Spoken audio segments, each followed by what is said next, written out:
Media Incorporated, which holds the copyright thereto. Chapter 1.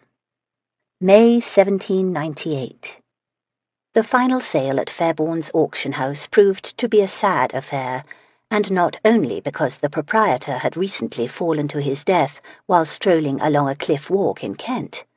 It was also, from the viewpoint of collectors, comprised of very minor works, and hardly worthy of the reputation for selectivity that Maurice Fairbourne had built for his establishment. Society came anyway, some of them out of sympathy and respect, some to distract themselves from the relentless worry about the expected French invasion for which the whole country had braced.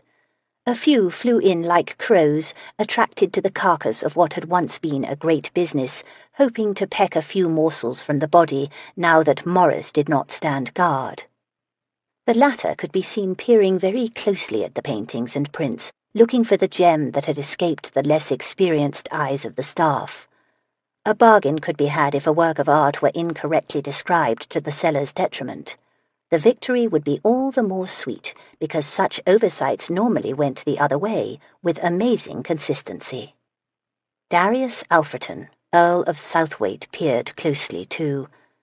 Although a collector, he was not hoping to steal a Caravaggio that had been incorrectly called a Honthorst in the catalogue. Rather, he examined the art and the descriptions to see just how badly Fairbourne's reputation might be compromised by the staff's ineptitude. He scanned the crowd that had gathered too, and watched the rostrum being prepared. A small raised platform holding a tall, narrow podium, it always reminded Darius of a preacher's pulpit. Auction houses like Fairbourne's often held a preview night to lure the bidders with a grand party, then conducted the actual sale a day or so later.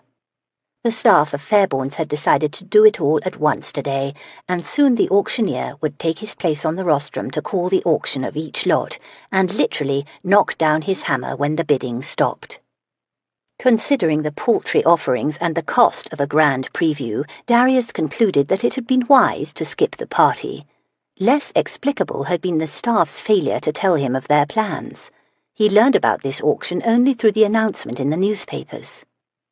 The hub of the crowd was not near the paintings hung one above another on the high grey walls.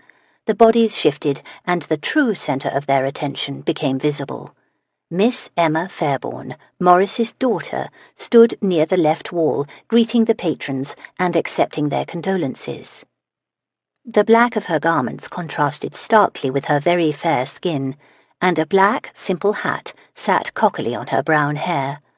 Her most notable feature, blue eyes that could gaze with disconcerting directness, focused on each visitor so completely that one would think no other patron stood nearby.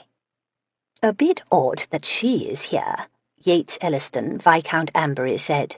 He stood at Darius's side, impatient with the time they were spending here. They were both dressed for riding and were supposed to be on their way to the coast. "She is the only Fairbourne left," Darius said.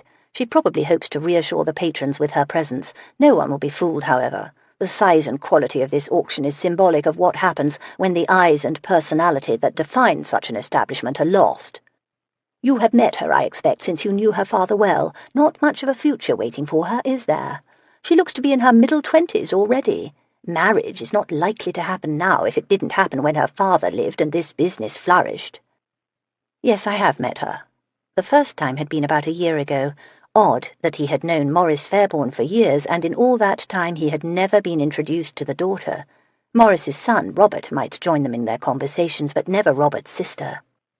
He and Emma Fairbourne had not spoken again since that introduction until very recently.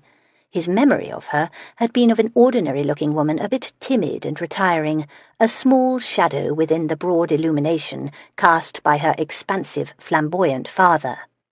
Then again, Amberry gazed in Miss Fairbourne's direction with lowered eyelids. "Not a great beauty, but there is something about her. Hard to say what it is." Yes, there was something about her. Darius was impressed that Amberry had spotted it so quickly, but then Amberry had a special sympathy with women, while Darius mostly found them necessary and often pleasurable, but ultimately bewildering. "I recognize her," Amberry said, while he turned to look at a landscape hanging above their heads on the wall.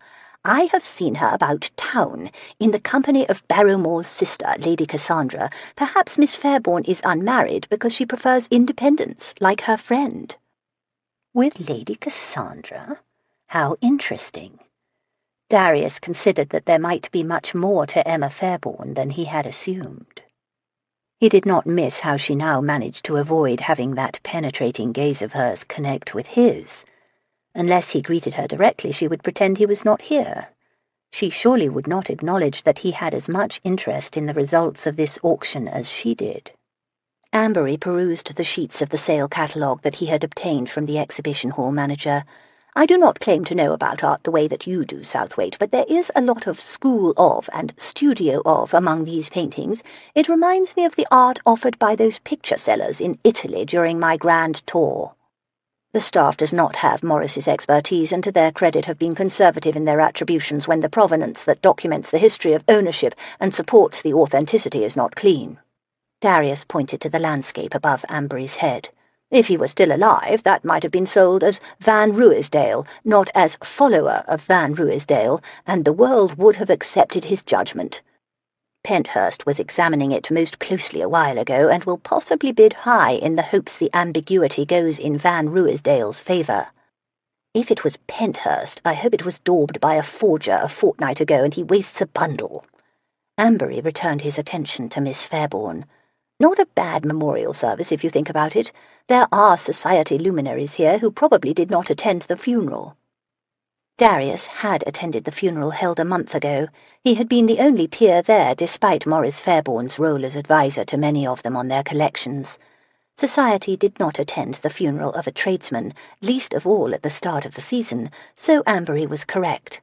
For the patrons of Fairbourne's, this would serve as the memorial service, such as it was. "I assume everyone will bid high," Ambery said. Both his tone and small smile reflected his amiable manner, one that sometimes got him into trouble, to help her out now that she is alone in the world. "Sympathy will play its role in encouraging high bids, but the real reason is standing next to the rostrum right now." "You mean that small, white-haired fellow? He hardly looks the type to get me so excited I'd bid 50 when I had planned to pay 25.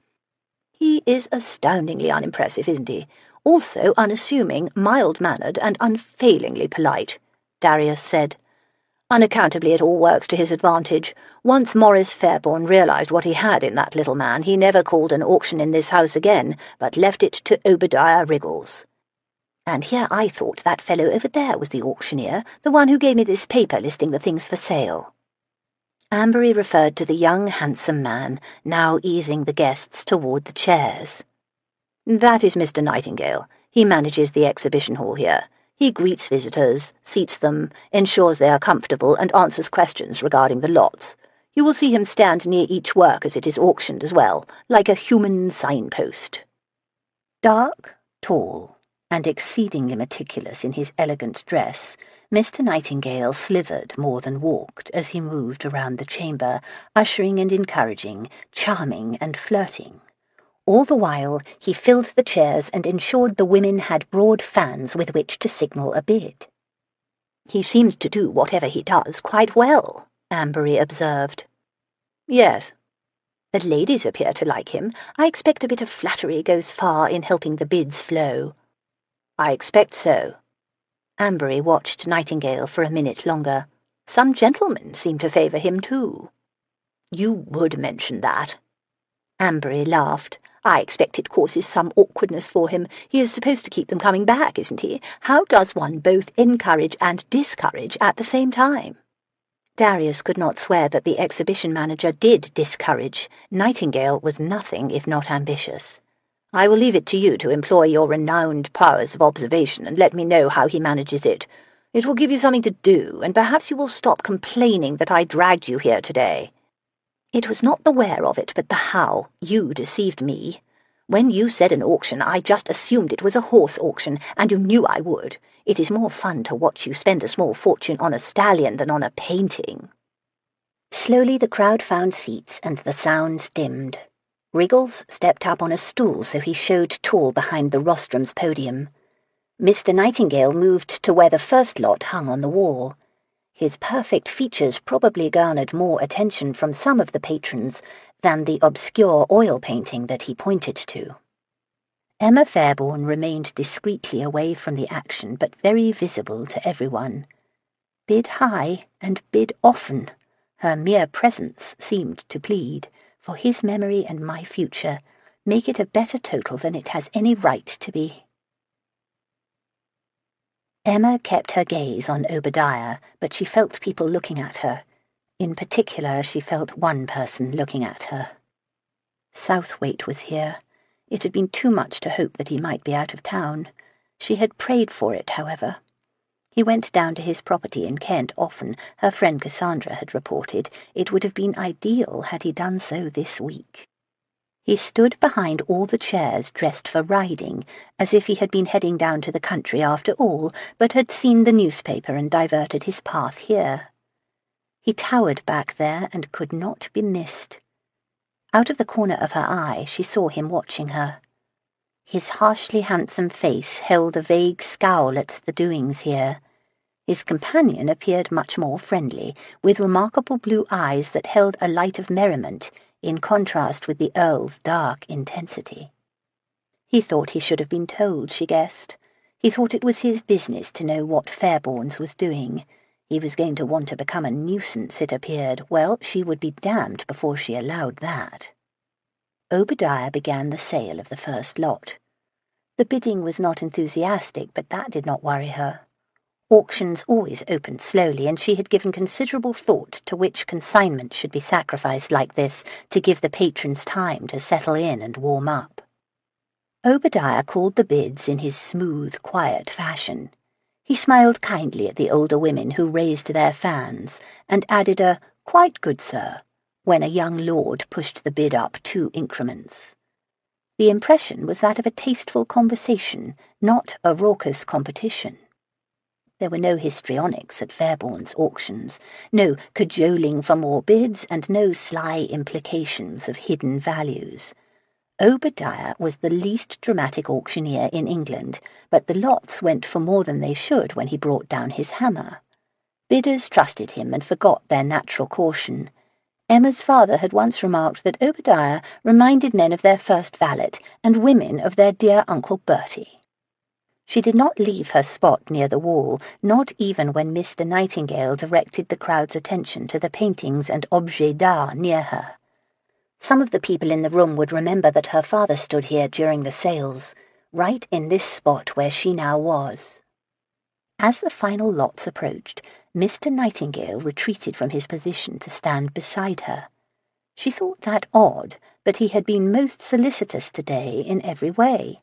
One might think his own father had taken that fatal fall from the way he accepted the condolences of the patrons during the preview, almost losing his composure several times. As soon as the hammer came down on the last lot, Emma exhaled a sigh of relief. It had gone much better than she had dared hope. She had succeeded in buying some time.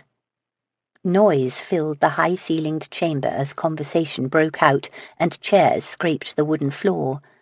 From his place beside her, Mr. Nightingale spoke farewells to the society matrons who favoured him with their flirtatious smiles, and to a few gentlemen who condescended to show him familiarity.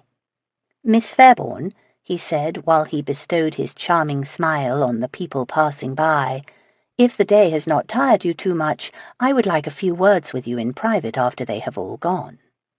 Her heart sank. He was going to leave his situation.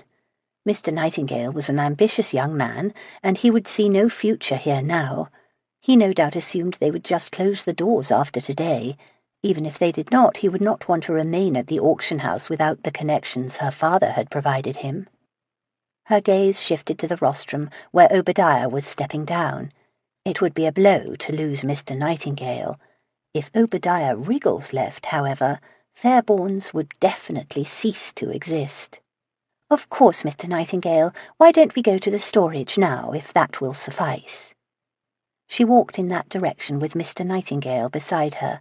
She paused to praise Obadiah, who blushed in his self-effacing way. "Perhaps you will be good enough to meet me here tomorrow, Obadiah. I would like your advice on some matters of great importance," she added. Obadiah's face fell. He assumed she wanted advice on how to close Fairbourne's, she guessed. "Of course, Miss Fairbourne. Would 11 o'clock be a good time?" "A perfect time. I will see you then." As she spoke, she noticed that 2 men had not yet left the exhibition hall. Southwaite and his companion still stood back there, watching the staff remove the paintings from the walls in order to deliver them to the winning bidders. Southwaite caught her eye. His expression commanded her to remain where she was. He began walking toward her. She pretended she had not noticed. She urged Mr. Nightingale forward so she could escape to the storage chamber. Chapter 2. "With your father's tragic passing, things are much changed, I think you will agree," Mr. Nightingale said. He stood before her in his impeccable frock coat and cravat. He always looked like this, tall, slender, dark, and perfect. Emma imagined the hours it must take him each day to put himself together with such precision. She had never liked him much. Mr. Nightingale was one of the many people who showed a false face to the world. Everything about him was calculated and too smooth, too polished, and too practiced. While imitating his betters, he had assumed their worst characteristics. They were in the large back chamber where items consigned for auction were stored for cataloguing and study. It held bins for paintings at one end, and shelves and large tables for other objects. There was also a desk where she now sat. Mr. Nightingale had positioned himself to her side, so she did not have the distance of the desktop between them the way she would prefer. Emma, of course, agreed with his assessment that things were much changed. It was one of those statements that was so true as to need no articulation. She disliked when people spoke this way, explaining the obvious to her. Men in particular had this habit, she had noticed. She merely nodded and waited for the rest. She wished he would hurry up with it, too. These preliminaries were all beside the main point, which was that he was leaving, and some plain speaking would be welcomed. Worse, she was having difficulty even paying attention to him. Her mind was back in the exhibition hall, wondering what Southwaite was doing, and whether he would still be there when she exited this room. "You are alone now, unprotected. Fairbourne's has lost its master, and while our patrons were kind today, they will quickly lose confidence in the sales if you think to continue them." That got her attention. Mr. Nightingale had always struck her as a walking fashion plate, all surface and artifice, not at all deep. Now he had revealed unexpected capacities for insight if he had surmised that she considered continuing the auctions at Fairbourne's. "I am well known to the patrons," he forged on, "respected by them. My eye for art has been demonstrated time and again during the previews." It is not an eye such as my father possessed, however, nor that she possessed, she wanted to add. "No doubt, but it is good enough."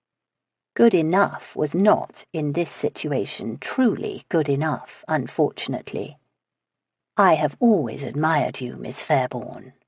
He flashed that charming smile. He had never used it on her before. She did not find it nearly as winning when directed her way as she did when he cajoled a society matron to consider a painting that had been overlooked. He was a very handsome man, however, almost unnaturally so. He knew it, of course. A man could not look like this and not know just how perfect his face appeared. Too perfect, as if a portrait painter had taken a normally handsome face and prettied it up too much to the point it lost human distinction and character. "We have much in common," he went on. "Fairbourne's, your father. Our births and stations are not dissimilar. I believe we would make a good match. I hope that you will look favourably on my proposal that we marry." She just stared at him. This was not what she had expected. She found herself at a loss for how to respond. He took a deep breath, as if fortifying himself for an unpleasant task. "You are surprised, I see. Did you think I had not noticed your beauty these last years? Perhaps I have been too subtle in communicating my interest. Credit that to my respect for both you and your father. You have quite stolen my heart, however, and I have dreamed for many months that one day you might be mine. I have always believed that you and I had a special sympathy, and under the circumstances I now am free to— Mr. Nightingale, please, let us discuss this honestly if we are to discuss it at all. First, we both know that I am not beautiful. Second, you and I have held no secret sympathy. Indeed, we have rarely had informal conversation. Third, you have not been too subtle in communicating your feelings because you have entertained no such feelings to begin with. You almost choked on your words of love just now. You began making a practical proposal, and perhaps you should continue on that tack and not try to convince me of your long secret love. She put him off his game for a moment, no more. You have always been a most direct female, Miss Fairbourne, he said tightly. It is one of your more notable qualities. If honest and practical suit you better, so be it. Your father left you a business here. It can continue, but only if it is known to be owned and managed by a man. No one will patronize Fairbourne's if a woman is the responsible authority. I propose that we marry, and that I take your father's place. You will still have the comfortable life that Fairbourne's has provided, along with continued security and protection. She pretended to think it over so as not to insult him too much. How thoughtful of you to try to help me, Mr. Nightingale. Unfortunately, I do not think we will be a good match at all. She attempted to stand. He refused to move. Mr. Nightingale no longer appeared charming as he gazed down at her. Not at all. Your decision is reckless and not sensible. What is the good in inheriting Fairbourne's if you do not continue its affairs? Today's take will hardly keep you long. As for another match, one that you may consider better, I doubt such an offer will come now if it has not already. Perhaps one has indeed come already. As you demanded, let us be honest and practical. You are, by your own admission, not a great beauty. You have a manner that is hardly conducive to a man's romantic interests, what with all your plain speaking. You are headstrong, and at times shrewish. In short, you are on the shelf for a reason, several, in fact. I am willing to overlook all of that. I have no great fortune, but I have skills that can keep Fairbourne's a going concern. Fate throws us together, for better or for worse, Miss Fairbourne, even if love does not. She felt her face warming. She might admit to headstrong, but really, shrewish was going too far. I can hardly argue with your remarkably complete description of my lack of appeal, sir. I dare say I should be grateful that you would be willing to take me on at all. I fear, however, that your calculations are in error on one major point, and that your willingness to sacrifice yourself will be much compromised once I explain it, since it is the only point that you see in my favour. You assume that I am my father's heir. In fact, I am not. My brother is, of course. If you marry me, you will not get Fairbourne's, as you think, at least not for long. He had the audacity to groan in exasperation. A dead man cannot inherit.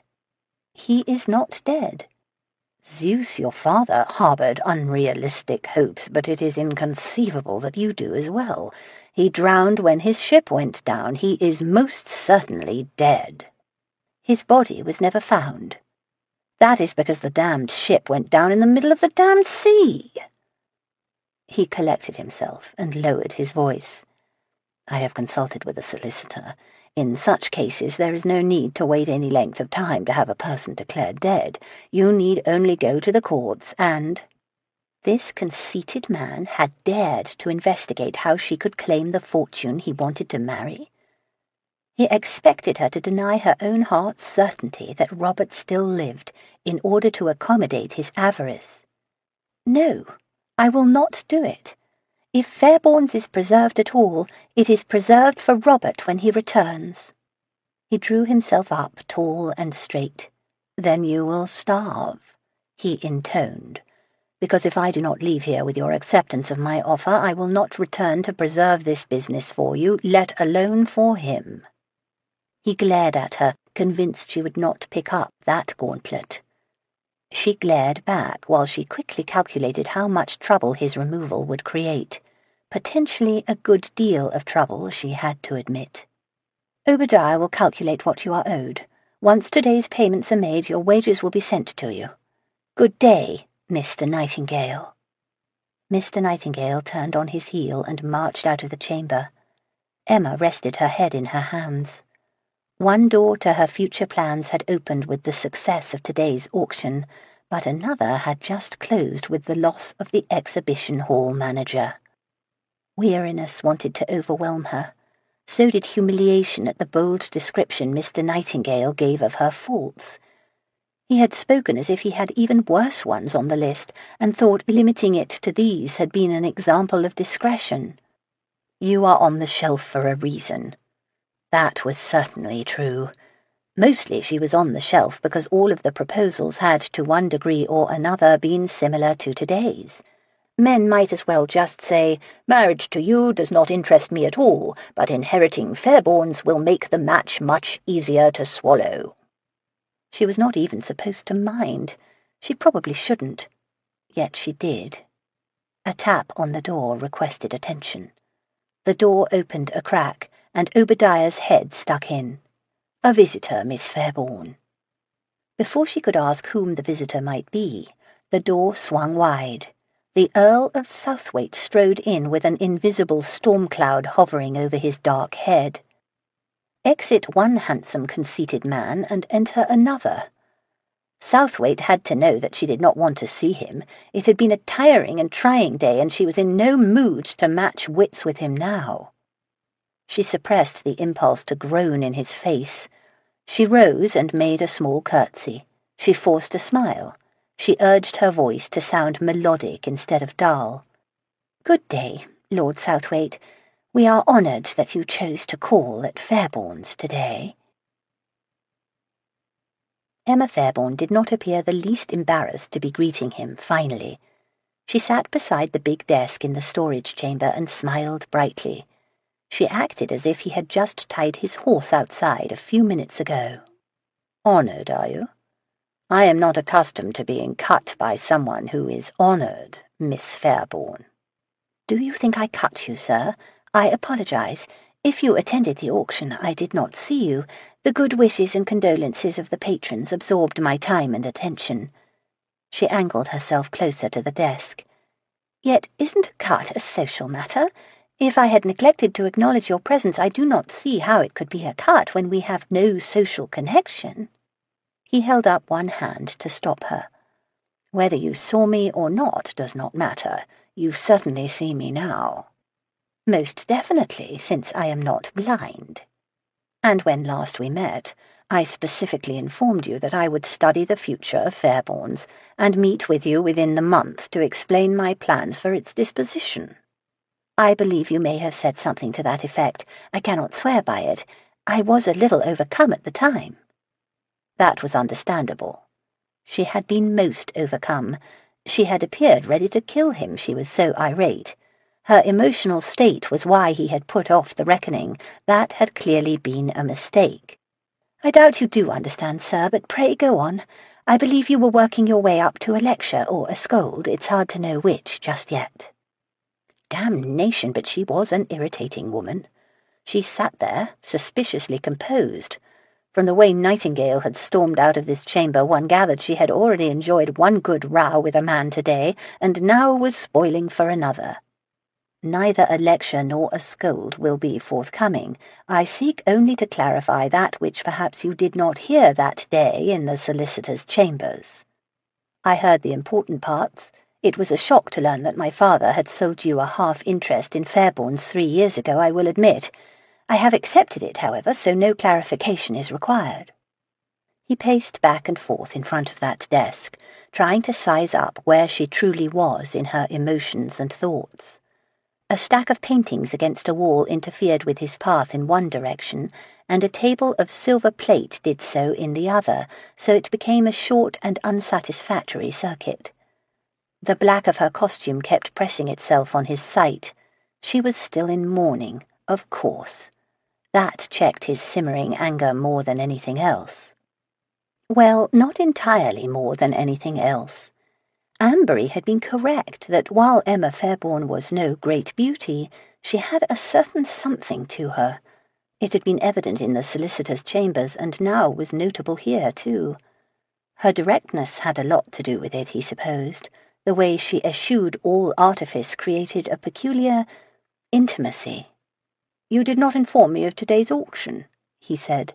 "I do not think that was an oversight, yet that day I told you that I expected to be informed about any activities here." "My apologies. When we decided not to send out invitations due to having no grand preview, I did not think to make special arrangements for you as one of our most illustrious patrons." "I am not merely one of the patrons, I am one of the owners." "I assumed you would not want that well known. It so smells of trade, when you get down to it. To have made an exception and brought attention to you in that way among the staff, well, I thought you would prefer I not do that." He had to admit that made a certain amount of sense. Damnation, but she was a fast thinker. "In the future, please do not worry about such extreme discretion, Miss Fairbourne. Of course there will be no cause for it, now that the final auction has been held, albeit without my permission." She blinked twice at the word permission, but she did not otherwise react. "It went well, it appeared," he said, stopping his pacing and trying to sound less severe. "It should provide enough for you to live until the business is sold, I expect. The staff did a commendable job with the catalogue. I found no obvious errors in attribution.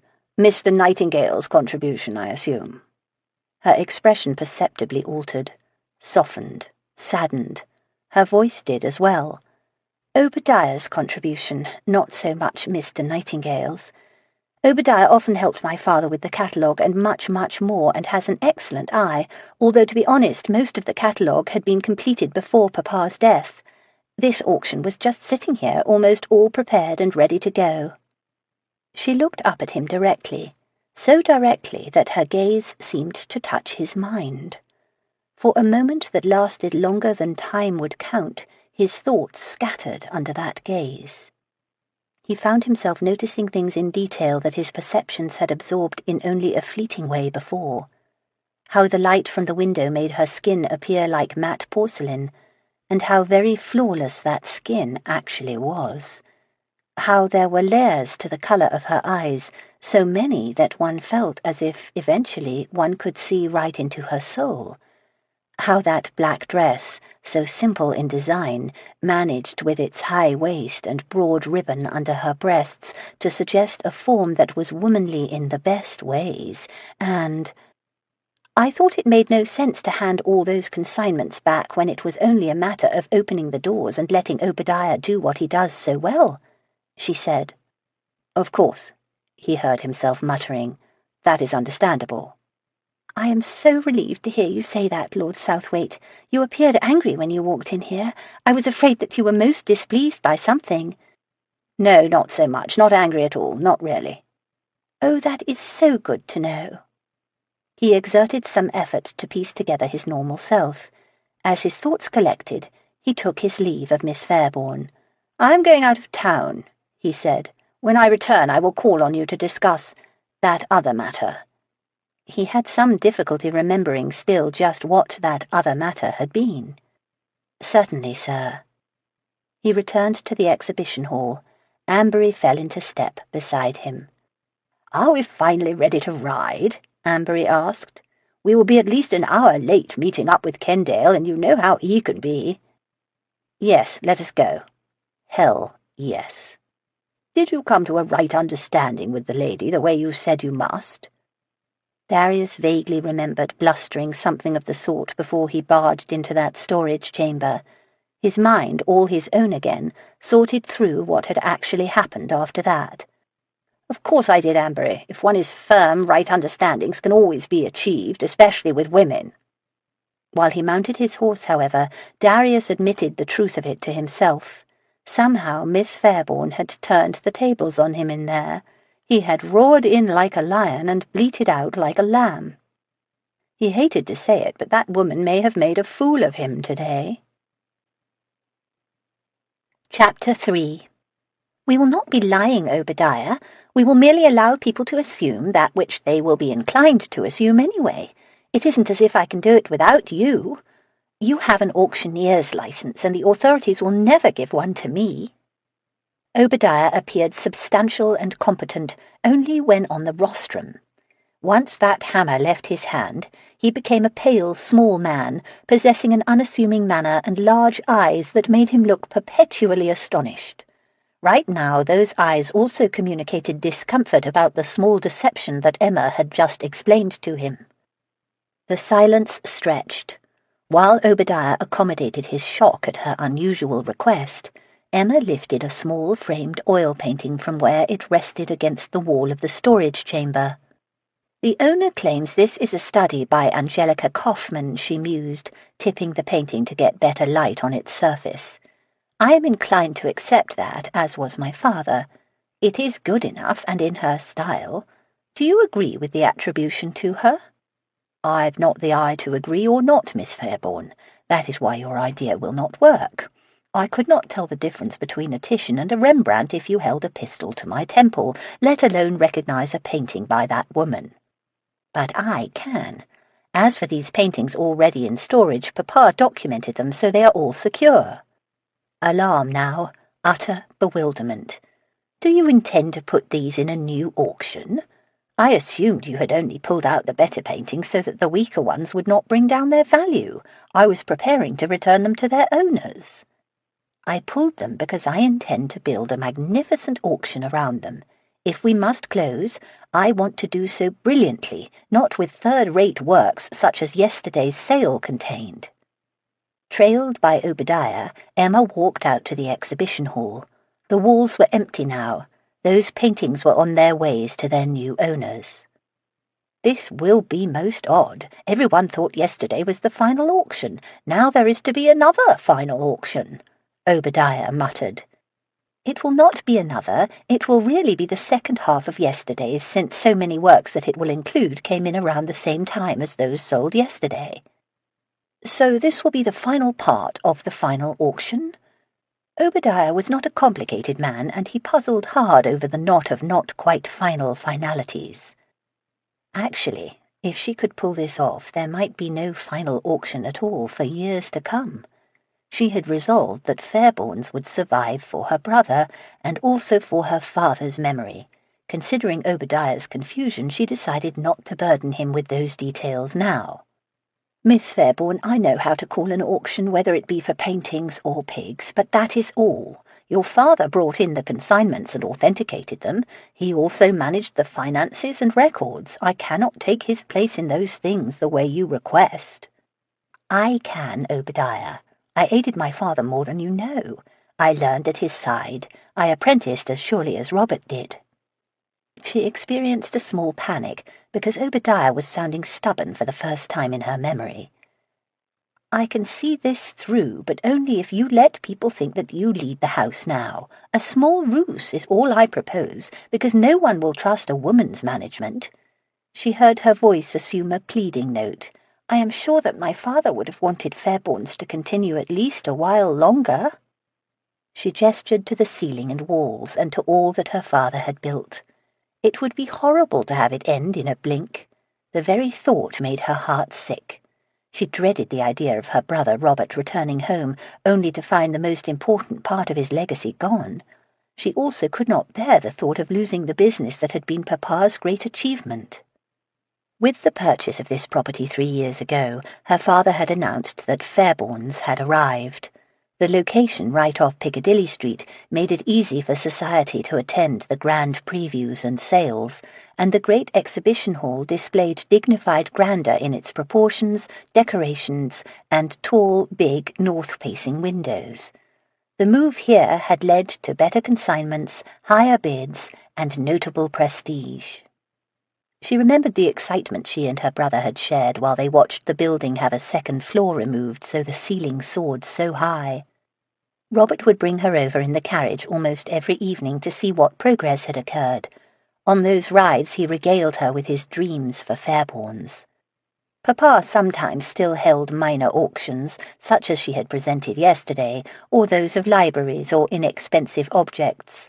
Robert's plans aimed higher, and he saw Fairbourne's competing with Christie's in all ways and all things. They soon were well on their way to that status. That first year here, prior to Robert's disappearance, had been the best year in her memory, full of optimism, good news, and a stream of impressive consignments. Her mind's eye saw her father and brother within the great room as clearly as if they had materialized. She realized suddenly that this must have been why her father sold Southwaite that partnership. This was how he had used that money. She had not seen the connection before. She had been angry with Papa since she learned about that partnership from the solicitor.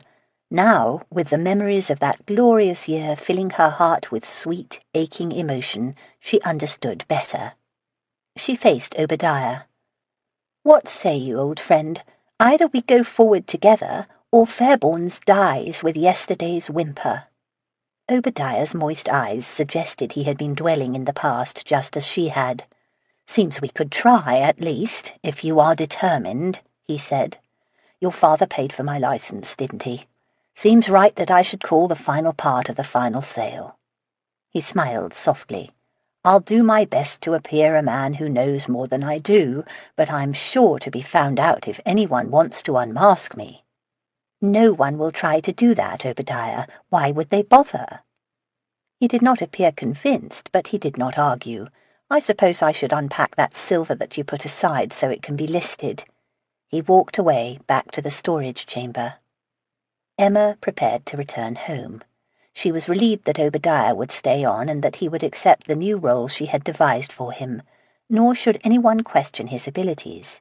He had called the auctions, after all. No one really knew how Fairbourne's operated and who possessed what expertise in which area when you got down to it. Well, one person might know, she admitted ruefully. Southwaite might be aware of who knew what among the staff. He also possessed sufficient expertise of his own to spot a charlatan posing as a connoisseur. She would have to prevent his visiting Fairbourne's again if she could. With any luck, he would remain too busy with whatever he did in Kent to much bother with them. "He proposed," Emma said that afternoon, concluding her description of her unpleasant meeting with Mr. Nightingale after the auction. Cassandra's blue eyes grew wide.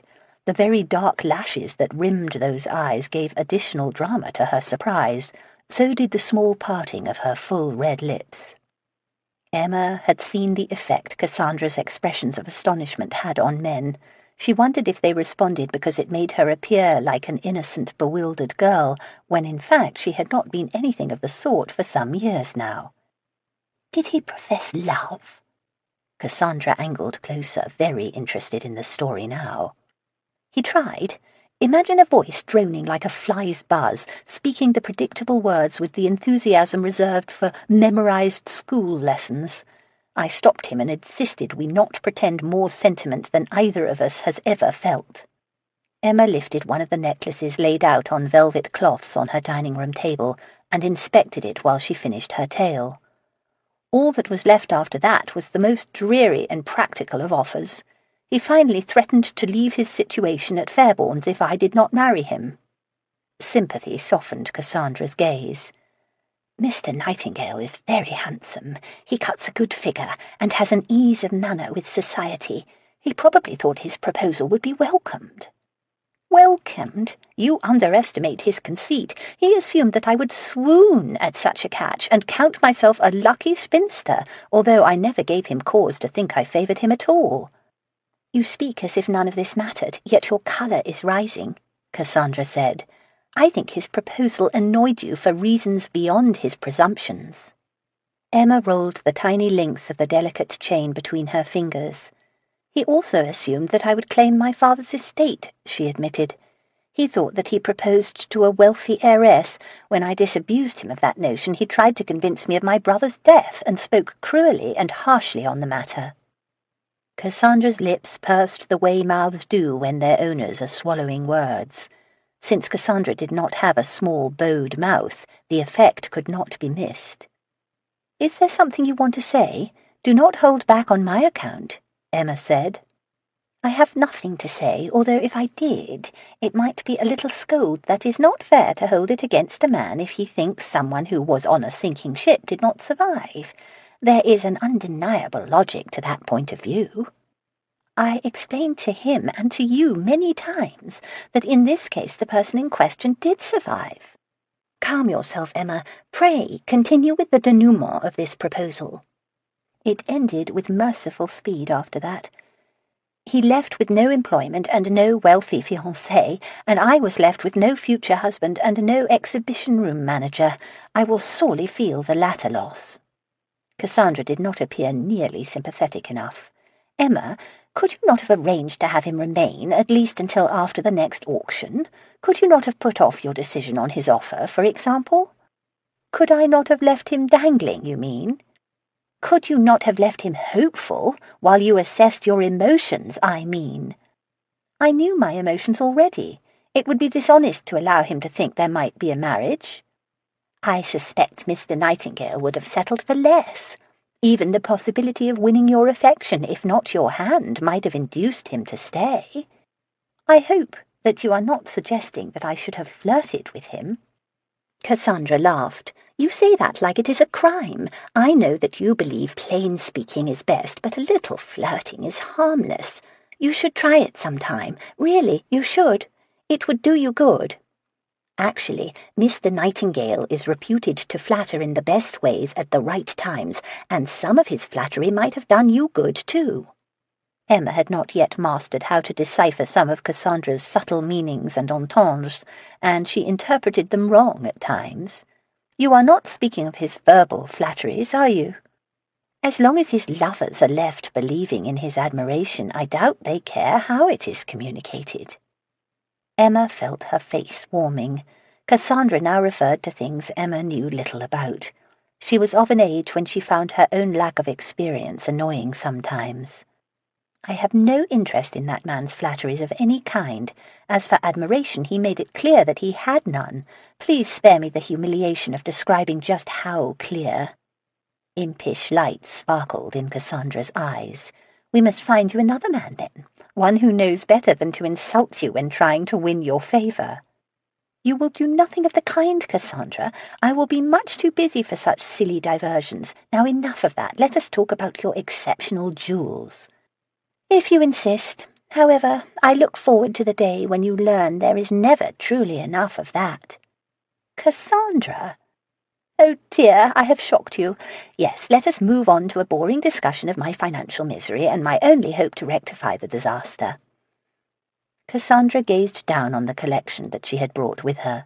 The jewellery covered the table like a bed of deeply hued, glittering flowers. "I will cry when they are sold, but I have no choice unless I want to return to my brother's house and live the most dreary of lives. I know some of these were given to you by your aunt. Will she not be angry when she learns that you sold them?"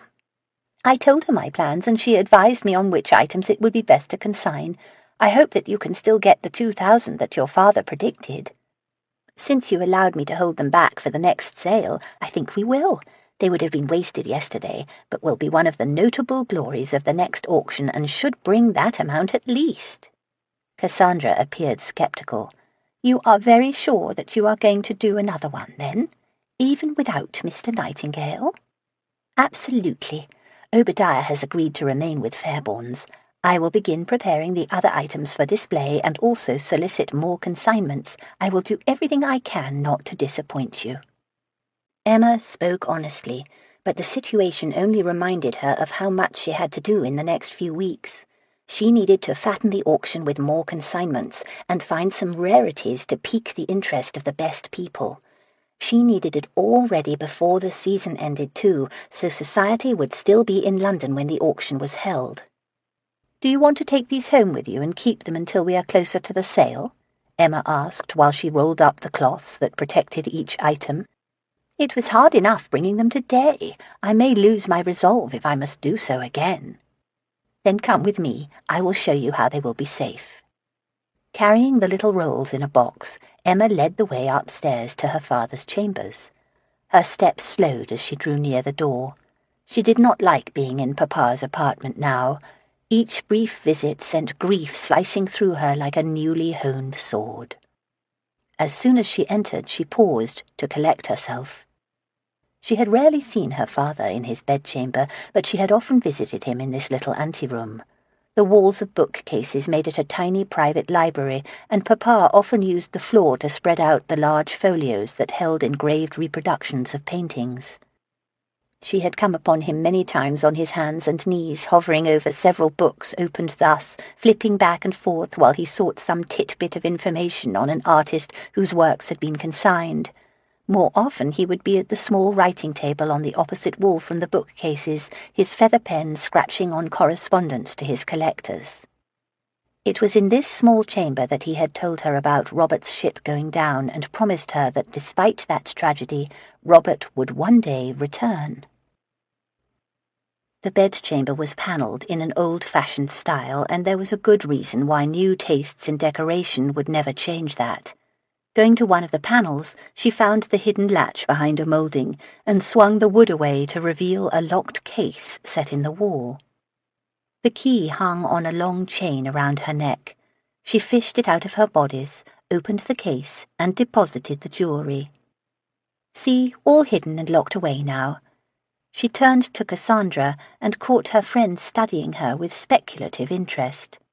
You display such strength and inspire such confidence that it is easy to ignore the daunting task you have set for yourself, Emma. It is good news that Obadiah will still call the auctions, since you surely cannot. However, while Mr. Nightingale was not essential, your father's passing made him more necessary than he was in the past. I think that you exaggerate his significance much as he did. Emma, there were ladies who viewed the consignments only to have an excuse to view him, and to be flattered and amused by a handsome man of passable breeding. I hope that you mean flattery in the normal sense this time. Let us just say that you can no more take his place than you can Obadiah's at the rostrum. Despite his inappropriate proposal, you should have convinced him to stay on. I could not allow him to stay. Then you must hire another handsome young man of passable breeding to take his place, Cassandra said. Let us go below and compose an advertisement to hire a new manager. A half-hour later, Emma rose from the writing table in the library and carried her first version of an advertisement to Cassandra. I do not want a public announcement that Fairbourne's is seeking inquiries, so I can only describe the requirements, not name the establishment or even its trade. However, this should do, don't you think? Cassandra read it. It will do perfectly, if you have a situation available for a vicar. Emma snatched it out of Cassandra's hand. I think I did a fine job of it. You are not seeking just anyone for just any ordinary position, Emma. You must make this sound more appealing, so the sort of man who can do better will still find it interesting. She rose, took the advertisement back, and went to the writing table. She sat, tossed her long black curls over her shoulders, and dipped the pen. First, we must remove this word industrious. It sounds like hard labour. I only thought— I know what you thought, a solid day's work for the money of the hire. Cassandra drew a line through the offending word. Also, sober-minded must go, so must self-effacing. No man worth knowing ever thinks of himself as self-effacing. She tusked her tongue. It is a good thing that I am here to advise you, Emma. Left on your own, you would have ended up with a very dull but dutiful man, and that will never do. Emma thought it would do fine. I am of two minds about mentioning the knowledge of art. It should be there, but I want nothing in it to have people wondering if the advertisement is Fairbourne's. Why not? Because she did not want a certain Earl to become aware of her plans, was why not. She did not explain that because even Cassandra did not know that Southwaite had that partnership. Both the Earl and Papa had kept that very quiet, probably because, as she pointedly reminded Southwaite yesterday, it did smell of trade. Emma did not know how she was going to manage the Earl if he became aware of her intentions, but possibly his desire for discretion would aid her. It would be best not to ruin what might be an advantage. If it is known it is Fairbourne's, all sorts will show up at the door, cluttering the premises for weeks, she said. Nor do I want our competition to have cause to use our current lack of a manager against us. We can remove the reference to art. You will only learn if a prospect truly knows anything when you engage him in conversation on the topic." Cassandra scratched one more long line with the pen.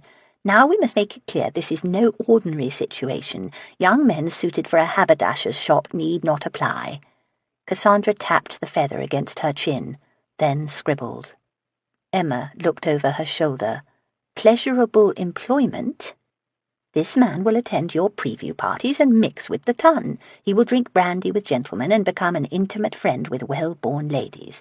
If he—" "You have no proof that there will be or ever has been intimacy," Emma said crossly. "He will become a confidant of ladies, if you prefer that word. My point is that you should make it clear that the situation has its pleasures if you want to attract the best that can be had. I begin to wonder why I would even pay this person. He should pay me, considering the opportunities that await him." Cassandra laughed at that, then continued writing. "There." She set down the pen. "What do you think?" Emma read through the sheet that now held numerous deletions and additions. She could not deny that the resulting requirements described a replacement for Mr. Nightingale very well, mostly because they described Mr. Nightingale himself. "I will give you the name of a solicitor who will act as go-between. He will ensure that obviously inappropriate prospects do not darken your door," Cassandra said. "I think you will have to be with me when I speak with any man that he does send me. Perhaps Mr. Wriggles should be there too. I do not believe that he will contribute anything positive. We don't intend to lie about the situation, Emma, but I fear Mr. Wriggles will not communicate the tone that we will want. Are you saying that he may not agree when I describe Fairbourne's future with boundless optimism? He may also demur when we imply that a life of ever-growing prestige and wealth awaits." Emma pictured Obadiah at the interviews. Cassandra was correct. He did not dissemble well and would not contribute much that was positive. "I will have the advertisement printed early next week. Shall we agree to meet here a week hence to discover who sees himself in this description?" "A fair number shall, I think," Cassandra said. "I just hope that one of them suits you and also has the style that is needed." "Suits Fairbourne's, you mean?" Cassandra absently wound a finger through one of her long raven curls. "Of course that was what I meant. Absolutely." Chapter 4. Darius swung off his horse in front of the house on Compton Street near Soho Square and approached the door. He did not relish the day's mission, but it should not be put off any longer. It was time to explain to Emma Fairbourne the reasons why her father's auction house had to be sold. There was no proof of anything untoward.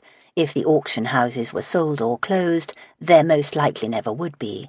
The reputations of both Maurice Fairbourne and his business would probably remain unblemished, as would that of anyone associated with it, like the Earl of Southwaite.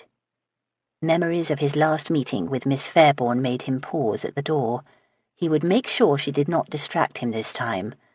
However, he doubted that being forceful in his manner would serve his purpose well either. Firm and consistent but gentle might work best, much like dealing with a spirited horse. Even so, he expected resistance from her, a lot of it. A battle loomed. He might feel better prepared if he had not endured some ridiculous dreams about that last meeting with her, dreams in which things ended very differently than they had a week ago in that storage room. As a result, some very arresting images of Miss Fairbourne naked and in total surrender to him had stuck in his mind, and even now wanted to intrude. That he was plagued by erotic night fantasies could be attributed to his recent abstinence, in turn due to realizing that his last mistress's sly manner of angling for expensive gifts had ceased being adorable. That Miss Fairbourne played a starring role in the new fantasies had no explanation at all, however. She was not the kind of woman that a man took for a mistress, even if he wanted to. Although not a girl, she was neither a widow nor the object of scandal, so hardly fair game. As the daughter of a merchant, she most likely had very conservative ideas about sexual congress and would expect it to be paired with matrimony. She did not fit his idea of a mistress in other ways either. Sweet and accommodating she was not. There was no evidence that she possessed the requisite sophistication for such affairs either. Such dalliances demanded an acquired level of emotional superficiality in order to be fun, pleasurable, and intense, but also not entangling and ultimately finite. No, Miss Fairbourne obviously would not do, for numerous reasons. He acknowledged with some chagrin that he had examined most of those reasons, from far too many angles and perspectives, and for all the wrong purposes. Fortunately, he would be free of such pointless rationalizations within the hour. While he emerged from his reflections regarding Miss Fairbourne, a young blood no more than 22 years in age trotted his horse down the street, dismounted, and tied his gelding right next to Darius's own. He strode up the stone stairs, brushing his embroidered brown frock coat with his hands. He paused with his foot on the top step and bent to rub at a scuff on the toe of his high boot. He gave Darius a quick but incisive inspection, then flashed a cocky smile. Reaching around Darius, he gave the knocker 3 sharp raps. Displeased by this intrusion on his call, and wondering who the devil this fellow was, Darius waited, feeling the face hovering at his shoulder. Maitland, the Fairbourne's butler, did not open the door. Rather, Obadiah Riggles, the auctioneer, did the duty. Obadiah appeared just as surprised to see Darius as Darius was to see him. "Has Maitland gone?" Darius asked quietly after Obadiah had taken his hat and card. The young blood busied himself primping the hair around his face, making sure the artful wisps of his Brutus fell just so. "No, sir. Miss Fairbourne asked me to man the gate just for today. I'm to turn away unsuitable sorts." Presumably there were adventurers and even thieves aware that Miss Fairbourne was now a woman alone. Unsuitable sorts might well find excuses to impose on her, and it was unlikely she could identify who had been an associate of her father, seeking to offer condolences, and who had not been. "I was told to bring visitors to the drawing-room, sir," Obadiah said, angling his head for a private word. "I think it might be better to escort you to the morning-room instead. I will tell Miss Fairbourne that you are there." "If she is receiving in the drawing-room, take me there, Riggles. I will not have special accommodations made due to my station. I insist that you present my card exactly as you do the others. I can ask for a private word after her other callers leave." Obadiah vacillated. The young blood cleared his throat impatiently. "The drawing-room?" Darius prompted. Bearing the salver with 2 cards, the auctioneer led the way up the stairs. He opened the doors to the drawing-room and stood aside. Darius entered into a most peculiar scene. Miss Fairbourne had not come down yet. She had a great many callers waiting, however. 10 young men lounged around the chamber. The callers gave the newcomers critical examinations, then went back to doing nothing. Darius turned to ask Obadiah the meaning of this masculine collection, but the doors had closed and Obadiah had returned to his post. Darius positioned himself in front of the fireplace and took stock of his company. All of them were of similar cut, young, fashionable, and handsome. Miss Fairbourne was an heiress now, and perhaps these were suitors lining up to court her. He pictured the earnest entreaties that would be made as each one pressed his case in turn. Considering his own experiences with Miss Fairbourne, these young men would likely get their ears burned. He was rather sorry that he would miss the show. He strode to a divan and sat beside a polished blonde swain wearing a striped red and blue waistcoat of considerable cost but questionable taste. The fellow smiled an acknowledgment, but scrutinized Darius at the same time. "A bit old, aren't you?" he said. "Ancient," Darius replied dryly. 33 probably did look old to a pup barely out of university, he supposed. It had to him when he was that age. His new companion thought the response droll, but seemed to realize the question had not gone down well. "My apologies, sir. I only meant I think she's looking for someone younger. Perhaps not, though, and your maturity will put us all to a disadvantage." He angled his body the better to chat. "John Lawton at your service." Darius believed that etiquette existed for good reasons, but he prided himself on not being a stickler. Therefore, he introduced himself in turn. "Southwaite." Lawton frowned, perplexed. "Oh, oh." He glanced around the chamber. "You are not here, that is. It goes without saying. You are not competition." He laughed. "I confess that is a relief to me."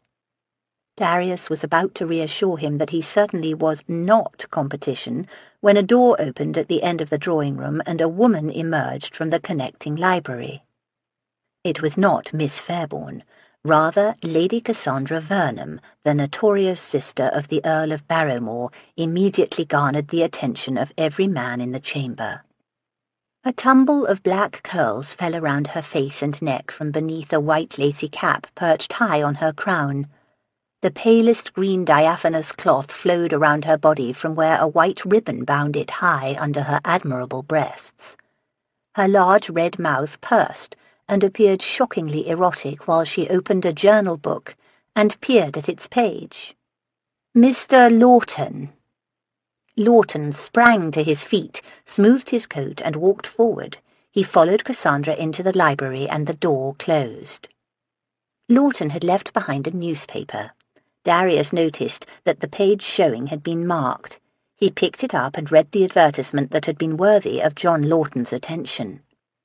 "Wanted for a very special and most pleasurable employment a handsome young man of amiable disposition and notable wit, with excellent manners, advanced education, and unquestionable discretion, must possess a fashionable appearance, a strong physique, an enjoyment of female company, and undisputed charm. Inquire at the chambers of Mr. Weatherby on Green Street."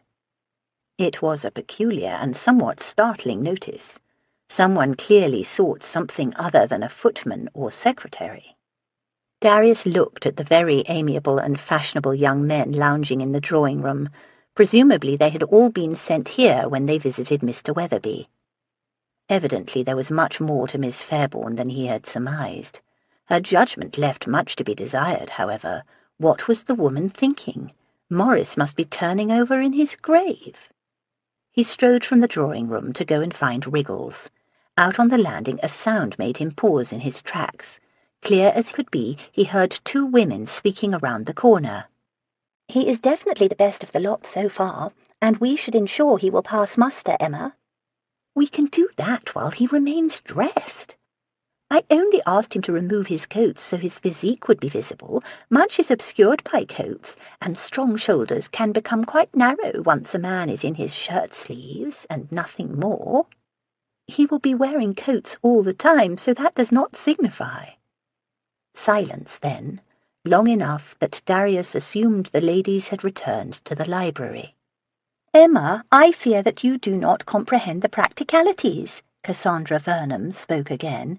"Do you really think that men forever remain in their coats when they charm and flatter to the extent you expect?" Darius turned on his heel and returned to the drawing-room.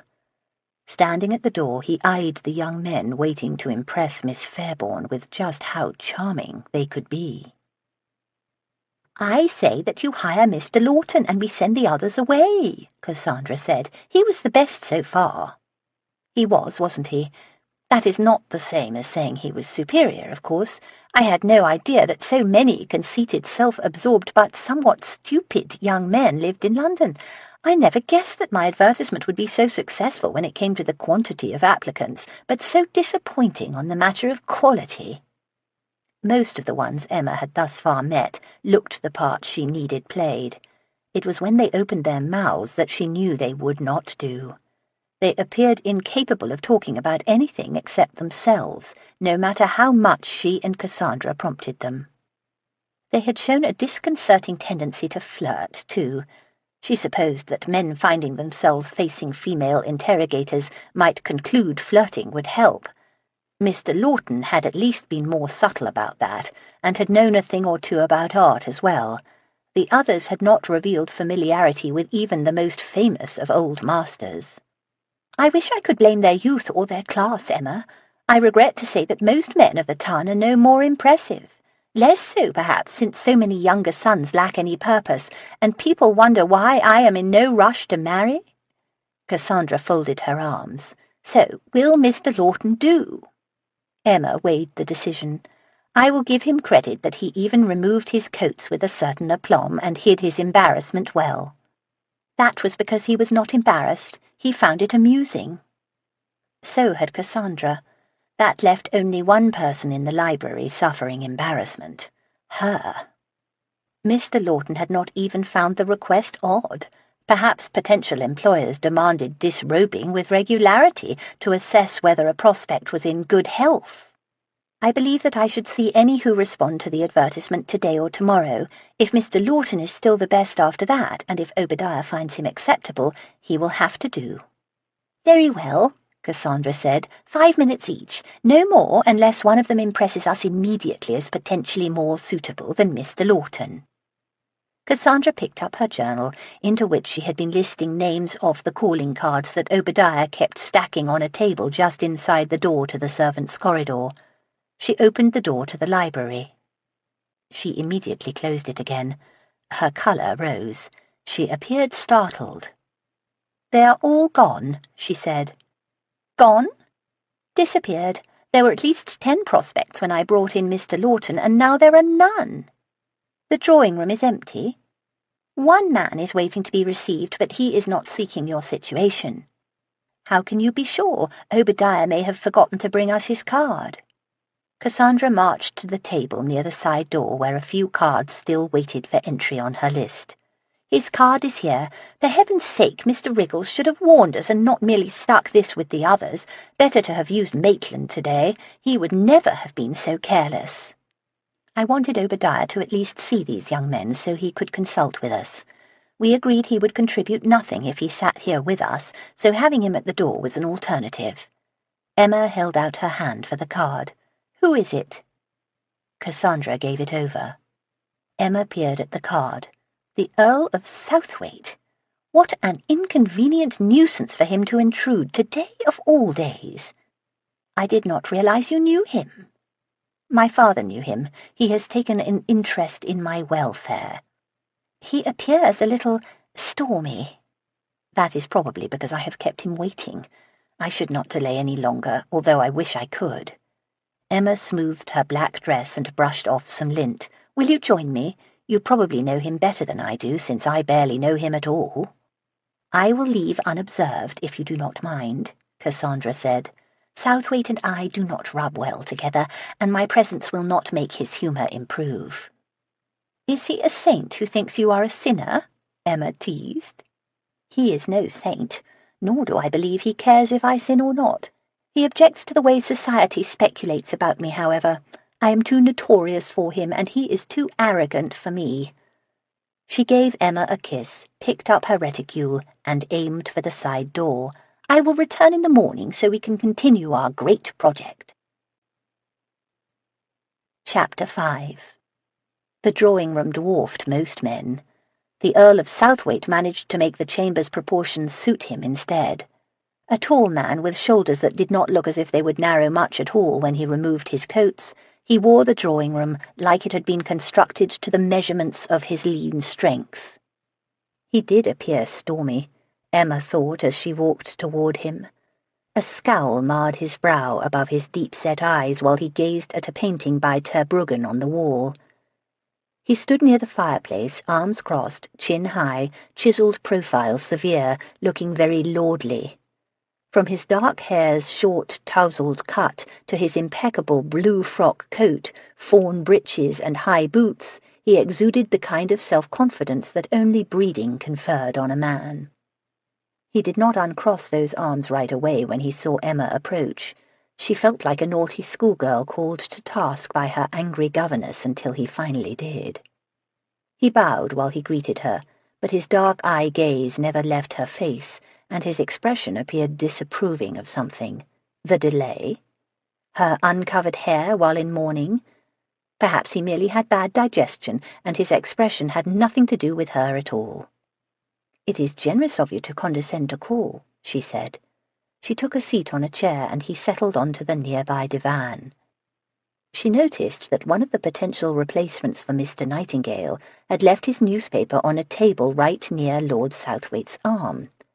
His gaze followed her own to that folded paper. One of his eyebrows arched a little higher.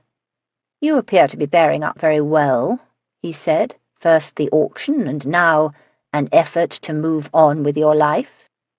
If there had truly been storms, he had banished them, or at least their visibility. He spoke calmly in a quiet baritone that soothed like warm water. Day by day it gets better, as is the way with these things. We all find comfort as we can in such situations. Of course, as a mature woman of the world, you need less advice in doing so than a young girl might. He smiled. It was a rather nice smile, not a big one, just an appealing slight uplift at the ends of his mouth. She thought it more truly charming than Mr. Nightingale's. Perhaps that was because warmth entered Lord Southwaite's eyes, and a spark of almost intimate familiarity, as if their prior conversations had created a bond of sympathy. That smile lightened her spirits in a most pleasant way. It seemed to bridge all kinds of distances between them, those of class and purpose and even physical space. His favourable change in disposition led her to speak more plainly than she might have. "When you arrived, were there other callers in this chamber, sir?" "There were, an assortment of them." "May I ask how it is that they are all gone now?" "I suggested that they leave." "I apologize if Mr. Riggles did not alert me to your presence, so I could receive you at once." "I insisted that Mr. Riggles not treat me differently, so do not blame him. I told him to present my card exactly as he did the others. Of course, when I told him that, I did not know your drawing-room would be overflowing with young men." He lifted the newspaper off the table and gave it a good look. "I could not imagine who they were and why they were here until I saw this marked advertisement." Her heart sank. She wished one of her callers had not left that paper behind. The Earl had guessed that she was hiring someone. She had hoped to be further along on the new auction before he realized she was even planning another one, but advertising for staff made her intentions clear. "You do not approve, I assume?" she said. "I haven't decided what I think of it, other than there are better, more discreet ways to handle such things." He appeared somewhat amused by the advertisement. Considering their last conversation, that gave her encouragement. "I am only being practical," she said, gesturing to the paper. "I know that there are better ways to fill such a situation, but none that are as fast and which leave me as much choice. I want to move forward quickly." He rested his arm on the divan's rolled end and his chin on his fist and looked at her. "That is understandable, I suppose. As I said, we all find comfort in our own ways when touched by grief." "How kind of you to understand. Doing this does offer comfort, and I anticipate more as I proceed. Even planning for it has been a distraction." It relieved her that he was not going to complain and fight about her plan to continue Fairbourne's auctions. "Since you are so sympathetic, I do not understand why you sent all my callers away." He did not respond immediately. Rather, he subjected her to a penetrating, thoughtful gaze. One could almost hear his mind churning over his answer. The longer he paused, the more uncomfortable she became. She did not sense anger in him, but something else just as powerful.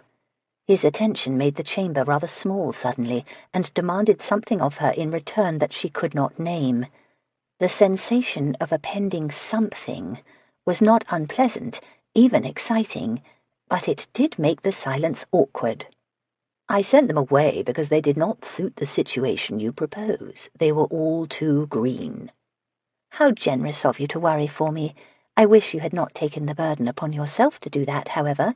I am capable of making such a decision myself, and I had a dear friend's help as well." "Ah, yes, Lady Cassandra. She has proven her expertise in such matters," he said sardonically. "Her involvement explains much." She did not understand what he meant by that, but his tone indicated disapproval. Cassandra had been correct. Southwaite did not like her. "Perhaps I also sent them away because I had an interest in the situation myself," he said, in a musing tone of voice, as if he had not really decided either way yet. "Surely not. You are making fun of me now." "Not at all. The appeal is inexplicable, but I cannot deny the truth of its existence." How very odd. Gentlemen did not engage in such work. It was beneath them. However, he had invested in the auction house. He collected the very best art. Perhaps he thought taking Mr. Nightingale's place would be fun, rather like those lords who shed their coats to help with the sheep shearing on their estates. Having him at Fairbourne's would create complications, however. He would probably try to take charge of everything. He would be in the way. He might well attempt to unmask Obadiah, and he had the expertise to do so. Lord Southwaite, while perhaps you think you would find the situation amusing for a while, in the end we both know you cannot do this. It would be scandalous and demeaning. Discretion goes far in avoiding scandal, Miss Fairbourne, and I promise you that I am master of it. Nor would I be taking any pay, of course. I would not be an employee, such as you intended, so it would not be demeaning. Then you see the situation differently than I do, and the difference cannot be countenanced by me. If you are not an employee, you will forget your place. I'll not be having you whistle the tune, sir. It is my intention to manage things to my own way of thinking, nor will discretion be possible if you think about it. Let me worry about both the discretion and the scandal. As for your own way of thinking, I believe I can convince you we are of like minds if you allow me to. We will both whistle in harmony, as it were. I think that is unlikely. Because you are less experienced at whistling? I promise not to drown out your efforts. She laughed lightly as if he had made a joke. I fear that you really would not suit the situation at all, Lord Southwaite. He appeared surprised, perhaps even insulted. Are you saying I do not fit your requirements? Am I too old? Not handsome enough? You are hardly old, and your appearance is acceptable. Actually, if he were not a gentleman, he would do splendidly. He even knew about art. Then why am I not suitable? I would think I am obviously preferable to the boys you had waiting here. She wasn't even sure he was teasing her now. The conversation had become awkward.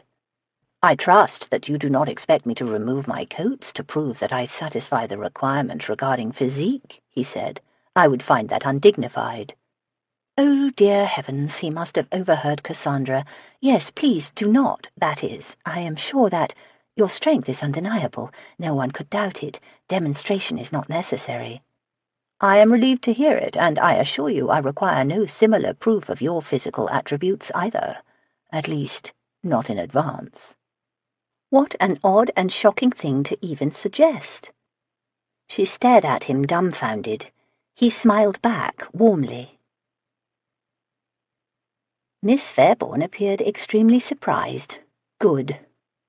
Darius trusted that she was comprehending the foolishness of that advertisement now that a man had actually taken her up on the offer. She might think that she could control matters by being an employer instead of a lover.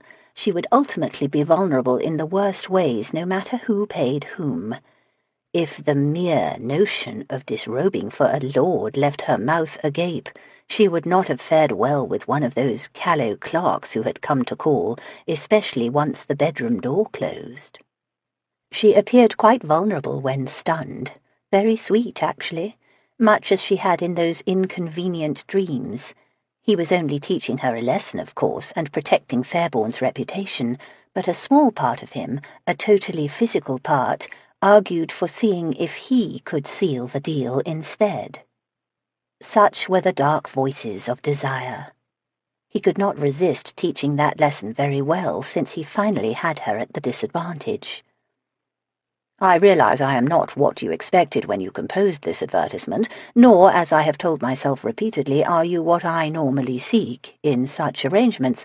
However, I think we will be well matched. Your boldness suits my own preferences and suggests that the pleasures you offer will not be only the predictable ones.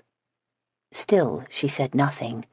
Her expression became even more astonished, to his satisfaction. Are you concerned that the change in your plans will put you at a disadvantage, Miss Fairbourne? That in not being able to whistle the tune alone, you will now be left without any voice? Or that, due to our difference in stations, and due to your original intention to pay, that I will be ungenerous either in my attentions or my appreciation? I promise that you will have no complaints, and if you do, I will correct the situation at once, just as I am sure you will address any of mine. She narrowed her eyes and frowned. Lord Southwaite, What are you talking about?" She appeared truly bewildered now, rather than surprised or frightened, enough to give him pause. He picked up the newspaper. "I am talking about this, of course, only with appropriate alterations to make it less vulgar." She stretched her arm to take the paper. She pored over the marked advertisement. "You are not the first woman of mature years to look for a lover this way, Miss Fairbourne. Your description is less bawdy than most, but you made your point well enough to be understood.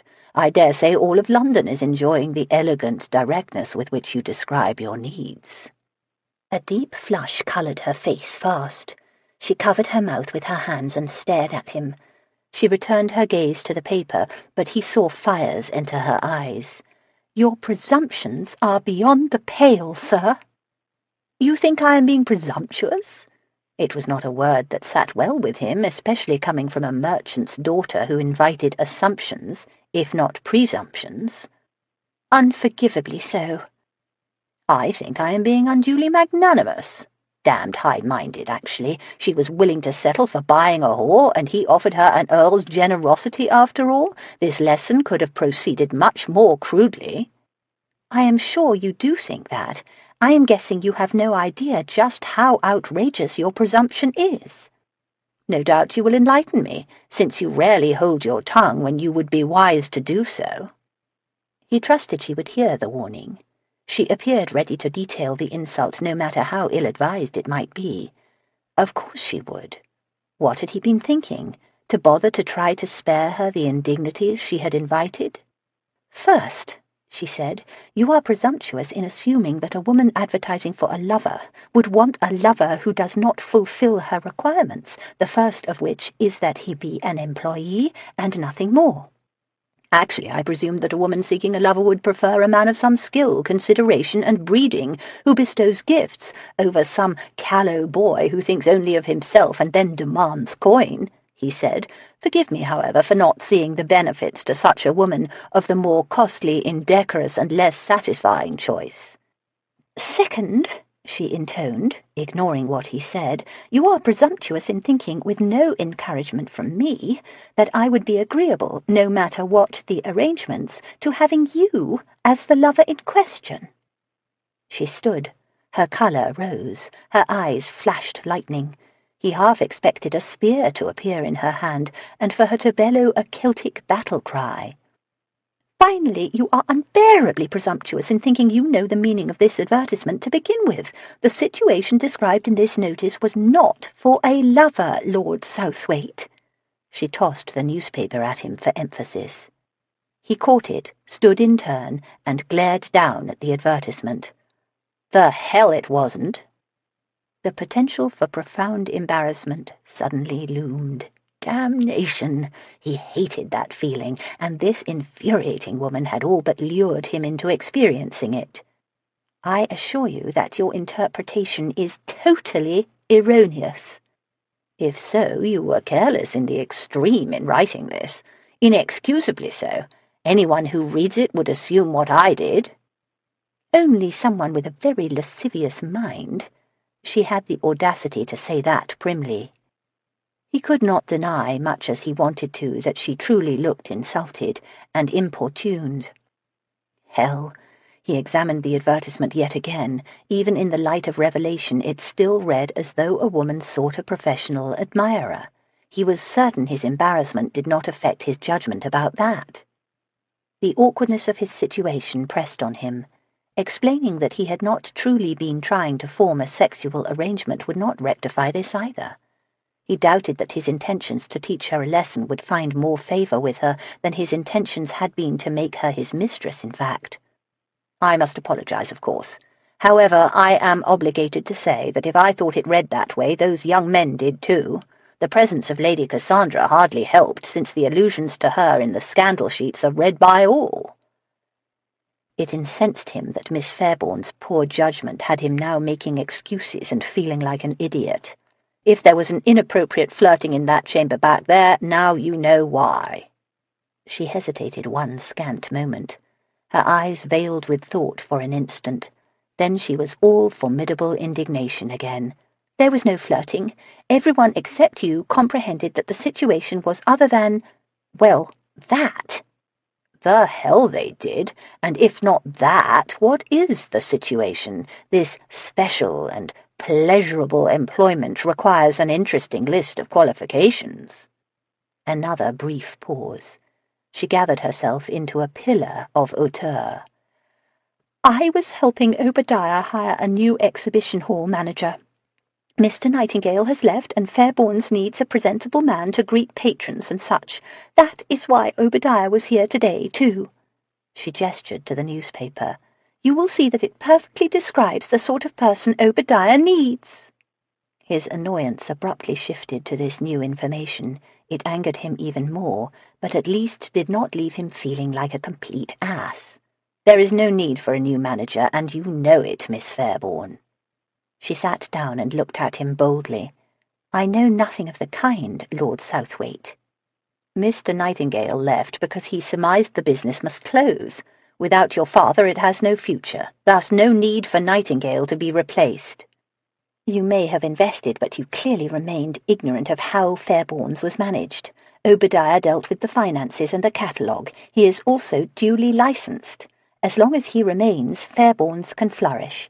In fact, he is already well along preparing the next sale. How like her to decide to have this conversation now, when he wanted very much to take his leave. Your father never spoke of Riggles having such authority. It was not in his interest to reveal his reliance on others, least of all to you. Why, Obadiah has an expertise to challenge papa's, and superb eyes for attributions. I dare say that if he had possessed any fortune, papa would have sold half the business to him, not you. Only he did sell it to me, and I gave no permission for another auction, quite the opposite. Your permission was not required because it is more the second half of the last auction than a completely new one. Obadiah decided to hold back the better works for another day. Her fast retreat into self-possession aggravated his temper, just as it had the day of the auction. He saw himself during that last exchange, pacing back and forth in the storage room, barely able to move because of the paintings and table of silver. She had so provoked him with her manner that he had not even wondered why such things would be in storage at an auction house that had just held its last sale. Now their presence there loomed large in his memory. Those were the items held back from that auction, of course. She had spent the last week deliberately disobeying him and continuing to plot a course that she knew he would not approve. He had come here today to tell her that the auction house would be sold. It still needed saying. Unfortunately, the ridiculous misunderstanding with the advertisement meant he would be fighting a rear-guard action in the battle that would inevitably ensue. While he composed a parting remark that would salvage something of his dignity, his gaze was distracted by the light coming from the west window, and how it showed a variety of tones in the brown curls on her crown. Some streaks of hair appeared almost golden.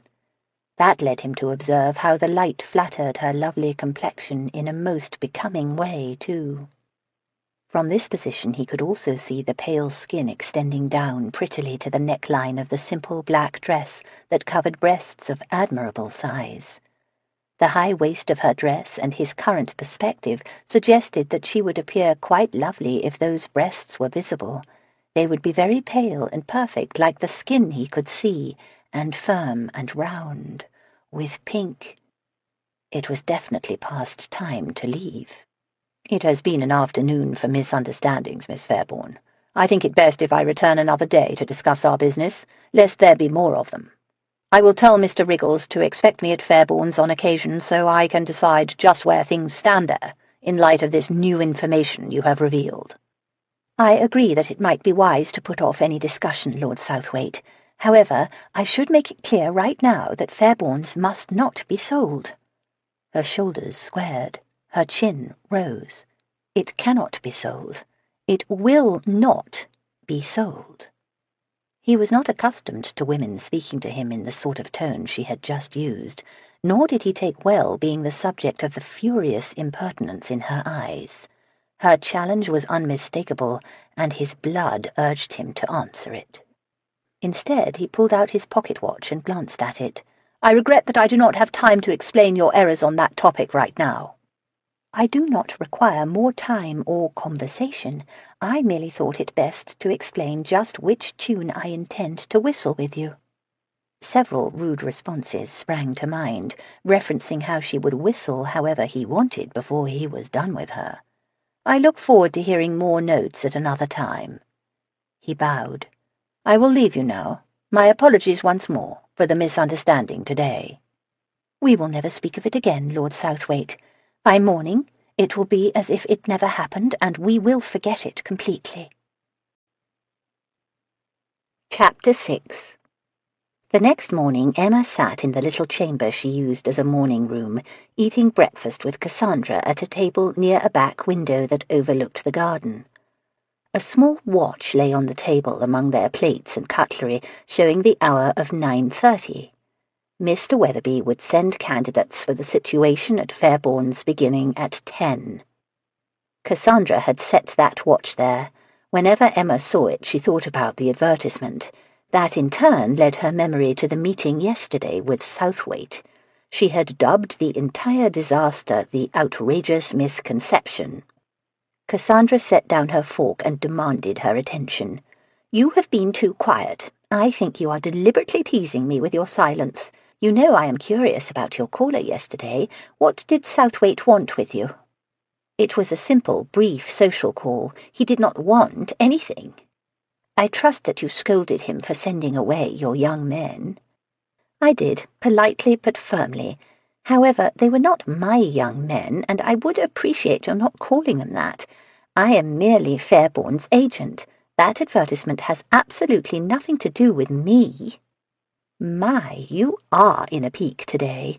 I hope that your disposition improves before we begin our meetings in the library. It will not be helpful if you present yourself as cross and unpleasant." "And why not? It is not as if I am seeking this young man to dance attendance on me." She peered critically at Cassandra. "There can be no misunderstanding about that, I hope. I have wondered if including that requirement of enjoying female company was ill-advised. It seemed to me that most of those men yesterday were too bold in flirting." Cassandra shrugged. "I did not find them over-bold. I believe they merely hoped to prove they had the requisite charm." "That requirement may have been ill-advised as well." "Since both were added by me, are you now criticizing my advice? You are out of sorts today, but please do not turn your bad humor in my direction." Emma bowed her head and tried to reclaim a better frame of mind. It was not fair to blame Cassandra for the embarrassment of the outrageous misconception. Surely Cassandra had not deliberately written the advertisement with the intention that it be interpreted in shocking ways. Or had she? Cassandra's comments about flirting and flattery doing Emma good sprang to mind. So did the suggestion that they find her a man. No, surely not. Lord Southwaite's accusations and presumptions were making her too suspicious. Emma wished she had forgotten all about that humiliation by morning, the way she had told Southwaite she would. Instead, she spent the whole night thinking about it. She had tried to give fair and honest thought to the misunderstanding with which it began. In hindsight, she had to admit that his reading of her advertisement had not been entirely implausible. Their conversation, which had been a comedy of misconstruction, might have even given him reason to think she was amenable to his scandalous proposal. However, as a gentleman, he should have made sure that she did not mind being propositioned before assuming that she would agree to his proposition. His boldness could not be excused. The night being long and her thoughts being deep, she had inevitably pondered why an earl would be interested in Emma Fairbourne at all, least of all as a mistress. It really made no sense, unless Southwaite preferred women far below him in station, and was not above taking advantage of a situation where one dropped into his lap. The lower born, the more grateful, no doubt. The more ordinary, the more in awe of him. The less wealthy, the cheaper to impress. His interest was not to his credit nor to hers, and so, when her sleepy thoughts had wandered into speculating what it was like to be such a man's mistress, she mostly managed to stop them before they drifted to the physical parts of such arrangements. Unfortunately, One thought snuck there anyway, and shocked her by provoking lazy titillations that slyly aroused her before she realized what was happening. The memory of that made her feel ridiculous now. The entire outrageous misconception did. The only good thing to come out of the upsetting episode was that once more she had bought some time. He had come to demand Fairbourne's be sold, she was quite sure. He would return to raise the question eventually. She counted on him being embarrassed enough by the outrageous misconception that he would not press his case for at least a few days. "Cassandra, I know that you think flirting is as normal as breathing, and part of a man's charm when he possesses any at all. However, do you think— I found myself wondering last night if perhaps my advertisement might be misunderstood by some of these young men." "Misunderstood? How so?" "Is it possible that some of them believed the employment to be not only special and pleasurable, but also private? Very private?" Cassandra thought that very funny. She answered between giggles. "I suppose if a man were inclined to assume you were desperate, he might, or that I was, come to think about it. After all, you might have been aiding me in the search, not I aiding you." She grinned while she patted Emma's hand. "Believe me, when women do write advertisements such as you imply, there is nothing subtle about it. Only an idiot would assume that your situation involved nothing more than private intimacies." She picked up the watch. "We should prepare. I fear it will be a long day." While Emma walked with Cassandra up to her bedchamber, Cassandra regaled her with stories of advertisements she had seen by women seeking footmen or workers with strong backs, warm hands, and various other attributes that would ensure the fellows satisfied a most private situation. Considering that her own advertisement had called for a strong physique, Emma was not nearly as amused as Cassandra expected. She suspected Cassandra had indeed planned to encourage young men to assume such private pleasures, if not with Emma Fairbourne, then with ladies who patronized the auction house. The new man should not expect the situation to consist of nothing more than that, but Cassandra assumed that had been part of Mr. Nightingale's success, and had implied such duties when she revised the advertisement's words. Emma felt very stupid that she had, once again, not interpreted Cassandra's entendres correctly. If she was right, then the outrageous misconception had not been nearly as outrageous as she had thought. Not that she would ever admit that to the Earl of Southwaite. At 2 o'clock that afternoon, Emma called for her carriage. She pulled on her black gloves, tied on her black bonnet, picked up her black parasol, and strode down the stairs of her house. On the second level she glanced into the drawing-room. The empty drawing-room. Not a single applicant had been sent by Mr. Weatherby today. She and Cassandra had waited in vain all morning to see if Mr. Lawton could be improved upon by someone in today's batch of hopeful young men. A half-hour later she entered Mr. Weatherby's chambers on Green Street. After a brief wait, Mr. Weatherby received her. She explained her surprise at the dearth of applicants today for her advertised situation. Were there no inquiries at all? Mr. Weatherby, a solicitor who supplemented his fees by offering services such as he now provided to her, was a short, thin man composed of points, the most prominent being that of his nose. Pointed ears and eyebrows sung in harmony, and given the tune being played, even his shirt-collar's ends seemed to hum along. He responded blandly, "It happens this way sometimes. Most of the response comes the first day the advertisement runs in the newspaper." "Most, you say? In this case it was all." "I am not responsible for the success of an advertisement, Miss Fairbourne. I cannot imagine what you expect of me, but I am sure that I cannot help you." His nose aimed down to a paper on his desk. "My clerk will see you out." He was rudely dismissing her without even the courtesy of an adequate explanation. She remained steadfast in her chair. He refused to acknowledge that she still sat there. Finally she stood. Positioned across the desk's expanse from the solicitor, she slammed her parasol down on the desk with as much force as she could. The inkwell jumped. Mr. Weatherby did too. Then he reared back in his chair, eyes wide and mouth open, aghast at how close that parasol had come to his bent head. "Mr. Weatherby, you were more than solicitous the day you sold me your services. You can remain courteous today, as I ask the reason your services have halted with such abruptness. I am not so stupid as to believe that every single person in London, even slightly suitable for that position, came here all on one day." He just stared at her and the parasol with astonishment. She stood the parasol up on the desk and held it by its hilt. "Did even a single man come here today in response to the notice?" Mr. Weatherby nodded. "How many?" Dumbfounded, he held up 5 fingers. "Why did you not send them to my house?" Mr. Weatherby hesitated. Emma readjusted her grip on the parasol. Mr. Weatherby cleared his throat, found his voice, and explained. "I am thinking this must be it, Miss Fairbourne," her coachman, Mr. Dillon, said. 5T is the one the fellow at the White Swan described." Emma looked at the pale facade of the huge townhouse facing St. James Square.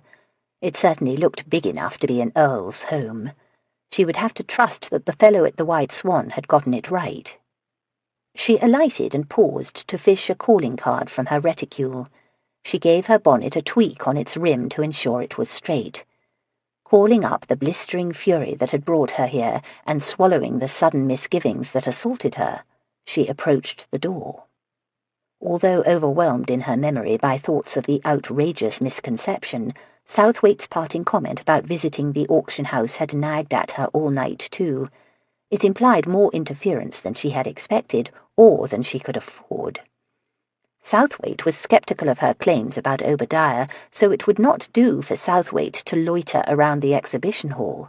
If he did, she could not go there herself and attend to the duties that she had claimed Obadiah would be performing. By morning she had convinced herself that he would probably visit once or twice at most, and that his words did not herald the trouble she feared. Now she knew differently. She was shown to a drawing-room, one 3 times the size of her own. Paintings hung on the walls, and she recognized several as having been purchased at Fairbourne's auctions. It was a very pale room otherwise, which set off the paintings quite nicely. The furniture appeared finely boned, except for one rather large-scaled, upholstered armchair near the fireplace.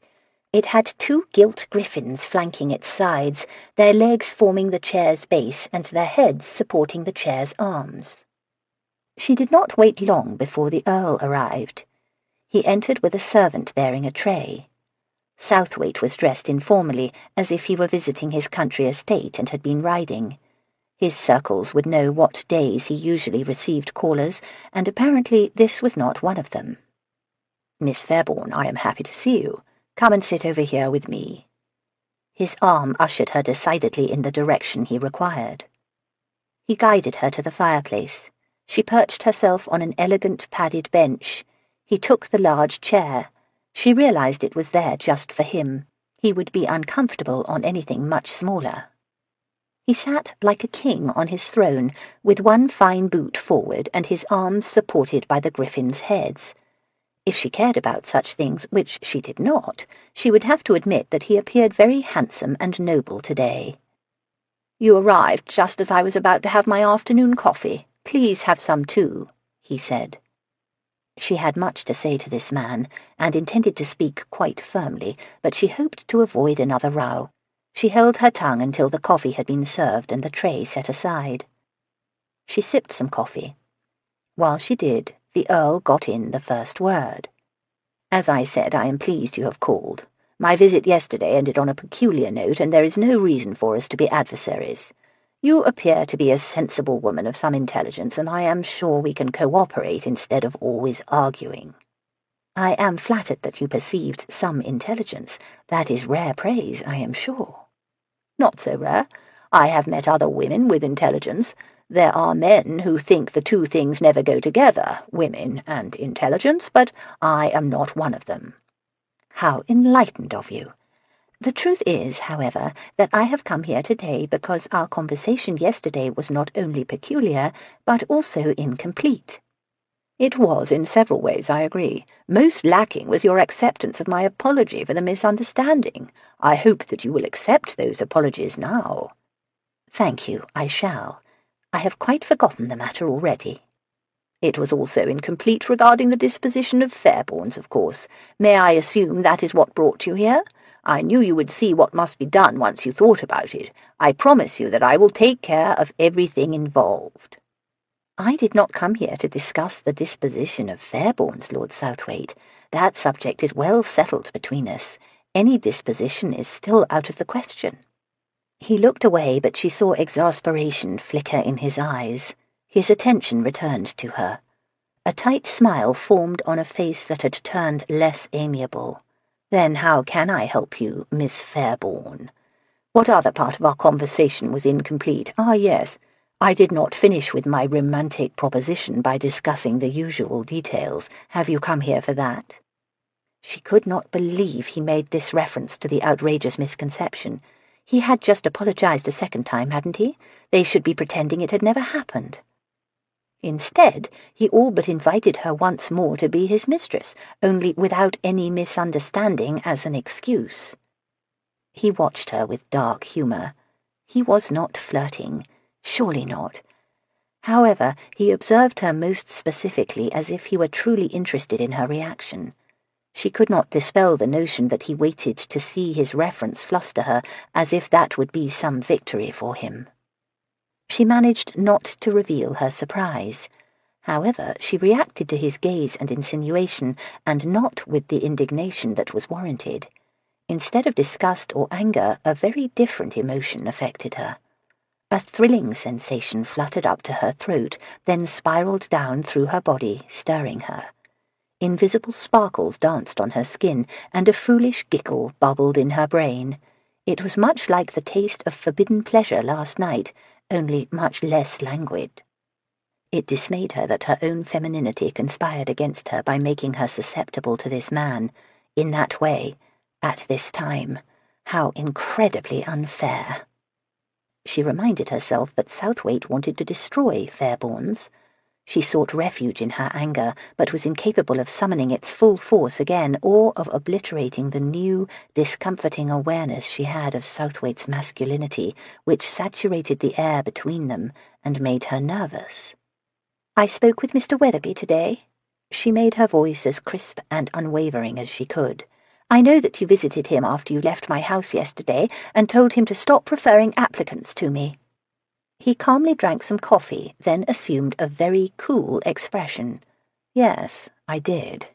I had just proven how that advertisement could lead to misconceptions about the situation it described. I could not allow Mr. Weatherby to send prospects to your house all week and risk the world knowing that the daughter of Maurice Fairbourne had written such a thing." "You sought to preserve my reputation?" "As best I could under the unfortunate circumstances, yes." "Do you not find that in the least ironic, Lord Southwaite?" He thought a moment, then shook his head. "I see no irony. Even if we had come to an arrangement yesterday, I would have used all of my power to avoid scandal for you." He was speaking of it again. "You will be relieved to know that I also paid off the men who were there when I arrived and made them promise not to speak of where Mr. Weatherby sent them," he continued. "We will have to hope those you interviewed prior to my arrival are discreet. If they are not, I can only pray that you did not have any of them remove their coats." He was scolding her, obliquely, but it was a scold all the same. Worse, he did so as if he had the right to. "Lord Southwaite, I came here to explain that Fairbournes does not need or welcome your interference, only to learn just how much more you interfered than I knew. It was not your place to send those men away at all. Now I discover that you paid them for silence, as if I had committed a crime that needed to be obscured." "You were not guilty of a crime, Miss Fairbourne, only weak judgment." "Forgive me for speaking plainly, but—" "If I do not forgive you, will I be spared? No, I did not think so." He sighed with forbearance. "Pray, continue." It was not easy to do so after he said that. Still, she managed to speak the message she had come here to give him. "Your meddling is not wanted. Your help is not needed. You were an invisible investor for years and should remain so." "Miss Fairbourne, with your father's passing, the situation is much changed. We are two halves of a financial whole, and your half is now troublesome to mine. I will interfere as I see necessary and as I see fit." He spoke like the lord he was, without the slightest note of apology or hesitation. Her mind formed scathing criticisms of his arrogant manner. Another part of her, the stupid feminine part giving her unexpected trouble today, was awed by his masterful presence and supreme confidence. A slow smile appeared on his stunningly handsome face. It was a dazzling one that seemed calculated to appease the furious Emma and entrance the stupid one, as if he knew both existed and were at odds right now. To her shock, that smile captivated her in ways she could not control. Almost immediately the remnants of her anger started slipping out of her grasp. She found it hard to look away. "I do not require any particular behavior from you, Miss Fairbourne. I am not that much of a hypocrite," he explained, cajoling her to see the sense of it. "I merely require discretion such as I practice myself. Should the world learn about this partnership, our reputations will begin to leech on to each other. I would prefer not to get the worst of it, should that happen." That smile again. "I am sure you understand that." "Your concerns are misplaced. I am too common and unknown to affect your reputation no matter what I do. I am too insignificant to engender either gossip or scandal, nor am I accustomed to the kind of behavior that might incite either. Why, I even turned down an earl who offered to make me his mistress in a thoroughly discreet arrangement." He cupped his chin with his hand and regarded her. "That earl's misunderstanding is cause enough for caution, don't you think? He might have made assumptions due to your friendship with Lady Cassandra, for example. More discretion would be wise there, too, I think." She was so entranced by how well he looked in that chair, and how handsome he could be when he was not stormy, and by how delicious her physical responses were, that she almost did not hear him.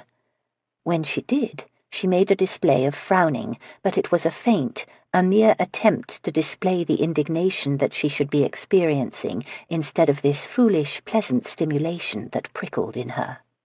"I will not insult my dearest friend to satisfy your oddly selective notions of propriety.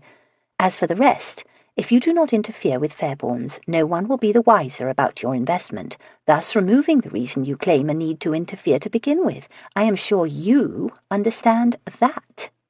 She stood to make good an escape, before she did something that revealed how a hidden part of her had lost all claim to sense or strength. "Good day to you, Lord Southwaite. Thank you for receiving me so I could make my position clear." "Are you finally ready to ride?" The question, spoken with sharp impatience, pulled Darius out of his contemplation of Miss Fairbourne as soon as he opened the library door. His friend, Gavin Norwood, Viscount Kendale, did not wait for an answer. Already he was gathering his limbs and rising to leave. "5 minutes, you said," Kendale muttered, raking his dark hair with his fingers while he reached for his gloves with his other hand. "I could be halfway to the coast by now." "My caller's mission was not as friendly as I had hoped," Darius said. "It required some time to come to an understanding with the lady." Not that they had come to one, he admitted to himself. He had put off this journey with Kendale and chosen to see Miss Fairbourne only because he assumed she had come to capitulate. It turned out that instead she had come to upbraid him. No one did that. Women surely did not dare such a thing and remain unscathed, not even lovers who tried it while employing pouts or, more annoyingly, caresses. At least he had not been at the disadvantage this time, even if she did have her say. He had also learned something about Emma Fairbourne. A smile could fluster her faster than a scowl, and a command could end an argument more surely than a threat. He would not have minded exploring just where more smiles and commands could have led. Her extreme boldness today hardly encouraged the indifference he had sworn regarding her. In response, he had experienced the urge to demand she bend to his will. Various ways of effecting that, most of them involving erotic subjugation on her part, had played through his mind vividly while they sat together. The remnants of those images still distracted him. There had been signs in her, a flush here and a stammer there, and the way her intense gaze never left his, that suggested her surrender was not out of the question. "She?" Kendale asked, his stride to the door arrested by the pronoun when it finally penetrated his temper's storm. "You put off our duty because of a woman? You delayed a matter of dire importance to the realm to dally with one of your lovers?" He cursed in annoyance. "You said that Tarrington wanted to meet in the morning." "And we will meet in the morning. I stole no more than 30 minutes, and that we can spare. The woman is not a lover, either, so please start no rumours." "I don't know her name. How can I start a rumour? As for 30 minutes, I have seen men die because of a delay much shorter." Darius opened the door to encourage Kendale to stride again, right out to the horses. Tomorrow morning's plans were important, but not nearly as significant as Kendale hoped. It was tomorrow night's meeting that would tell whether long-laid strategies had borne enough fruit to be successful. Darius understood Kendale's preference for action over negotiation. Kendale had been in the army, after all, but it was the latter that might make their efforts work in the long run. "Ours is merely an independent surveillance regarding movements on the coast, Kendale. It is not a military maneuver. No one will die even if we are 2 days late, let alone half an hour." Kendale walked by, brow furrowed and steely gaze straight ahead.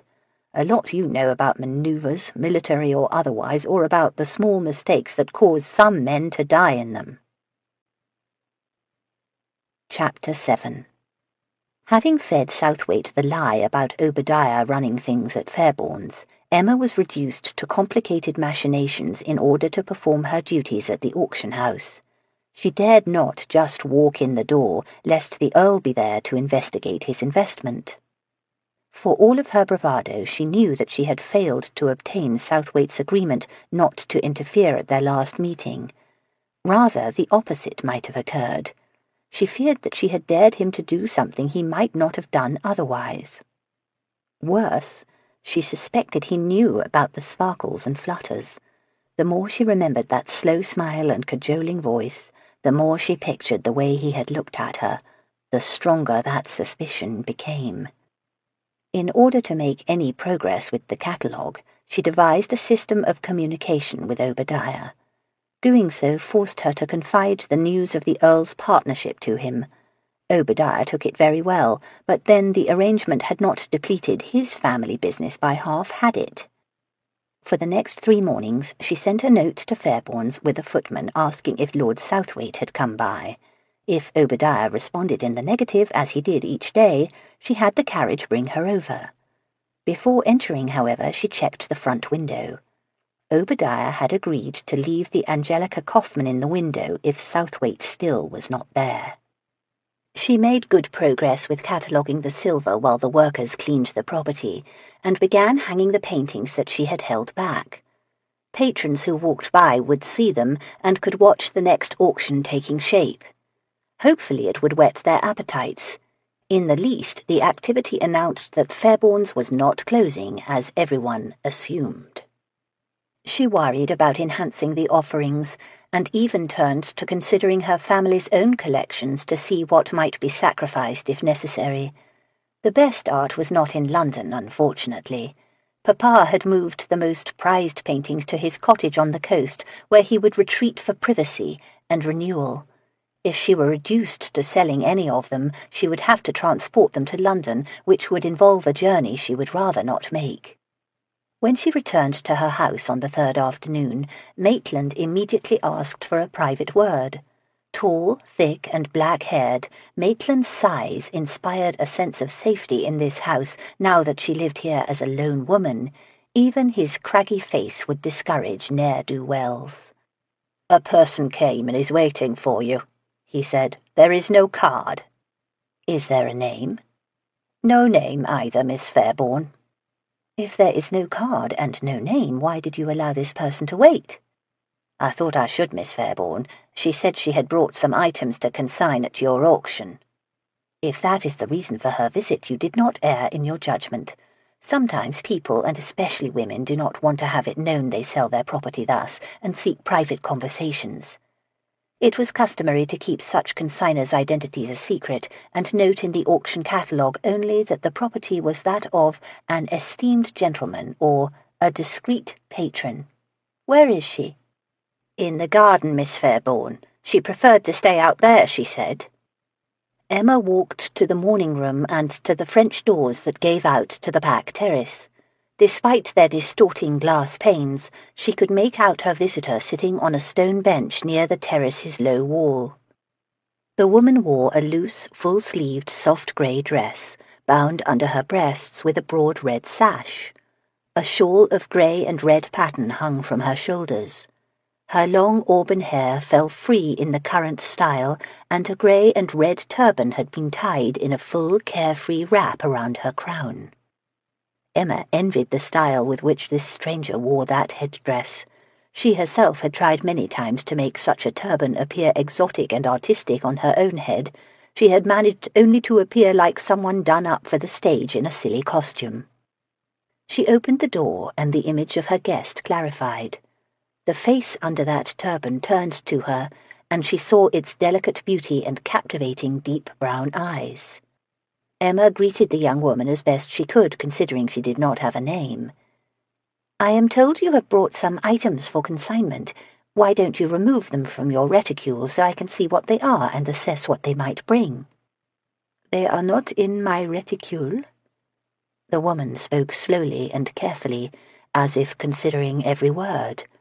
Emma heard the lingering accent that indicated her lovely guest was French, but probably not a recent arrival.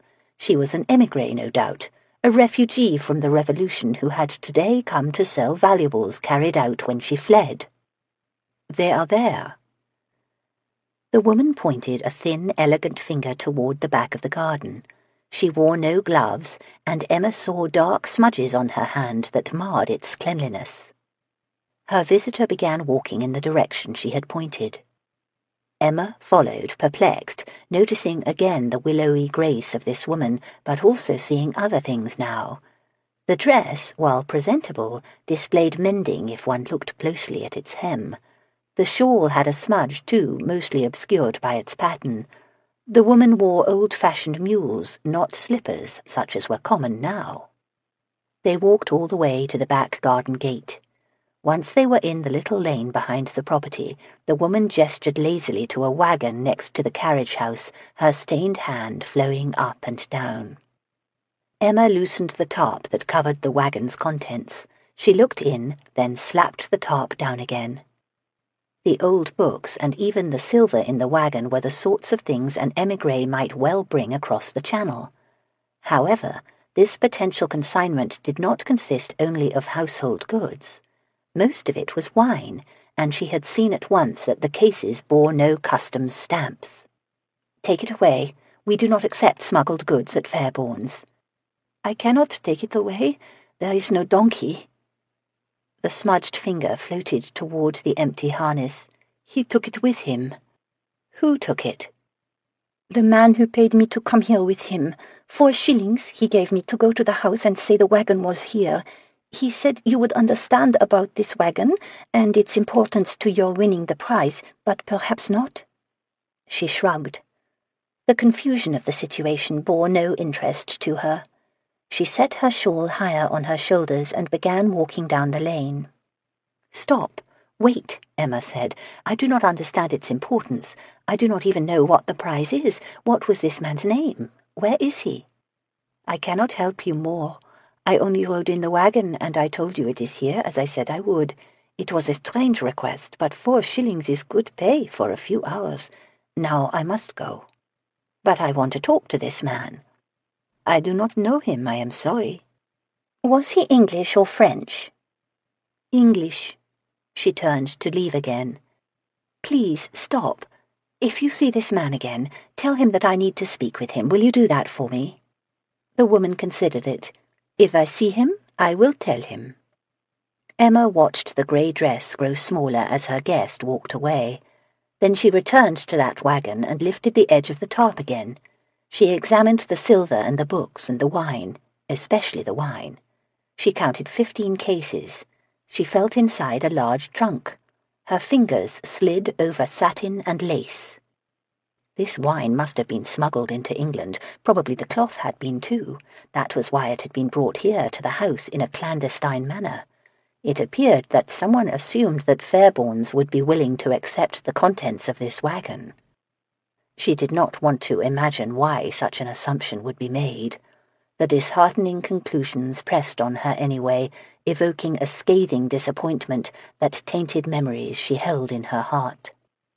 How many of the consignments over the years described as from the estate of a gentleman had in fact arrived like this, anonymously and very quietly? She tied down the canvas so the wagon's contents would be protected and also invisible. Then she returned to the house and sought out Maitland. "Maitland, that woman today. Have there been others? Strangers like her who came to the garden door and asked for my father and who left wagons near the carriage house?" "There were some these last years, not many." He paused, then added with earnest apology in his voice, "Mr. Fairbourne seemed to know when they would come. I thought you must know too. If my actions have distressed you, I am abjectly sorry." "Do not apologize. It was wise for me to see her." She retreated to her chamber before she did something that revealed her shock and disappointment. If Maitland knew, all the servants probably did. She had been the only one in this house who had not guessed that Fairbournes had been successful in part because Maurice Fairbourne dealt in smuggled goods. Darius ran his finger down the row of figures, then glanced across the desk at Obadiah Riggles. The older man tried to mask his discomfort at being subjected to this interrogation, but the way he kept blinking gave him away. "I have duties to attend to, Lord Southwaite, if you can spare me now." "Not quite yet, Riggles." It was not clear what Riggles thought his current duties might be. That he had resisted being dragged back to this office and had tried repeatedly to get away could not be denied, however. "There are consignments going back years, for which there are no names," Darius said. "Does discretion extend to the accounts if an individual requests privacy?" Obadiah's face tinted with a flush. "Sometimes. That is, Mr. Fairbourne would make that decision, as you can imagine." "Yet Miss Fairbourne said that you kept the accounts, so Maurice would instruct you to leave off the names?" Obadiah's head dipped in what appeared to be a nod. Darius found the last payment made to him as a partner. His name was not present either. He recognized it only from the amount. He sat back and gave Riggles a good examination. The fellow looked to be a man who would not know how to be deceptive even if he wanted to be. That probably explained why being confronted with the extensive ambiguities in these accounts caused him such ill ease. A smile kept forming and fading on that pale face, but even at its broadest it could not hide the caution in Riggles's eyes. "How much do you anticipate the next auction bringing in?" Darius asked. Riggles sat straight, startled. "Next one, sir?" "Miss Fairbourne has told me there is to be another." "She has?" "The paintings being hung on the walls today also gave me a clue." "Oh, yes, I see how that might make it obvious. I suppose since you know about it, we hope for many thousands, and should see it if the jewels remain with us." "Jewels?" "Lady Cassandra Vernon's jewels. Mr. Fairbourne estimated, that is, Mr. Fairbourne and I estimated, they would go for 2,000 on their own." Darius closed the account book and stood. Obadiah jumped to his feet. "I trust that you have learned what you sought to know, Lord Southwaite," he said earnestly. "Hardly." Darius had learned what he feared learning, however. The accounts were vague enough, and possibly incomplete enough, that all manner of items could have passed through Fairbourne's without much documentation. That the total take could have been understated, and his own share as a result, did not concern him. That the auction house might have been involved in illegal activities did.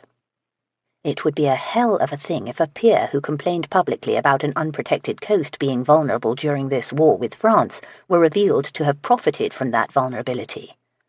The irony had not been far from his mind his last 3 days in Kent, during those meetings he, Ambery and Kendale had held with the leaders of the volunteer units of citizens who had massed for drills near Dover. He had even visited that cliff walk from where Maurice Fairbourne had taken his fatal fall again. There was nothing to recommend that barren strip other than its exceptional views of the beaches and sea in all directions. From that spot a man could easily signal to smugglers that the coast was clear of the few Board of Customs sloops that had not been requisitioned by the naval service. Darius walked out to the exhibition hall with Obadiah on his heels. He surveyed the paintings being hung in their long vertical rows on the tall grey walls. One of the workers caught Obadiah's eye and made an odd gesture.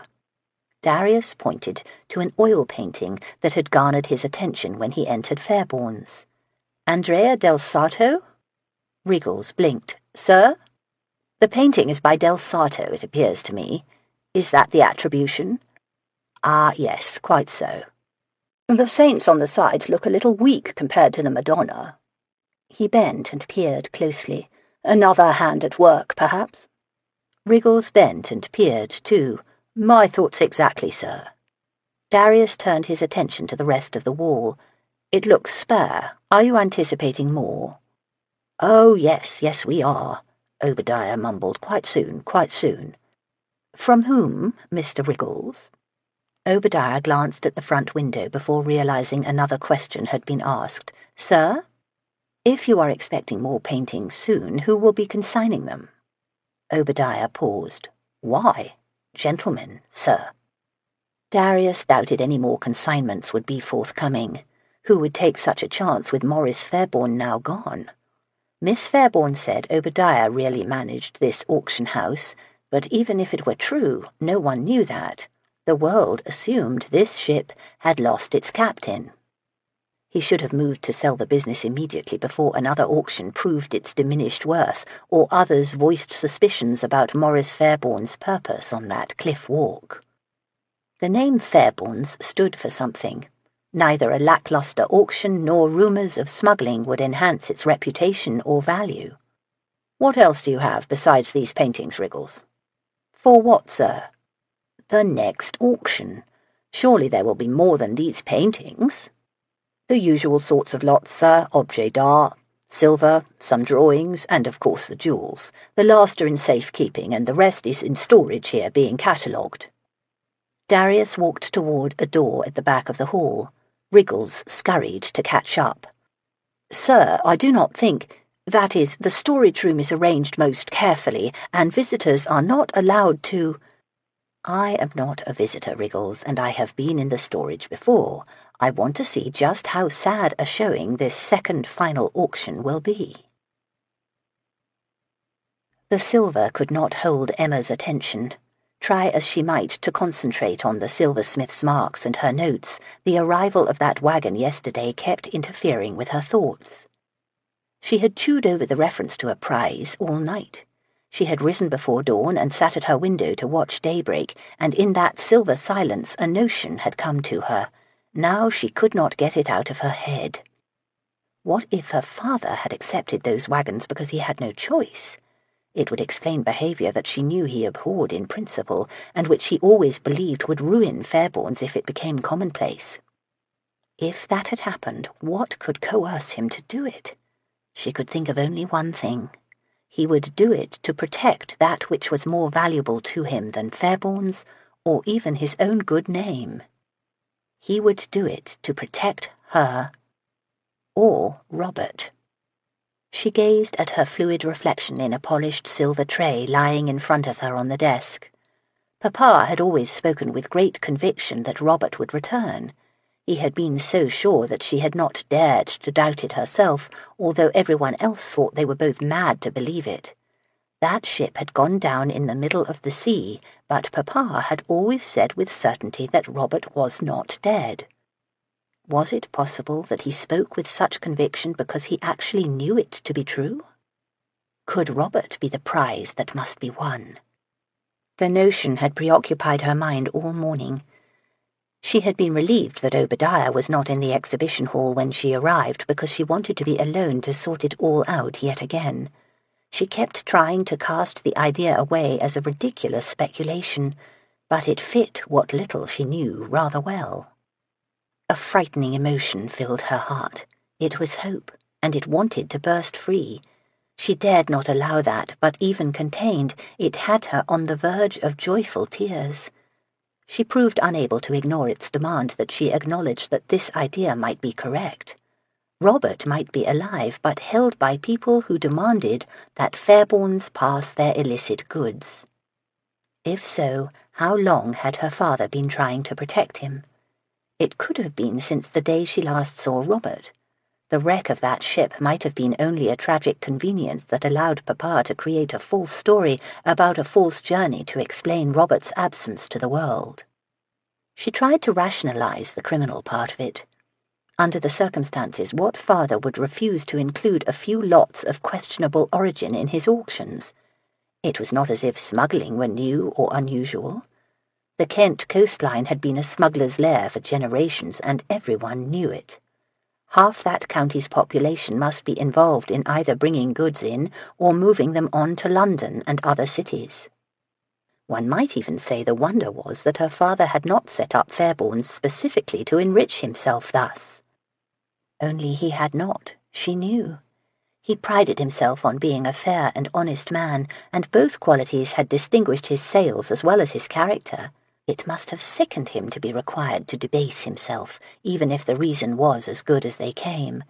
It would sicken her, too, but if there were a chance she could see her brother again, if he might come home to her and Fairbourne's and take their father's place, if she might laugh with him again, even one more time, she would do it too.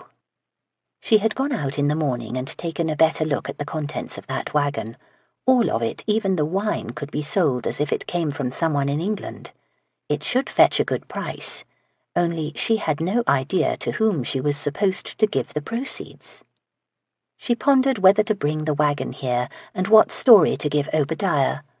A plan was forming when abruptly the door opened, shattering her privacy.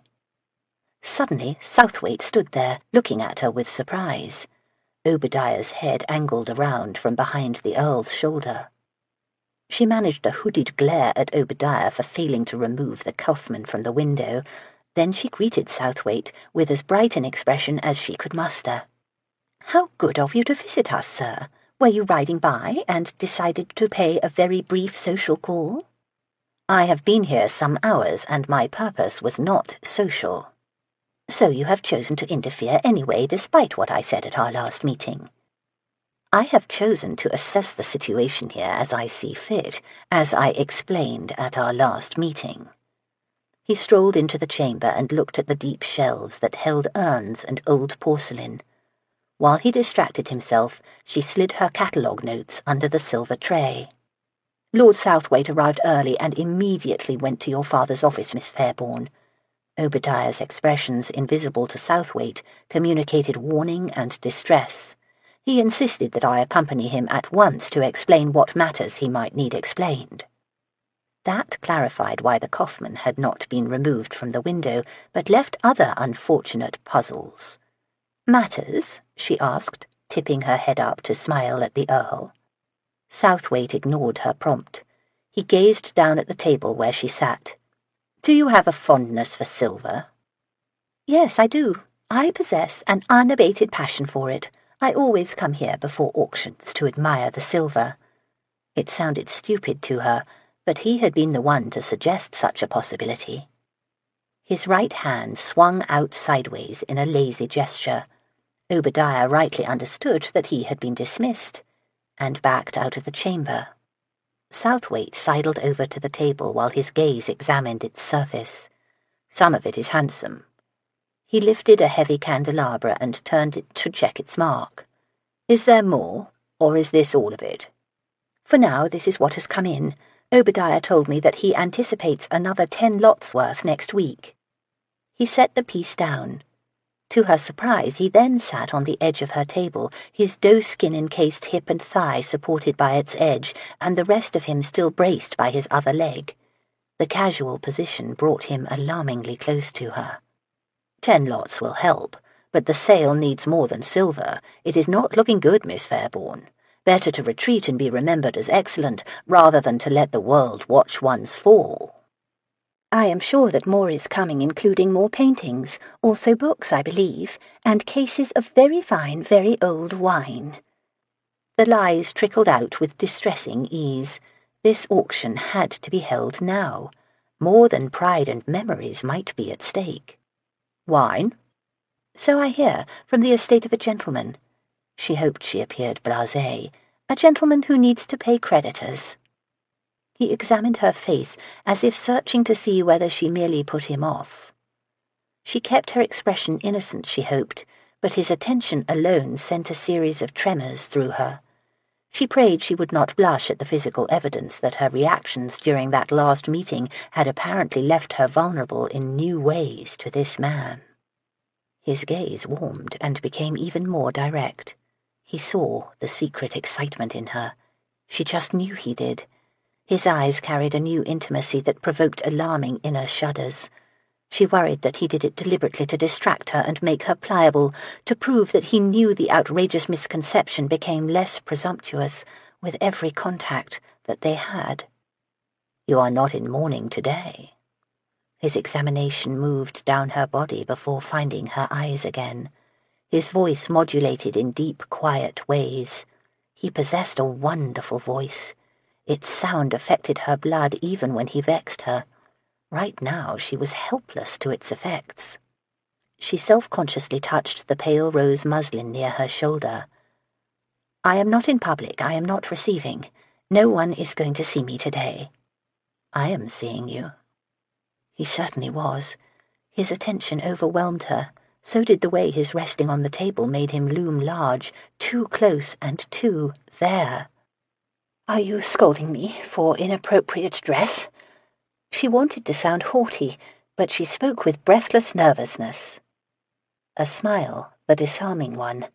That smile was very masculine, oh yes. He knew the effect he was having on her.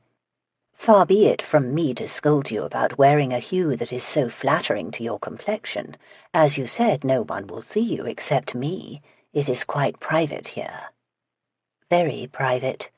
Obadiah had left the door ajar a bit, but not by much. The workers sounded far away. "Are you staying in town now, Lord Southwaite? You often prefer your country estate, I have heard, even during the season." She spoke to fill the silence. Perhaps sound would help her evade the spell he was weaving. "I was just there for several days. I will remain in town for a while, I think." That was not good news. "All is well in Kent, I trust?" "All is normal, at least. The volunteer units don their colours and drill just as they do here in London. The tides still come in and the smugglers still run free. With the Navy deployed to stop the French if they come, there is little to halt free trade on the coast now." It took great effort not to react to this inopportune turn in the conversation. "Well, they are no real threat, unlike the French." If all that crossed were wine and lace, that would be true. However, spies also enter, and information leaves. He sounded preoccupied, as if his mind did not really give much thought to his words. Her mind, on the other hand, grew increasingly alarmed. Wine and lace? One might think he knew about that wagon. She waited for him to say something else or to move. Neither happened. He just sat there observing her with some private consideration apparent in his eyes. Excitement danced in her chest, the beat increasing with each moment their gazes remained locked. She told herself she was reacting like a fool, but that did not stop the sensation. She sensed him about to move. It was in the air more than his body, although the hand that rested on the table began to rise. Almost as quickly he halted the movement. One more look, then he broke the power he had been exerting over her, as surely as if he had closed a door to his soul. She found she was free and in possession of herself again, but not truly glad for it.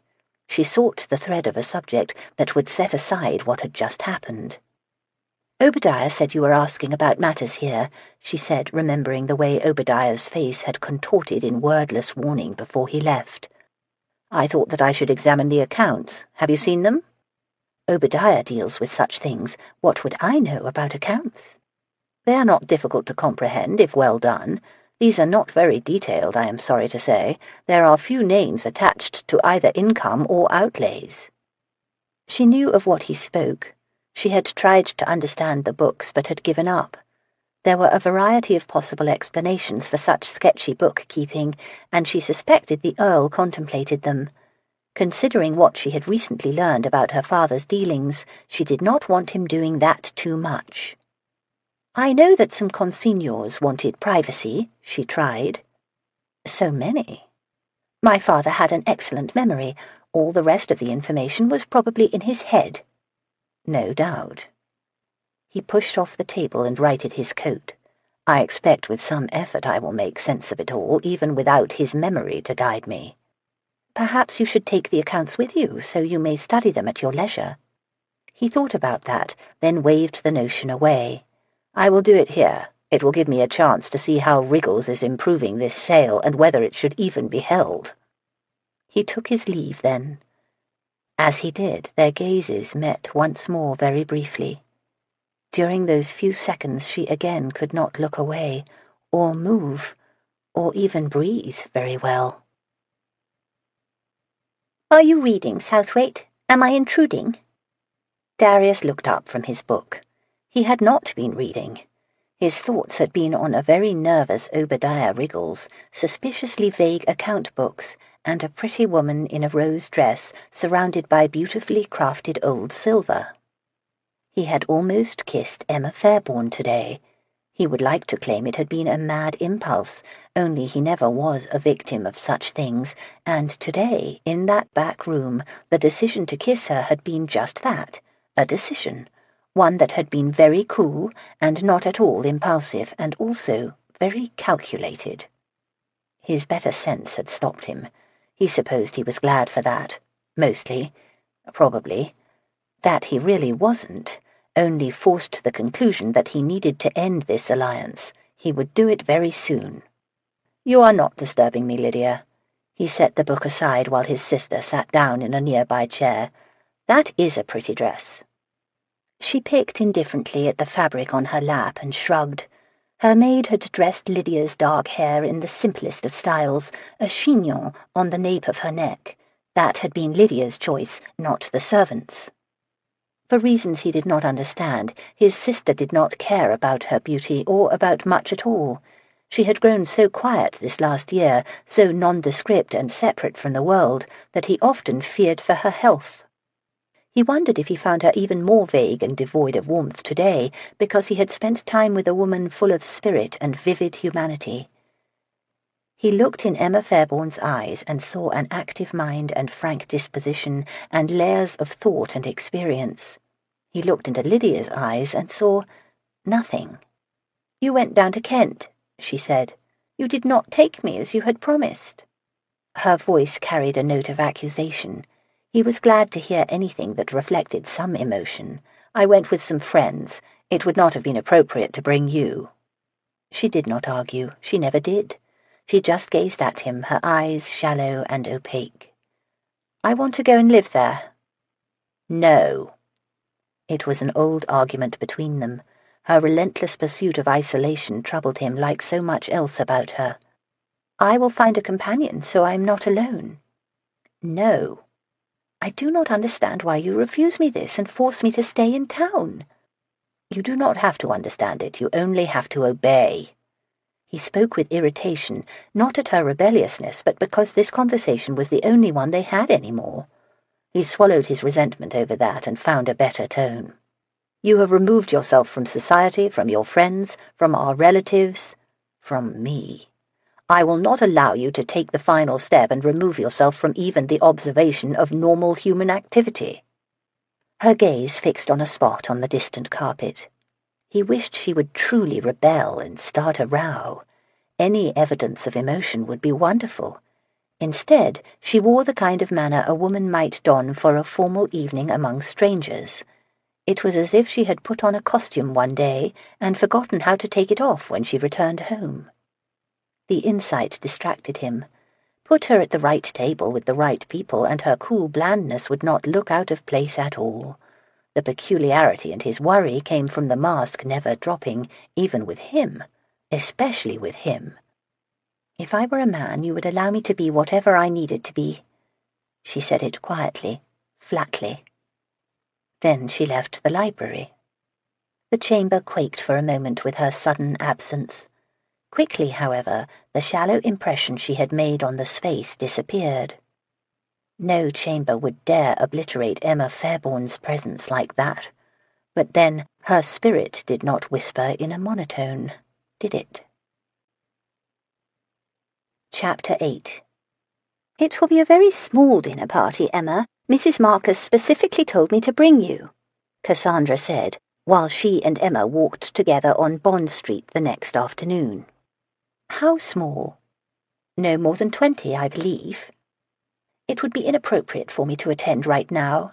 She made a sweeping gesture at her subdued grey dress and lack of ornament, the evidence of her state of mourning. "Mrs. Marcus obviously does not think such restriction necessary for such a minor social event, nor do I, nor would anyone else who will attend. I will bow to your choice if I must, but I intend to arrange a full social agenda for you once it is acceptable." Emma rather wished Cassandra would not do that.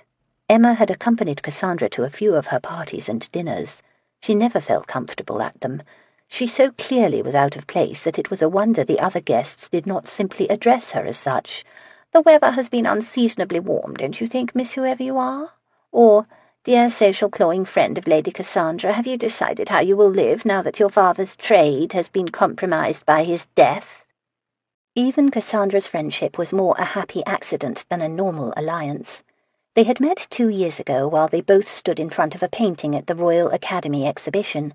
Emma had muttered to herself that the artist's handling of form was flamboyant but weak, and Cassandra had taken umbrage because the artist was a friend of hers. They had argued for 15 minutes and chatted for an hour more before Emma even learned her new friend was the sister of an earl. "I will be much too busy for a social agenda, whatever that is," Emma said. "I have an auction house to manage, remember? I hope that you are not going to become like those men who attend to business and nothing else. With whom will I play, then? I know why you avoid my invitations, Emma. I promise that I will only arrange future ones to parties attended by the most democratic and artistic minds. Radicals and poets will never cut you. It would not be fashionable to do so in their circles." "I am reassured that they would condescend to know such as me. I still will not fit in. That you think 20 is a small dinner party speaks eloquently of how our worlds are very different, and ne'er the twain will meet." They paused to admire some Italian cloth in a draper's window. "As for doing nothing but attending to business, I will try to avoid having it consume me. I currently can think of little else, however. Fortunately, I had a visitor yesterday, and I believe she may be able to bring me more consignments and relieve me of one worry." "Was it anyone I know?" They walked on. Possibly. She was French, although her English was quite good and not even heavily accented. She appeared poor, yet possessed a good deal of style. "If she is French, it is unlikely that I know her. My contacts with the émigré community ceased once my interest in Jacques did." "Surely your memories did not cease too." "I have made progress in encouraging that they do, thank you." "I think she may be an artist," Emma said. She had smudges on her hands that appeared to be paints, or something else it would take time to remove, since she had not done so. Cassandra turned her head toward Emma, interested now. "Might they have been ink stains?" "Possibly. Yes, that makes sense now that I see them in my memory, but they were larger than one would get from carelessly blotting a letter." "Then I may indeed know who she is, although I have never met her." "I believe you were visited by the mysterious Marielle Lyon." "What did she want with you?" "She had questions about consigning items to auction." It was not a lie, although it was definitely one more deception. "I could use more lots, and I thought if I could find her and offer a commission, she might point some of her countrymen toward Fairbourne's." It is said she is the niece of a count who was lost to the guillotine. Her family's fate is unknown. She escaped on her own during the Terror." "How horrible!" Except some of her own people do not believe her story and whisper she is a fraud. Jacques was sure she was a shopkeeper's daughter who assumed another's past." "Small wonder you called her mysterious. Do they all suspect her?" "Only some. Others treat her like a princess. I am sure that she does know some émigrés who seek to convert treasures into coin." That was what Emma hoped, but she had other reasons for wanting to find her mystery woman. "Do you know where she lives?" "No, but perhaps I can show you how to find her." A short while later, Cassandra pulled a large mezzotint out of a bin at a print's shop. She pointed to the inscription at the bottom. "This is from her studio. M.J. Lyon is how she obscures that she is a woman." Emma examined the mezzotint. It showed a rather tame view of the Thames near Richmond, and bore the name and address of the printer, M.J. Lyon. "The smudges on her hands could be the inks used in printing, I suppose. At least she has found a way to support herself without going into service." "It is said she makes others with a fictitious name inscribed that are less formal." Cassandra carried the print to the proprietor and opened her reticule for some coins. "Scandalous ones," Emma whispered. She knew there were very naughty images to be had, although she had never seen them. Cassandra accepted the rolled print and handed it to Emma. "Mocking ones, humorous prints that poke at society's foibles and hypocrisies, satires of government leaders. Jacques said he had seen them and knew they were hers. He would not give me the name she uses, however." "Why not?" "It appears that one of her satires had my brother as its subject, wearing an ass's ears and tail. How silly of Jacques to think I would mind." Cassandra linked her arm through Emma's and guided her out of the shop. "Now, tell me about this idea you have of offering commissions if someone brings consigners to you. I am insulted you did not think of me if you sought to recruit such agents, instead of some woman whose name you did not even know." Before Emma had a chance to respond, they were distracted by a grand coach stopping in the street right beside where they walked. Even before the wheels stopped rolling, the door swung, and Lord Southwaite stepped out, blocked their path, and bowed. "Miss Fairbourne, how happy an accident to see you as I rode by. I was on my way to call on you." He added another bow in Cassandra's direction. "Lady Cassandra." Cassandra bestowed the tightest of smiles. "It is always a joy to see you, Southwaite. May I ask how your sister fares?" Expression amiable but eyes narrow, he maintained the pretense of friendship. "She fares very well. Indeed, she flourishes. And your aunt, Lady Cassandra, has she been out of late?" "My aunt finds that the comforts of her own home surpass those of anyone else's these days." "I am sure that your company is a great comfort to her." "I like to think so." Emma all but groaned. She disliked when she was with Cassandra and was treated to these meaningless greetings. Neither of these people cared for the other, and it had been perverse for Southwaite to go out of his way to engage in such useless conversation. "Lady Cassandra, I hope you will not mind if I steal Miss Fairbourne away from you," Southwaite said, still smooth and politely bland. "There is a conversation that she and I must have that should not be delayed." Cassandra turned curious eyes on Emma, who now tried to appear as blasé as the two of them. She attempted a tiny shrug that only Cassandra would see. "It concerns your father's estate," Southwaite said to Emma. "Oh," Cassandra said, "I did not realize that you had a role in settling that, Southwaite." She peered at Emma with undisguised curiosity and looked a little hurt. "I am sure Lord Southwaite's conversation can wait until tomorrow," Emma said. "It really should be today," he corrected. He opened the door of his coach. Cassandra's eyebrows rose a fraction. "Southwaite, I am handing my friend over to your protection, not for you to subject her to scandal. You, of all men, should know better." Southwaite did not so much colour in anger as blush. Emma wondered if she would ever see such a thing again. "You must stay with us, Cassandra," Emma said. "Southwaite's instincts for discretion are telling him that would be worse. Is that not true, sir?" "Then tomorrow will have to do," Emma said triumphantly. "Not at all," Southwaite said. "Lady Cassandra, perhaps you would take Miss Fairbourne to the park. I will follow, and once there we can all stroll where we want and have conversations as needed."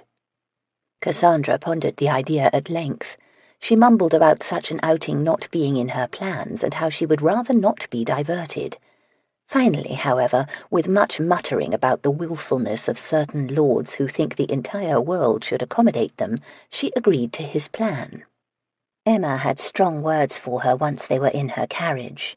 "You could have gotten me out of this. You almost did." Cassandra turned those big blue eyes on her. "That would have been a disservice to you, Emma. Whatever the Earl wants to say, it could have been said on any day. It could have been said by his solicitor, if you think about it." "Quite true. That is why you should not have let him trap me into this, let alone become his accomplice." "Darling, I do not care for him, but he is an earl. If an earl goes out of his way to spend time with a woman, she should at least find out why." Emma knew why. He wanted to have that conversation about the auction house that she had thus far dodged. "If you want my opinion," Cassandra mused, "I think Southwaite is pursuing you." "What a mad idea! As you just said, he is an earl." "He is without a mistress now. He sent the last one packing a month ago, so he has to pursue someone. Why not you?" Emma thought the answer to that was obvious. She was not about to list the many reasons why men, and especially earls, did not pursue her. "How delicious if I am correct," Cassandra said. "I hope so. I am sure you will be unable to tolerate him, Emma, so he will pursue in vain. I would not mind seeing him get his comeuppance. I think, however, that you should practice your flirting on him before you reject him outright. Since you will not like him much, there will be no danger, but his frustration will be all the greater for it." Emma avoided blushing only by keeping every memory of her experiences with Southwaite out of her mind. She managed that only by changing the subject. "I think that you understand the situation when you said the two of you do not rub well together. He has never forgiven me for befriending his sister. She is a dear young woman, but a bit odd. Since I am a bit odd, too, she and I got on very well. Then Southwaite forbade the friendship." She made a face. "So now poor Lydia has no friends at all. How cruel of him. I am confident that the more you know him, the less you will like him. I anticipate that comeuppance with secure delight." "You will be disappointed. He is not pursuing me." Cassandra laughed and patted Emma's hand like a mother might. Chapter 9. Southwaite was indeed waiting in the park, standing where his carriage had stopped on Rotten Row. He did not appear to be a man in pursuit. Emma thought he looked more like a man who had just eaten spoiled food. While evidence he pursued her would have been bad news, the true reason for his interest struck her as far worse. Cassandra strolled with them no more than 50 feet before she saw a friend and diverted her path in that direction. Emma paced along beside Southwaite, taking 2 steps to each of his strides. "It is time for us to address the reason I first called on you, don't you think, Miss Fairbourne? Whenever I raise the matter, you manage to deflect it. However, the future of your father's business must be settled. It gives me no pleasure to disappoint you or to thwart your carefully laid schemes, but I have concluded that the business must be sold as soon as possible, for your sake." It all came out at once, as if he had rehearsed it in front of a looking-glass to ensure he communicated his resolve in both tone and expression. "For my sake? Are you so bold as to try to make this sound as if you were doing me a favour? That is rich, Lord Southwaite, when more likely you are seeking revenge for the embarrassment you experienced due to those presumptions you had. You will not succeed in distracting me with a row by dragging that up now. It will not work this time. I think we should wait to talk about this until after the next sale. Do not dare to treat me like a fool, Miss Fairbourne. I know what you are up to. After that sale you will plan another, and another. Each one will decrease Fairbourne's prestige. I have no confidence that Wriggles can manage the business as you claim." "I do. He is very competent." "Indeed?" He seemed incapable of answering the smallest questions that I posed about the accounts, and reacted as if he had never heard of Andrea del Sarto. "No, I have made up my mind. I will seek a buyer at once, and we will be done with it." And that was going to be that, his tone said. The Lord had spoken. "The proceeds will ensure your future," Darius said, to emphasize the benefits of his intentions. Miss Fairbourne reacted badly in ways that could not be missed. Brittle white lights glinted in her clear blue eyes. Unfortunate pink blotches marred her otherwise flawless complexion. "You are welcome to sell your half if you choose," she said. "Indeed, I hope that you will, for my sake, because you are becoming a pest." He halted mid-stride at the bald insult. Miss Fairbourne calling him a pest was rich indeed, coming from a woman who probably spent hours each day plotting just how biting she would be. "You should be grateful someone is looking out for you," he said. "Dear heavens, is it not bad enough that you want to ruin my life and destroy all my memories and make me compromise my duty? Do not make it worse by pretending to be a protector. You have already shown your natural colours where that is concerned, and I would be a fool to think you had my welfare at heart." He wished he had not seen her on the street and arranged for this talk in a public place. Emma Fairbourne's bluntness and high emotion were not in the least inhibited by her knowing she would be visible to others. He, on the other hand, was all too aware they were not alone in the park. He did not feel free to release or reveal his building annoyance in any way. He forced a smile and a casual stance, so anyone watching might believe this was a friendly chat. "I am sympathetic that you probably think of the auction house as embodying your father's spirit, Miss Fairbourne. However, his entire fortune was that business and its property. If anything of value is to be salvaged for you, if you are to have any income, it must be sold." "You are wrong there. Fairbourne's itself will provide me with an income. Furthermore, that is my only option for having one. Selling it will do nothing to provide for my future for the same reason it cannot be sold at all," she said. "The part of Fairbourne's that you do not own was not bequeathed to me, but to my father's oldest child. It now belongs to my brother Robert." Her stubbornness was about that. It was inconceivable that she held to this view. "I am aware that your father harboured a hope that your brother would return. However, you must know that will not happen." "What I know is this. My father's heir is my brother, and it is my duty to preserve my brother's inheritance for when he comes back."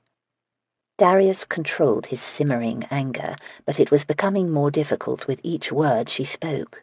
He had sought this meeting after long debate with himself. He had concluded that it was time to resolve a simple matter, and damnation he would do so.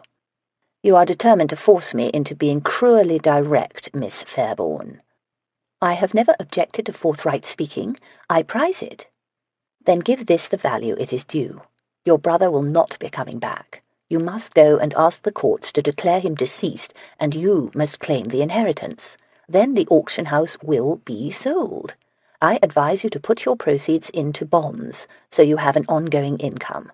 My solicitor will arrange that purchase and set it up with the bank." Her hard expression increasingly softened with each word he said. Before he was finished, she appeared sad and vulnerable. Her glare suddenly sparkled, and her eyes took on new depths. Her bold, direct gaze mesmerized him for a moment, during which, once again, he lost hold on his anger and even his thoughts. Then he realized the effect had been caused by tears flooding those blue pools. Hell, she was going to weep. She composed herself rather than succumb completely to her emotion. That both impressed and relieved him, but he was at a disadvantage now anyway, again. He narrowed his eyes on her, trying to see if she had called up tears specifically to get the upper hand. He had known too many women who were wont to do that.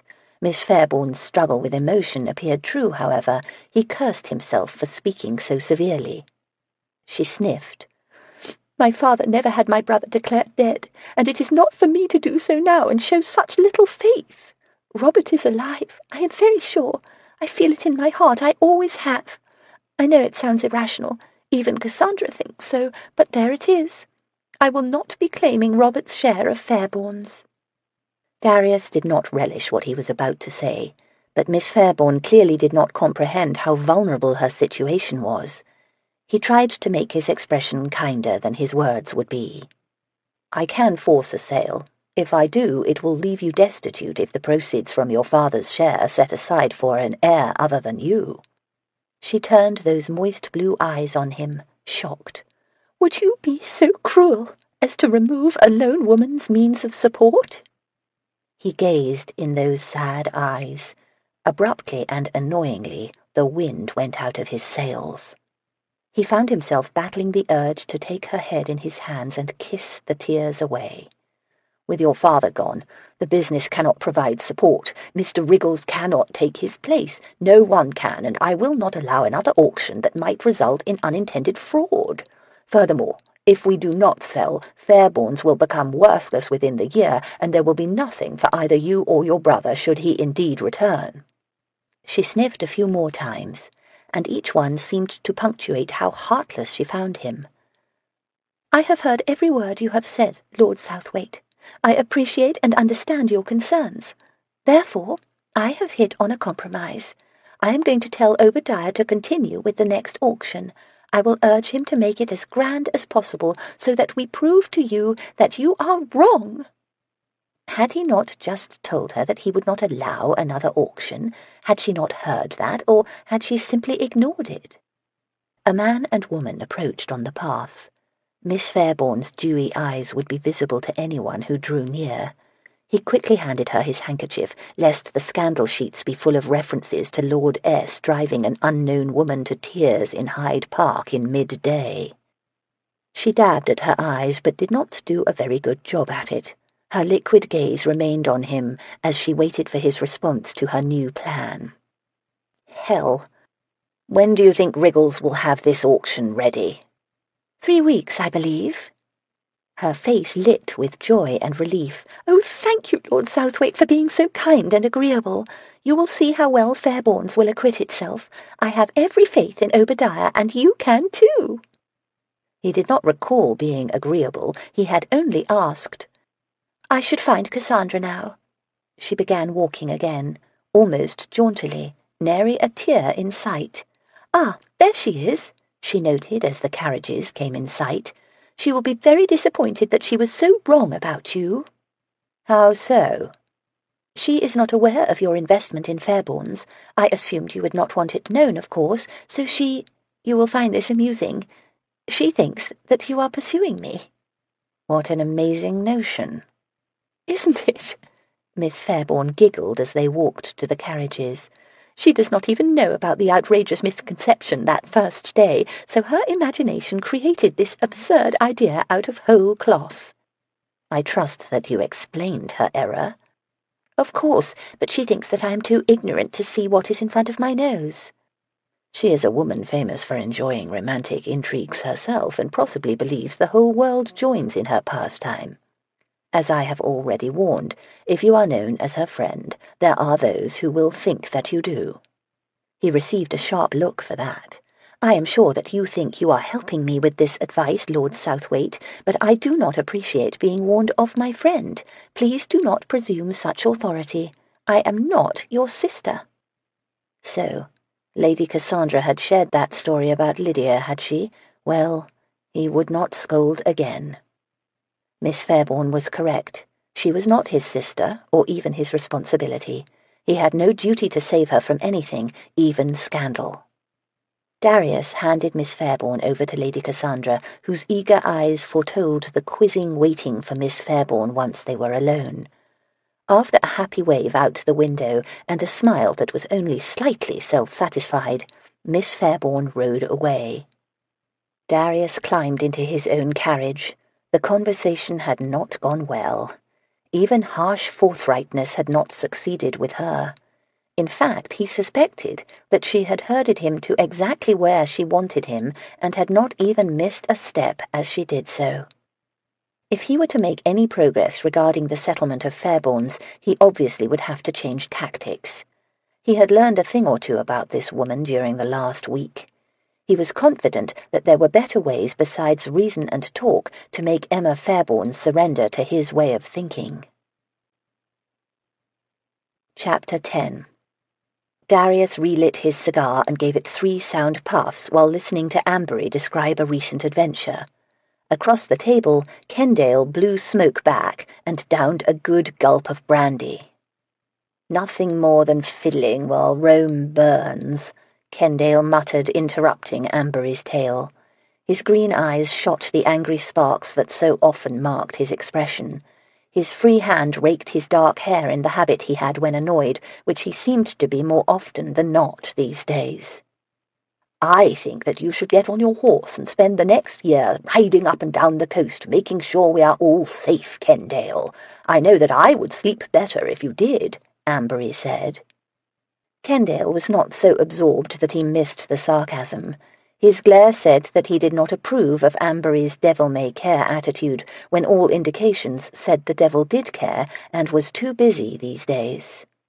Kendale was among the overwhelming majority of citizens who believed the French would mount an invasion soon. Ambery was less convinced. Along with Darius, however, both were of like mind that precautions were in order. They all had spent the last 4 months arranging a system of watches and surveillance on the southeast coast that focused not on spotting a French fleet, but on singular insidious invasions. Darius inserted himself so these old friends did not start an argument right here in Brooks. "Kendale, we have done what can be done. It is too much for 1 man, or even 3. Or 4 or 5.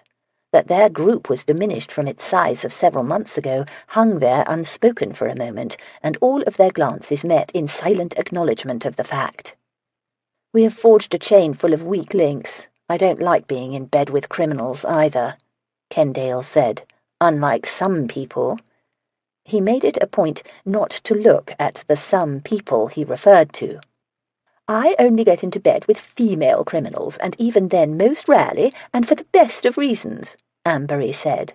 "I think that your humour would be much improved if you got into bed with anyone, Kendale.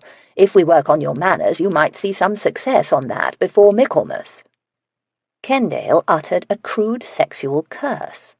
2 gentlemen sitting close to them had been arguing about the rebellion in Ireland, but ceased all talk on overhearing. They raised their eyebrows. "See here, Kendale, this isn't an officer's mess," one of them admonished. Kendale sucked in his cheeks. "More's the pity."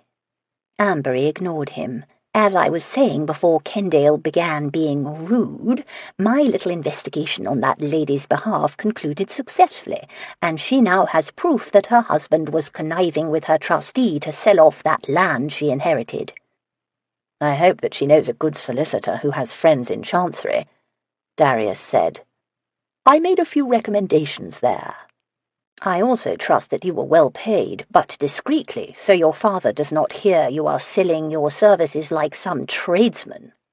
"Very well paid, and very discreetly.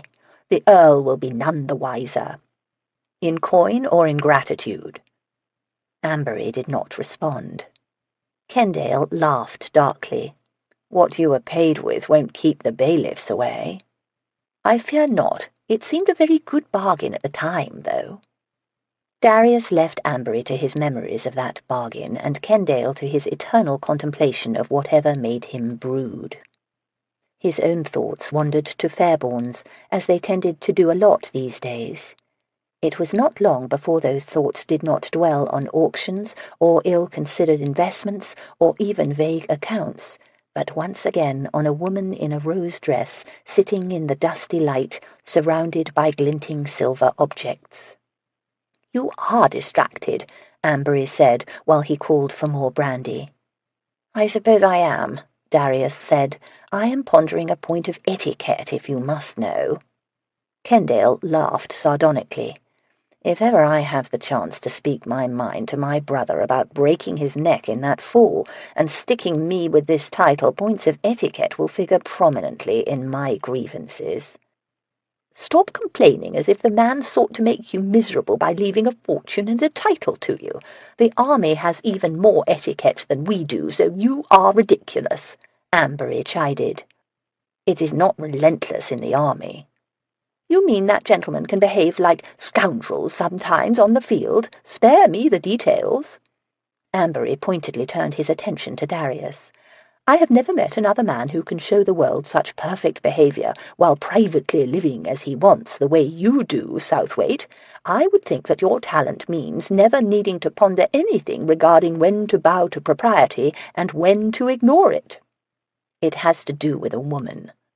"Kendale is no use to you, then. Your only hope of advice is me." Kendale did not disagree. He sat back in his chair and smoked, removing himself from the conversation. Darius put the question to Ambery, but felt foolish doing so. "Is it appropriate to pursue a woman who is in mourning? I almost kissed one recently." "Full mourning or half mourning?" "Full, but—" Darius felt obliged to give a bigger picture in his own defence. "I have good reason to think she is not prostrate with grief any longer. I dare say she is not the sort of woman to lose her wits at any time, even this." "I expect one should be careful, as you concluded, although I would let the lady have some say in it. She might find a kiss very comforting." Kendale decided his advice was needed after all. "If you stood down, Southwaite, it was because you knew you should. You are only trying to rationalize taking her when you know it would be dishonorable, seems to me." Ambery sighed heavily at their friend's lack of tact. "He spoke of a mere kiss, Kendale. I knew the army would coarsen you a little, but rarely. If speaking what is what instead of meaningless, witty nonsense makes me coarse, so be it. As for the mere kiss, when was the last time any of us kissed a woman without a conquest being the goal? Hell, we aren't schoolboys any more." Darius would have demurred with some of that meaningless, witty nonsense, except that Kendale was correct. Kendale's bluntness derived, ironically, from a mind that saw the world most sharply. "Hell," Kendale muttered again, sitting upright, his attention suddenly diverted from their table. "I thought the bastard had gone up north." Darius turned his head, but he already knew what had set Kendale cursing again. A man had just entered the room and was joining a party down near the door. Tall, elegant, and deliberately old-fashioned in silk brocade waistcoat and dark queue, the man glanced once in their direction, caught Darius's eye, and reacted enough to acknowledge the party down the way noting his arrival. "Penthurst?" Ambery asked without looking. He received no response, which was answer enough. Kendale's eyes might have been throwing daggers, his glare was that sharp. "I've half a mind to—" "You will not," Ambery said. "Call up the other half of your mind, like Southwaite and I have learned to do." "It was a duel, Kendale," Darius said briskly, hearing his voice sound masculine and tolerant even if he still harboured other reactions. "I was his second, so I know all was correct." "It was murder." Lakewood issued the challenge. Ambery almost sounded bored, as if reminding Kendale and himself of this had grown tiresome. Hell of a thing, though. Who ever thought Lakewood would die in a duel over a woman? Who ever indeed? The Baron Lakewood had not been a man quick to lose his head or heart over a woman, let alone his life. Yet that was what had happened. As a result, they all had lost a good friend, and their circle had never been quite the same since. Actually, they had lost two good friends. Darius felt the presence of Penthurst at the other end of the chamber, casting a pall over their own little group. You should have stopped him. The words flowed inaudibly, echoing the only ones spoken between Darius and Penthurst since that tragic morning. Yes, they should have. "Damnation," Ambery said, peeved that his good mood had been spoiled. "Hell, but I miss him." It was not clear which lost old friend he meant. Emma's coachman made it obvious that he thought this call ill-advised. While he handed her out of the carriage, he kept most of his attention over his shoulder, surveying the crowd that thronged by on this narrow street near London's Wall, eyeing their rough garments and cringing from their loud calls and shouts. "I best come with you, Miss Fairbourne." He glanced at the horse with regret. He patted its rump, as if saying goodbye. "I am going to that building right there, Mr. Dillon, the one with the dark blue door. The windows are open, I see, and there are a good number of them. Perhaps you should remain with the carriage and listen.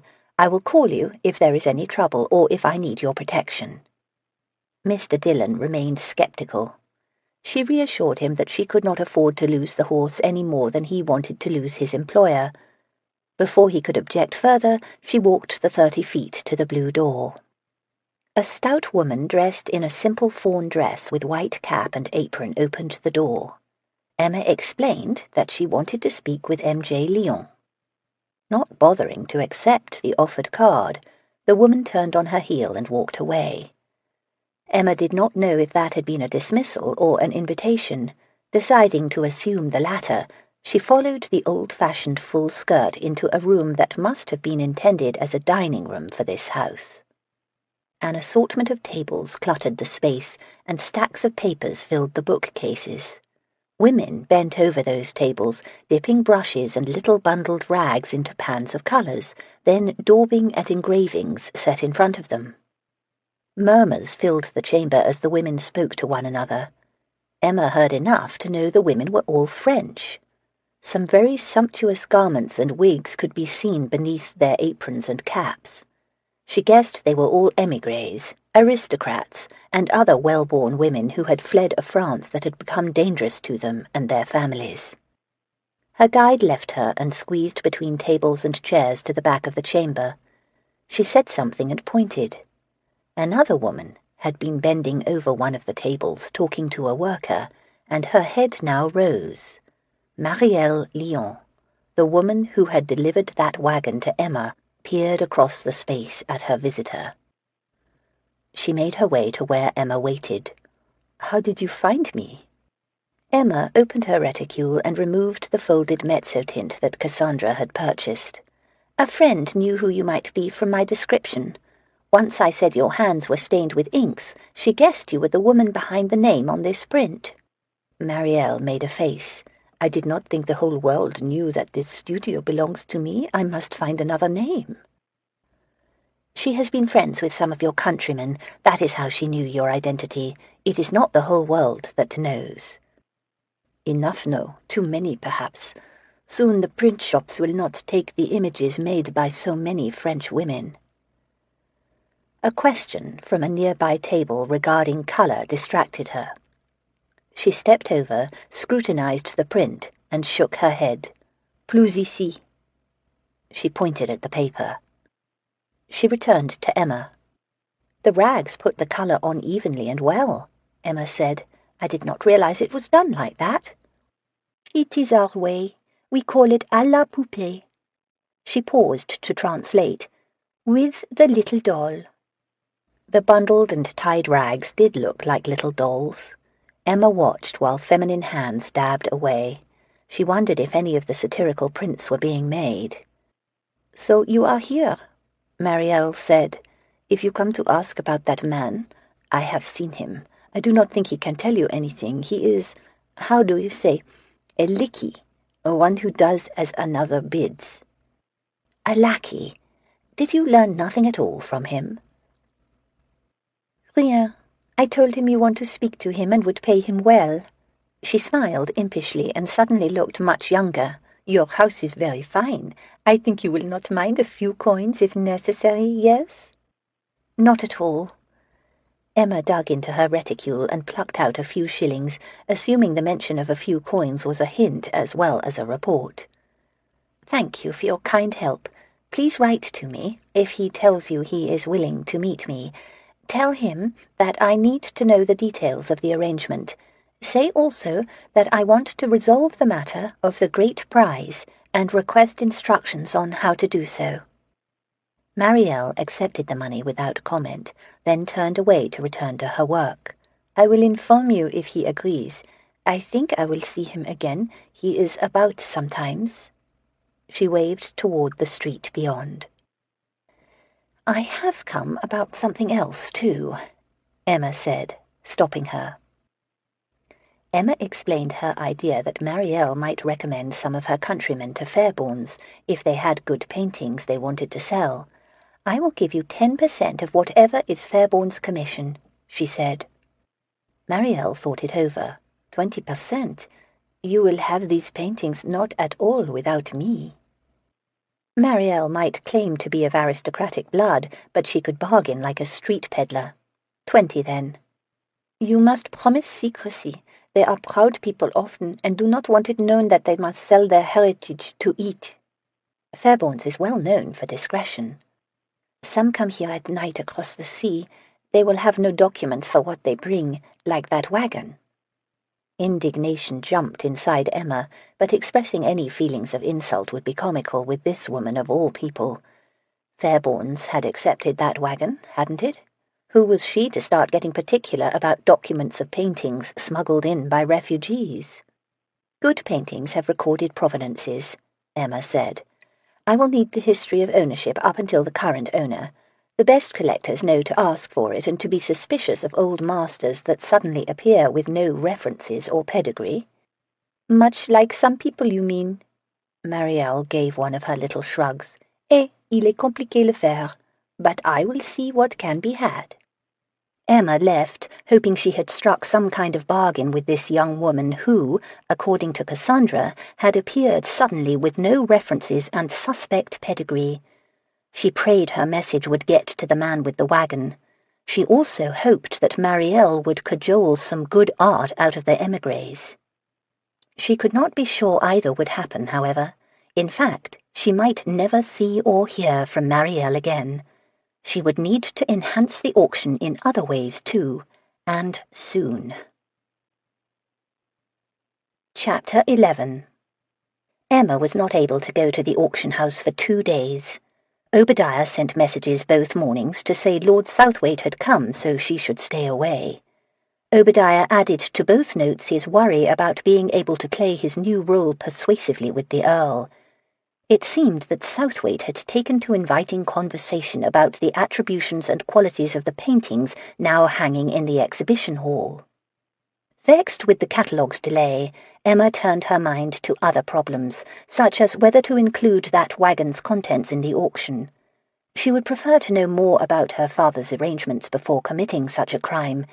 In particular, she desperately wanted some indication that her theory regarding the prize was accurate. If no further information came to her, she would have a hard decision to make. If she considered it necessary to auction the wagon's contents, she would then have to find a way to do so without Southwaite suspecting what it really was. She could not avoid him seeing all the wine once the auction's preview nights were prepared, but until then she preferred not being quizzed on it. Deciding that she might solve 2 problems with one solution, she had Maitland carry in the books and objets d'art from the wagon so she could spend her Southwaite days, which were becoming annoyingly numerous, working on a potential part of the catalogue at home. "I may have a new patron for Fairbourne's," Cassandra announced the second afternoon, while they pretended they were going to order hats at a milliner's. Neither of them could afford this shop's fine wares right now, but Cassandra always received grovelling service due to her position in society. Emma was not above having some fun by hanging on to Cassandra's skirt hem. "I hope he has a good collection," Emma said as she picked through a basket overflowing with sumptuous ribbons. "Who is it?" Cassandra studied a fashion plate showing an exotic turban. "Count Alexis von Karlstadt of Bavaria." Emma lost all interest in the ribbons. "Do you mean it? You know him? I read that he was sending his collection to England for sale, since France is not hospitable these days, but I just assumed that Christie's—" "As did Christie's assume. However, his man called on my aunt soon after he disembarked, and she actually received him. It has been months since she accepted a caller, and it turns out Alexis's servant remembers meeting me when I travelled with my aunt. I took advantage of the connection and suggested that he consider Fairbourne's for selling the collection." She glanced over. "I do get 10%, correct?" "Of course." Cassandra removed a bonnet that she had donned and tossed it aside. She primped her raven curls in the looking-glass. "Unfortunately, I am going to have to remove one of the jewels from my consignment, the ruby necklace with the tiny pearls." "You dangle the chance of rarities with one hand while snatching away a certain sale with another, Cassandra. Why are you taking away one of the best pieces?" "My aunt needs it. That was why the factor came to call, and why she received him. Count Alexis has asked for it back, so she needs it back from me, too. It is a family item that the Count should not have given away." She picked up a lustrous raw silk cloth patterned in blue and red and began trying to tie a turban cap around her crown. A shop girl hurried over to help. Emma waited until the elaborate folds and turns were done and the girl had left. "Are you saying that your aunt and the Count were good friends?"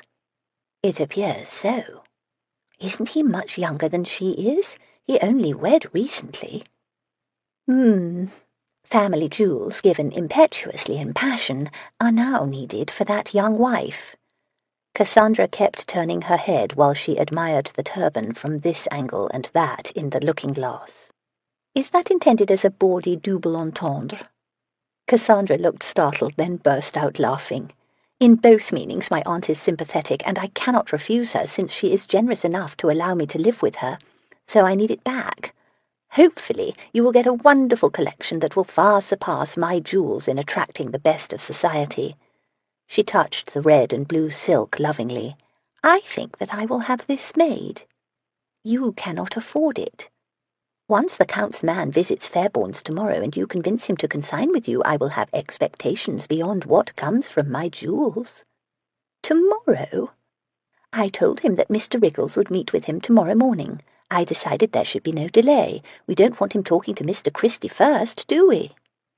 No, they did not. Only Mr. Riggles could never convince this factor to entrust the collection to Fairbourne's, and Emma was not sure that her participation would help or even be agreeable to the man. For the first time, she seriously doubted whether she would be able to keep Fairbourne's alive. The loss of her father's connections and reputation had effects both large and small, and she could no longer ignore them. He would have met with this agent of the Count and impressed him with his charm, expertise, and manner. He would have entertained this man in ways that she, a woman, never could. Nor could another man take his place. That truly discouraged her. Even Mr. Nightingale would have been overwhelmed tomorrow, and young Mr. Lawton, if she sent for him and he came, would appear a schoolboy struggling to learn a foreign language in such negotiations. Her heart thickened while she lined up all the circumstances that weighed against her chance for success. They overwhelmed her resolve and confidence. She was going to fail, and Robert's birthright would be lost when she did. Maybe Robert himself would be too. She normally held back considerations of all that might mean, but the weight on her spirit sent her mind in that direction now. If Fairbourne's closed, Robert's disappointment upon returning would be horrible to see, especially if her own inadequacies had caused it. Even if the money from the sale waited for him, it would take years to rebuild the business.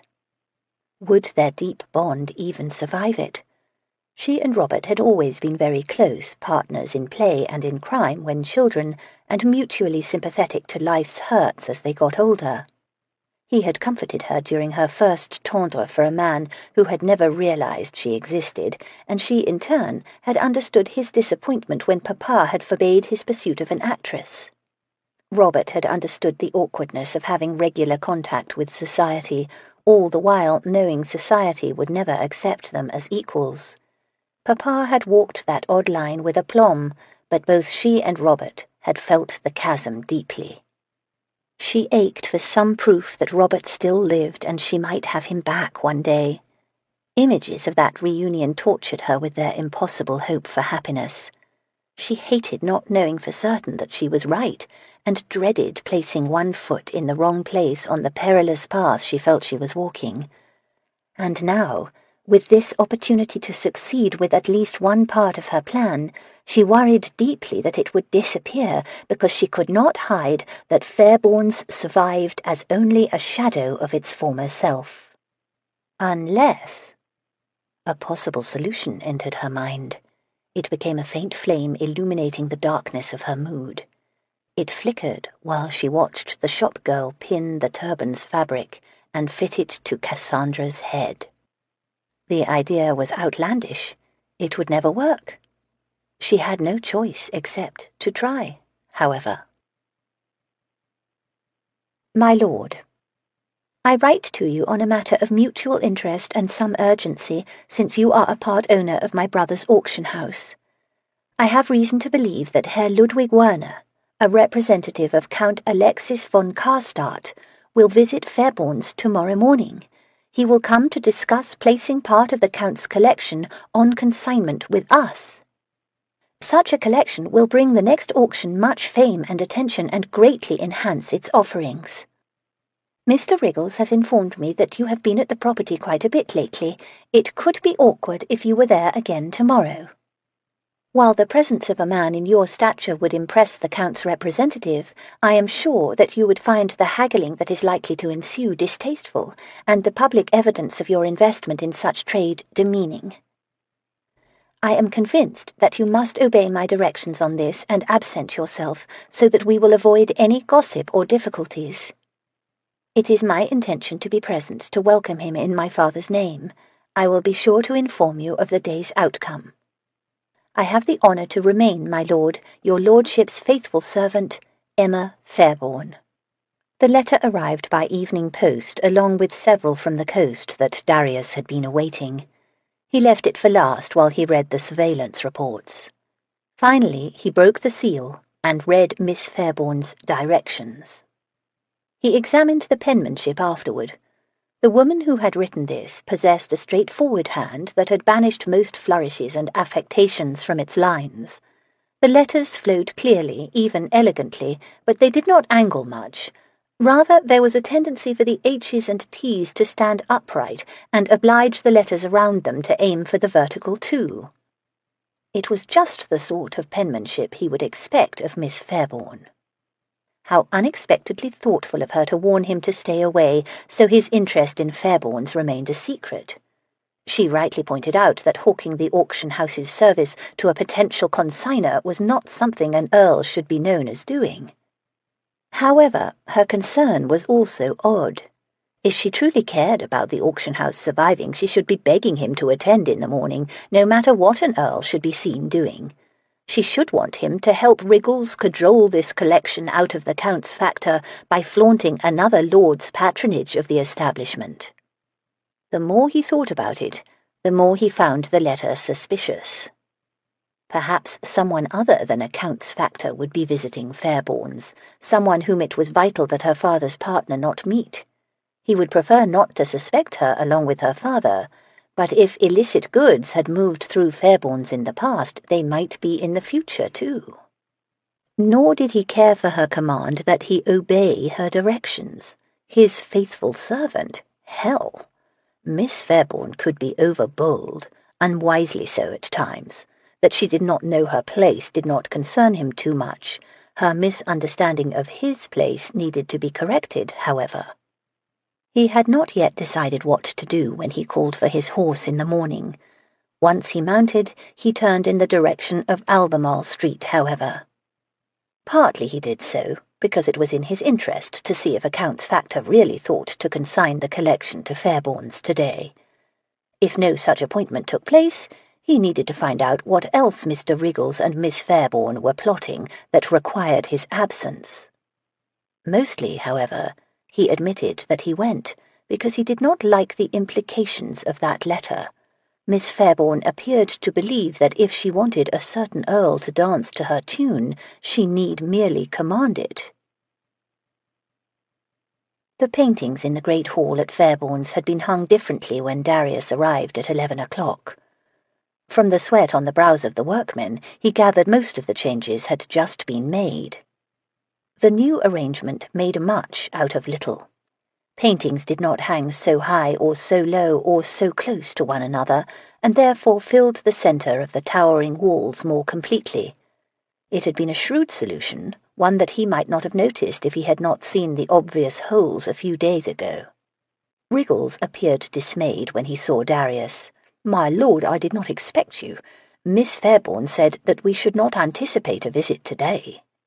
"I decided to call while on my way to elsewhere. I trust that my presence is not ill-timed."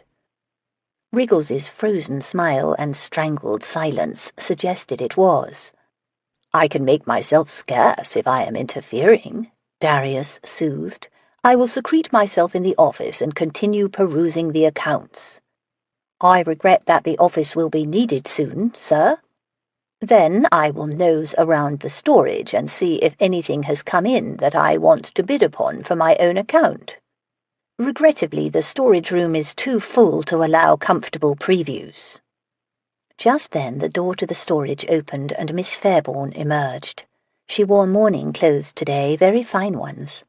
Her hair, long and free in the current fashion, fell in little curls and waves down her breasts. She froze briefly upon seeing him talking to Wriggles in the great room, then joined them. "I think all is as ready as it will ever be, Obadiah," she said. "Except perhaps me, Miss Fairbourne." Wriggles shifted uncomfortably. Miss Fairbourne laughed lightly. "What a modest man you continue to be, Mr. Wriggles. True, this may be a most illustrious collection owned by a famous and noble man, but in the end it is the same trade as you have excelled in for years." Wriggles flushed and nodded none too firmly. He appeared to age and shrink by the moment. Darius doubted a count's agent would be impressed. The auctioneer drifted off, presumably to collect his persuasive abilities. Miss Fairbourne surveyed the new arrangement of paintings on the wall. "You chose to come today, I see. Since you did, we need to decide immediately on how to accommodate your interference." There was no umbrage in her tone, but her eyes communicated some exasperation, and the word interference all but asked for a row. "Do you want us to introduce you as a frequent patron? Shall we pretend you just happened by this morning?" "That might be best." "It will be deceptive, however. I think it would be better to let him know that you are an owner." "Hardly better." She walked over and straightened one of the paintings. "Consider it, though. If we are honest, you can be more direct." He joined her at the wall. "I did not come here to take your father's place. That is Mr. Wriggles's duty, and according to you, also his experience." He almost never persuaded alone. Mr. Nightingale would aid him both with consignors and with patrons who bid. "Perhaps you should replace Mr. Nightingale with another man." "I have tried, remember? Mr. Lawton was a good prospect, but alas, someone both warned him off and bought him off." "Lawton was a cub. He could never match wits with a count's man." "You, however, surely can." She looked over her shoulder to the entrance. A carriage was stopping in the street outside. "Please appear impressed with our expertise. This auction will be held with or without this collection he comes to discuss, so it is in your interest, and that of your investment, for Fairbourne's to get it." He began to explain that he had never actually agreed that the auction would be held. She heard not a word, however, because the door opened and the Count's servant entered. Herr Werner was neither tall nor broad, but his arrogance gave him stature. He posed inside the doorway like a man who knew his worth too well. Blonde curls, neatly dressed, and coat embellished with braid and buttons, he sniffed the air as if taking its occupant's measure by scent alone. His pale blue eyes swept the premises and came to rest on Darius, whom he sized up in every way imaginable. Wriggles appeared out of nowhere, advanced on their visitor, and introduced himself. Herr Werner's gaze never left Darius. Wriggles brought him over. "Allow me to introduce you to one of Fairbourne's most esteemed patrons, the Earl of Southwaite." Chapter 12. Emma tried to find distraction in the garden behind Fairbourne's. She strolled its paths and took note of work that needed to be done before they held the grand preview night. She tried not to imagine the conversation taking place in her father's office. She prayed that between Wriggles playing the manager that he truly was not, and the Earl playing the disinterested patron, which he definitely was not, the two of them would persuade Herr Werner to consign the collection to them. She fretted that she should have stayed and joined them in their discussion. Herr Werner had barely bothered to condescend to her, however. Once he met Southwaite, all attention had focused there, not on Maurice Fairbourne's ordinary daughter, who, as a mere woman, could not begin to understand a count's financial and artistic concerns. The danger, as she saw it, was that Southwaite might be too honest and point out that currently there were few consignments of sufficient prestige to buttress the Count's own in the next auction. He might even openly discourage Herr Werner. He wanted to be done with Fairbourne's, and would prefer if the auction could not go forward. Her contemplations caused a good deal of agitation in her heart. The waiting seemed to go on forever. Her self-absorption caused her to startle when she looked up from some shrubbery and saw Southwaite standing not 20 feet from her. His back rested against a tree trunk. Arms crossed, he regarded her. His sudden appearance took her aback, but so did his expression, so much that she stayed in place even though her heart began pounding with excitement at the hopes that he brought good news. No, that was not the only reason for the way her heart did a jig in her chest. His gaze struck her as invasive, much as it had in the storage room the other day. She was not accustomed to being watched like that by anyone, let alone a handsome man. It frightened her, but also proved very titillating. Time pulsed by awkwardly when he did not speak. She collected herself and forced her feet to move. A flush warmed her as she drew near. She prayed that she did nothing to reveal how foolish her reactions were. "What are you looking at? The sad state of the shrubbery, or that rose hedge?" She glanced over her shoulder as if to guess which neglected part of the garden concerned him. "I am looking at you. Do not pretend you do not know it." "I can think of no reason why you would, so I do not know it at all." He settled against that tree more comfortably. "There are several reasons why, and I think you know that too. However, mostly this time I was deciding if you are really as sly as I suspect." "No one has ever called me sly, so your suspicions are unfounded." "Are they?" He pushed away from the tree and advanced to where she stood. He peered down at her, somewhat amused, but not entirely so.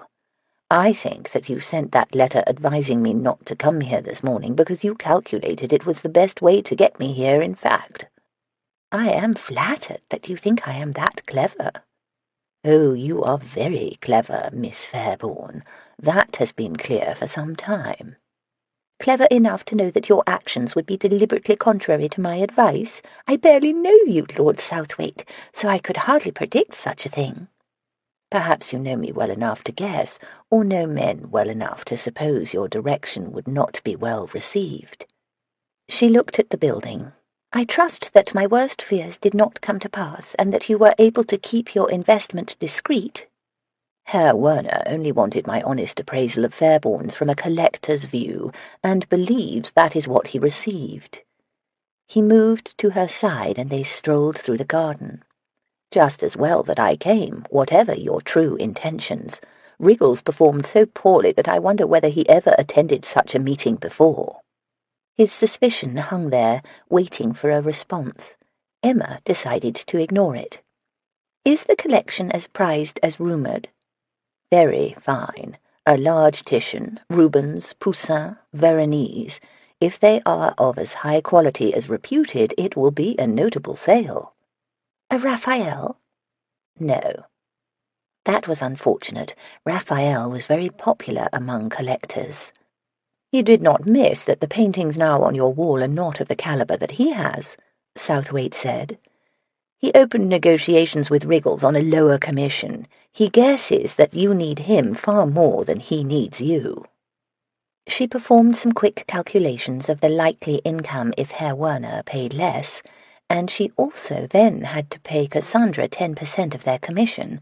Fairbourne's share would not be what she had hoped then. "Did you tell him that more paintings were coming?" she asked. "Are more coming?" "Yes." She made a decision that she had been avoiding. "Among others, a Raphael is coming, a very fine one, with excellent provenance." Riggles did not mention a Raphael. How curious! A slight pressure on her arm caught her attention. She looked down at the fine masculine fingers touching her, stopping her stroll. Her gaze moved up to the dark eyes watching her most closely. "There will need to be authentication of the collection if he consigns it," Southwaite said. "Someone who knows a true Titian from a fake will have to examine each lot. I will not be party to a fraud." "That goes without saying. Obadiah will carefully—" "Obadiah will not, because he cannot." He released her but blocked any further progress on the path with his body. "I admire that you are clever, but I warn you not to be too clever with me now." Not feeling at all clever at the moment, she held her tongue. His head dipped closer to hers. "Answer me clearly, Miss Fairbourne.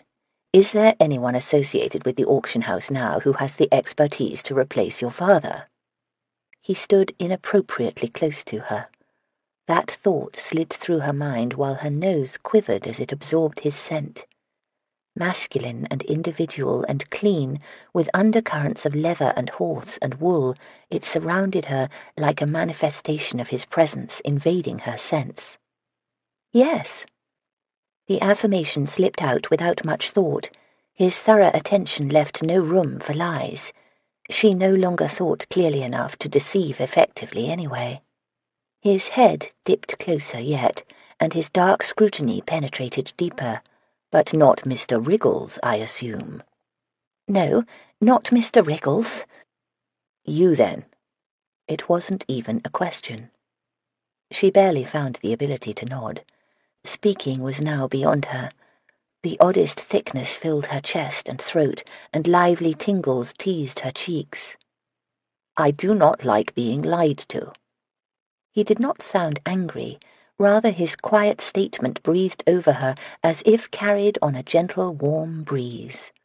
That is, it was not really a—" His finger came to rest on her lips, silencing her. "You have been found out. Do not attempt to cover one deception with another." His gaze did not reflect much interest in whatever she would have claimed or attempted. His finger stayed on her mouth, warm and firm, making her lips tremble. Then it moved in a tiny caress of her lips. Her reactions astonished her, frightened her. Her body and her essence grew achingly aware of him and of that touch. Quivers moved down in a sensual blush. It was far more powerful than the sensations that had confused her thus far. "He is going to kiss you." The thought came to her 1 second before his finger left her lips. Then he did kiss her, as if her thought had been a request. The kiss enchanted her. She did not even think about resisting for what seemed a long time. Then his hands cradled her head, and the kiss deepened, and a cascade of wonder defeated any attempts at forming words of denial. He pulled her into an embrace, and the tiniest part of her mind knew she had erred in not speaking. She should push away now, but oh, the warmth, the human touch and masculine strength and scent seduced her into compliance. The pleasures streaming through her were distraction enough, but the poignant intimacy was what really made her heart sigh. She did not have to stand alone in that embrace or be strong. There was no sorrow while those kisses pressed her lips, her face and neck, and no worry or calculations, no thought at all, just the delight of new, fresh sensations, much like feeling the first warm spring breeze after a hard winter. She did not kiss him back or embrace him in turn. She merely accepted, awed by how he transformed her world for a few moments. Only when his hands moved and his embrace became caresses did her sense reassert itself. She knew then that she had proven too compliant, and that this man assumed more agreement than she had realized she gave. Still, she could not stop it. She did not want to. His hands did not shock her. Instead, they felt wonderful, necessary. Their firm pressure formed connection after connection that raised compelling, almost frantic urges inside her, especially very deep and very low, where a heaviness full of delicious anticipation grew. He moved her from the path, but she had no awareness of how. She noticed only the leaves above her head now, and the privacy afforded by shrubs and trees. Most of her senses centered on his shockingly intimate kisses and his hands, and how both drove her to the brink of insanity again.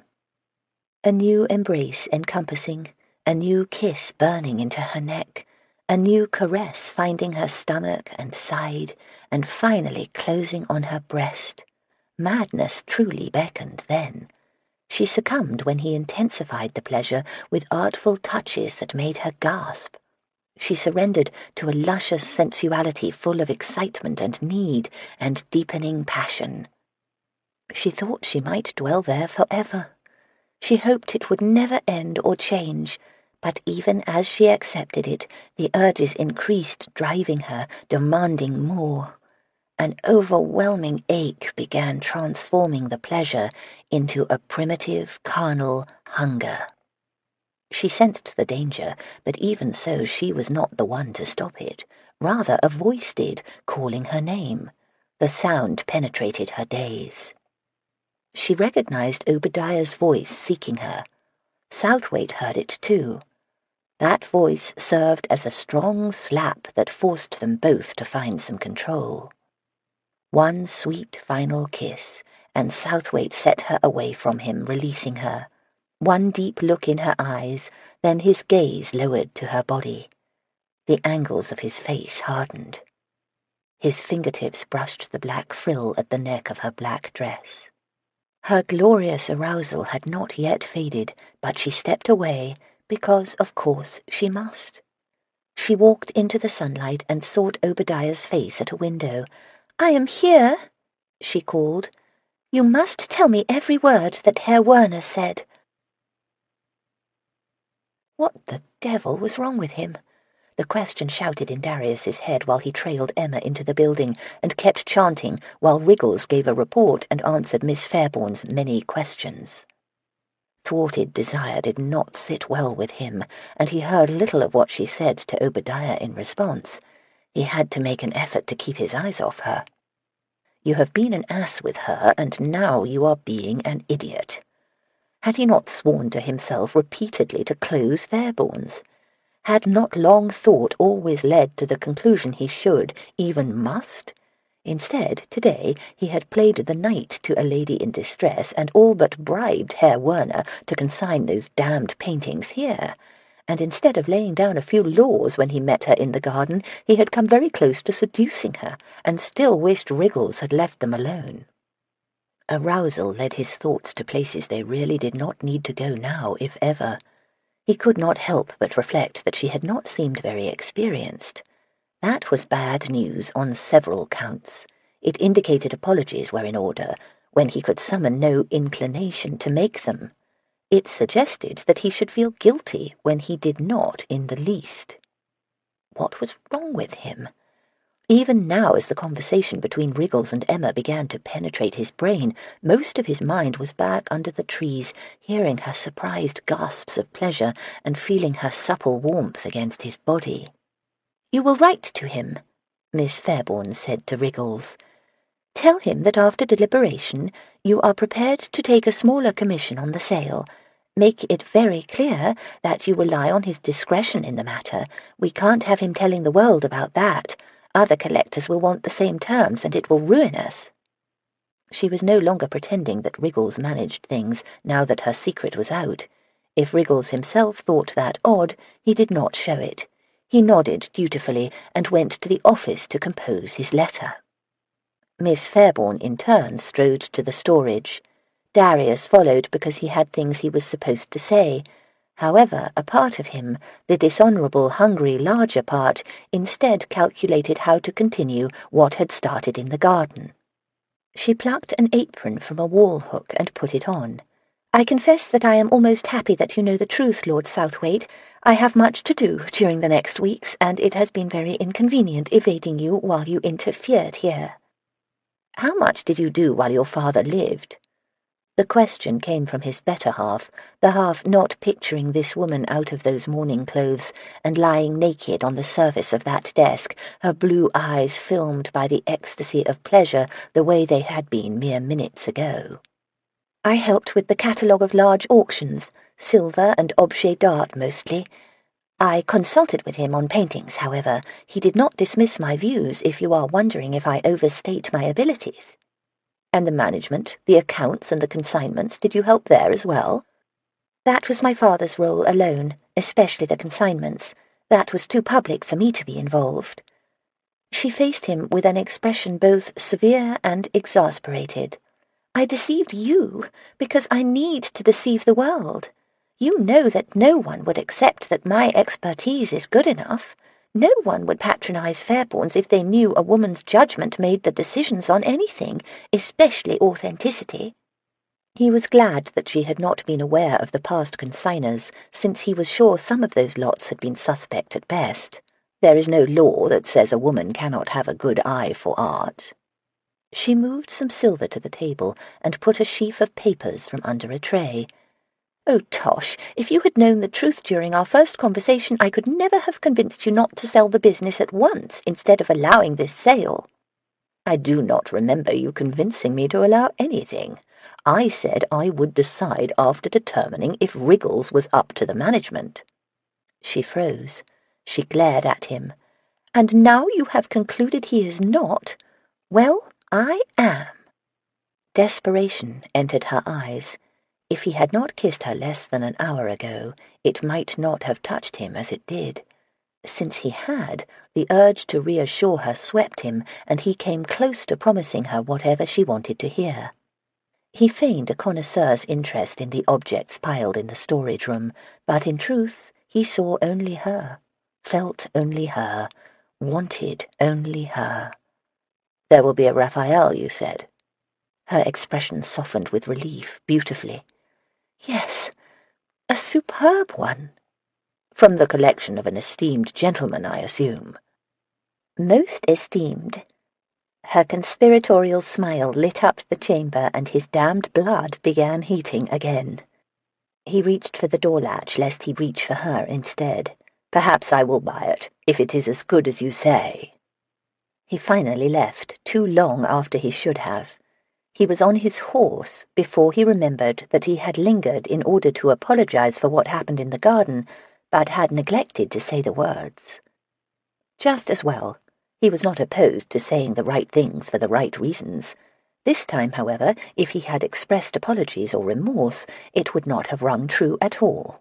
Reassurances to behave better in the future would have definitely sounded hollow, since he already doubted he could carry through on the promise. Chapter 13. "I may get the Count's collection," Emma confided to Cassandra. "You required a meeting at 9 o'clock to tell me this, in a damp park. I dare not step off this path, lest the dew ruin my skirt." Emma kept them hugged to the Serpentine's edge. Cassandra had been sweet to agree to this walk at all, and had a right to her annoyance with the hour.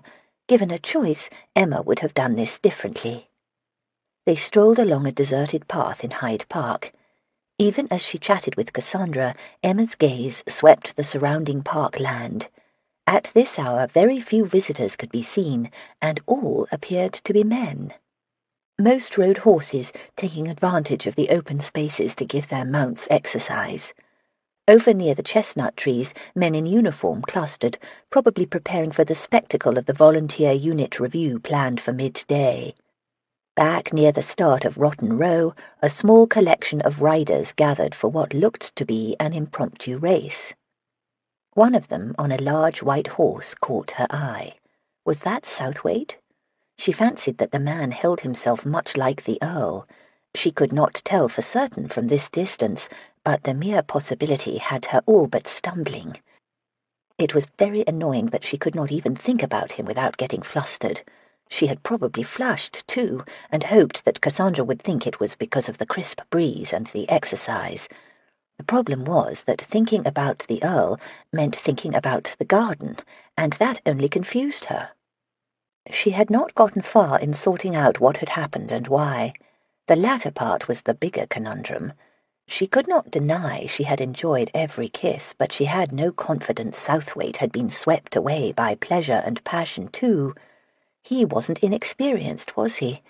He was not likely to be mesmerized by the sheer novelty of all that human warmth and sensation. She suspected that when she finally mustered the courage to analyze why he had kissed her, she would not much like the conclusions she would draw. In the meantime, she would rather not see him. "I apologize, Emma. I should rejoice at your news, and not notice how the air chills me. I have been hopeful for your success with Herr Werner, but I confess I thought it unlikely that Mr. Wriggles could convince him," Cassandra said. "He had help." Cassandra lowered her head and gazed up through her dark lashes. "I thought you were not going to allow anyone to know that you now managed affairs there." "It was not me. Southwaite was visiting the auction house when Herr Werner came by. His patronage reassured Herr Werner, I think. I am sure Herr Werner dared not be other than impressed if Southwaite required it." Cassandra's tones and words never spoke well of Southwaite. Emma ached to confide more about that day Herr Werner had visited, but it would be embarrassing to describe how she had succumbed without a murmur of protest to a man she was not even sure she liked. Worse, Cassandra might want to start scheming for Southwaite's comeuppance. "You really do not like the Earl at all," she said. "Nor should you. He is a hypocrite like most of the rest. For example, everyone knows he has had a series of mistresses, but he makes very sure his affairs never fuel more than vague whispers. Hence he feels free to criticize others for their scandals, but he really is no better." Cassandra referred to her own scandals, Emma assumed. After Cassandra refused to marry a man who had compromised her when she was a girl, society had noted every one of her subsequent diversions off the virtuous path through life.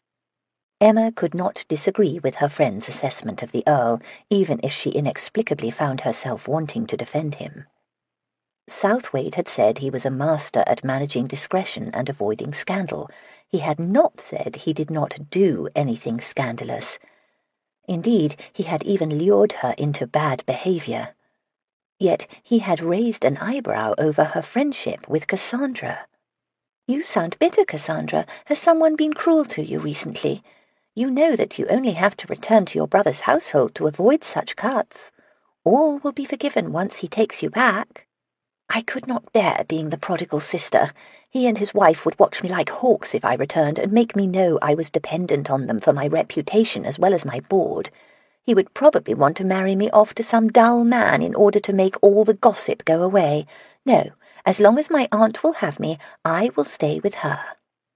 Part of Cassandra's notoriety came from those living arrangements, however.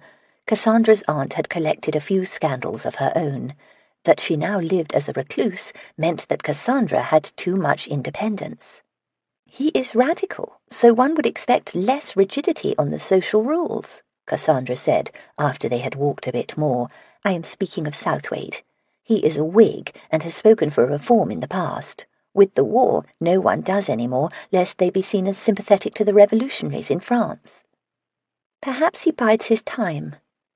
Emma rather liked hearing that the Earl had spoken for reform even if he no longer dared. It suggested he was not a slave to expected ways of thought, even if he conformed to those regarding behavior. Or perhaps he has changed his mind. More recently his voice has called for better guarding of our coast. He pesters the Admiralty about it. With property in Kent he knows too well how vulnerable that coast can be, I suppose.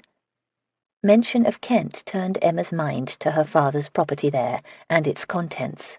She would have to visit there very soon. That thought led to others about the auction. She trusted that her plans today were progressing well. A certain wagon was moving from her house to a building on Albemarle Street this morning. By noon, its contents should be mixed with the other items and the wine hidden out of view in storage. A movement up ahead caught her thoughts up short. A figure had appeared as if by magic on the path. Swathed in brown cloth, it seemed to merge with its surroundings from this distance, but Emma recognized the willowy form. "Who is that?" Cassandra asked. They drew closer, but the figure did not move. "That is Marielle Lyon," Emma said. "I think perhaps she wants to talk to me." "How odd that she guessed you would be here," Cassandra teased. "Go to her and see what she has for your auction. I hope it is worth the chill we both risked with this rendezvous. I will wait for you here and be jealous that a woman who is wearing a dull sack dress 20 years out of style manages to appear so fashionable." Marielle waited in the shade of a tree that overhung the path. "You have come," she said when Emma reached her. She gave brief but sharp consideration of Cassandra, then ignored her presence. "I have found some things for your auction. A big roll of drawings, old things. The owner says they are by artists sought after in England. I told him you wanted paintings, but he said you would know their value if you know anything at all." "Where are they?" "I must see them in order to know they are good enough for the sale, and authentic. He said to learn if you wanted them first. If so, he will bring them to you." She toed at the soil flanking the path with her mule. 20%, you said? "It will be yours if all is in order after the sale. Tell this man that I do want them if they are as good as he thinks. Ask him to bring them to my house tomorrow morning." Too conscious that Cassandra watched with unguarded interest, Emma started to walk back to her. "Do you not want the rest?" Marielle asked. "There is more? Are they also drawings?" "I do not speak of art. That man, the one who brought the wagon, he will see you." Emma's heart leapt. She glanced back furtively at Cassandra, who knew nothing about that wagon. "When?" "He said Thursday afternoon, at the east entrance to St. Paul's. You should bring some money. I promised him good coin." Emma did not miss the reminder. She retrieved 2 shillings out of her reticule. "I will be there. Thank you." Marielle tucked the coins away. Her gaze sharpened on the path behind Emma. She tusked her tongue in annoyance. "I must go now. I have been followed, and you do not want it misunderstood why we meet." Emma glanced over her shoulder. A horse approached Cassandra's spot at a slow walk. The man riding it did not appear interested in them or in anything except the fine day. Marielle laughed. "It is amusing. The English worry that I spy for the French, and some of the French think I spy for the English. In truth, I spy for no one but you." Then she was gone, melting into the dappled shadows below the nearby trees. Darius visited the auction house the morning after Herr Werner had called there. He went the following afternoon as well. His detailed perusals of the records and accounts were yielding nothing of value. Their vagueness defeated any efforts to see what Maurice Fairbourne had been doing the last few years. Miss Fairbourne did not grace the establishment with her presence either day. He thought that odd. She no longer had to pretend she was not writing the catalogue, and she had said she had much work to do. He wondered if she avoided the premises in order to avoid him. Since he haunted the same spaces in part to see her, that was not acceptable. He rode east to Compton Street after leaving the auction house the 3rd day. Maitland brought him to the dining room. Miss Fairbourne stood at the table flipping sheets of paper. As he approached, he saw that she examined a stack of drawings. "They were brought to me today," she explained. "They are much better than I had dared hope. I am sure this is a Leonardo. I also accept the claim that this silver-point portrait is by Dürer. What do you think?" He admired the drawings and her excitement over them. She appeared very animated today, even flushed. She wore a fashionable pale yellow dress and appeared very fresh and pretty in it. "These must have been from the same consignor as the other new items that arrived," he mused, while he bent to get a better look at the details in the Dürer. Did he imagine that she stiffened beside him? For a moment she stilled, at least. "You have been to the storage again, I see," she said. "I hope that you did not move anything. It is all arranged to my liking, so that I do not miss anything as I complete the catalogue." He straightened. "I touched nothing at all. It has become so crowded that I wonder how you get to that desk, however." "I told you there would be more, and it is arriving. All I need is to hear from Herr Werner." She turned 2 more sheets and revealed a large drawing in ink and wash. "For all the other great names attached to these drawings, I think this one will be the prize among them. It is a magnificent Tiepolo and a study for a ceiling painting. You should tell your friends that it will be offered. Any good collector would want to know." "Are you suggesting that I sell your sale, Miss Fairbourne?" "I would never ask such a thing of you. However, if you found yourself expressing interest in it while you were attending parties and dinners, and described some rarities you have heard it will contain, that would help." "If I am not careful, you will have me in Mr. Nightingale's coats and shoes, greeting the ton as they arrive at the preview night." She began rolling the stack of drawings carefully. "Well, someone has to do it." She tied a thick ribbon around the roll. The flush had not left her face, and her fingers trembled at their task. "You were not at the auction house today, nor yesterday?" She did not look at him. "I had other matters to attend to." "And tomorrow?" "More matters, other ones." "Eventually the catalogue must be written." "I will complete it in time, and you, Lord Southwaite, are you quite done with examining the records and accounts?" "Almost done." More than done, in truth. He should just say so and see her again at the auction. "Have you stayed away because you fear I will be there? Has what happened in the garden caused you to hide?" "I truly have other matters to which I must attend, however—" Her gaze met his with all the directness that could so easily undo him. "I have chosen not to think too much about that afternoon. I fear that if I do, I will only blame myself for the what and you for the why." "Allow me to blame myself for both. I should have apologized that day." "Yet you did not, because I am not a lady?" "Your birth had nothing to do with it. I did not because I was not truly sorry." Lies, lies, deceptions and omissions. He had not apologized because his darker side was hoping for more, and her birth probably had more to do with that than he wanted to contemplate. "Are you sorry now?" "No, but I am not a man to take advantage of a woman." "More lies, damnable ones. There is no reason for you to be afraid of me." "I am not afraid of you." The hell she wasn't. The caution showed in her eyes. He saw other things in them too. Vulnerability, as if she expected this conversation to insult her before it was over. "Perhaps your restraint is better with well-born ladies due to more practice. I doubt you have had much experience with ordinary women in these things," she said. "You have it backward. To me you are not ordinary. You are very unusual to my experience, and that may be what disarmed my restraint. Some truth at last, but a flattery given with self-interest."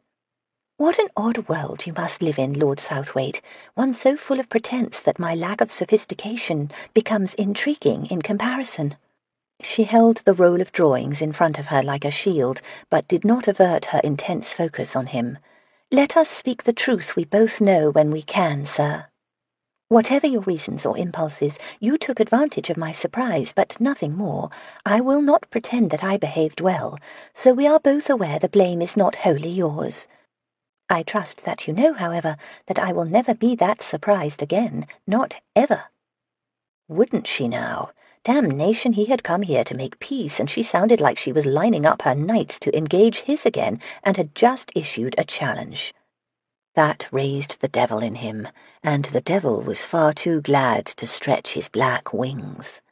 "Are you saying that if I should try to kiss you again, you will find the fortitude to deny me?" He did not intend it as a threat, nor did she take it as one. His words opened the possibility of more kisses and other things, however. She knew it, too. She could hardly miss how it altered the air and forged an invisible link between them. While I have every faith in my fortitude, I thought it was clear that I assumed you would not try to kiss me again. What an impractical and naive thing for you to expect. You apologized. I had every reason to expect it. If ever a man's apology revealed where his thoughts really were, mine did. Then allow me to speak more plainly. I do not assume or expect you to resist such impulses. I require it. In fact, I would like your word on it. She did not plan a battle after all. She wanted a diplomatic victory instead. Unfortunately for her strategy, he had learned that Emma Fairbourne well-pleasured was much easier to deal with than Emma Fairbourne self-possessed. I never give my word of honor when I know that I am likely to break it, Miss Fairbourne. He gently pried the roll of drawings from her arms and set it aside, and I have known since I left that garden that I would try again. He cupped her face with his hands. She startled, but she did not pull away. Her skin felt like silky velvet under his palms. A flush rose in her, and its warmth passed into him, joining his own heat. Her eyes widened in surprise at her reaction and arousal, revealing the same astonishment he had sensed in the garden. As soon as his lips touched hers, he knew he would pay dearly for this kiss. As Kendale put it, he was not a schoolboy anymore. She was very sweet and adorably artless, and despite her announcement she was still very surprised at the way a kiss could affect her. His desire urged that he try for yet more, argued forcefully for it. He ravished her mouth, but managed to keep his hands off her body. When that became unbearable, he released her and stepped away. Not here, not now, not in her own household with her servants about. It seemed they stood there forever, the passion and want still binding them, pulling them. That could be a sweet torture, but only if ultimately it ended the right way. He assumed that she saw it in him, what he wanted, just as he saw her suspicions about the why and her fear of the what. She executed a careful, slow curtsy. He made the requisite bow and left. Chapter 14. Emma walked around the corner of the western facade of St. Paul's, heading for the yard to the east. She had worn black in the hopes that the man would recognize her from that if he did not know her face already. The visit from Southwaite yesterday repeated in her head as she examined the people she passed, hoping for a sign that one was her quarry. Southwaite had apologized without the kind of embarrassment one might expect under the circumstances. The very correct Earl had said the very correct words required, with exactly the right tone and the appropriate, if insincere, self-recrimination. He might have read a little pamphlet that served as a guide in such things. The part about her not being ordinary had been a kindness, she assumed. She had challenged his motivations, hadn't she? She had implied that he treated her with less respect than he did better-born women. It would have been insulting for him to admit it. What could he say? That the rules did not apply to a lord's treatment of such as her, but only to his behaviour with daughters of peers and gentlemen? It would be stupid to be angry that he had lied to spare her the insult, and she had lied too, after all, in saying she was not afraid of him. He had always overwhelmed her, and now she found herself at an additional disadvantage. She had not trusted herself to show fortitude should he ever kiss her again. Now he had, and once more she had succumbed like a what? A wanton? A harlot? She almost wished those damning words applied. She knew better.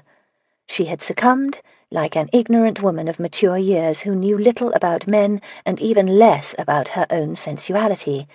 Perhaps she should ask Cassandra how long it took a woman to learn to master her own body's reactions to the point where she could enjoy or reject pleasure according to some objective calculation.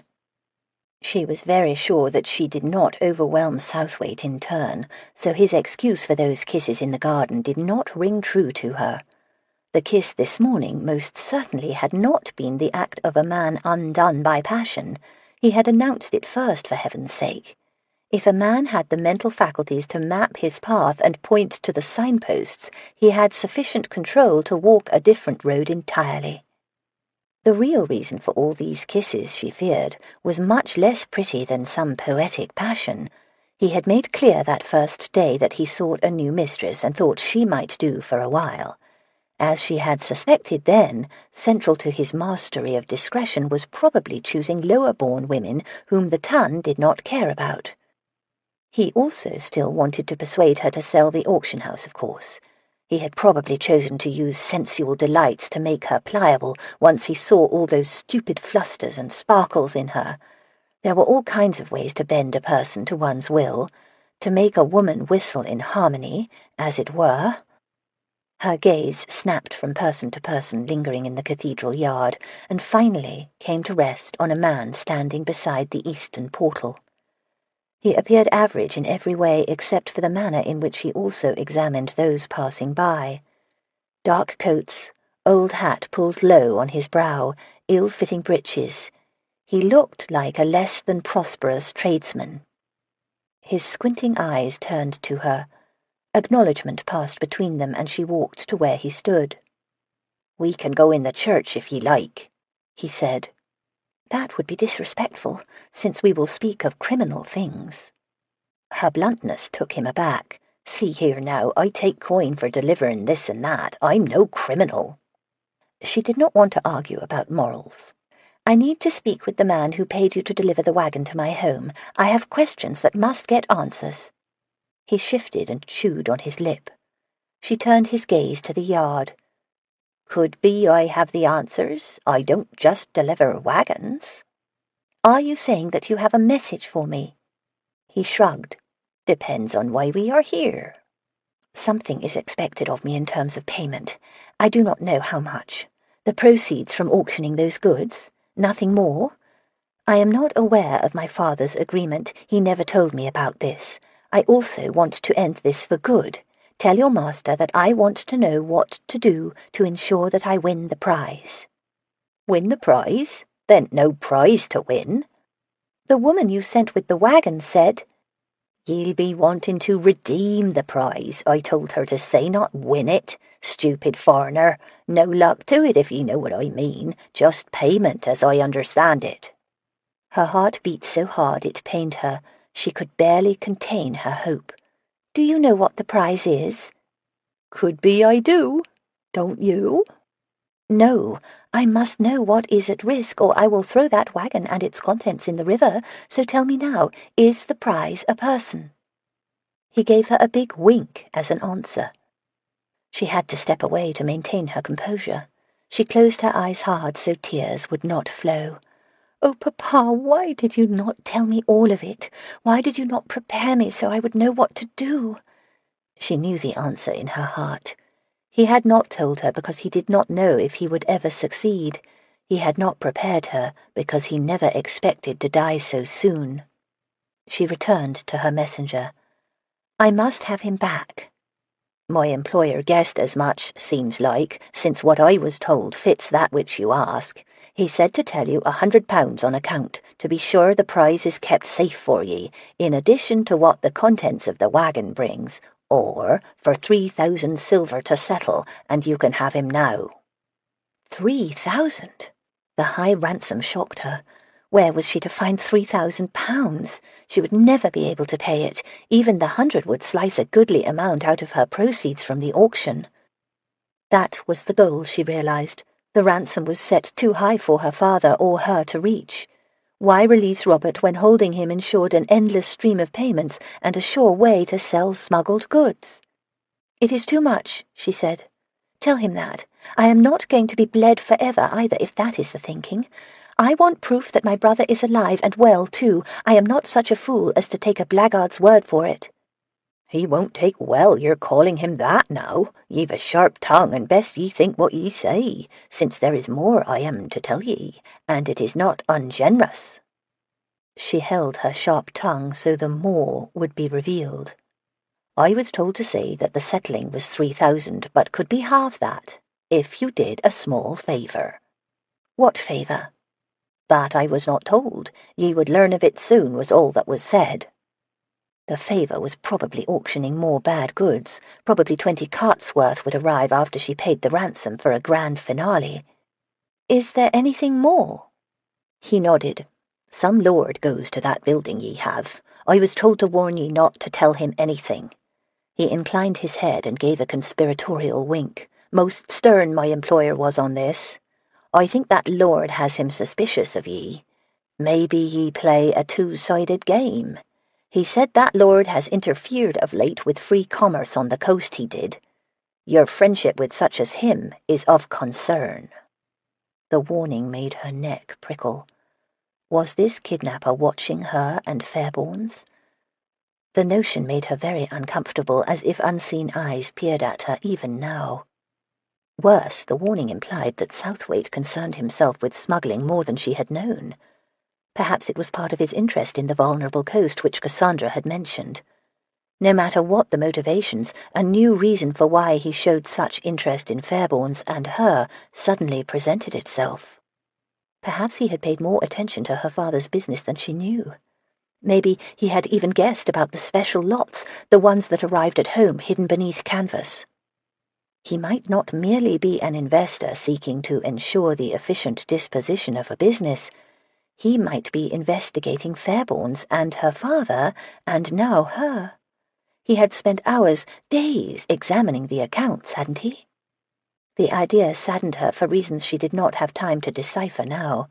She gathered her wits and tried to appear formidable. She caught the messenger's gaze with her own and pinned him in place. "I want to know where you meet this man who told you what to say to me." He shrank back, scowling. "I'd be a fool to say no, wouldn't I? Would be no one to be a messenger for, then, is how I see it." She dug into her reticule and took out a few shillings. "You could be my messenger." He accepted the coins fast enough, but smiled smugly as he tucked them away.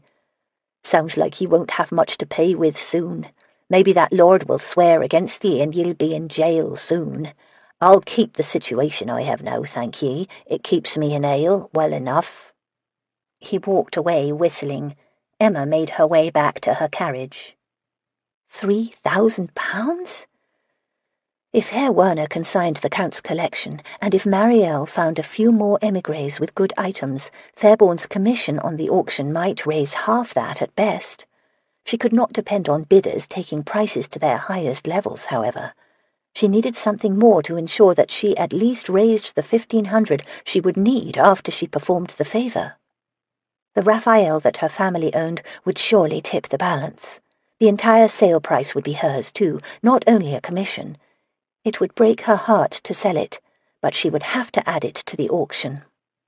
Of more interest to her right now were the messenger's explanations about his employer.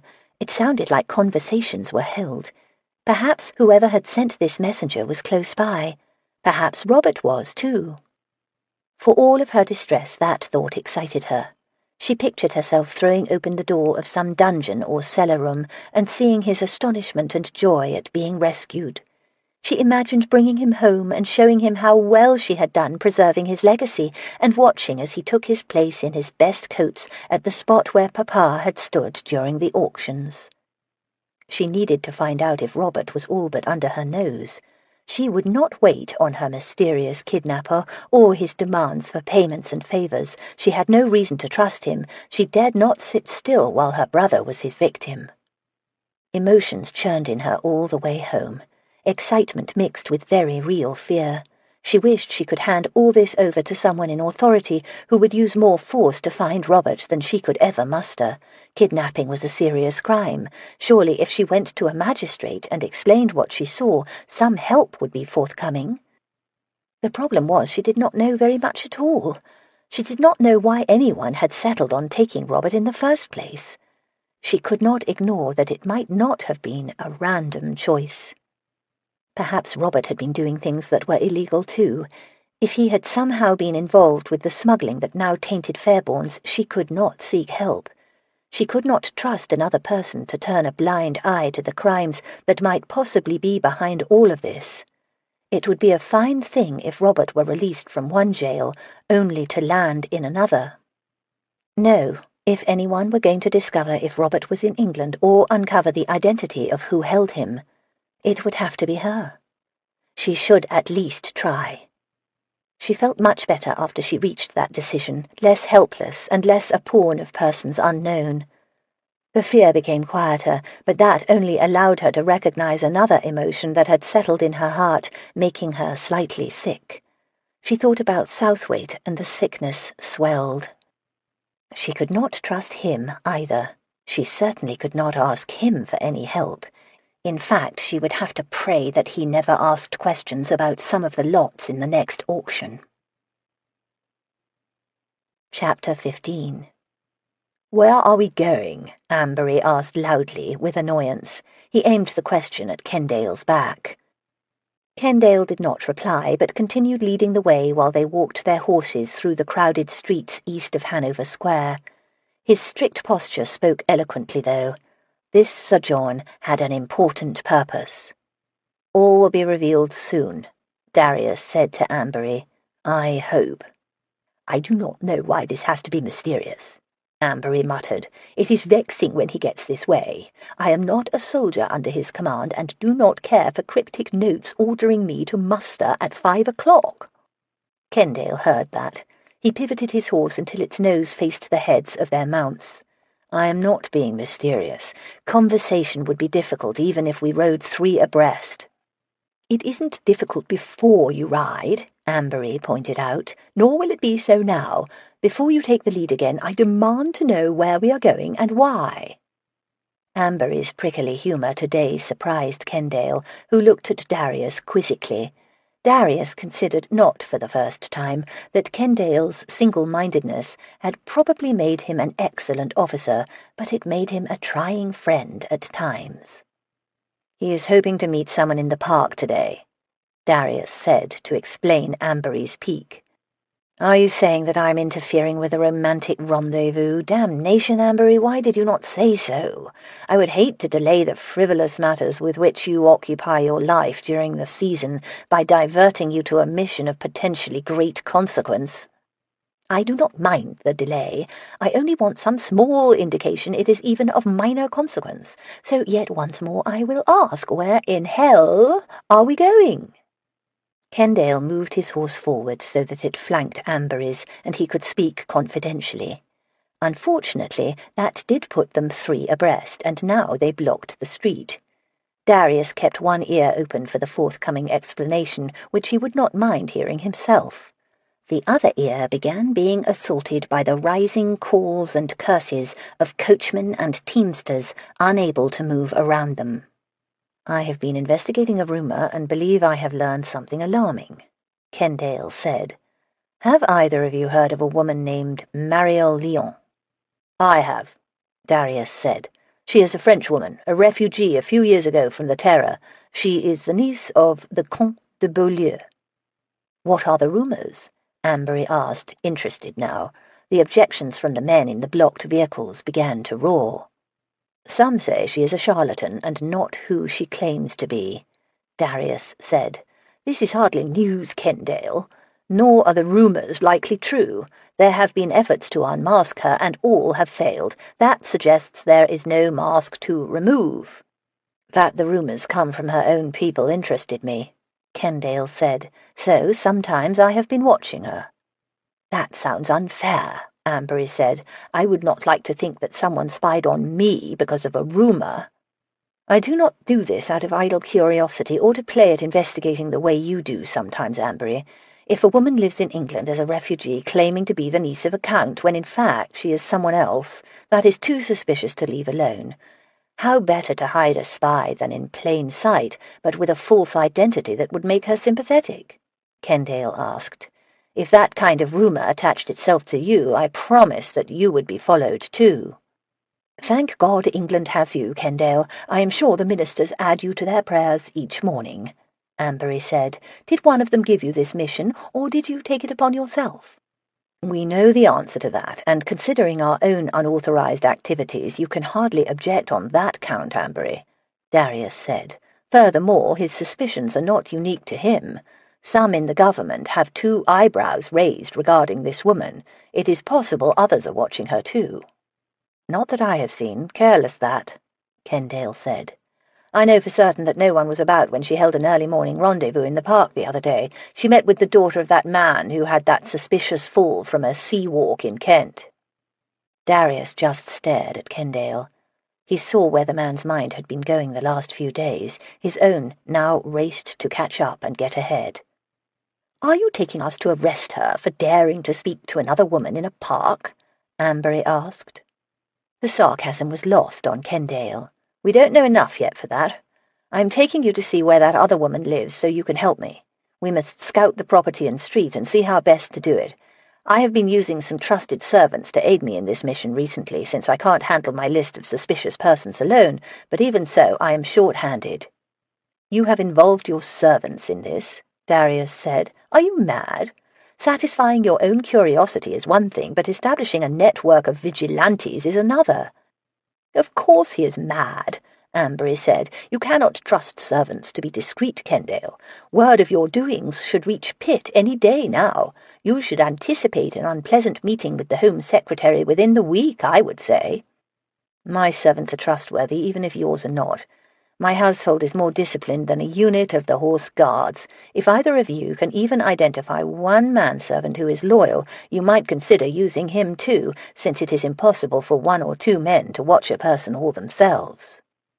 Having completely ignored their rebuke, Kendale turned his horse and moved on. Darius and Ambery fell in behind him, riding side by side. The blocked coachmen began passing around them, throwing out their final curses as they sped by. Darius wanted to strangle Kendale. The man acted as if he alone would save the realm. This particular investigation of his promised to create awkward complications.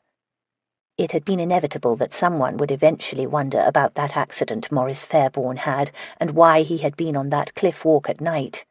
Darius had never expected it to be one of his own friends, however. "He is going to drive me to drink," Ambery said quietly. "He resented having to sell his commission, and he was too eager to help set up that web of watchers on the coast. He enjoys this much more than I do, and if we don't stop this latest excess, he will soon have some of those trusted servants spying on us." "I think he has found an excuse to avoid the social expectations attached to his title by occupying himself with more serious concerns. If we find him a woman, he will not mind the social expectations so much. We must put our minds to that, and soon." Kendale held up a hand, stopping their little march at the end of Compton Street. He moved his horse so he could see them. "It is the fourth door down from the next crossroad. The other woman lives there alone now, with only her servants. When she returns, it would help if you two would arrange to keep an eye on her, to see if she meets with the Lyon woman again, or anyone else suspicious." "When she returns?" Darius's gaze swung from the familiar door to Kendale sharply. "There has been no carriage in the carriage house all day, not since dawn. I looked again right before I met you. She has taken a journey, I believe, and I curse myself that I did not call the two of you to the task sooner so we knew where she had gone." "No doubt she is only visiting a friend in town," Darius said. "She does have some, of course." "Possibly. However, I have been wondering if she went to her father's property in Kent. If so, well, think of it. She meets with the Lyon woman, and a mere 2 days later travels to the coast."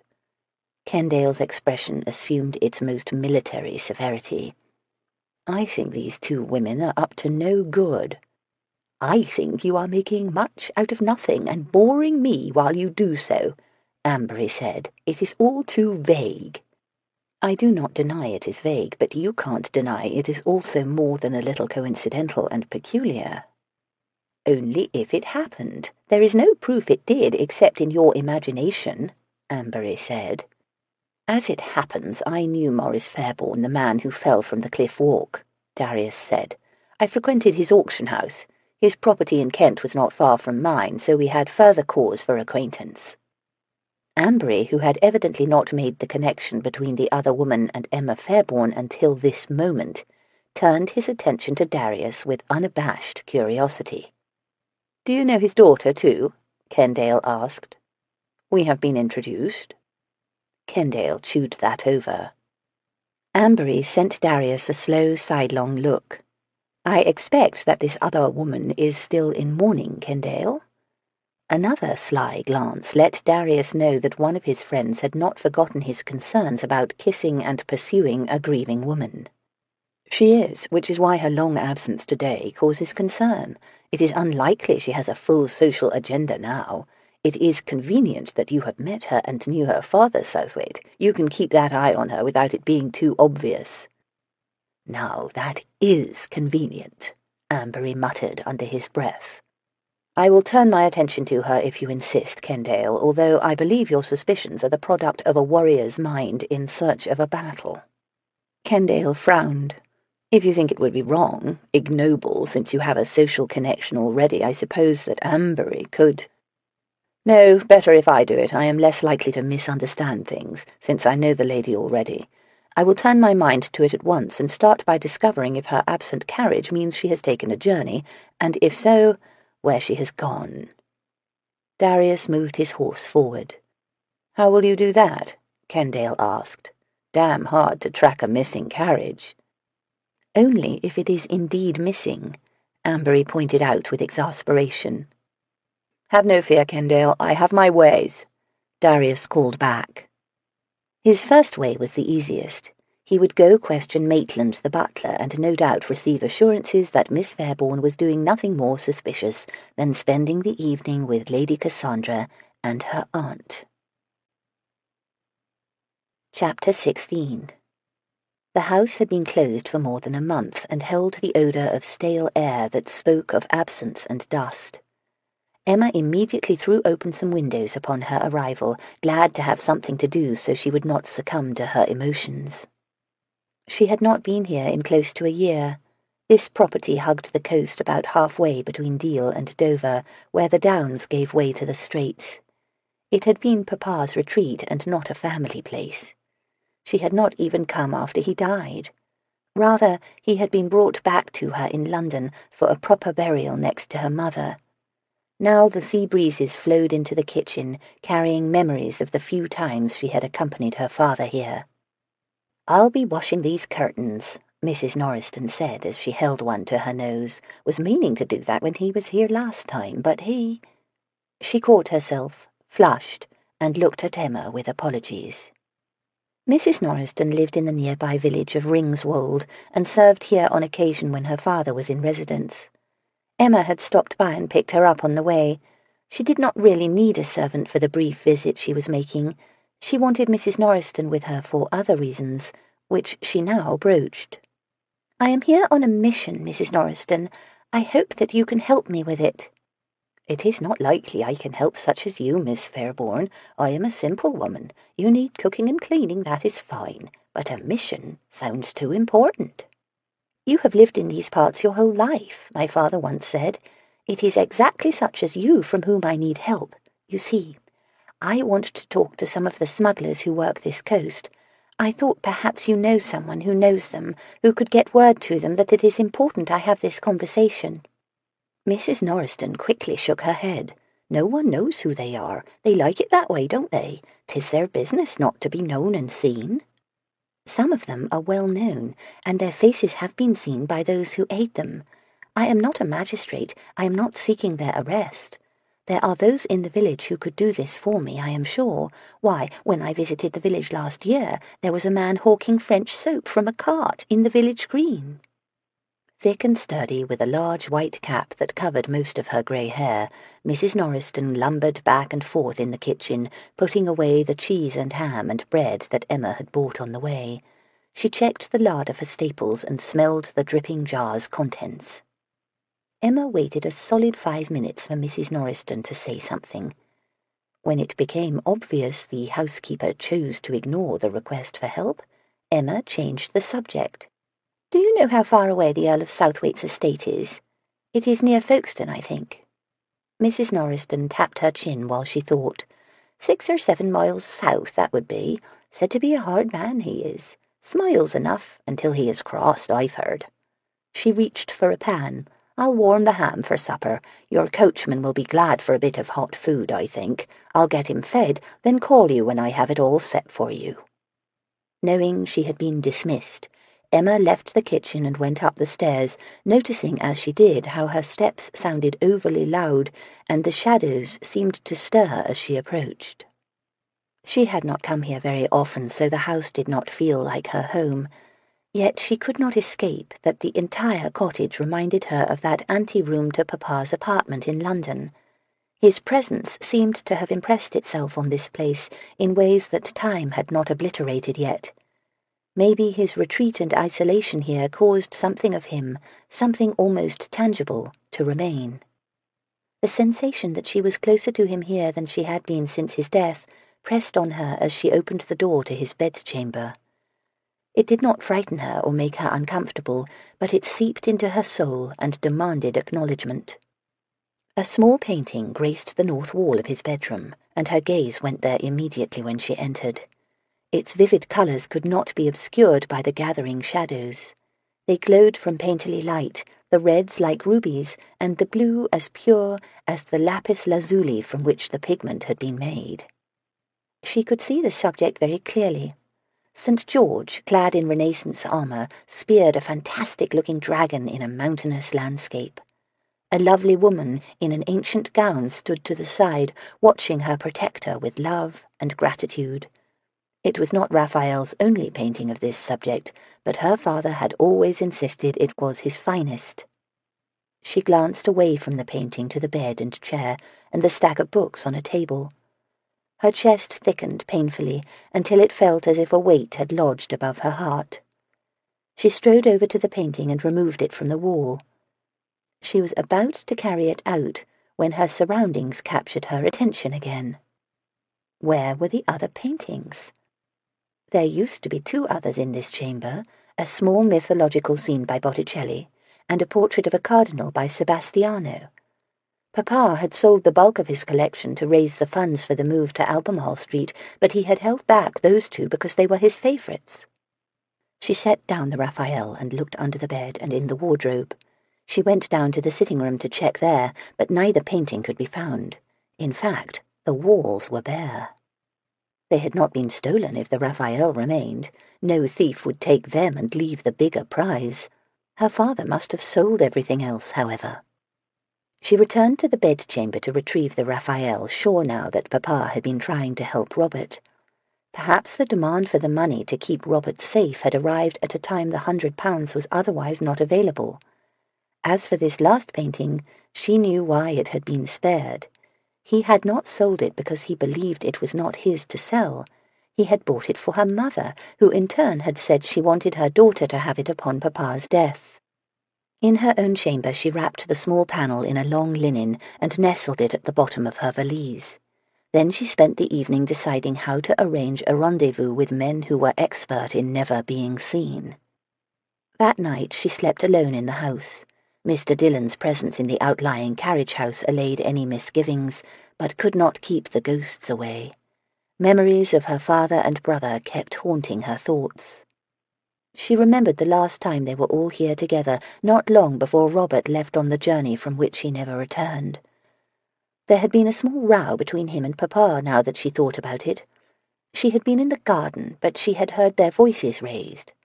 The next day Robert had confided to her that he would be making a journey to the continent soon to purchase his first collection to sell at Fairbourne's on his own account.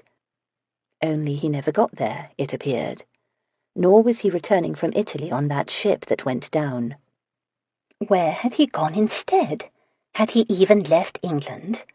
That was what she wanted to find out. Tomorrow she would go to the village and find a way to talk to those who might know, even if she had to bribe someone. Mrs. Norriston had returned by the time Emma went down the stairs the next morning. The old woman served breakfast, then positioned herself at the side of the table while Emma ate. She frowned, and her eyes glinted with displeasure. "He will reach out from the grave to smite me if harm comes to you," she said. "So you do this the way I say, do you hear?"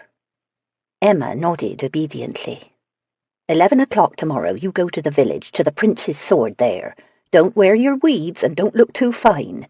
No carriage and no coachman either, I was told to say. Just go there and wait. Yes, I will do that, just as you say. A conversation, you said. There'll be nothing more. Best bring some coin. Weren't clear if you would need it, but best if you expect so. I will bring what I have. She reached over and took Mrs. Norriston's hand in her own. I thank you. Do not worry about being smitten. It will be broad daylight in the middle of a village, and no harm will come to me. Mrs. Norriston did not look convinced. Shaking her head, she aimed her heavy steps back to the kitchen. The next day, Emma donned an old brown pelisse over her rose dress and tied on a simple straw bonnet. Both items had been left here from a visit more than a year ago, and as she put them on she remembered the scents and sounds in this house when last she wore them. The memories came to her so vividly that she thought she really heard her father's step on the floorboards in the chamber next to hers. Gritting her teeth against a flood of emotion, she left the house and walked the mile inland to the village. The buildings displayed the ravages of sea air. Some badly needed new paint and whitewash, but others had been better maintained. The houses had gardens and were small in size. Families of fishermen lived in most of them, but the village possessed a store too, and was big enough to support the living of a tradesman or two. Her walk down the main lane garnered some passing attention, and also a few greetings from people who recognized her from her occasional visits to her father. She stopped outside the Prince's Sword and looked through the window. It was too early in the day for a tavern to have many patrons, and the tables were mostly empty. A man sitting near the window peered up at her as she peered in at him, then lost interest in her presence. She had never entered a tavern before. It was not a place for women like her at any time. She wished her smuggler had set this meeting for the churchyard. He had not, however, and if she hoped to learn anything about her brother, she must enter. Enter she did. The few patrons inside barely noticed. The proprietor merely glanced her way. She chose a rough table away from the window and sat down to wait. The unmistakable odor of beer and ale filled the air. It mixed with other smells of food being cooked. Somewhere out of sight a meal was being prepared, perhaps for selling along with drink. Her nose twitched. Mutton stew, she decided. A long 10 minutes passed while she sat alone beneath the timbered ceiling. Then the door to the street opened, and a man entered. No one paid him much mind. He strode over to her table and slid onto the bench so he faced her. In her mind, she had expected to meet with an old grizzled fellow, one very coarse and red-faced from the sea winds. Instead, her smuggler appeared no more than his mid-30s in age, and thin in a wiry way that spoke of some strength. He looked almost stylish in his long brown frock coat and loosely tied neckcloth. The only odd part of his appearance was his facial hair.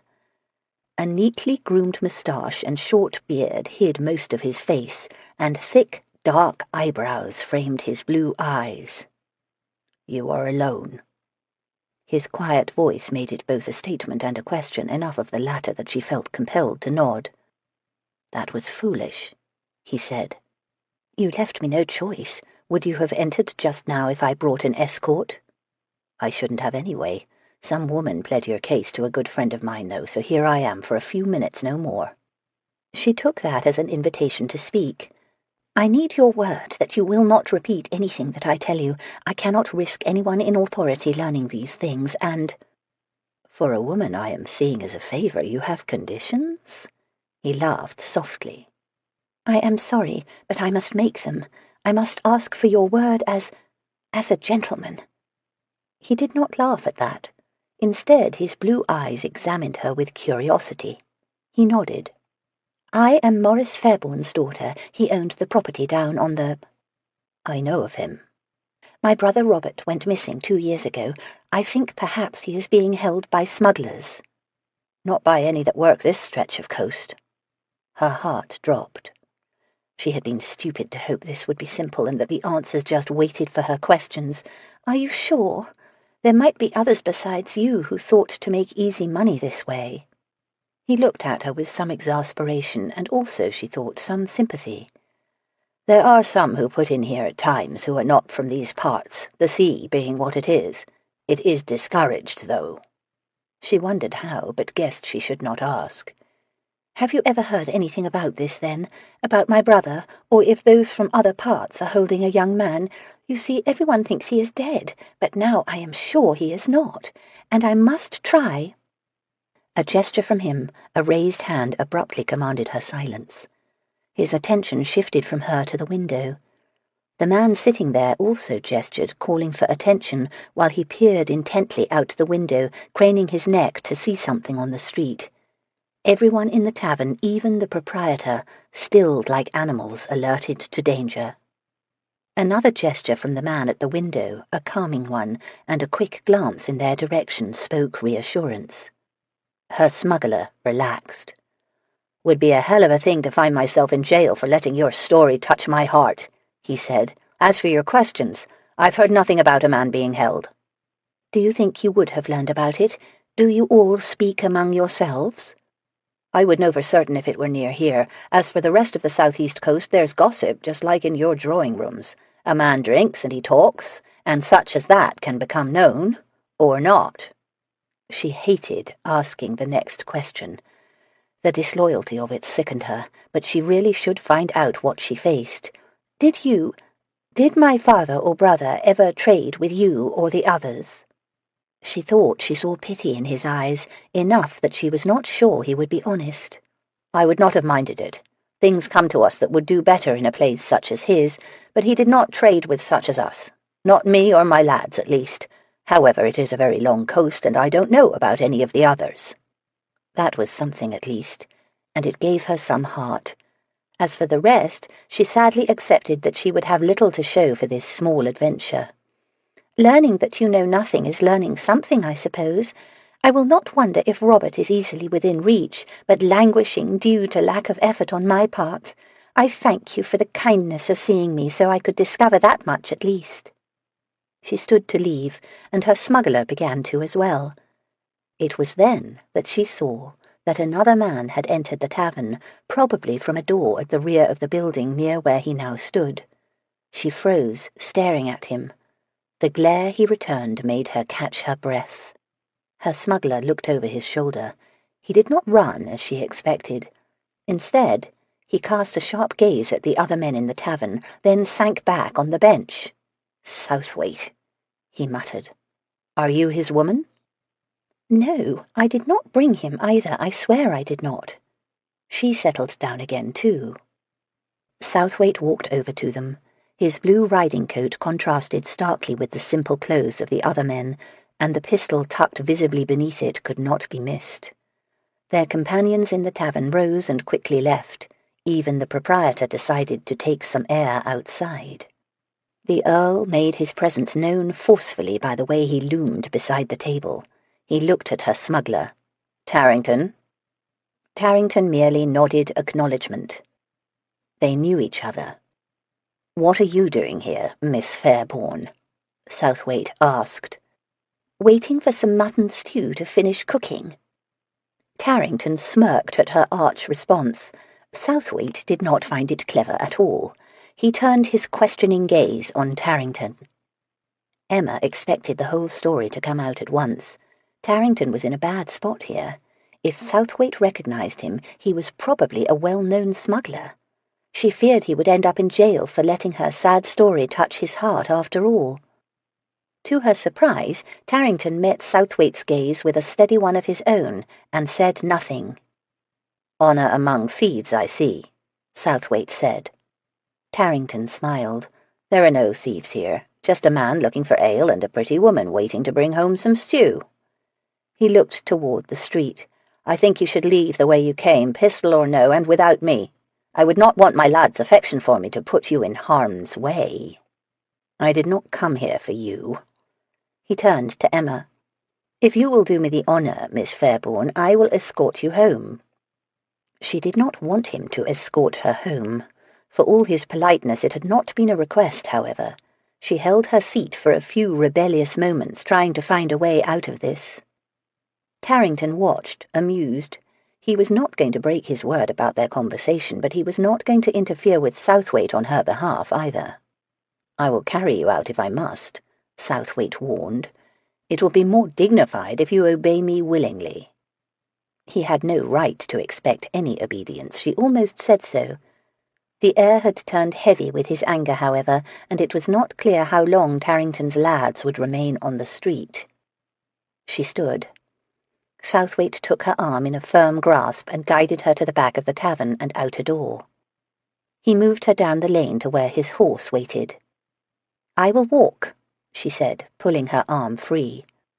In response, he physically lifted her and set her up on the saddle. "Don't move." She dared not, perched like this, sitting sideways. Suddenly, he was behind her, astride behind the saddle, his chest pressing her shoulder and his arms surrounding her as he took the reins. "I can walk," she complained. "Stop this now." "Once we are out of this village, you can walk," he said, moving the horse to a trot. "Now, not another word of objection, Emma, not one word if you are wise." She tried to angle herself so there would be less contact. "I will not object, but not because you warn me. I will not, because I have other things to say. You, sir, continue to be an interfering nuisance. I thank Providence that you are the only Earl I have ever had the misfortune to know. If such presumptions are—" "You would also be wise not to call me presumptuous until you are eager to see just how presumptuous an Earl can be." "Then I will find other appropriate words. High-handed, conceited, arrogant." She burned his ears with every other descriptive she could think of, while the horse bore them away. Chapter 17. Southwaite did allow her to walk once they were well outside the village. She had to demand it of him twice, however. Finally he stopped the horse and slid her down, his arm crossing her body and breast to support her until her feet hit the ground. She found her balance and shook off the overwhelming intimacy of being encompassed by him. "You can leave now, Lord Southwaite. There is not a soul in sight, so I am totally safe." She strode down the road and hoped he would move on past her. He did not. That horse paced alongside slowly, its master silently providing the escort he had offered. The air remained heavy with his mood, however, and she did not feel protected so much as vulnerable. It seemed a longer walk home than it had going to the village. The hovering force behind her only partly explained that. Her resentment at her helplessness regarding Robert stoked her anger. She had gained so little from her conversation with Tarrington, and he had dashed her secret hope to learn Robert's whereabouts. A little fantasy of a daring rescue had played in her head during the last few days. What a goose she had been to indulge in such a childish dream! She had no choice but to do as she had been ordered, and try to find the money to pay the ransom and hope for the best if she did. Her better sense rebelled against being such a pawn. She stopped at the edge of her father's property and turned to Southwaite. "Thank you." She tried to make her voice one of firm dismissal. He chose not to hear that note. While she trod to the house, that horse kept pace behind her. Mrs. Norriston's face appeared in the doorway. Her gaze shifted from Emma to the horse shadowing her, and up to the man riding it. With a deep flush, she rushed out with apologies. "I did not know how to refuse such a man. He said if harm came to you, I would share the blame." "Why would he think harm might come to me? I could have been taking a turn on the property and nothing more." Mrs. Norriston lowered her gaze to the ground. "I might have said that you were at a meeting. I may have mentioned your need to speak to smugglers. He frightened me, and I could not think of ways not to answer." "Really, Mrs. Norriston, you should not have told him my business, nor should you be frightened just because a man happened to receive the good fortune of being born a lord's heir. He only told you I was in danger in order to get his way." Looking very sorry, Mrs. Norriston bobbed a vague curtsy in the direction of the horse, then disappeared inside. Emma followed her and closed the door on the dismounting Earl. If Southwaite did not understand that dismissal, he was stupid as well as arrogant. He strode into the sitting-room. She did not even get her bonnet untied before she heard Southwaite rap on the door. She ignored the summons. He rapped harder and slower in a steady rhythm that reflected both his insistence and irritation. Well, He could stand out there all day if he wanted to. She would be damned before she let him in. He had no right to keep her into... To her horror, she spied Mrs. Norriston's skirts floating past the sitting-room. Before she had a chance to forbid it, she heard Mrs. Norriston open the door again and greet his lordship like the good servant she was. Boots strode toward the sitting-room where she had taken refuge. His dark humour preceded him into the chamber like an ill wind. When he finally darkened the doorway, he appeared very stern. Magnificent, too, she had to admit, although that did little to placate her annoyance with him, or with herself for even noticing the figure he cut. Still, she resentfully acknowledged that he appeared very handsome in his riding-coat and high boots, and his hair a little wild from the breeze. He no longer glared, but his dark eyes conveyed the sort of displeasure that only men feel entitled to. "Mrs. Norriston erred in allowing you entrance, so please leave," she said. "There are things I must say first." "Often that which must be said is better left unsaid. I am sure that is the situation with the words you are urged to spill." "That is a fine lesson coming from you, of all people. You had your intemperate say on the horse, and I must insist on mine now."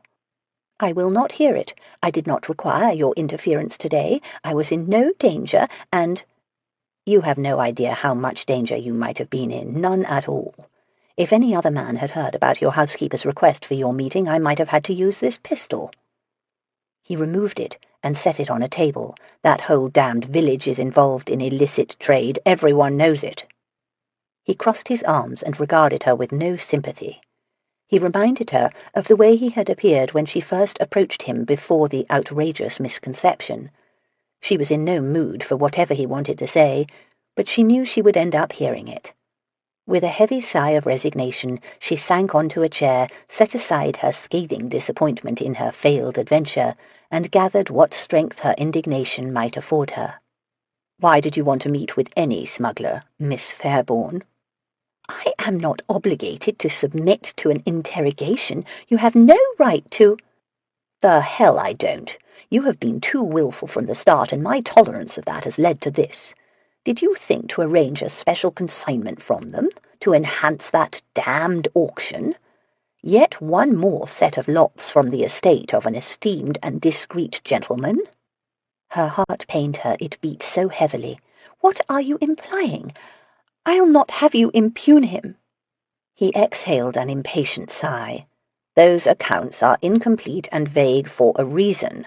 I thought to spare you my suspicions, but I do not think that is necessary any longer. Is it?" She refused to answer. She bowed her head, gritted her teeth, and prayed he would just go away. He did not. He stood there overwhelming the chamber and her. "You appear to know at least one smuggler yourself," she said. "That is one more than we are sure my father knew. If my father had any doings with them, perhaps you led him into it." A mistake, that. For a terrible moment his fury crackled through the air. He paced away from her and stood there, a tight, tall figure exuding power and intensity. She braced herself for the slicing words sure to come.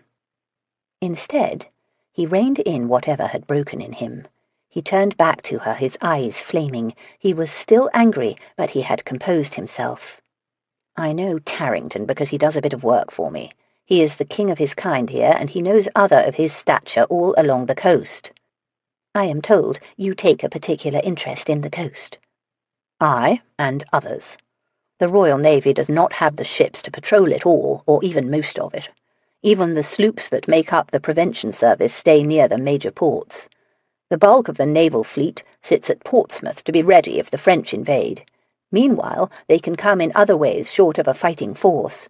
Spies enter with impunity as easily as French brandy. Information leaves the same way." "Are you saying English smugglers help them?" "Some do. Better use is made of others, though. They watch and report activities that are suspicious.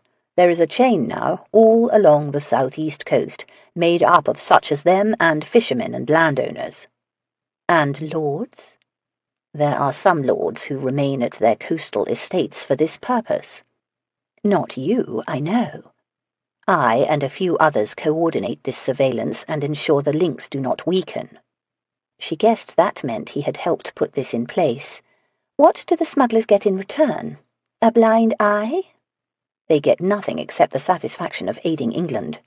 If Tarrington or another is ever caught, his efforts might speak for him and procure some leniency, but it has not been promised. Why not? It would be only fair for the government to do that. One does not bargain with thieves. Loyalty bought with such a promise could be just as quickly bought by another for a higher price. That made sense, she supposed. However, she wondered if the government had made no promises because the government was not involved, at least not officially. Of larger concern to her was what this bargain revealed about himself. He would give no quarter with these men should he catch them in their crimes, even though they aided this network of watchers that he had arranged. Her spirits sank yet more on accepting how rigid Southwaite would be in matters of honour. That spoke well of him, she knew. It indicated that he would give no quarter to Robert or her either, however. She thought about the wine hidden deep in the storage room of Fairbourne's, beneath obscuring swaths of canvas. "You must make no attempt to meet them again," he said firmly. "There are some of them who would kill you for the coin you carry. Do not let Tarrington's manner fool you. Better if you stayed away from the coast entirely now that you made the grievous error of being seen with him. This adventure was inexcusable no matter what you hoped to achieve by it." She did not miss the ambiguity he gave her motivations. She assumed he attributed the worst to her and believed Fairbourne's was in league with Tarrington. She also heard the tone of a man who still had much to say. The storm clouds reappeared at the edges of his mood and blew in fast. Their winds puffed him up. She knew what was coming. On a different day, she might have defended herself or tried to deflect his reprimand by being witty, indignant, or shrewd. Right now, she felt too sick at heart that she had failed so spectacularly today. Worse, the longer she was in this house, the more she felt the presence of her father. His scent seemed to surround her now, and she sensed that his spirit reproached her as clearly as the Earl did. Images of him kept invading her mind, distracting her from Southwaite's lecture. Darius could not hold back his profound irritation with Emma. An equally profound relief wanted to temper his ire, but he was not a man accustomed to biting his tongue. His brain had been rehearsing this moment since Maitland opened the door to her London home and explained that Miss Fairbourne had gone to the coast. Maitland had appeared worried about that, or perhaps about Darius learning it. Neither the information nor the butler's expression had encouraged an innocent interpretation of Miss Fairbourne's behaviour. He had contemplated the possible reasons for this unexpected journey during his ride to the coast and well into the night. Ridiculous visions of her digging up loot on a beach taunted him. While he doubted she would be that bold, she was up to no good, he was sure. The only question was whether she embarked on something merely foolhardy or truly dangerous. Damnation, but he should have ridden to this cottage at dawn today. Noon had clearly been too late for such as this woman. Thank God the housekeeper poured out the whole story once she heard his title. Mrs. Norriston had reacted like an accomplice, being threatened with the rack. He explained most of this to Emma while he gave her a sound dressing down. He did not mention his sickening worry, but he itemized the rest of it, the elements that pointed out she had a lot to answer for. Describing his pursuit only made the emotions fresh and chaotic again, and they fed the fire in his head. While he reiterated her danger, he pictured that cliff walk from which her father had plunged to his death, and the fetid chambers at Newgate Prison where women were housed, and the fate that could befall a woman at the mercy of men with nothing to lose. The last became a hot iron in his head, and he heaped more admonishments on her. She said not a word. She sat there, hands clasped on her lap, and gaze fixed on the carpet, while his words rained down on her. Her silence only annoyed him more, but then he found it troublesome. Her manner was uncharacteristic of the Miss Fairbourne he knew. He began to sound too forceful to his own ears. He wondered if the way he paced back and forth frightened her. Her refusal to defend herself, to have a decent row, put him increasingly at a disadvantage. "Have you nothing at all to say?" he demanded, at wit's end with her docility. "Not even one word?" "You had so many that I thought to give you the stage." He would have preferred if she said that with more spirit, instead of a quiet, almost dejected voice. He angled a bit to try to see her face better. Hell, she wasn't weeping, was she? He thought he heard a sniff.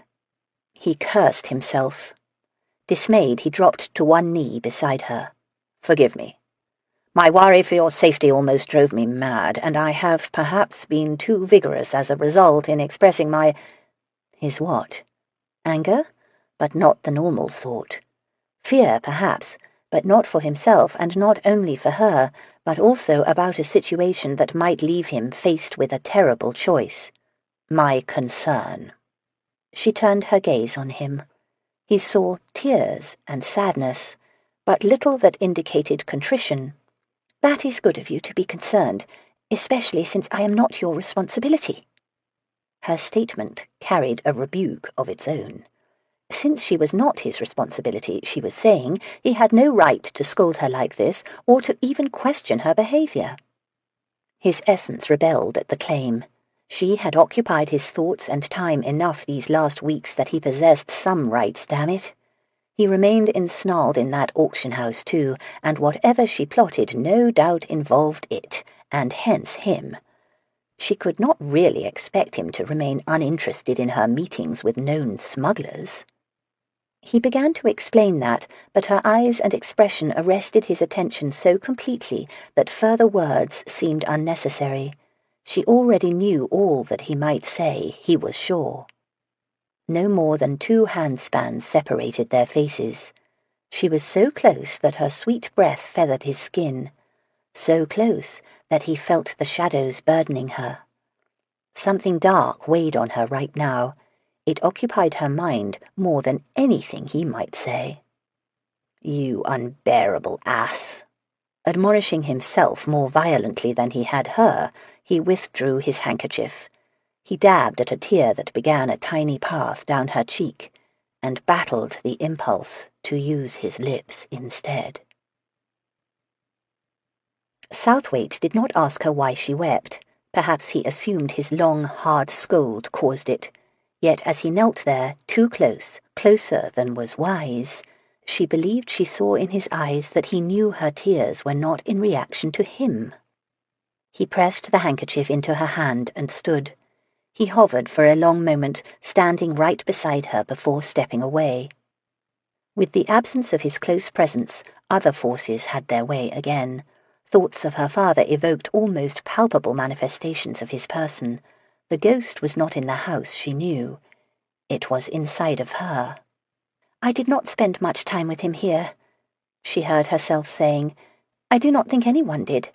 This was all his, and nothing intrudes to dilute the lingering sense of him." She used the handkerchief to blot her eyes. "It is different in London, except in his apartment." "Have you entered that apartment much since you received the news of his accident?" She shook her head. She rarely went there. "You were remarkably composed at his funeral," he said. "Less than a month later you were busy taking up the threads of your life. Perhaps you have not mourned him." "Of all you have said today, that is the most cruel." "It is not uncommon, Emma. I did not truly mourn my father until 2 years after his death. It is not an emotion one can command, so those accustomed to command might well avoid it." She wished she could say he spoke nonsense, that of course she had mourned. Yet she realized now she had avoided the worst of it, and busied herself whenever grief threatened to break in her. She had not wanted to acknowledge the frightening emotion that had been gathering in her since she arrived at this house. "Will I go mad?" "No, you will just accept the truth of it." She understood what he meant in ways she would not have a week ago. She understood well enough that she now considered what would have been unthinkable, even yesterday. "I want to see where it happened. Do you know exactly where?" He hesitated, then nodded. "Will you take me there?" Acceptance does not require that you torture yourself with the details. I should like to see all the same. He did not agree right away. Perhaps his protective inclinations debated against it. We will take your carriage, he finally said. I will speak with your coachman and tell him to prepare it. Chapter 18. Mrs. Norriston served a light supper before they left. Southwaite excused himself as soon as he was finished to see that the carriage was ready. Emma noticed as she stepped into the carriage that the Earl's horse had been tethered to the rear. He would come with her and show her the spot in question, but she would return alone. It took them no more than 10 minutes to arrive at a rise along the coast, where the shore began the climb that would end in the high cliffs at Dover. Southwaite helped her down, and they walked the 100 yards to the path that snaked at the top of this bluff. He walked here from the house, I was told. There was no horse or carriage, she said. Apparently he walked along this path often. It goes all the way along the coast, and he could access it not far from his cottage. She stepped cautiously from the path to where the ground dropped away. It was not as steep as it would become farther south, but it was steep enough. I suppose he was right here when it happened. So I am told. She raised her gaze and looked out to the sea. The height and location of this spot gave good prospects of the coast. Far in the distance to the north, she spied a massing of lines and forms. It was the Thames fleet, she realized, guarding the sea route near London. I was told he fell in the evening, but was not found until morning. The justice of the peace learned at the inquiry that he was seen walking the path around 8 o'clock. Late evening, then. Almost twilight. Did you attend the inquiry? She had not. She had not wanted to hear the details then, or ever, until now. He nodded. Southwaite left her to her thoughts. She appreciated that, but she also found his manner very reserved. The man who had revealed his emotions so vigorously a couple of hours ago had become a cipher. She looked up and down the coast again. He was here fairly late, she said. It would be dark when he walked home. Perhaps he fell on the way back at a later time when it was dark and he could not judge the path as well. That is possible. One wonders why he would take a turn along a dangerous path like this at such a time. Do you have any ideas about that, Lord Southwaite? No doubt there are many possible explanations. She could think of only a few. One in particular made too much sense. She pondered it and suspected from his closed and quiet manner that Southwaite had pondered it too. Her father could have been watching the coast for someone. Smugglers had such watchers who would signal if the way were clear to bring in boats at night. She did not know if Southwaite believed her father had been doing that, but he was not stupid, and the possibility would not have been dismissed by him. She looked at him, standing there with the sea behind him, waiting patiently for her to finish with this cliff walk. He commanded this deserted, windswept rise just as he had her drawing room that first day. His handsome profile, backed by the greying sky and shadowed by the setting sun in the west, defined his nobility in its expression as surely as its features. He had proven himself shrewd enough and very clever in seeing her game. He had probably guessed much about her father and Fairbourne's before she had known anything at all. He had most likely been suspicious from the start, upon hearing where her father had fallen. He had come to her house that day to rid himself of an investment that might compromise his reputation and his duty. She wished she could tell him his suspicions were wrong. She wanted to explain that her father had accepted some illicit goods, true, but had never played an active role. The admissions and excuses caught in her throat. She was not sure herself any more of what her father had done and not done, so how could she convince him? A reference had been made to her providing a favour in order to secure Robert's release. Perhaps her father had been doing such favours too, by watching the coast one night. Even that was putting the best light on it. There were other explanations that did not acquit her father so well or make him so innocent, weren't there? He had not been in league with smugglers right here near his cottage, but, as Tarrington had said, it was a very long coast. They returned to the carriage. She believed there had been some usefulness in seeing this bit of coast. It removed some of the vagueness about that evening, and helped the acceptance that her heart was experiencing. She only wished that what she had seen had not raised more questions about her father and left her even more worried about her brother. "Where are we going?" It took Emma a good while to ask that question. She had been lost in her thoughts and not noticed the carriage's direction or anything at all. Now she stuck her face to the window and recognized nothing that they passed. "We are heading south and not returning to my house," she said. "It is not safe for you to stay there tonight." "Do you think Tarrington will murder me in my sleep?" "He is not the only person who knows you have questions and sought a meeting with a smuggler." She wondered what questions he thought might be attributed to her. He did not know Robert was alive, so it would not be the real ones. More likely his own suspicions had provoked this move. He thought he had interrupted a bit of trade at the tavern and was not going to give her the chance to finish it. "I expect there is a decent inn in one of these local villages," she said. "I wish you had told me of this plan, so I could have packed a valise at least." "Mrs. Norriston provided yours and packed your belongings. It is up with your coachman." "It was very thoughtful of you to see to that." "You are welcome. Regrettably, there is not a decent inn in one of these villages, nor would you be any safer in one if there were. Therefore, you will be my guest tonight at Crownhill Hall." He might have been informing her they would attend the theatre this evening, he spoke so blandly. "I think that you should have mentioned this idea before we left the house." "You were distraught. My decision might have only upset you further." "Surely it should have been my decision, not yours." "As it happened, it was not." "Since it was not, you have abducted me."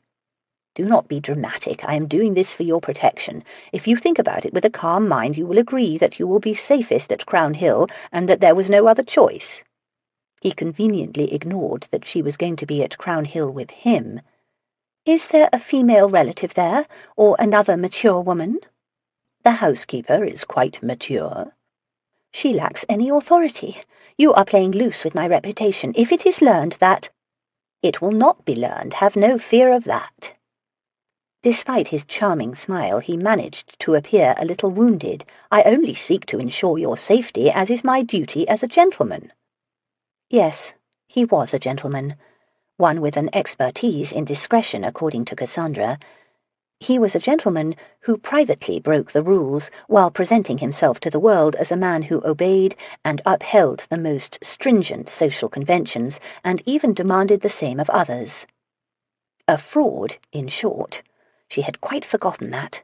She never saw him in the Tun's drawing-rooms, and he had dropped most of the pretensions typical of his kind with her. Except now he was plying his smooth charm just as he might with a duchess. His wonderful voice soothed and his smiles reassured. It was a type of seduction, with the girl probably nothing more than her submission to his will. "And if I insist that you not be so presumptuous as to require that I accept this protection that you have decided I need, what then?" "As long as you are near the coast, you will be where I can keep an eye on you. I will not tolerate the risk of Tarrington or any of his kind coming near you again, Emma." So there it was, not plainly said, but said all the same. He assumed she had indeed been in search of more lots to sell of an illicit nature. If he believed that he was stopping that by keeping an eye on her, she would never convince him to allow her return to the cottage. She formed an argument to attempt to persuade him anyway, but gave up on it. The truth was that she did not really want to go back to her father's house and face the memories and questions about him. She did not want to fret the night away, worrying about Robert and whether she could find the money to ransom him. By the time the carriage turned up the drive to Crownhill Hall, she was half convinced that nothing ill would come of this decision of his. She was almost sure that she would indeed be safe, even from him. Chapter 19. The housekeeper took Emma in hand at once and brought her up to a chamber. Darius handed the carriage and coachman over to the servants and went to the library. There truly had not been any choice but to bring her here. The only alternative was to put her in an inn and sit outside her door. He had interrupted something at the tavern today, and try though he had, he was not able to convince himself that she would not pursue her little adventure if given the chance. It all depended on why she had met with Tarrington, of course. Her emotion had distracted him from discovering the reason. One tear, and he had been vanquished. Just as well. She had not taken well his insinuations about her father. She would have hardly appreciated him quizzing her about her own activities, especially since she had certainly met with Tarrington for the most likely reason. By now she had most likely pieced together enough to at least be dubious about all those vague entries in the books, and about her father's time here on the coast. She had even alluded to it while they were on the cliff walk, and invited him to give voice to his own suspicions. Well, if she had come here to follow in Papa's footsteps and throw in with smugglers herself, he trusted he had thwarted that in time. He poured himself some brandy and carried it out to the terrace. She would remain up above in her chamber, he assumed. He doubted she would be brave enough to join him this evening. His body did not like that idea at all. Hunger coiled quietly inside him and ached for encouragement. He drank his brandy and watched the shadows gather in the garden, knowing it would be a long, wakeful night. A few faint splashes of light from windows above gave the terrace a golden wash, as if a thin glaze of pale paint had been brushed over the dark. While he finished his brandy, he noticed that the illumination closest to him dimmed. He turned and looked up. 2 levels above, Miss Fairbourne stood at the window looking out. "Is the chamber to your liking?" He did not have to raise his voice at all to speak to her. The night was so quiet that one could hear even the distant sounds like the surf clearly. "If you require anything, you must tell the housekeeper." "It is very comfortable, thank you. Luxurious." Her head tipped up a bit, as if matters more interesting than he absorbed her attention. "I think that I hear horses." "They are bred on land to the west of here. We drove past them as we arrived, but you did not notice." She had not noticed because she had been weighing the danger of being alone against that of being with him. "They are yours, then? There must be a lot of them if they make enough noise to be heard here." He listened. 2 stallions are facing off, so more noise than normal is being made. We can go see them tomorrow if you like. One field is reserved for thoroughbreds that are impressive. Since we passed on our way here, I expect we will pass on our way back west. If it will be no inconvenience, I would enjoy seeing them." She remained at the window, a silhouette backlit by the chamber's lamp. "She is only taking some air, you ass. Bid her good night and be off." "The night is fair," he said. "You are welcome to enjoy the garden if you want, or to read in the library. You are not obligated to remain up there." "That is kind of you. It is early yet, and I have much on my mind, and am unlikely to sleep for a while to come." "Allow me to assist you. I will give you a tour of the public rooms. The portraits of my ancestors in the gallery will bore you enough to make you nod." She said nothing. Her hesitation encouraged him as much as agreement would. He did not wait for her to reach a conclusion not in his favor. "I will meet you halfway, at the top of the main stairs." He strode into the house before she had a chance to demur. No sooner did Southwaite disappear than Emma knew she had been foolish. She had rather counted on him not noticing her at the window, watching him. She had allowed herself to be bedazzled as she spied, however, and words of refusal had stuck in her throat because her heart kept rising to block their path. It had not been only his appearance on the terrace that undid her, although the night flattered him, and the vague light washed the planes of his face in the most appealing way. Rather, she had been amazed at how she could feel him from this distance, could be captured by his presence even when he was unaware of her, as if invisible tether bound her. That kept tugging at her, creating an unbearably delicious sense of danger and exhilaration. She pictured him walking up those stairs. She could remain in this chamber, she could hide from him. He might think it childish, but it would be the sensible thing to do now. The lure of being sensible could not stand against the bigger ones.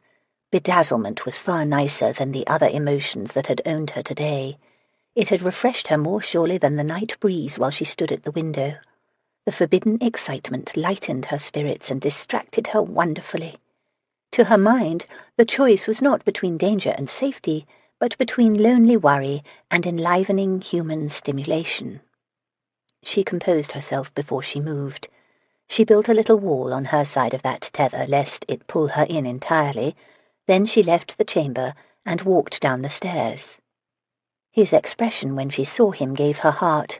She might have been his cousin, he acknowledged her so casually. That tether was all on her side, it seemed. Of course it was. "This way," he said. "The gallery flanks the ballroom. Let us visit that first." He carried a candelabra into the ballroom. Large mirrors on the walls caught the flames and multiplied them 100 times, so the huge room appeared to sparkle. There was enough light from those reflections and the row of long windows to see the silk-covered benches and chairs and the heavy moulding on the ceiling high above. The room ran the length of the house. She gazed up at the hovering chandeliers. The centre one would hold dozens of candles and sported hundreds of crystals. How many people attend a ball here? I do not know how many, hundreds, I think. My mother hosted the last one, and it was some years ago. She is gone now? You are alone? I have a sister. She does not care for balls, so there is no incentive to have another one. He did not speak of his sister with much joy, rather the opposite. I suppose balls are noisy, crowded affairs, even in a chamber of this size. Perhaps your sister just doesn't like the chaos. You suppose? Have you never attended a ball, Miss Fairbourne? I have enjoyed assemblies and parties, but if balls are held in ballrooms, then I have not. We will have to have you invited to one. Emma tipped her head and gazed at the towering ceiling and the chandelier with places for 100 tapers. She turned, making a secret little dance to step out of it, and the mirrors duplicated her form over and over. She pictured this room full of women in gorgeous gowns, creating a riot of colour. I am not sure that I would enjoy such a night. I might feel horribly out of place, she said. And I think this room full of people and all the candles lit, I think it might be ruined.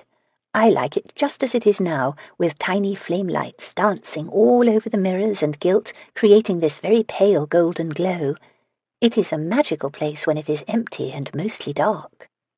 Then you must enjoy the magic as long as you like. He carried the candelabra to the centre of the chamber and set it on the floor. The candle's new position increased the effect. The crystals above picked up the reflections, and the room sparkled all the more.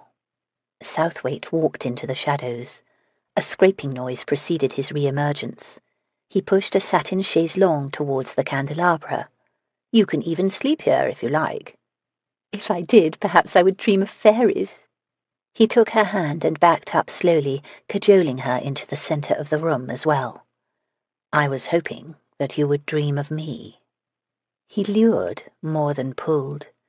She had only to keep her feet still to stop herself and him. The dim light hid nothing of his intentions. If anything, the flickering pale gold emphasized his eyes, and the magical glitter almost appeared to emanate from them. Caution whispered in her, but the danger titillated more than frightened.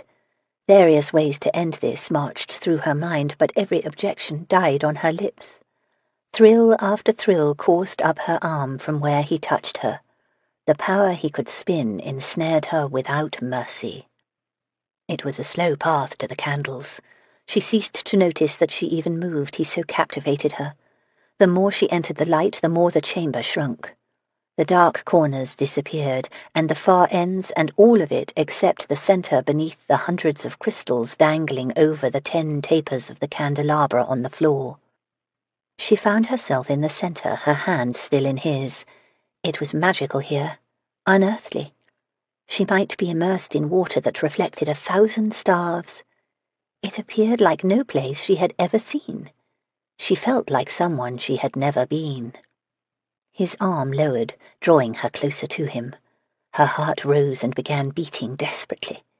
She stopped a foot away, but it was already too close. She felt him, sensed him. Her body reacted as if they embraced. He appeared too wonderful in this light, all darks and golds and eyes that burned. The magic suited him too well and made him handsome and mysterious and commanding. He laid his palm against her face, then cradled her jaw and chin with his hand, looking at what he held. She wondered if perhaps in these twinkling dim reflections she might be beautiful. "Are you thinking of seducing me, Southwaite?" A slow, small smile formed. "You are nothing if not direct, Miss Fairbourne." "If you think to seduce me, perhaps you can call me Emma." "In truth, I have not been thinking about much at all the last few minutes." "Not about much, but about something?" The space between them disappeared, and his sudden closeness caused her body to tremble. His head lowered and his lips brushed hers. "Yes, Emma, about something." Another teasing kiss, one that made all the glitter dance. "About you, and about how I have wanted you ever since you cut me at your not-so-final auction." If he had said anything else, she might have called up some fortitude. If he had murmured that he had been thinking about how the light transformed her, or how the chamber obliterated the real world, or made a magic he could not resist, if he had said anything at all other than admit he had wanted the ordinary, not very beautiful, and sometimes headstrong Miss Fairbourne, she might yet have denied him. Instead, his words touched her profoundly. Even if he lied, it was the right lie.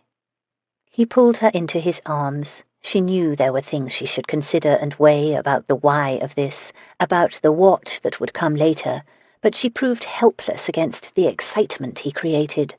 The sparkles on the walls and floor entered her blood. The fearful masculine power of his will and caress overwhelmed her. The manner in which he kissed her and handled her said he knew she had surrendered. He knew she was his now. She released her last hold on reserve. She embraced him and felt the tension rise in him as he ravished her mouth with demanding kisses. She abandoned herself so thoroughly to the magic and to him that she did not even startle when he began unbuttoning the front of her brown pelisse. Who would have guessed that getting undressed could be so erotic? Wonder after wonder amazed her as the pelisse fell to the floor, then his coats. He kissed and caressed while he worked this service effortlessly. He embraced her, and the tapes on her dress's back loosened. He drew her to the chaise longue and sat with her standing in front of him. He lowered her dress so she could step out of it. She finally experienced shyness then, standing in only her chemise and hose. Even the magical lights could not hide that she was almost naked. He kissed her body through the chemise, and she startled. He did again right below her breast, and a shriek of pleasure astonished her. Then his mouth moved to her breast itself, and it felt too delicious to bear. He caressed while he kissed her, his hands smoothing on her thighs high beneath her chemise. He seemed to know what would shock her, and let her accommodate one invasion of her modesty before assaulting another. She did not know how they came to lie together on that chaise longue. A kiss drew her to his side, then an artful turn, and then she was looking up at the crystals and him. His mouth closed on one breast and his hand on the other, and he drove her to distraction with a wonderful torture. He enticed her breasts to increasing sensitivity, until the slightest touch or breath created fluid thrills inside her.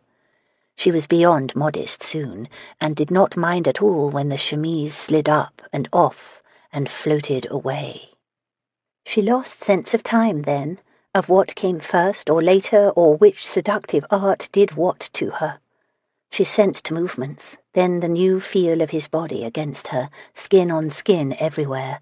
With a series of devilish kisses on her thighs and legs, he bent to remove her hose so the connection was complete.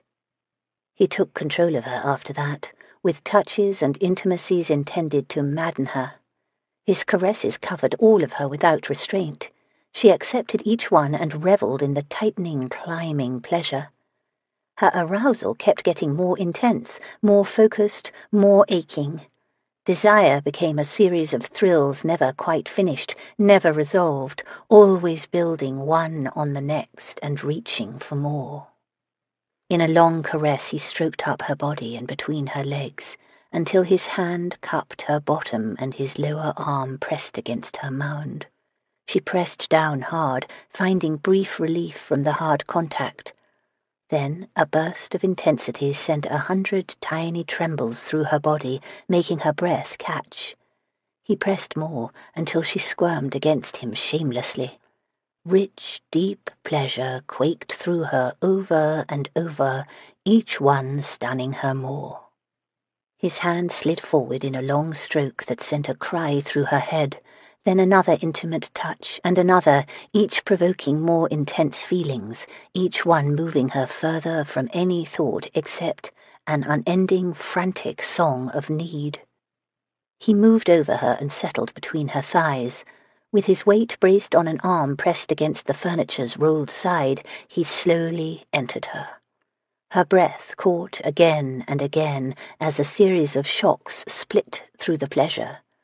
The raw intimacy of this act stunned her.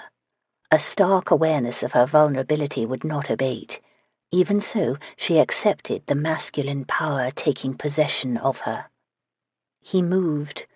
Within the soreness, despite it, the pleasure returned, not the same as before, not desperate and mad, but poignant and deep.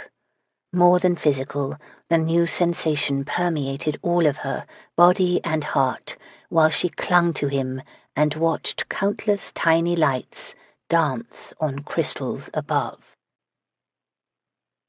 Chapter 20.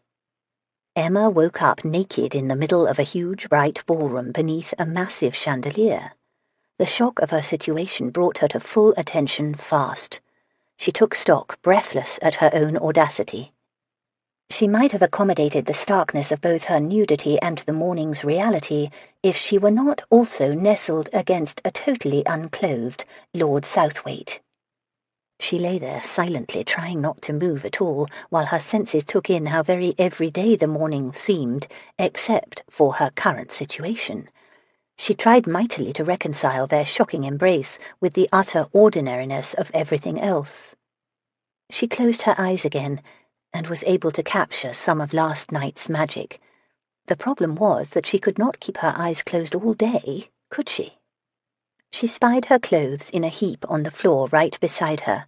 Ever so carefully she eased her arm free.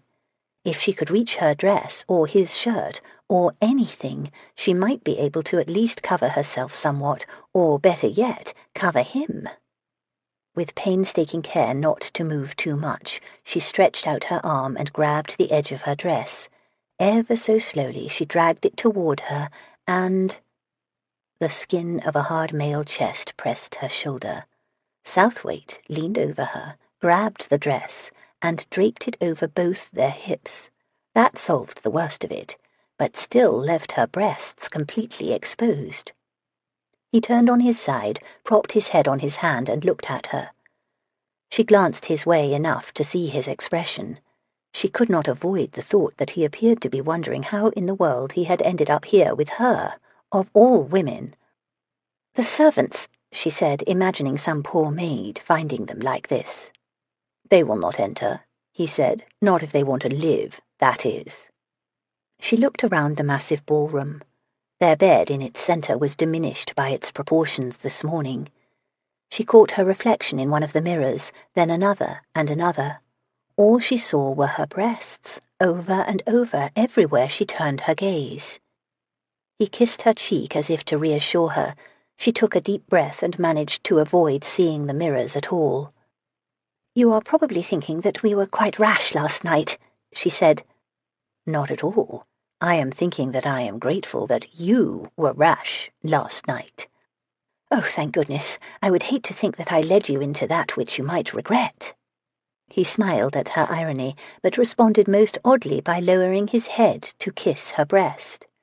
"I am also thinking that you appear as lovely in the light of dawn as you did in that of the candles." "It is going to be hard to blame you for ruthlessly seducing me if you keep saying things like that."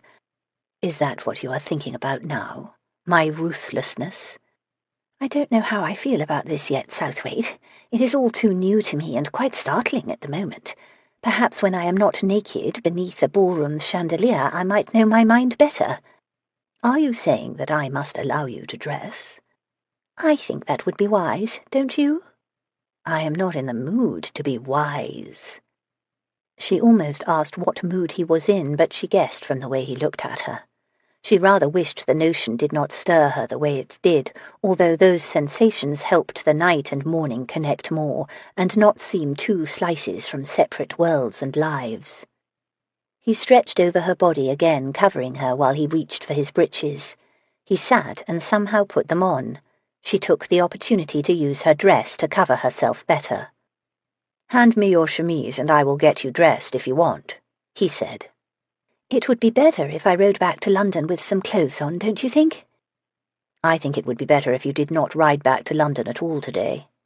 He sat on the edge of the chaise longue and sorted through the garments, eyeing hers with a bit of confusion. "I can see that removing them is easier," he mused. "I will do it. I can be dressed in a few minutes." "I would not hear of it. I put you in your current state, and I will get you out of it. Now stand here, and we will figure this out." He urged her to her feet, and once more she stood in front of him as she had last night, only no shadows obscured her, and no dancing lights softened her or him. He sat there, still half-naked, his chest and shoulders right below her chin, acting as if what had transpired last night made this normal. Perhaps it did for him, but she remained awkwardly aware that she wore nothing at all. She gripped her dress to her body while he fussed with her chemise. When he had it untangled and ready, he turned his attention to her and must have noticed her dismay. Smiling to himself, he gently tugged at the dress, pulling it away. "Surrender it now, Emma. You are giving me nothing that I have not already had." The dress slipped away, leaving her stark naked to his view in the morning light, and to her own. The looking-glasses sheathing the walls displayed her without mercy over and over. Her face warmed, her whole body did. "Do not be embarrassed. You are even more beautiful this morning than you were last night." He rested his hands on her hips and drew her closer, then gently kissed the side of one breast, then its other side, then its tip. She stirred violently as if the night's pleasures had not ended but only subdued to rest. He looked up at her, seeing and knowing her reaction as surely as if she had described it. Teasing lights entered his eyes. Carefully, ruthlessly, he closed his teeth on her tight nipple. A sensual shock shot down her body fast and hard. She had not expected such an intense reaction with so little preliminary love play. He used his tongue wickedly to make it even worse. She grasped his shoulders so she might not lose her balance as her legs turned liquid. Closer now, one hand on her hip holding her in place, the other ventured between her legs. She tried to back away. "I know you are sore. I will not hurt you," he murmured, not letting her go. He did not caress the slight soreness that still felt the echo of his fullness. Instead, he sought another spot of shocking intensity and began torturing her with touches designed to madden her. She no longer cared that she was naked. She clutched his shoulders and lost her sense of any other part of her except where he aroused her. Shameless, she arched so that her breasts begged for more, and she moaned when he flicked his tongue over their tips again and again. Pleasure upon pleasure coursed through her, pooling where he caressed, turning urgent and needy with frightening quickness. The most primitive hunger soon owned her consciousness, making her ache, making her cry. This time no pain interfered, no shock brought her back to the world. Erotic abandon broke in her like a storm, and the pleasure turned frantic and tight and desperate. It kept getting worse until she wanted to scream for relief. Then she did scream, in wondrous shock, when a glorious burst of sensation exploded in her. He pulled her close as it happened, and held her to him, his face buried in her breasts, his arms wrapping her tightly. She opened her eyes and saw herself in the large looking-glasses, naked and wild like a Maenad, embracing his dark head, while she surrendered to ecstasy. While Darius drank coffee in the morning room, he frowned over a letter that had been brought by a messenger at dawn. He had no choice but to heed the call in it. However, today of all days he did not want to be riding all over the country for the sake of duty. He wanted to stay right here. Emma had dressed and retreated to her chamber to wash and dress again, he assumed. She would be down soon. There was much he needed to say to her and demand of her. About Fairbourne's, about her meeting with Tarrington, about last night. Most of it should wait for another day now. If things between them progressed as he expected, some of it might not have to be said at all. She entered the morning room wearing a simple black dress and carrying a black bonnet. He would have preferred she wear another colour, but perhaps that was his conscience looking to pretend last night had been other than what it was. There had probably been nothing other than black for Mrs. Norriston to pack in her valise anyway.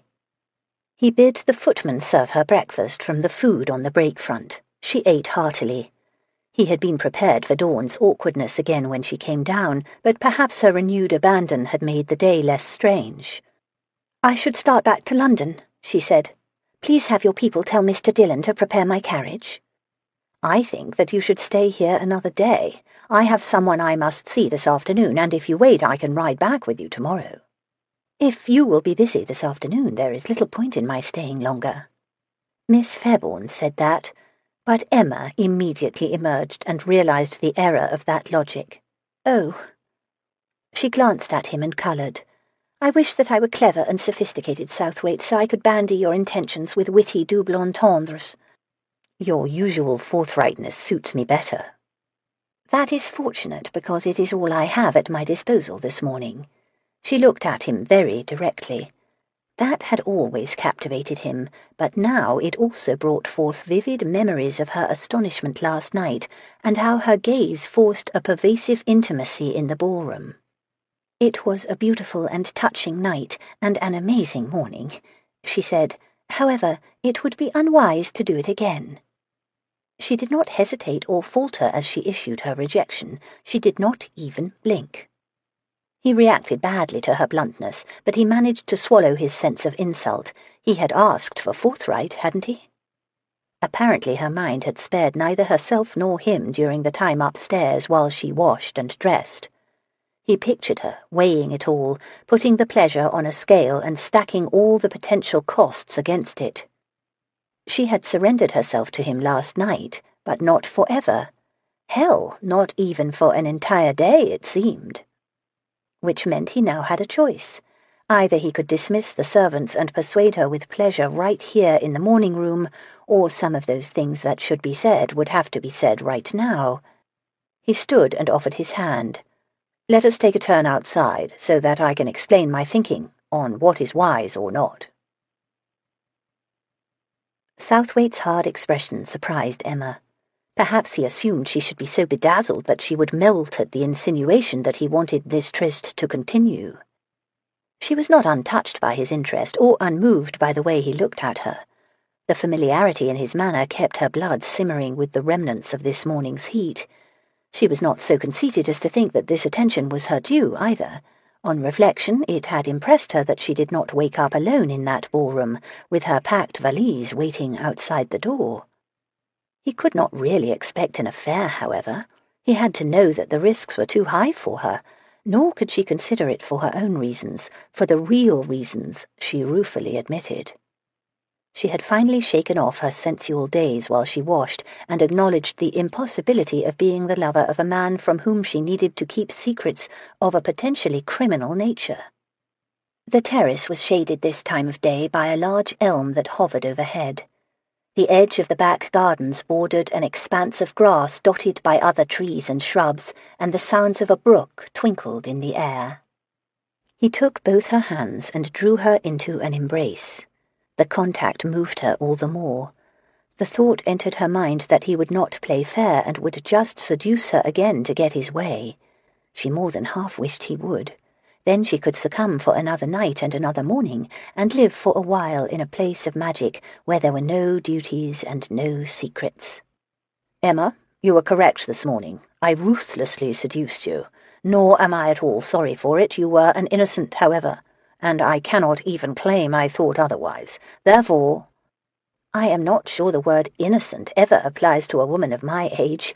I was, however, a virgin. That is true. Now I am not. I am not regretting it yet, and do not expect to later. A gentleman who compromises a lady is— Are you feeling guilty? Is that what this is about? Well, I am not a lady, so I think that absolves you of the rules your kind has about these things, doesn't it? For a man facing logic that favoured him, he appeared exasperated. Damnation, Emma, I am trying to— If you would stop interrupting. He took a deep breath. I will not treat you differently due to our different stations, although you keep assuming that I will. We will marry, and very soon at that. That deep breath tickled her memory. It reminded her of something. Ah, yes, Mr. Nightingale, as he braced himself to speak words he did not mean so that he might get his hands on Fairbourne's. Southwaite did not want Fairbourne's, although he might not mind having total control over its future, but this was not about that. Like Mr. Nightingale, however, he was making a proposal for all the wrong reasons. She did not respond right away. She allowed herself to experience the flutter of excitement that filled her on hearing this proposal, despite its motivations. She permitted a series of rapid fantasies to fly through her mind of her being the Countess of Southwaite. Unfortunately, other images followed them, of this man's reaction when he confirmed his wife's father had cooperated with smugglers, of his cold silence when he learned that she had continued that right under his nose, of his anger when her brother returned and revealed their father had not been coerced at all, but had used the auction house thus for years. She set aside those sadder pictures and focused on the face in front of her eyes. She gazed hard and deep so she might never forget what he looked like right now and how he made her feel anything but ordinary, even if he was only doing the right thing as gentlemen were taught to do. I am honoured, of course. I dare not be, she said. However, I know you do not want to do this. I am not suitable, and we both know it. I know nothing of the kind. You are suitable if I say you are. He really believed that. How adorable his conceit could be sometimes. I cannot accept. I think you already know most of the reasons why. She eased out of his embrace. An unexpectedly deep disappointment and pain in her heart said that she would indeed pay dearly for their passion, but not in ways assessed by the world. He paced away, stopped to look at her in amazement, then paced some more. You are impossible sometimes. I like to think I am practical, not impossible. How is it practical for you to choose scandal over marriage to an earl? It is so impractical as to put your sanity in question. There will be no scandal. No one will find out. Your famous discretion will see to that. So there is no reason to swallow the bitter medicine and do the right thing. You are most understanding. Oddly so.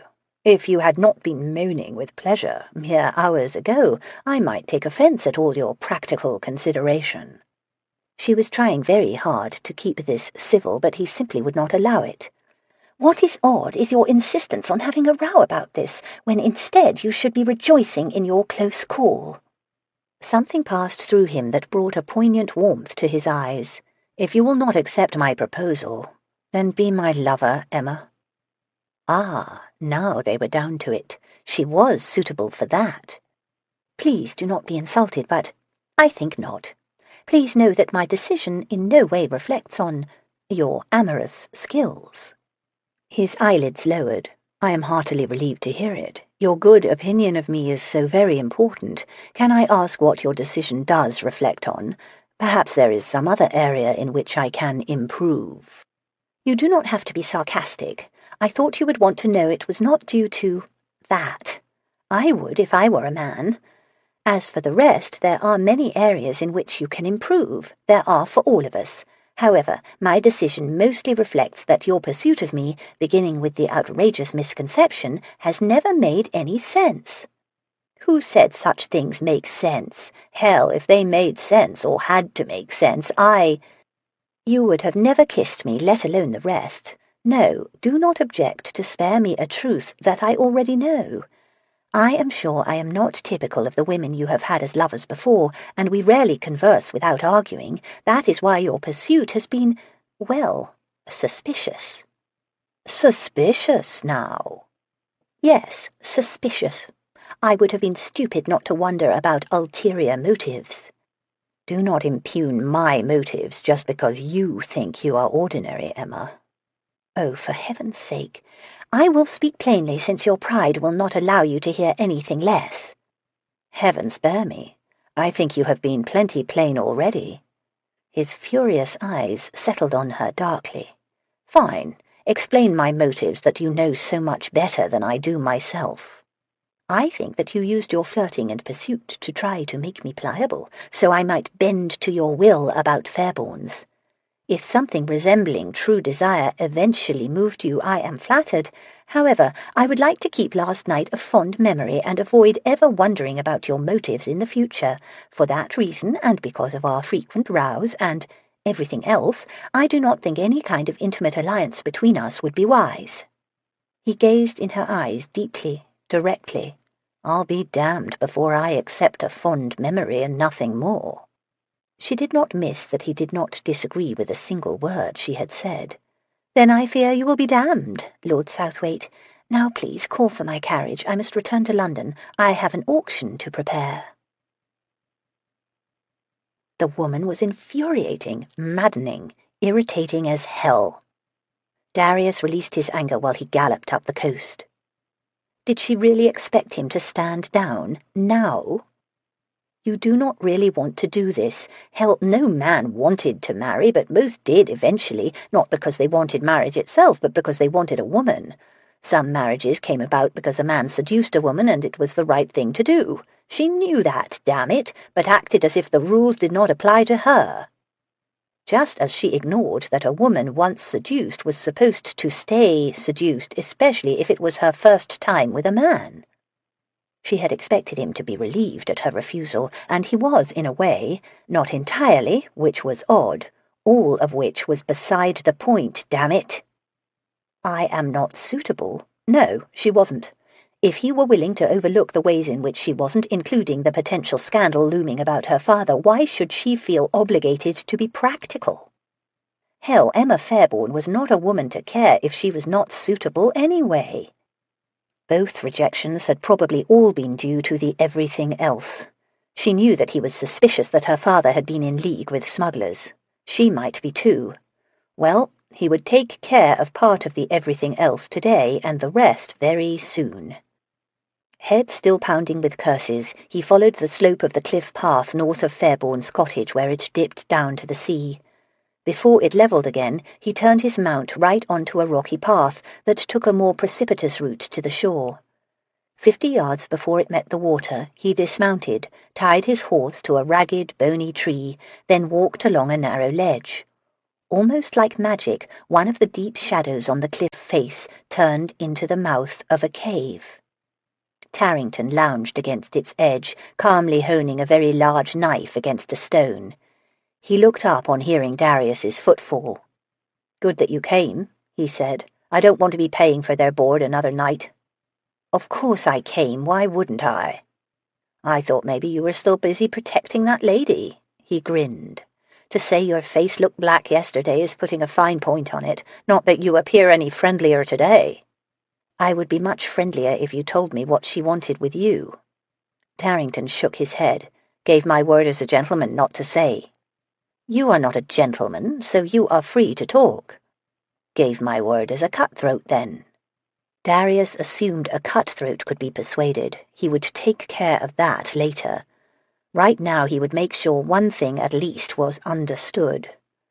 "I warn you now to have nothing more to do with Miss Fairbourne. If I learn that you meet with her again, or discover that you are providing her with special consignments, or even send others to her for that purpose, you will answer to me." Tarrington laughed. He sheathed the knife and gestured. "Come meet our guests. We saw them coming by the light of the moon and waited on shore and took them there. They landed not far south of here." Darius followed him deep into the cave. A fire burned there for light, and 5 men sat against the cave wall. Most were dressed well, even elegantly. All wore expressions of disdain. Some of Tarrington's lads lounged about, their pistols at the ready lest their guests decide to bolt. "They are émigrés," Darius said to Tarrington. "You did not need me at all." They are indeed, each with his bag of gold and jewels, and most with a sack of items of value or sentiment. It is impressive how they can grab 2 handfuls that are worth hundreds, even thousands sometimes. Let them go, with their bags and sacks. Where is the crew? They ran for it, and what with keeping this lot together. He shrugged. Just paid hands, nothing more. No danger from them, so it is not a loss. The hell they had escaped. Tarrington must have known them and let them go. Where are the goods the crew brought over? Tarrington scratched his ear. Goods? There were very few. Not worth your worrying about. So little that I found it odd. Normally the cargo is the reason for the run, and these Frenchies are just ballast. Peculiar that so little for sale came across. He pointed over his shoulder. That one there might be able to explain it. He is why I sent for you. Darius glanced over to a man sitting a little aside from the others. He appeared more roughly dressed, and his coats fit as if they had been made when he was less hearty. Why do you think he has anything to tell me? He brought almost nothing with him. No gold, no miniature of his dear mother. Just some clothes that do not look so fine as those he wears. He speaks English better than they do, too. I thought you might want to have a word with him before we set him loose. Darius examined the man, who refused to acknowledge he was the object of interest. He was young and fit, and his dark eyes served as iron doors guarding his thoughts. A soldier? Possibly. If he were a spy, he would never admit it now. I believe you are correct, Tarrington. Since you probably are, it is just as well that you held the others, too. Keep a close watch on that one. I will return once I arrange what to do with them all. Darius walked back to his horse, cursing anew. Damnation, it might be days before he was able to follow Emma to London. Chapter 21. By the time Emma returned home, her emotions had dulled to the point of melancholy. Even going to Fairbourne's the next day could not raise her spirits. On the second morning, when she arrived at the auction house, Obadiah greeted her with the announcement that Herr Werner had written to say he would be consigning the Count's collection to Fairbourne's. She pretended more joy than she experienced on hearing the news. She tried to blame herself for her mood and for her shocking willingness to be seduced. The guilt would not stick.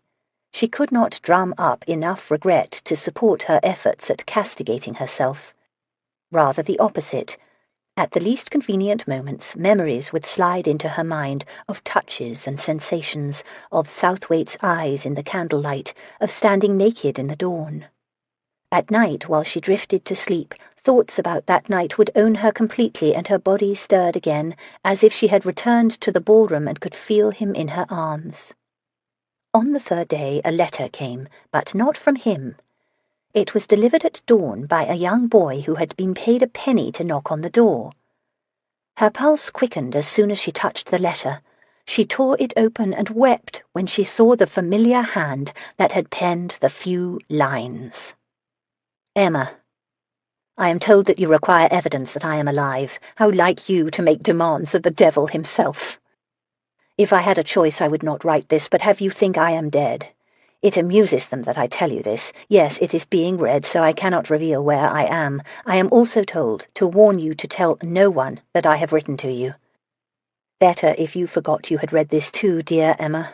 I am here through my own failed ambitions, and do not want your future to be ruined too. I hold you in my heart, and knowing that you are safe is my only comfort. Remain so, for me. Robert. How like him to warn her off, to rebel against the plans that ensnared her now. She could not obey him, of course. She could never just forget about him. Now that she knew her heart had not lied to her for 2 years, she had to buy his freedom. She called for her carriage and had Mr. Dillon take her to the house where Cassandra lived. Cassandra knew at once that something important had happened. She made her sit and demanded to know the reason for her flushed excitement. Fortunately, Emma had news that would satisfy her friend, even if it would not be the really important news. Herr Werner has agreed to give me the Count's collection, she said. I want your help in planning the grand preview. I want it to be the finest we have held. I am sure that Miss Fairbourne is not involved in anything that interests us, Darius said. I cannot speak for Marielle Lyon, however. Darius gave his report, such as it was, while he smoked a cigar in his library. Ambery nodded sagely and risked a small, knowing smile. "That is a relief to know." "How so?" Kendale asked, his sharp gaze shooting from one friend to the other.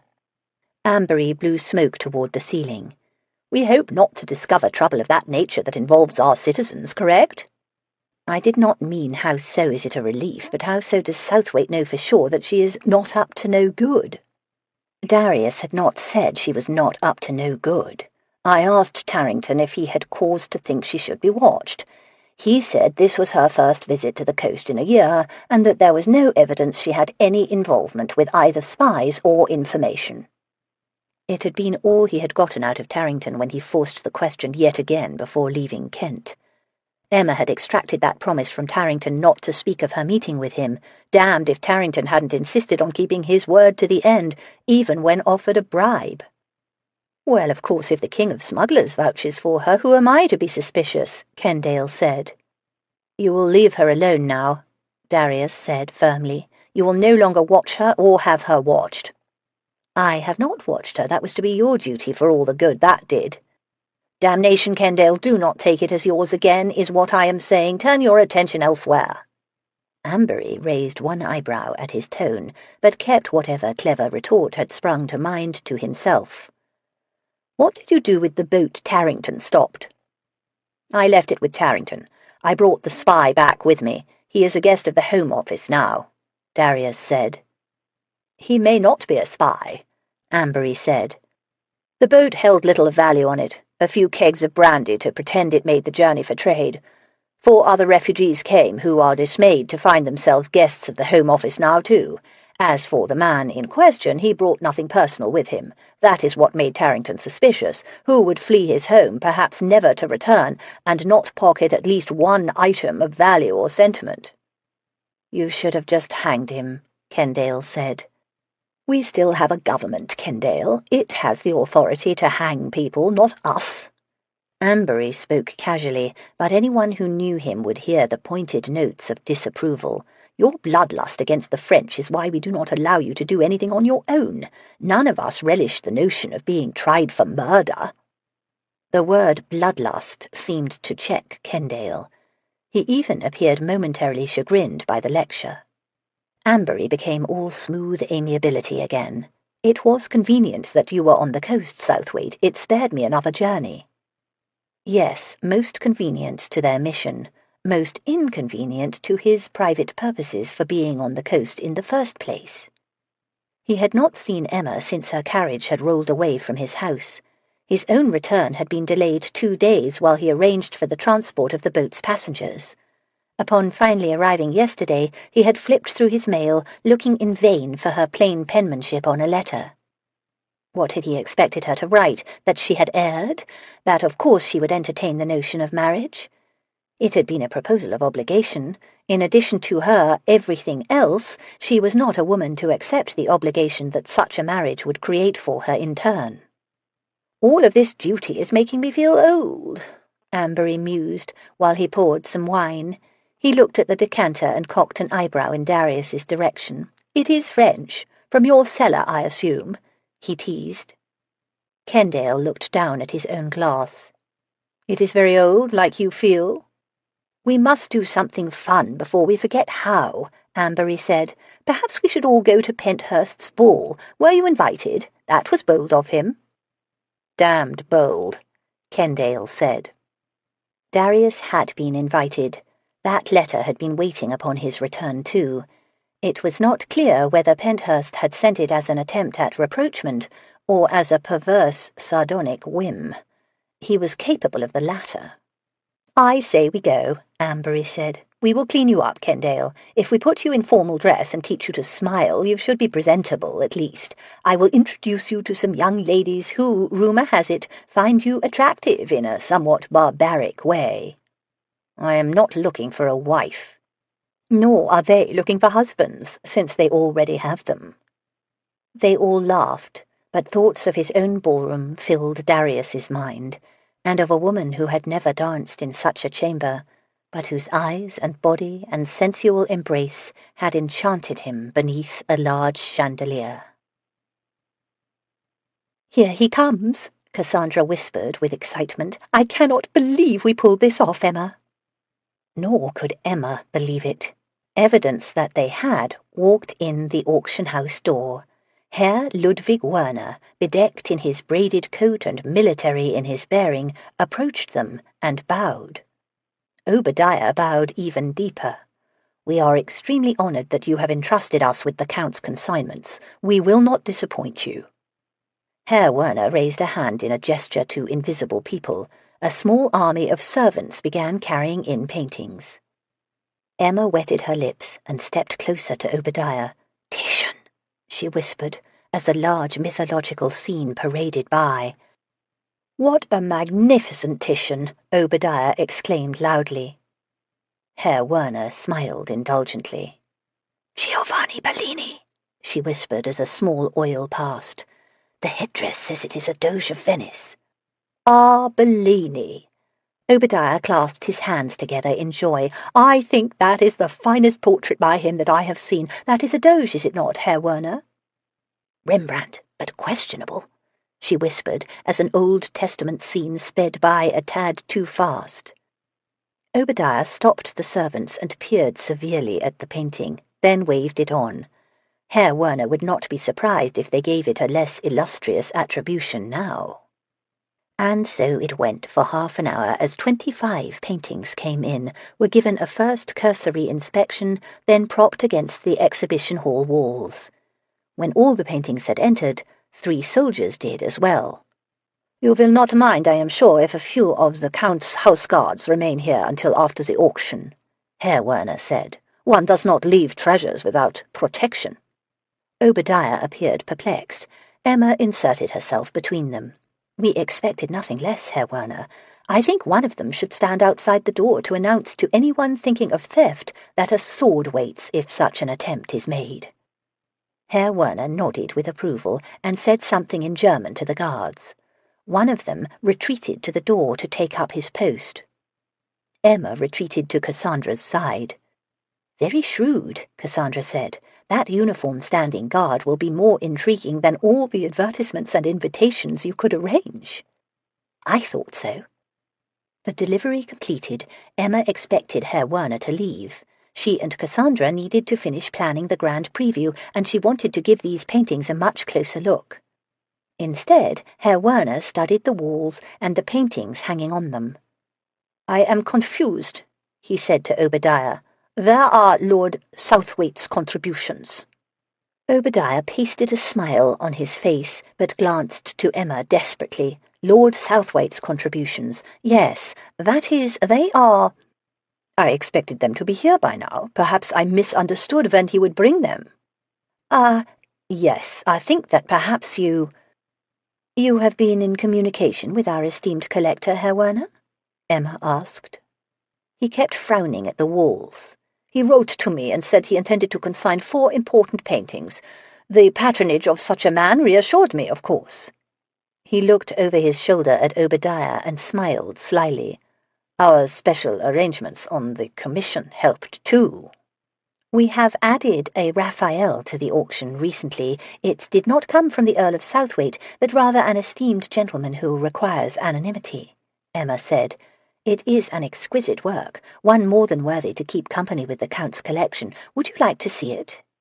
The mention of a Raphael suitably impressed Herr Werner. He was about to speak when something caught his eye.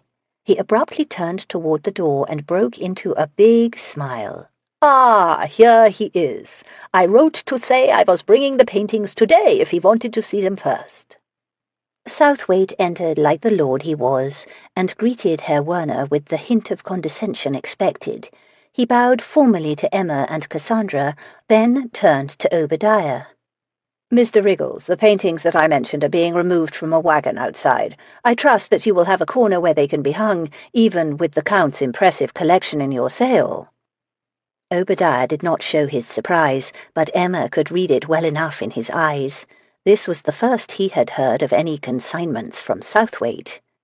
Herr Werner had eyes for no one except Southwaite now. "You intend to auction more current works, I believe you wrote, Lord Southwaite." He rubbed his hands together. A good mix, then. We will not compete with each other." The two men chatted while those current works were carried in. A Watteau that Southwaite had bought here at auction came first, then a Gillot, and an Italian primitive of great charm that Emma could not attribute. Finally, a large, beautiful Venetian scene by Guardi arrived, carried by 3 men. Obadiah sidled close to Emma. "Did Lord Southwaite tell you about these consignments?" "Not one word." She wondered when he had written to Herr Werner with his intentions. Before they went to Kent, it appeared. Southwaite had not approved of this sale. He wanted the business sold. She knew now that he even suspected Fairbourne's of criminal activity, yet he had taken a step to ensure she received this collection. Herr Werner came over to take his leave. With a flourish, he marched out. Southwaite turned his attention to the Count's paintings. "I will prepare the papers for these consignments, sir," Obadiah said to Southwaite. "They should be in order in a quarter-hour if you would care to wait, or I will bring them to you if you prefer." "I will wait." He lifted the Bellini to get a closer look. Cassandra caught Emma's eye. She nodded her head in Southwaite's direction and rolled her eyes. Then she walked away and sat in a chair near the entrance and proceeded to flirt with the house guards. Emma approached Southwaite. She could not blame him if he cut her now or dismissed her the way he might a servant. He appeared capable of either. She had come to know him so well that she forgot sometimes just how hard he could appear, and how his face and carriage were marked by the prerogatives of his birth and breeding. "It is a stunning portrait," she said of the Bellini that he held. "It is amazing. The clarity of the light makes it very lifelike." "Perhaps you will buy it." "Perhaps I will." He set it down and turned to face her with an expression most cool. "When will the sale be?" 10 days from now. The invitations were sent this morning for the grand preview. It will be the night before. The letter from Robert had made holding the sale as soon as possible an imperative. Her fingers had almost bled last night from all the invitations she had written. "The Count's collection is better than I expected," he said. "You should do very well." "Your help will make it so. Thank you." He shrugged. "Except for the Guardi. I had tired of them." "I do not mean your paintings, but your correspondence with Herr Werner." He strolled slowly along the wall and resumed viewing the paintings lined up at its base. "Well, you were determined to go forward. If it were going to happen at all, Fairbourne's should make a good showing." Of course. He had an investment here, after all. He would indeed want Fairbourne's to acquit itself well, so its value would not be diminished. She paced along with him, admiring the collection, proud of just how good a showing it would be, and relieved that she might well raise the money to ransom Robert. "You are being very cool, Emma," Southwaite said. "Have you nothing to say to me except things about your auction?" "Forgive me, I do not know the etiquette. I cannot imagine what women and men would say to each other in situations such as this." "In your case, you might say that after some thought you realized that only a mad woman would turn down a proposal from an earl." She had counted on him never mentioning that. His pride was hurt still. It was mad, wasn't it? "Idiotic." But also wise, unfortunately. She did not like having to say that again. She resented that he required it. "I disagree. However, for the moment it is convenient. It makes what I am about to say easier to broach." "What is that?" His gaze scanned the exhibition hall, then came to rest on her. "How many lots in this auction will be from esteemed gentlemen who demand discretion?" She swallowed hard. "Not too many." "Make it none." "That may not be possible." "Make it possible. Return what you cannot attach to a name. It must all go, today." "The consigner of the drawings will not agree to have his name used. Also, there is one painting, you have not seen it yet, which must remain, even if all else is returned. The Raphael. Word has unaccountably spread that there will be one." "Has it now? Unaccountably, no less." "I will not give that up. I promise that its provenance is in order." "You can keep the Raphael and the drawings, but you must obey me on the rest. Do you understand that, Emma? The Gawadi alone will replace whatever you might have earned off what you return." She nodded, not because she was sure the Gawadi would do that, but because she could not find the courage to refuse him. He had taken some pains to arrange things so she would not have to sell illegal goods. She could hardly announce that she would do so anyway, even if a part of her wanted to, in order to prove that she had not surrendered more than she guessed in the ballroom. She had, however. That was obvious to her now that she was with him again. His closeness affected her body and her heart. With one look and one word he could spin his spell. She hated to admit that she had little defense against it. He took her hand and bent over it in a bow of farewell. His warm breath titillated her skin and sent trembles up her arm. His lips briefly touched her skin. She glanced around, worried that someone might see the deep flush that she felt warming her face, and the rest of her too. Cassandra still sat near the door. The 2 guards now stood near her, laughing. Again his lips pressed her hand. He looked up at her, and triumph showed in his eyes. He knew about that flush, even if no one else did. It was all there, his awareness that she was hardly immune, and the power that her surrender had given him. He did not appear to be a man who had accepted her rejection, but then he had given her fair warning that he would not. One more kiss. Then he walked away. Cassandra received a bow, too. After the Earl left, she hurried to where Emma stood. She looked at Emma with anticipation. "We need to complete the planning of the grand preview," Emma said, walking toward the storage. "We must decide on the food and drink." Cassandra followed. What a surprise to have Southwaite bring those paintings. It was very surprising. "It will be the finest auction of the year, I think. Your jewels will have the best audience possible." Emma moved aside the roll of drawings that came to her by way of Marielle Lyon, then set a sheet of paper on the desk. "What should we feed the guests?" "Better turn your mind to the drink first. That is the costlier provision. Punch?" "Punch will do, but—" Emma rose and squeezed between the tables toward a far corner where canvas covered a blocky tower. Southwaite had commanded she return anything without a named consignor. She did not know how to return the goods that had come in the wagon, nor would she do it. She needed to raise a good amount of money from this auction. Herr Werner had demanded a much lower seller's commission, and she would owe Marielle and Cassandra payments too. She would make sure that those books and silver and even the silk and laces had a consignor, though, so he was not exactly disobeyed.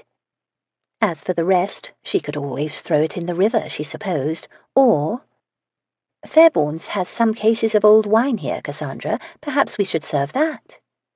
She fished under the canvas until her hand felt a bottle's neck. She pulled it out and made her way back to the desk, holding it high. "Serve the punch, but definitely offer wine if you have enough." "I have enough." She nipped over to the office and found a screw.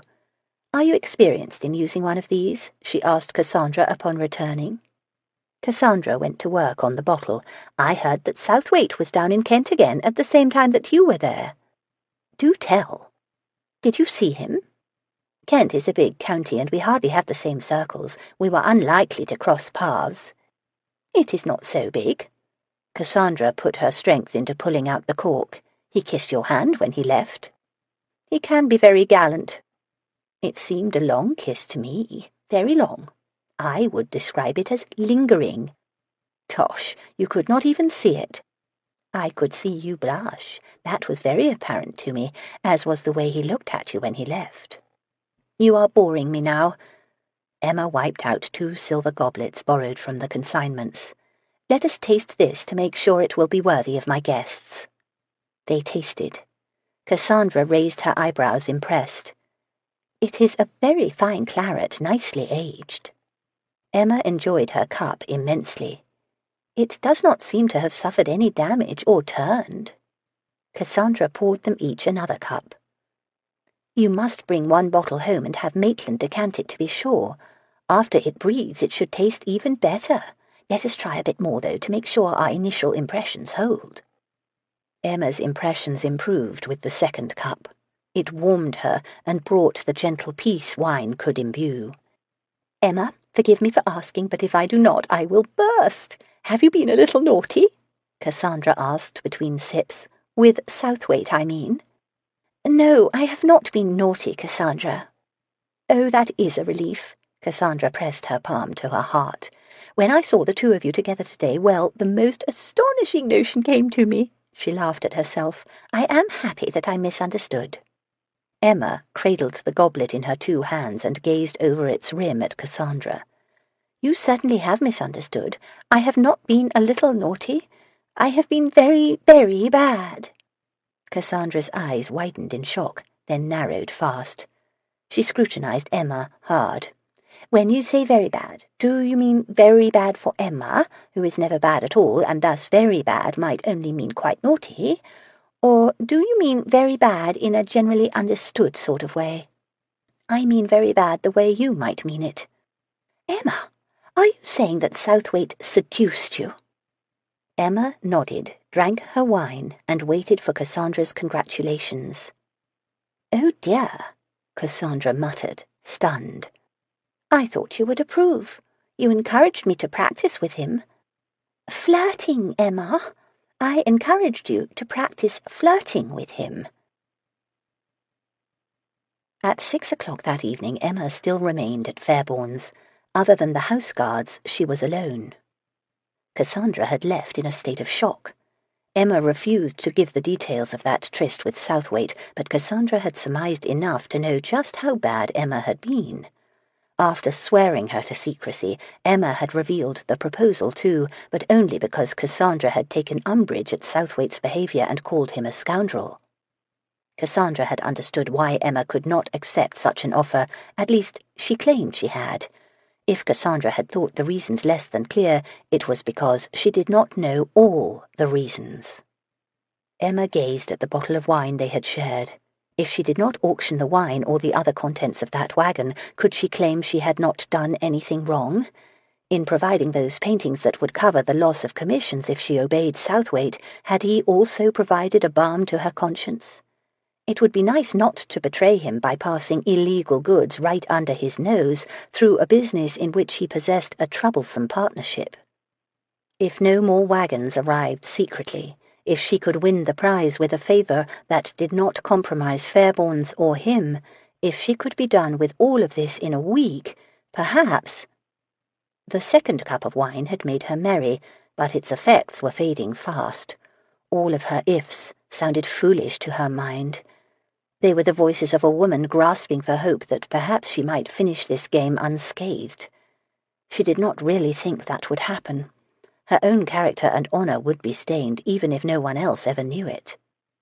She went out to the exhibition hall. The house guards still stood at their posts, and the third remained outside. Perhaps they waited for her to depart so they could sit down. The paintings faced her from where they had been set against the wall. She had a lot of work to do in the next week. She would be very busy, too busy perhaps to think about Southwaite. The door to the street opened. The guards immediately flanked the threshold. A man in an ill-fitting coat and flat-brimmed hat entered. The guard posted outside, grabbed him by the collar and began to pull him back out. "Allow him in," she called. "He is here to see me." The guard released her caller. The man whom she had met at St. Paul's walked to her, head tilted so that he could see the paintings high on the wall. "I was wondering how to find you again," she said. "I will have the payment soon, but do not know how to deliver it." "That is what I am for. Deliveries and such, back and forth. I'm here to explain how it is done, seeing as how your father doesn't seem to have told ye." "I hope you are not saying that I am supposed to hand the money to you." He drew back, insulted. "I do not like the way ye said that. Ye will do it just as I say when it happens." "Then tell your master that I'll be wanting that prize immediately." "Ye expect to be that rich so soon?" He pushed back his hat and stared up at the paintings in wonder. "Are these daubings worth so much? That is why ye have those soldiers here, I guess." "That is why. So deliver my expectations to whoever sent you. Tell him that I will be waiting to hear his plans for receiving the payment and delivering the prize. The auction is 10 days hence. I want to settle this 2 days after that." He turned to her with a perplexed frown. "Did ye not hear me the last time about watching that sharp tongue? I'll say it nicer for ye, so it ain't taken wrong." "Say it however you like, as long as you say it plainly enough to be heard right. Now I must lock this building, and those guards appear to think thrashing you would be fun, so you should probably leave." He left quickly enough, skirting around the guards as best he could, while keeping a cautious eye on them. Emma waited until the door closed, then ran to it and opened it a crack to peer out. She saw her visitor walking down the street at a casual saunter. She bid farewell to the guards, then nipped into her waiting carriage. She opened the panel behind the coachman. "Mr. Dillon, do you see that man that just left walking up ahead of you? Can you follow him, but at enough distance that he does not suspect you are on his trail?" "I can try, Miss Fairbourne." "Then do try, please. I would like to know where he is going." They plodded along at a very slow pace. Emma resisted the urge to hang out the window to keep the man in view. She saw the buildings of the Strand for a long while, then those that indicated they were in the city. It seemed to her that they turned north, but it was hard to tell in the winding streets of the old sections of London. She also saw the light changing as evening stretched on toward night. It must have been almost 2 hours of incremental movement before the carriage stopped completely. "I fear that I have lost him, Miss Fairbourne. He turned down this street, then disappeared. Could be he entered one of these houses," Mr. Dillon said. Emma finally stuck her head to the window and looked out. Mr. Dillon angled around from his seat at the ribbons. "You are sure he came here?" she asked, studying the houses. "I'm sure. He might have suspected us and nipped through a garden to another street, of course." She supposed so. She wished something about one of these houses indicated he had entered, though. They were average homes, narrow and tall, and appeared familiar in a general way. The people walking this street looked like so many others in the city, not poor, but far from comfortably situated, too. "Not as crowded this time," Mr. Dillon said. "Even ne'er-do-wells have to eat supper." She looked up at him. "This time? Have you been here before?" "Not here exactly, the next street over, remember? That house with the blue door that I took you to, it is right down there, over one street." No wonder this neighborhood looked familiar. She was sitting within 200 yards of Marielle Lyon's printmaking studio. Chapter 22. Torches flamed on both sides of Albemarle Street, illuminating the carriages lined up to release their occupants. Inside Fairbourne's, Obadiah Riggles prepared to perform as both auctioneer and exhibition hall manager. Emma kept reassuring him that he would excel at the latter role, but a grand preview was not the night to find out if that were true. She hoped the presence of Herr Werner, who was not too proud to do a bit of hawking of his master's paintings, would avoid having Obadiah ever be stumped by questions he could not answer. Society began entering the auction house. First a trickle, then a stream. Ladies in artistic turbans and narrow diaphanous evening dresses posed on the arms of gentlemen dressed with more variety. Some wigs could still be seen among older men, as well as colourful frock coats. The younger ones sported the subdued garments and the short classical Roman-cropped hair promoted by Republican sentiments. Emma wore a dress of dusty lavender with long, full sleeves and no jewels or feathers. This was not a social occasion for her, as such. Mourning did not prohibit her attendance, but she sought to appear appropriately sedate. Cassandra had not been so constrained. Her jewels were a highlight of the auction, and she wore one of the most magnificent on her neck. The reds and blues of her new turban wrapped her dark crown, all of it set off by a huge white feather. She stood near the case holding the other jewels, smugly enjoying how society's matrons had to acknowledge her in order to peer at the riches. Emma spied a large party outside the door. A man with them entered first. Tall, dark, and unnaturally beautiful, he held the door for the rest. He shared smiles and laughs with them while he eased the happy knot toward the walls, then turned and signaled for a member of the staff to bring them wine. Leaving the party as smoothly as he had joined it, he approached Emma and bowed. "Miss Fairbourne, you look to be triumphant tonight." "How nice of you to say so, Mr. Nightingale." He turned his attention to the mosaic of paintings. "They are as fine as your father ever procured." He cocked his head, still watching that wall. "Mr. Wriggles is having difficulties, however. I just heard him refer to the small portrait as by Gentile Bellini, not Giovanni." "An understandable error?" "Not with a crowd such as this. I think that you badly need an experienced exhibition hall manager tonight." Pride made her want to disagree. She did not want Mr. Nightingale to be right about anything he had said to her after the last auction.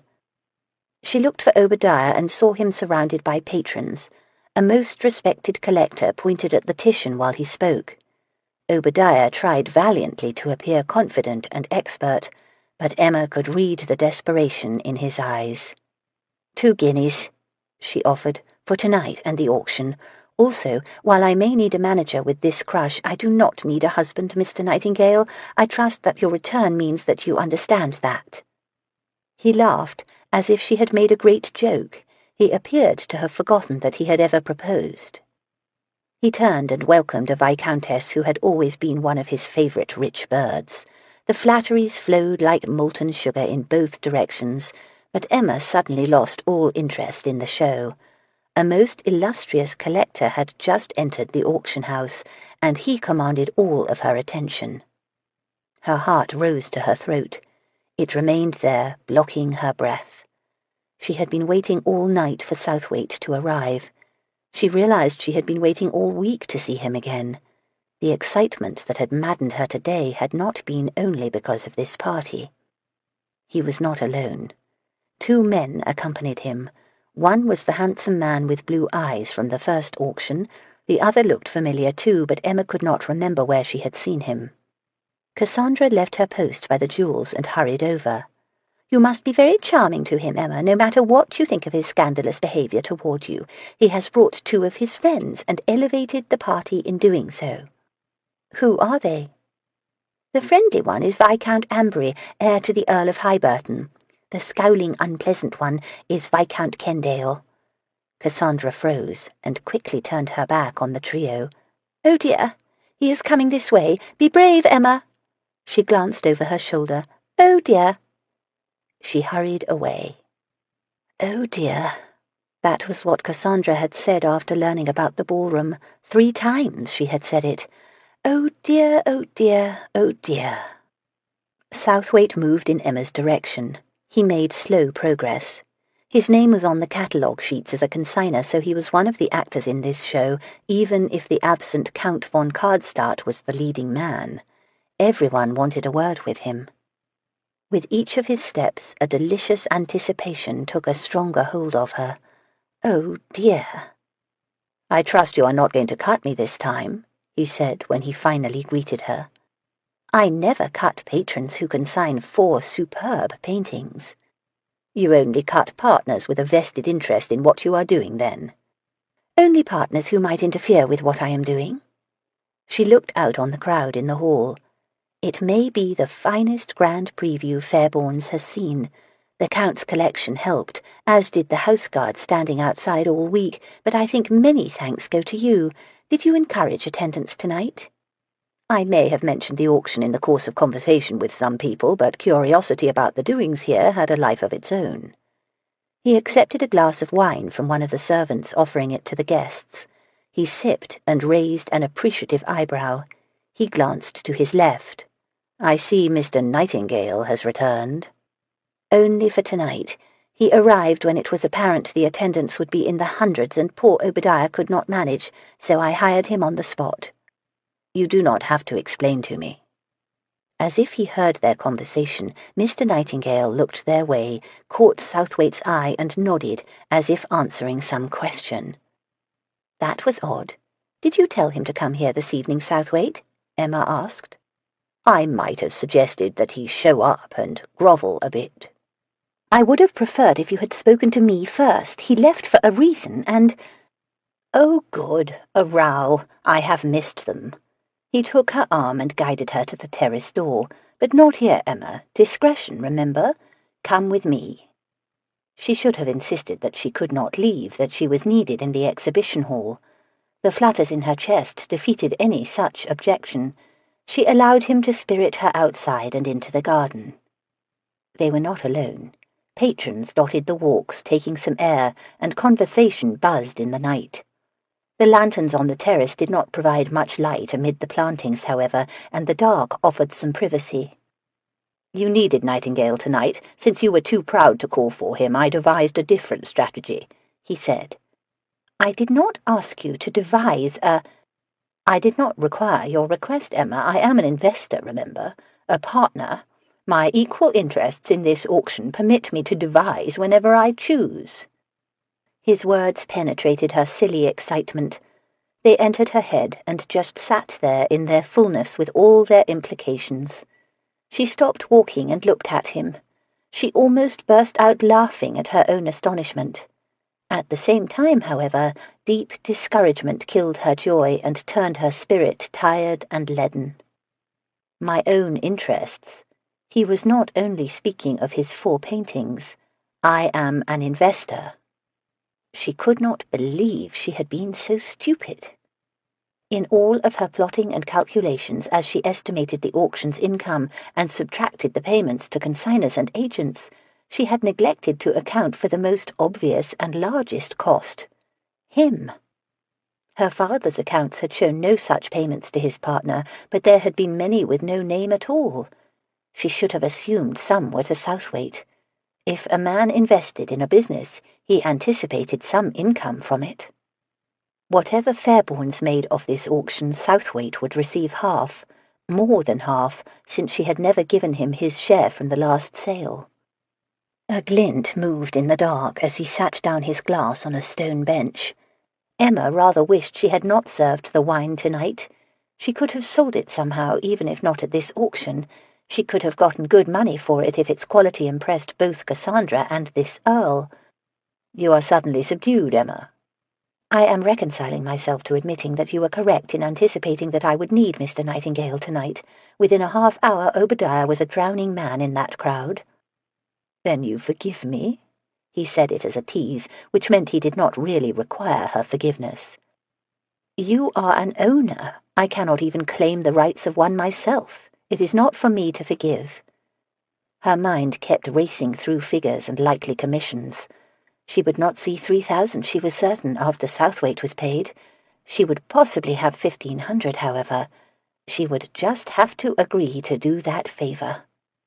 Southwaite pulled her into the shadows behind some shrubbery. His arms surrounded her, and all thoughts of auctions and figures flew from her mind. "I am not only an owner and an investor, Emma. I was your lover. Have you forgotten that so quickly?" His forehead touched hers, then his lips brushed her mouth. "Do I need to remind you?" "I need no reminders about the past. However, you are not my lover now." It needed saying, much as it pained her. He was pretending some understanding had been made when she had agreed to nothing, quite the opposite. Speaking plainly was much harder when your heart and blood urged you to say something other than what your mind decreed, however. She felt his lips smile against her mouth. "My, how formidable you sound, Emma. If words won such engagements, you would always be the victor. I should retreat immediately, but that is hard to do when my arms are full of lovely, supple, feminine warmth." He had a good point. It felt very good in his arms, however. Friendly and safe and, yes, pleasantly arousing. The last purred lowly. "I am just proving that I can resist you." "This is not the way to prove it." To prove it better, to herself as well as to him, she placed her palms on his chest and slowly pushed back against his embrace. It was harder to do than she thought it would be. The purr did not like it at all, nor did her heart, which ached with disappointment and resignation. He released her. They shared a few awkward moments facing each other in the dark, saying nothing. She wondered if he weighed just how serious her resistance would be if he were more aggressive. She wondered, too. "I must return to the preview," she said, lest she find out just how weak she was. They emerged from behind the shrubs and aimed for the hall. She stepped up to the terrace. She paused and cocked her head. That is odd. It is suddenly very quiet in there. The exhibition hall might have been a church, it had grown so still. She noticed that they were all alone on the terrace now, and no patrons remained in the garden. A sweet, plaintive sound snaked out the open window. It grew into a melody much like a cry from a human heart. Someone inside was playing a violin. "It is my friend, Viscount Amberry," Southwaite whispered. "He rarely plays for others, perhaps once or twice a year, and it is never known when and if he will, but all who have heard him know that he rivals the best to be had in a concert hall." They could not enter without disturbing the performance, so they listened from the terrace. The music touched Emma deeply. It plucked at her composure until she could not resist the way it moved her. The notes seemed to become part of the breeze and form a web of sentiment between her and the man at her side. She closed her eyes so only the music would affect her senses. She knew Southwaite did too. They stood there in the night while the music spoke to their souls. She sensed how they shared this as surely as she felt his warmth. It was not a long piece. Silence held for a few moments when it was over, then accolades rang in the exhibition hall. Emma opened her eyes and realized that her hand was held by Southwaite. "He is technically as proficient as anyone. He never misses a note." Southwaite's voice came gruffly. He made a little cough to clear it. "It was not technical expertise alone that produced such sound. He is a magnificent musician in every way." "So women say. Men do not notice the sentimental effects as much." Cassandra descended on her as soon as they rejoined the party and pulled her away from Southwaite. "What a triumph, Emma! It will be all the talk tomorrow. Why did you not tell me of this entertainment when I expressed concerns that you had not hired enough musicians?" "I kept no secret from you. I am as surprised as you are. Perhaps he thought the Count's collection deserved a special homage." Emma sought Amberry's blue eyes in the crowd and went to him to express her gratitude. Southwaite had probably pressed his friend into this. Like Cassandra, he had known it would be all the talk tomorrow, which meant that the auction itself would be on everyone's lips too. He was ensuring Fairbourne's success in every way he could. When it was done, she will have arranged and managed one of the most illustrious auctions in Fairbourne's history. It would be a triumph to remember for the rest of her life. She could not ignore, however, that Southwaite's motivations were not all pure kindness. He might be giving her this one great victory and wonderful memory because he still intended there to be no others. Chapter 23. Darius watched two men carefully remove the Titian from the wall and hand it down to two others. Once it was propped on the floor, Mr. Nightingale moved in with his journal. He marked the buyer's name on the back. "Leave it here," he instructed. "It is too large for the work tables, and we will box it where it stands for delivery." He gestured to the Guardi. "That one next, and it also must remain here in the hall." Darius left Mr. Nightingale to finish one other task that he clearly did very well. He walked into the office. Herr Werner sat there, frowning. His expression probably had to do with Emma's presence in Maurice Fairbourne's chair. She scribbled furiously on a sheet of paper, all the while consulting her notes from the auction. "Lord Southwaite," he said, jumping to his feet. "Thank goodness you are still here. This woman—" He gestured with an agitated hand at Emma. "She is unnaturally sharp with figures, Herr Werner," Darius soothed. "I have confidence that you will find her calculations clear and precise when you check them yourself." Herr Werner looked down at his catalogue and seemed reassured. Emma kept scribbling. Finally, she sat back in the chair. "Herr Werner, most of the purchase money will arrive tomorrow. Solicitors will bring it, and other agents of our patrons. We do not expect them to carry such amounts with them when they attend auctions here." She pointed to a high stack of banknotes. However, some did pay at once for items of smaller value, the drawings, for example, much of the silver. Here is the amount on hand now. I will give you part of what is due you tonight, based on your percentage for those paid for items that you consigned. Werner did not like her logic. Since he had consigned very few items of small value, the amount to be handed over to him would be minimal. She gave him her figures, and he scrutinized the columns. "The rest will be here tomorrow, you say?" "2 days hence at the latest." "And if someone does not pay?" "He will not receive the painting. Fairbourne's does not extend credit. Is that not so, Lord Southwaite?" "That is correct, Herr Werner. Fairbourne's is very strict about payments, even from me." Emma counted out 3 stacks of banknotes and handed him the smallest. "I will leave the guards here until all is settled," he said, by way of farewell. With his departure, Emma exhaled a deep sigh and closed her eyes. She appeared distant and exhausted. It had been a trying few weeks for her. During the last 4 days, Darius knew she had all but lived at the auction house preparing for the party and sale. "Congratulations are due, Emma. Fairbourne's will be long remembered for today's auction." She opened her eyes. No longer distant and anything but tired in appearance, she smiled broadly. "It was good, wasn't it?" "Very good. Impressive. As smooth as the best rehearsed opera." "Did you see that crowd? We did not have enough chairs. Mr. Nightingale reported he counted more than 300. She flushed with excitement. "And the bids! Cassandra is in heaven over what her jewels brought. The drawings went for much more than I expected, and I cannot believe that the Duke of Penthurst paid so much for your Guardi. That was the biggest surprise of the day." "He has always admired it." It had been the surprise of the day for Darius, that was certain. He hoped Penthurst had not purchased it out of nostalgia for better times between them. They had been together in Venice during their grand tours, and Guardi's view of St. Mark's Square captured nuanced impressions of that experience. Fortunately, his pursuit of it distracted him from the Raphael.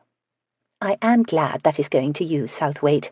The man who consigned it will be very glad to know it will have such a worthy home." Still smiling and restless in her happiness, she stood. She pointed at one of the stacks of banknotes. "That is yours." She picked up the other and began stuffing it into her reticule. He eyed his stack, then picked up the accounting she had given to Herr Werner. "This is not clear in naming the costs." "Of course it is." She came around the desk and pointed at the figures. "See here, this is the auction's total, but these down here address the amounts received today. This is Fairbourne's costs and payouts, and this—" "I do not understand the need for some of these expenses. The amounts are very large." He folded the accounting. "There is much to discuss here, Emma." She groaned audibly. "I will sit and explain every line to you, but not right now, please. I want to store this money safely in my house, then celebrate how brilliant I was today." "You should not do either alone. Are you done here? Can you leave the rest to Nightingale and Wriggles?" "Good. I will call for my carriage." Southwaite ushered Emma out of the auction house with a surprising lack of ceremony. In no time at all she found herself in his carriage with her bulging reticule on her lap. He climbed in and sat across from her. She stuck her face to the window. "Mr. Dillon?" "I just sent him home. I will see you return to your house once matters are settled between us." He was still curious about the accounting. She knew why. She just did not want to match wits with him over it now. "What is to settle? I calculated everything on the assumption that you were to get half." She held out her hands. "All done." He gazed at her reticule. She had stuffed in so much money that it would not even close properly. It looked like a fattened chicken. "Were you going to ride home with that much money with no more than your coachman as an escort?" "Mr. Dillon is capable of protecting me, nor are there highwaymen on the streets of London."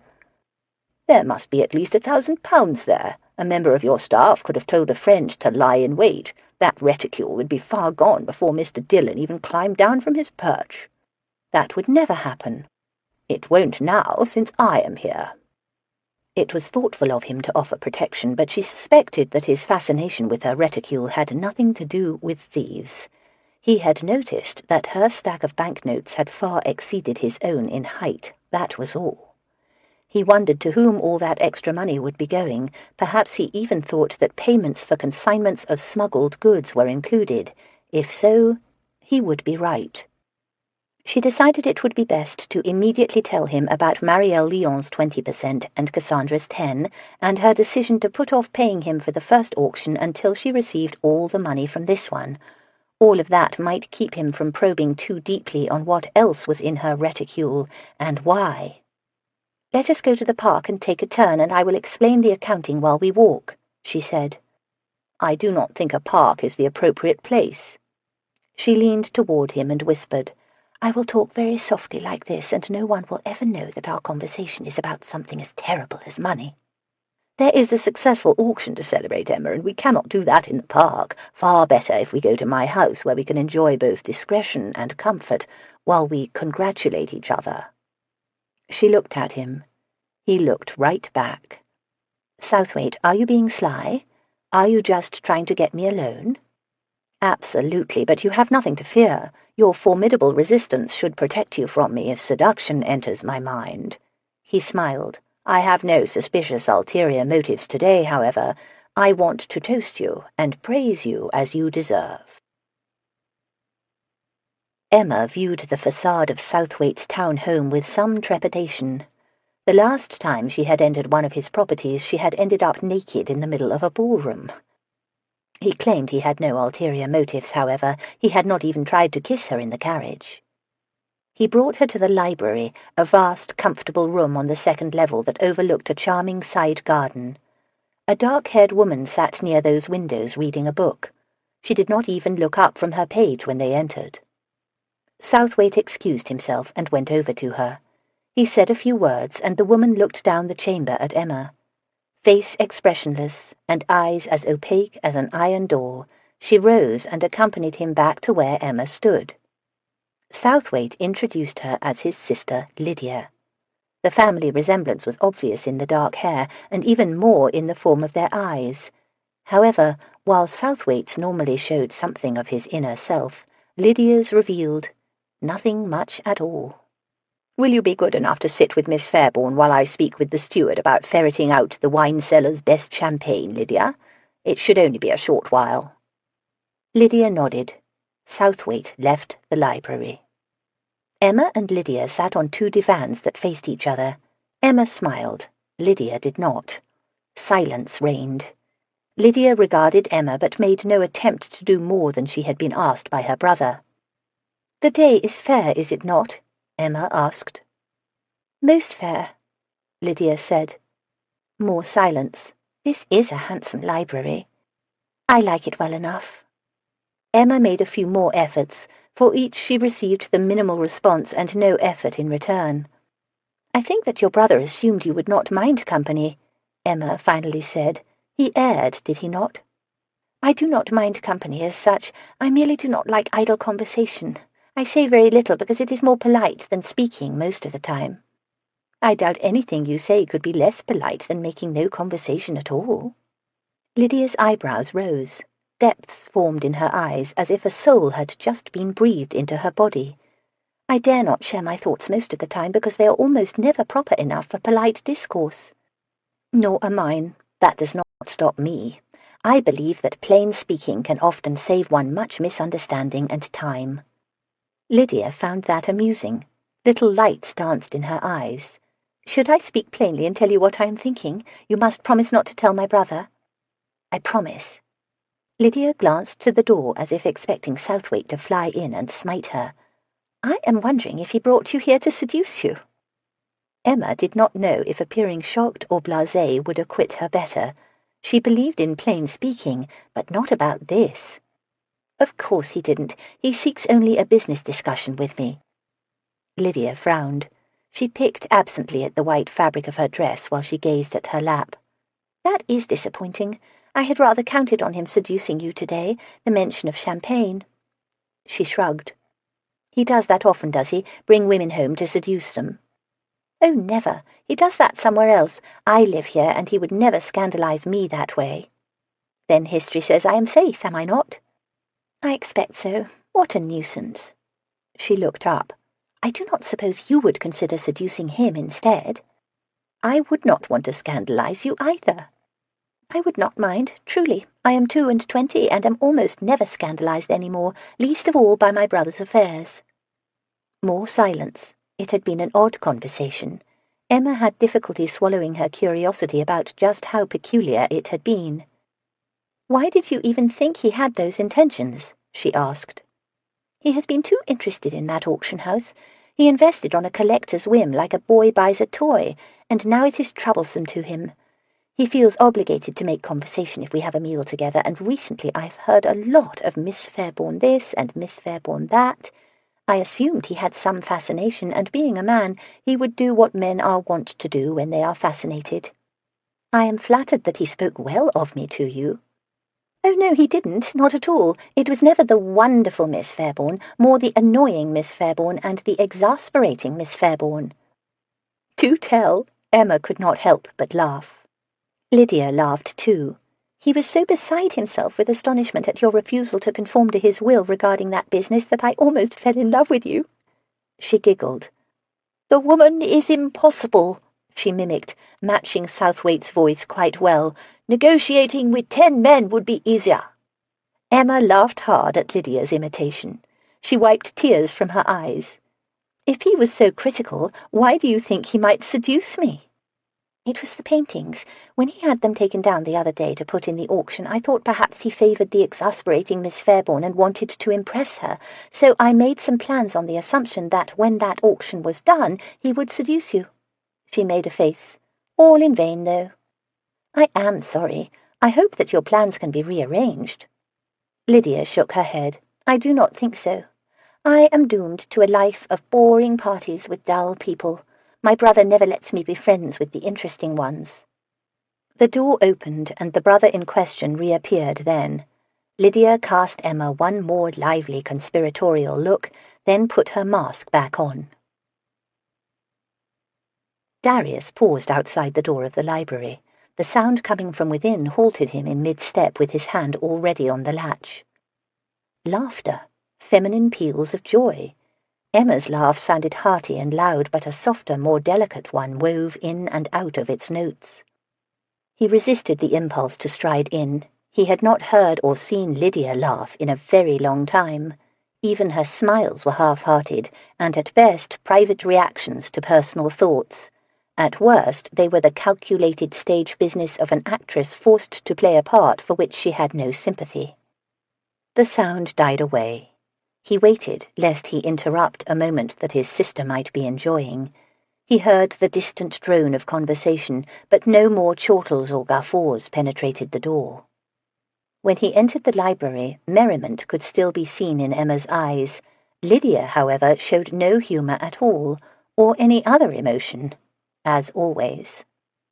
It delighted him that Lydia had found secret enjoyment in Emma's company. He would make sure that they spent time together in the future, but not today. "Miss Fairbourne, will you excuse me for a few minutes more? I need to speak to my sister." Emma cradled that fat reticule on her lap, while Lydia took her leave. Darius brought Lydia outside the library. She gazed up at him blankly. "Aunt Hortense has written to me," he explained. "She claims the season has exhausted her. Her headaches have returned, and she wants to retreat from town for a spell. She asks to go to Crown Hill for a few days." "I suppose the sea air might help her." "She also asks that you accompany her. You have been wanting to go down to Kent, so I thought you might agree to it." "It will be dreadful with her there, too. When I spoke of a companion, I meant someone more my age. Aunt Hortense will treat me like a child and want to know what I am doing every minute." Which was exactly why Aunt Hortense would be the ideal companion. "At least she will let you ride. It will not be as bad as if it were Aunt Amelia." "That is true." She made an indifferent shrug. "It will be boring, but at least a different boring. I suppose I will go." "She plans to leave at dawn. Have your maid pack, and I will call for the carriage. You can stay with Aunt Hortense tonight, so her departure tomorrow is not delayed." "That would make great sense. You are sure that you will not need me here to help with Miss Fairbourne?" "Help?" "I know how disagreeable you find her." "I will muddle through." "You are very brave, since she vexes you so." "I will go pack, then. Tell them to have the carriage outside in half an hour." She drifted off to make her preparations. Darius gave instructions about the coach, then returned to the library. The champagne had arrived. He sat down beside Emma on the divan and handed her a glass. "Won't your sister be rejoining us?" Emma looked at the door expectantly. "She is otherwise occupied." "That is unfortunate. I like her." "I will encourage her to call on you. Now, let us toast your—" "If she does call, does that mean that you find me dull?" she said, "that you only allow her to be friends with uninteresting people?" Darius thought it astonishing that Lydia had confided her thinking on that or anything at all in such a brief time. "I discouraged a few of her friendships, that is true, but I do not restrict her to uninteresting people. She restricts herself. She makes no calls, she shows no emotion, she is—" He threw up his hands. "I confess that she is a worry to me, a cipher." Emma sipped her champagne. "Perhaps she is hiding something." "What could she have to hide? And if she did have something, why hide it from me? I am her brother." "You are more than 10 years her senior. She probably has no memories of you as an accomplice during childhood. Maybe she sees you as more of a parent. I would, if I were her." That was a ridiculous idea, except it really wasn't, he admitted in the next thought. "This is very good champagne," she said. "I expect it is very old." "Some years. Now, about that toast." "Before you praise my victory, I need to explain something," she said. "You were correct. There are large expenses that will affect the actual profit that Fairbourne sees. I have the money for some of them with me, which is why my share looked so much bigger than yours." He did not want to talk about this now. She had decided that she did, however. Why did he think that meant he would not be hearing the whole story? "What kind of expenses?" "Commissions. I paid someone to find the drawings for me, for example, and I must now give her 20%. "You paid someone 20% to find you those lots? That is ruinous."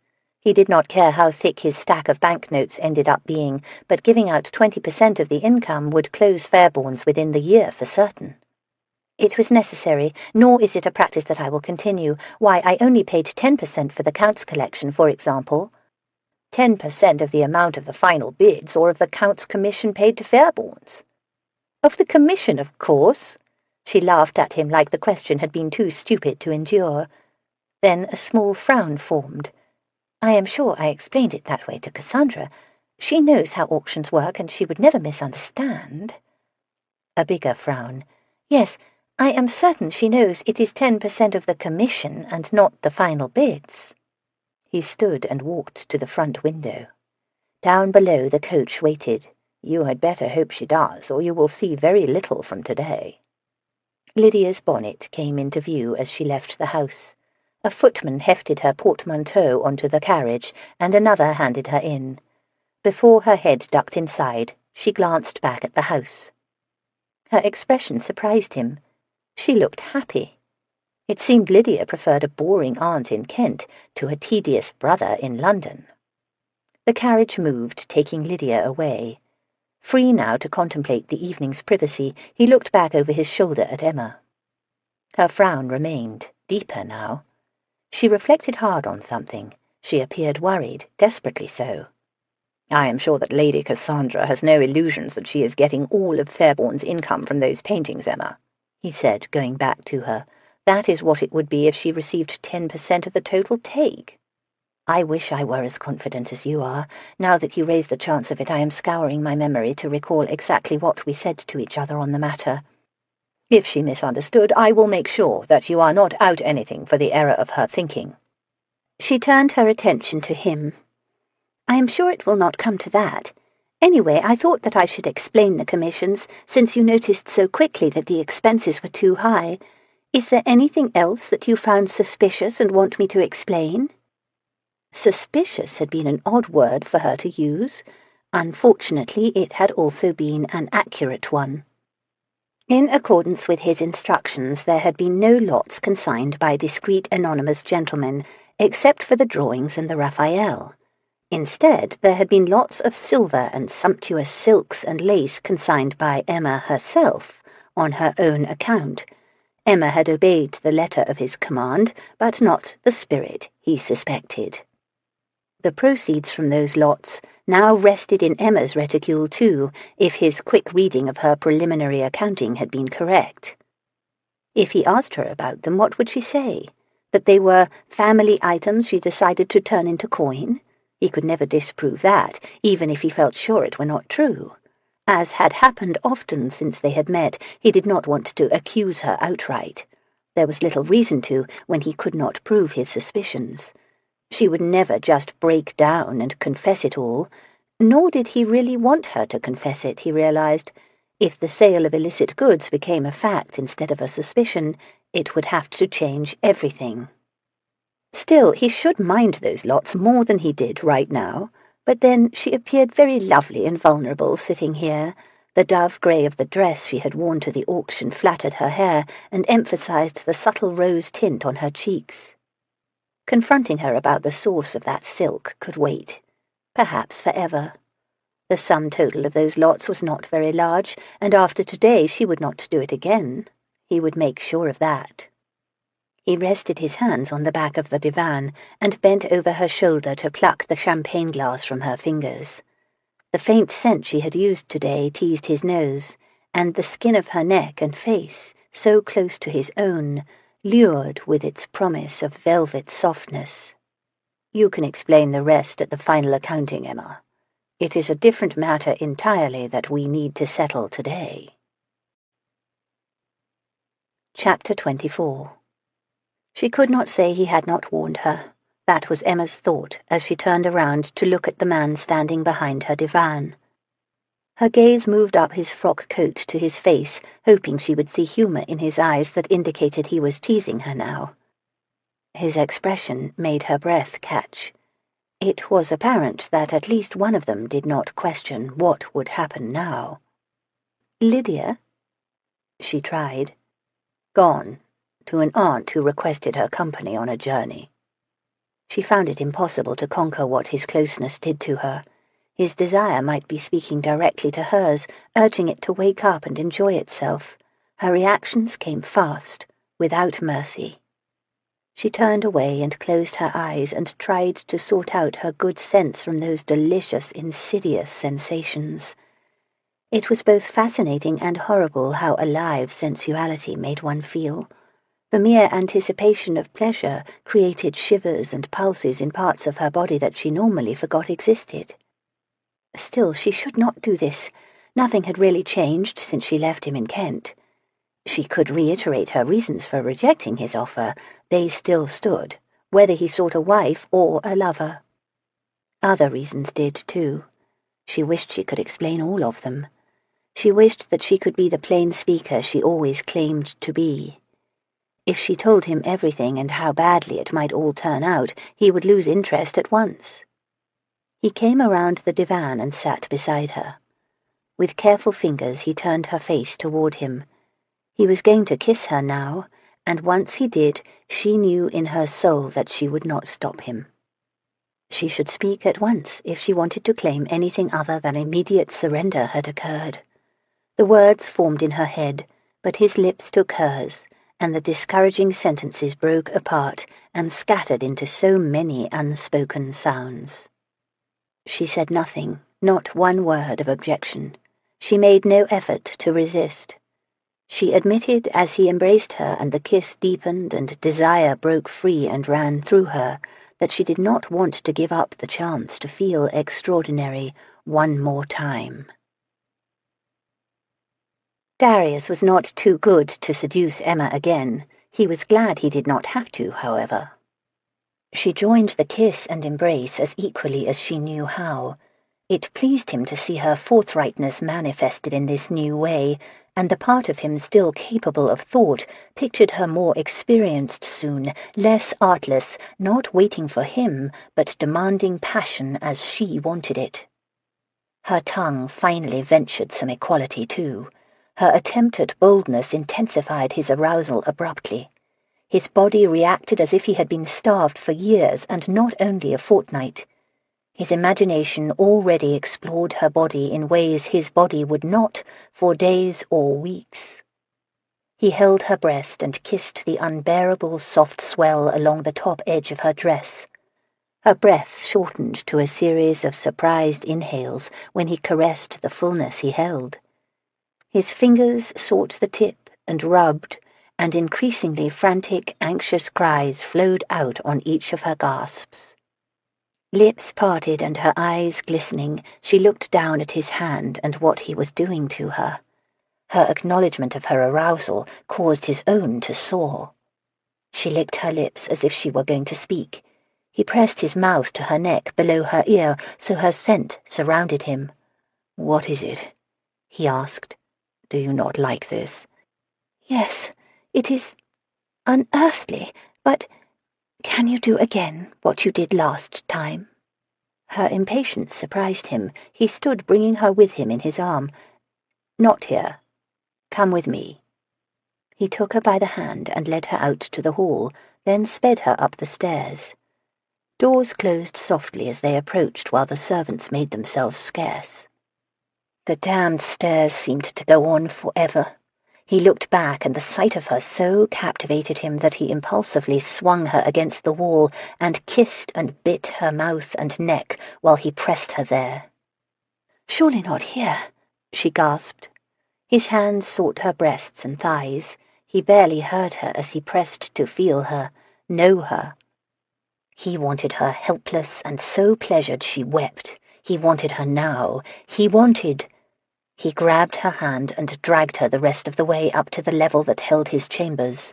Blood flaming and mind darkening, he brought her into the bedchamber and pulled her into a kiss of triumphant possession.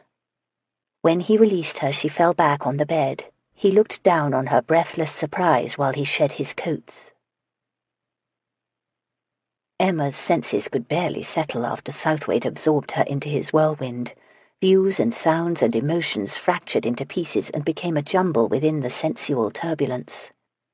Kisses first sweet, then commanding, trickles of pleasure submerged by a coursing river of need, stairs and a wall and a hard body and devastating hands, a chamber with books and chairs, then another with a bed draped in whites and blues, a kiss, a frightening kiss that did not request surrender but claimed it, as if she had no choice.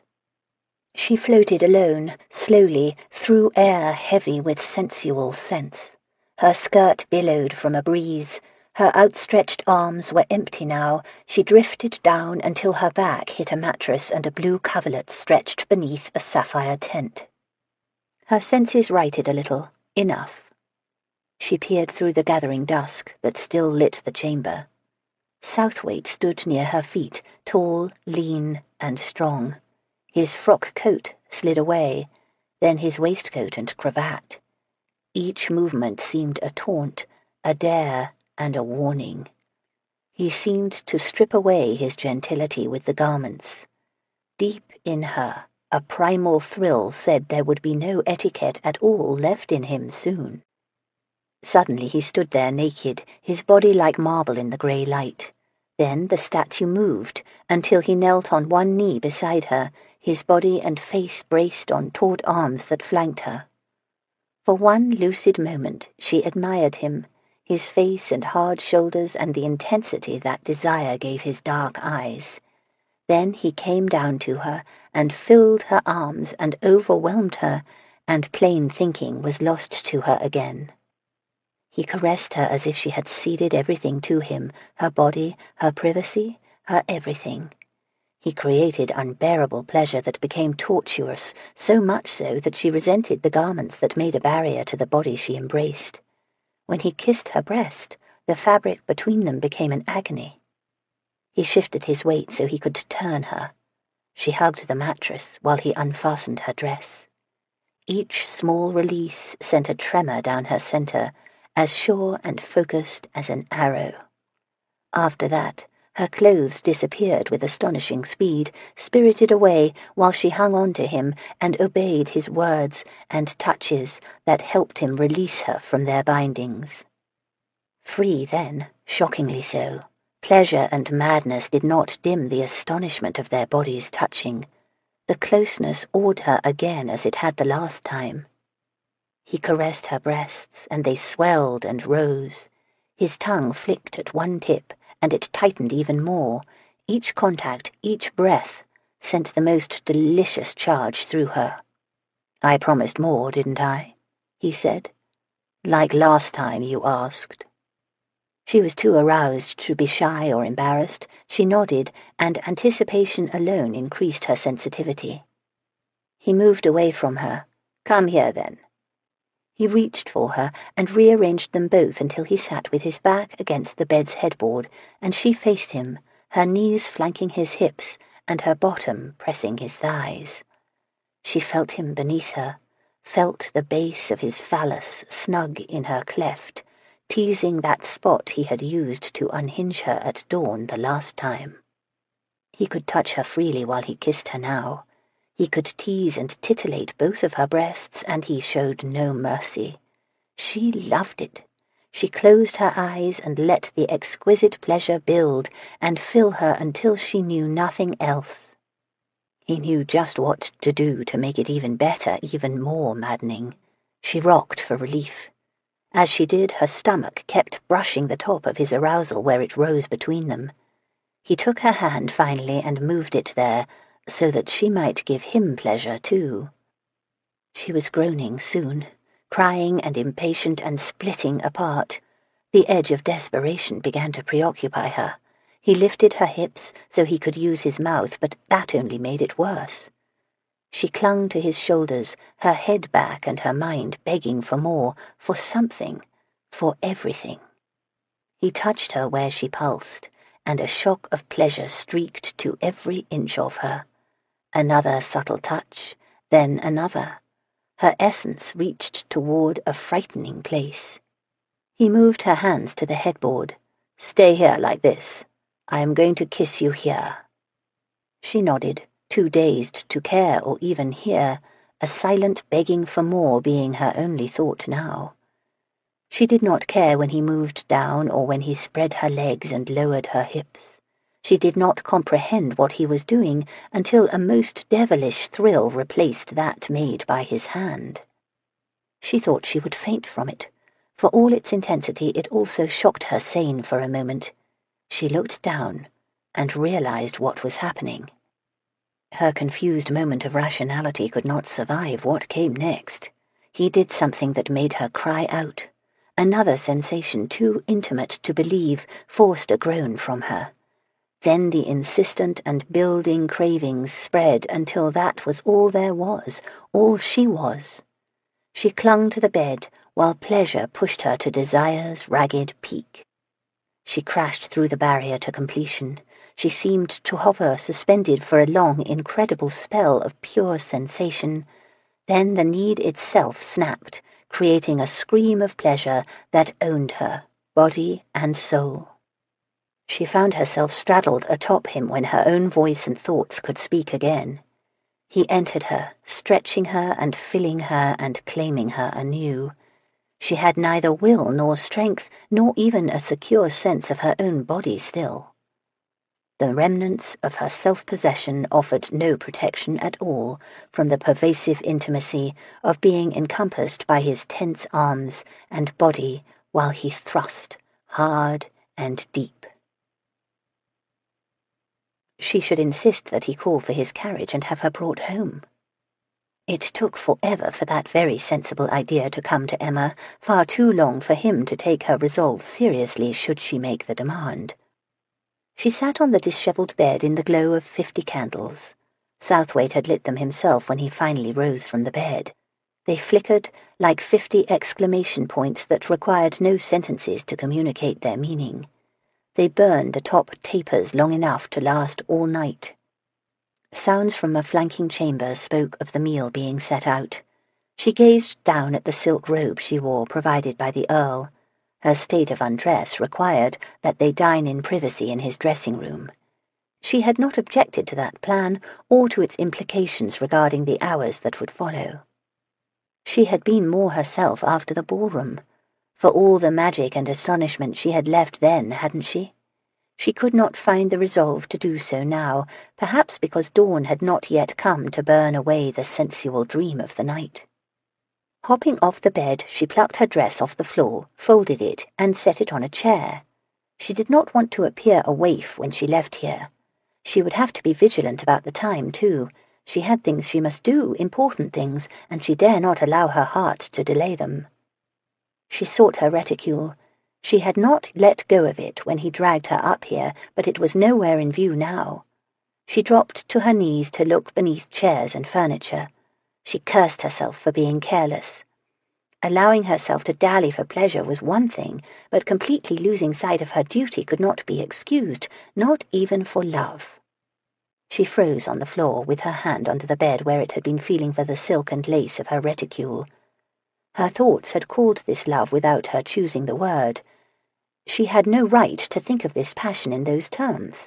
Southwaite had been kind, and had even made the obligatory proposal, but she had no reason to permit her heart such sentiments. She kneeled, sitting on her feet, and looked into her heart. For the first time in her life, it was not an easy thing to do. An odd emotion tried to block her reflection. Her inner voice warned that illusions and lies had their place in the doings between men and women, and honesty would bring only pain. Contemplating Southwaite's thinking and feelings indeed provoked a fearful anguish. She set the attempt aside. She could never really know what he was about. It would be ridiculous to attribute motives or emotions to him. She could and would expect nothing there, nor blame him for less affection than she might wish. Honesty with herself was all she could hope for. Once summoned, it did not take long for her to face the fullness of it.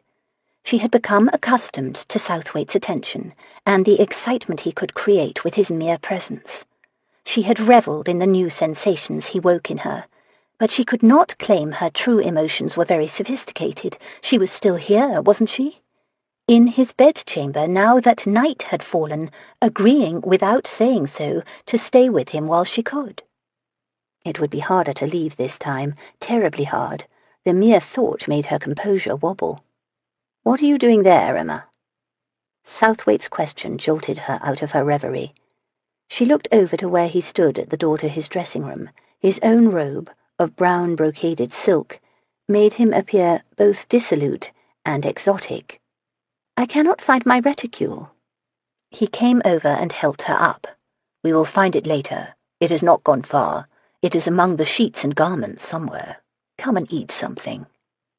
The servants had set a table in the huge dressing-room. Silver and fine porcelain bedecked exquisite linens. 2 comfortable armchairs faced each other. The food had already been served, and no servant could be seen. She marvelled at how discreet it all was, also at how expertly arranged. Even the food on her plate, some fowl and sauce and a compote of warm fruit, would not suffer too much should the Earl get distracted before he dined. Perhaps it came together so well because there had been much practice.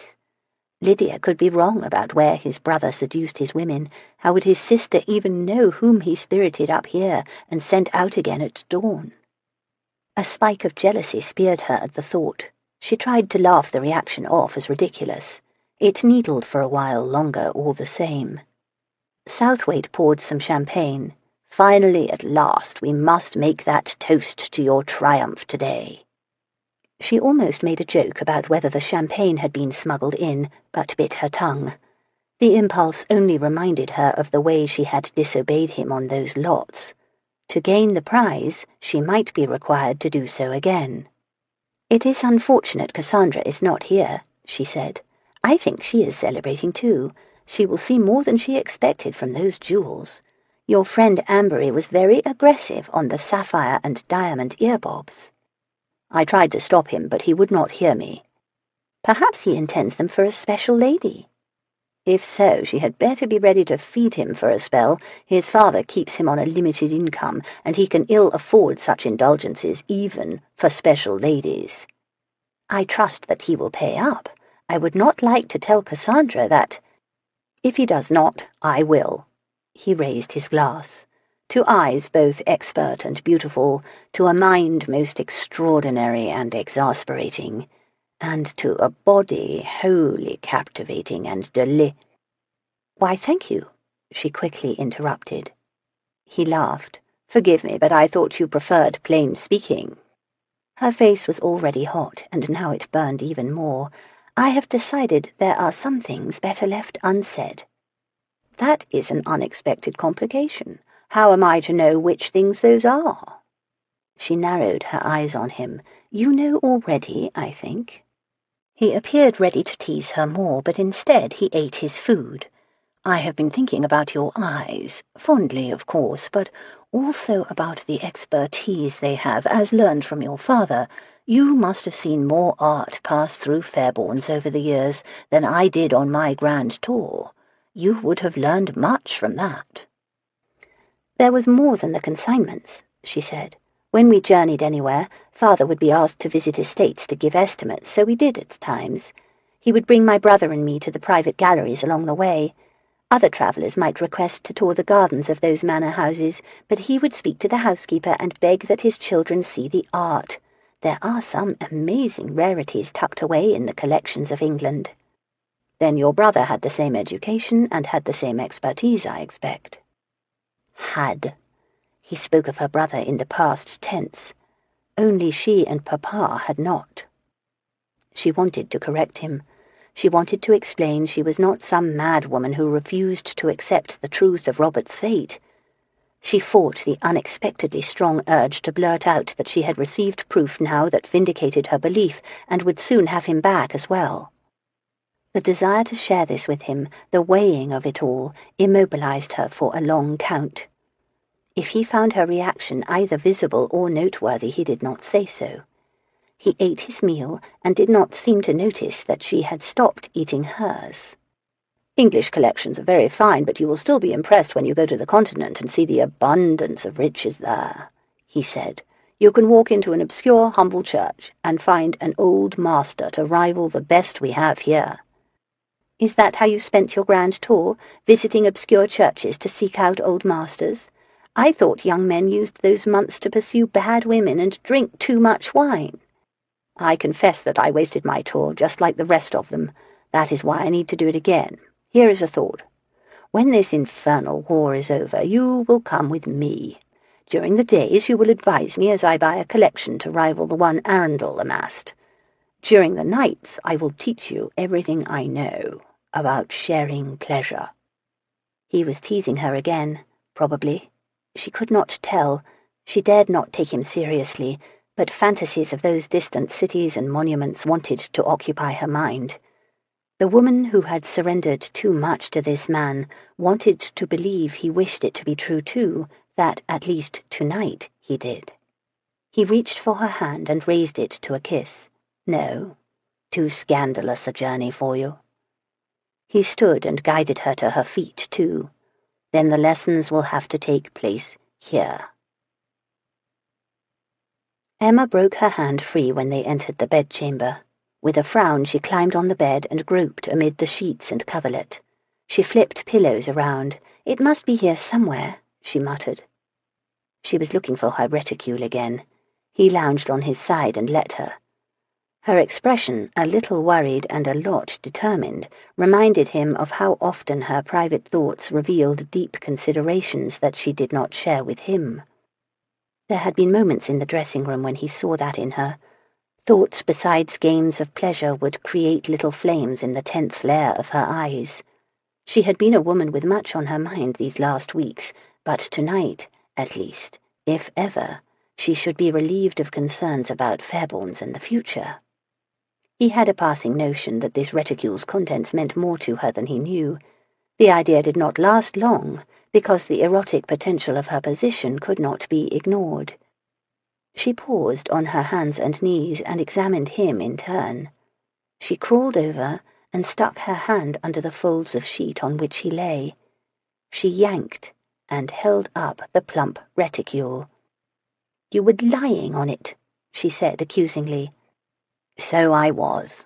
He reached out and cupped the back of her head and pulled her forward for a kiss. "Do not move." He took the reticule from her, turned, and hung its strings over a knob on the footboard. "You will find it when you need it now." She began to sit. "No, stay like that." She appeared puzzled until he reached under her and loosened the robe. The sides fell in silken drapes from her back, offering mere glimpses of her body. He reached between her hands and her knees beneath the silk and softly rubbed the tips of her breasts as they hung there. She closed her eyes, and the pleasure transformed her. She always looked so beautiful when aroused. He could see how she concentrated on the sensations, and how she reacted in nuanced ways to what he did to her. He moved his caress to her thigh.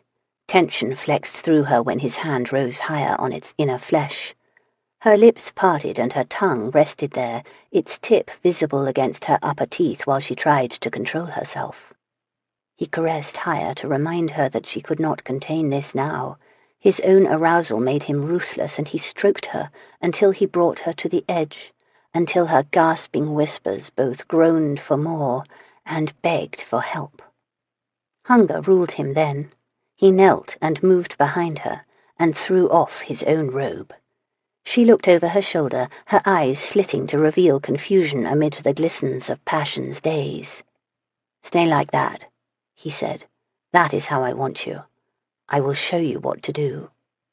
He lifted the silk that flowed over her hips. He did it slowly, teasing himself, and his phallus swelled harder and larger with each inch of the fabric's rise. It affected her, too, so much that her stance wobbled. He pressed against her back, and she dipped her shoulders until her arms and head lay on the sheet. The pose made her hips rise. He uncovered them completely and let the silk slide down her back. Her bottom rose even more, rounding erotically. The more he caressed those soft swells, the more she angled herself to invite his touch and thrusts. He tortured himself as long as he could bear it, his desire coiling ever tighter as her scent filled his head and her cries filled his ears. He waited as long as he dared, so the rest would be all the more intense. Finally, he could deny himself no longer. She hissed an assent when she felt the first pressure at the lips of her vulva, then a loud, groaning one when he entered her fully. He withdrew, and the perfection of the sensation, the intensity created by her snug hold on him, almost caused him to lose control. He knew little restraint after that. He was not aware of much at all, except her body's velvet hold and the way her bottom rose to his thrusts and the desperate feminine cries that rang through the night until her finish turned them into a scream of ecstasy. "What do you think she is hiding?" His question came softly in the dark, as if he knew she was not asleep. They still lay where they had landed, a tumble of limbs and spent bodies too sated to move. She had drifted in a half-sleep, but had never lost awareness of him. "Who?" "My sister. You said she was probably hiding something." "A man, most likely. Perhaps a lover." She pictured him getting angry that some scoundrel had dared seduce his sister. Under the circumstances, that would be too comical and too sad. "Something she thinks you would not approve, I suppose. Another friend like Cassandra, perhaps." "Perhaps it is a man of whom I would not approve." So much for being sly. Would she not then embrace social opportunities instead of avoiding them? She is not going to have any time with an inappropriate man if she never leaves the house. Unless she sneaks him up to her chambers and feeds him fowl and champagne in her dressing-room. Emma doubted Lydia would risk such a thing, or that the servants would cooperate, but for all she knew, such games happened all the time among the haute ton. "I suppose you are right," he said drowsily. "Still, it bears some consideration." He rearranged himself and her in an embrace. He breathed the deeply contented way people did as they fell asleep. She allowed herself a brief, thorough enjoyment of the tender contentment binding them. She tried lying to herself that this sweetness could last a long time, until morning if she allowed it at least. She knew that she should not indulge even that long, however. Forcing down a swelling sadness, she tried to lift the arm he had draped over her. "I have to leave." "I told my valet to rap on the door at 6 o'clock. I will get you out discreetly." "It is not discretion but duty that demands I leave now. I have things that I must do early in the morning. I do not want to arrive home and immediately leave again." That arm did not move. The other one did. He propped his head on his hand and looked down at her. "Those duties distract you often, Emma. I see it in you. Even tonight Miss Fairbourne lapsed into deep thought sometimes, much deeper than one would expect today of all days, when current duties are finished and current responsibilities will be easily settled. He spoke in a speculative tone, even a concerned one. There was no accusation, but she feared again that he had surmised much more than she knew. She was grateful that most of the tapers had burned out. She doubted she could hide her surprise from him. "Do you need my help in any of these duties, Emma? We are partners after all, but I could not refuse you anyway." The offer touched her deeply. He did suspect something. She knew it now. He was offering to help her rectify it. An Earl's voice and influence could do far more than any other person's to fix most normal problems. He might be making the offer out of passing sentiment, or even obligation, but he had voiced it all the same. She would remember forever that he had thought her important enough to do so. For the second time tonight, the impulse to confide in him almost overwhelmed her. Fear held her back. Fear, and also love. She did not want to entangle him in something she did not completely understand herself. Even if she got Robert back, there might be embarrassing revelations regarding her father and brother, and now her too. She could not ask Southwaite to look the other way when it came to criminal matters, or count on him doing so. She forced her voice to sound light, even mocking. She stretched to kiss him. "That is good of you to offer, Southwaite. However, you have only been seeing the preoccupation of a merchant's daughter with handing over money in her safekeeping. Such unfinished business creates heavy weights to such as us. Once I disperse the contents of that reticule and settle the auction payments, I will no longer be distracted." His hold on her tensed and tightened a little. Then he raised his arm, freeing her. "Go if you must. I will have the carriage bring you to your house." Chapter 25. Emma rapped on the blue door at 10 o'clock. Mr. Dillon stood guard at her side. Until she entered this house, she would not risk the reticule that she had tucked under her arm. She wondered if Mr. Dillon knew that she had not arrived home this morning until close to 4 o'clock. Maitland knew because he had sat in the reception hall waiting to let her in. Her maid did too, and probably all of the other servants now. Her arrival home in the Earl's carriage must have them all wondering what she had been doing. With any luck, they would assume that Southwaite had hosted a dinner party, and her social life was reaching new heights. Mr. Dillon retreated once the door opened to watch the carriage and horse. The same old woman greeted her, but this time she was expected. They did not go to the studio, but Emma could hear the women working there. Instead, she followed the old woman to the back of the house, to a chamber that looked out over a garden.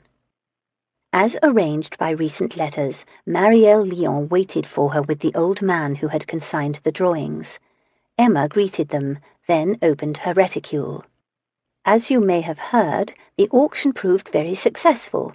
People came for old masters' paintings and jewels, but they bid well on everything. The old man nodded, but he had eyes only for her reticule.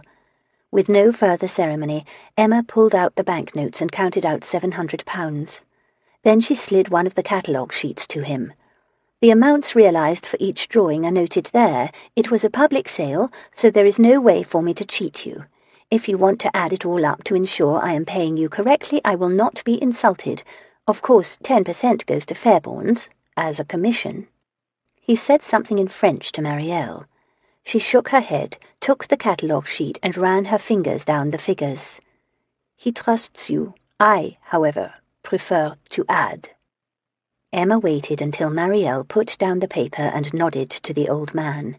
He scooped up the money, stood, bowed, and left. "It embarrasses him," Marielle said. "Your discretion with his name." She pointed to the catalogue line that designated the drawings as from the collection of an esteemed gentleman. "He is grateful. He will tell others, and perhaps more such things will come to you." Emma withdrew more money from her reticule. 20% to you of what Fairbourne's received in commission. She counted out £14.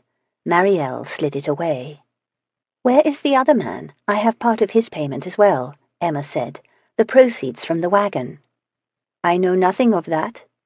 I think you do know something of it. He frequents this neighbourhood, does he not? Marielle shrugged. Perhaps, sometimes. It is here that I have seen him, and he me, but not often. Emma studied this lovely young woman who had so mastered French insouciance. Marielle appeared bored with the conversation. Do you know his name? Emma pressed. Do you know if he lives nearby or only visits these streets? Have you seen him enter any house? She paused, but risked the insult. Does he enter this house? Marielle turned her brown eyes on Emma. You think I have lied to you? If I have, why would I now tell the truth? Because perhaps you have surmised that this is about more than a wagon of wine and silks. Marielle turned her gaze to the garden.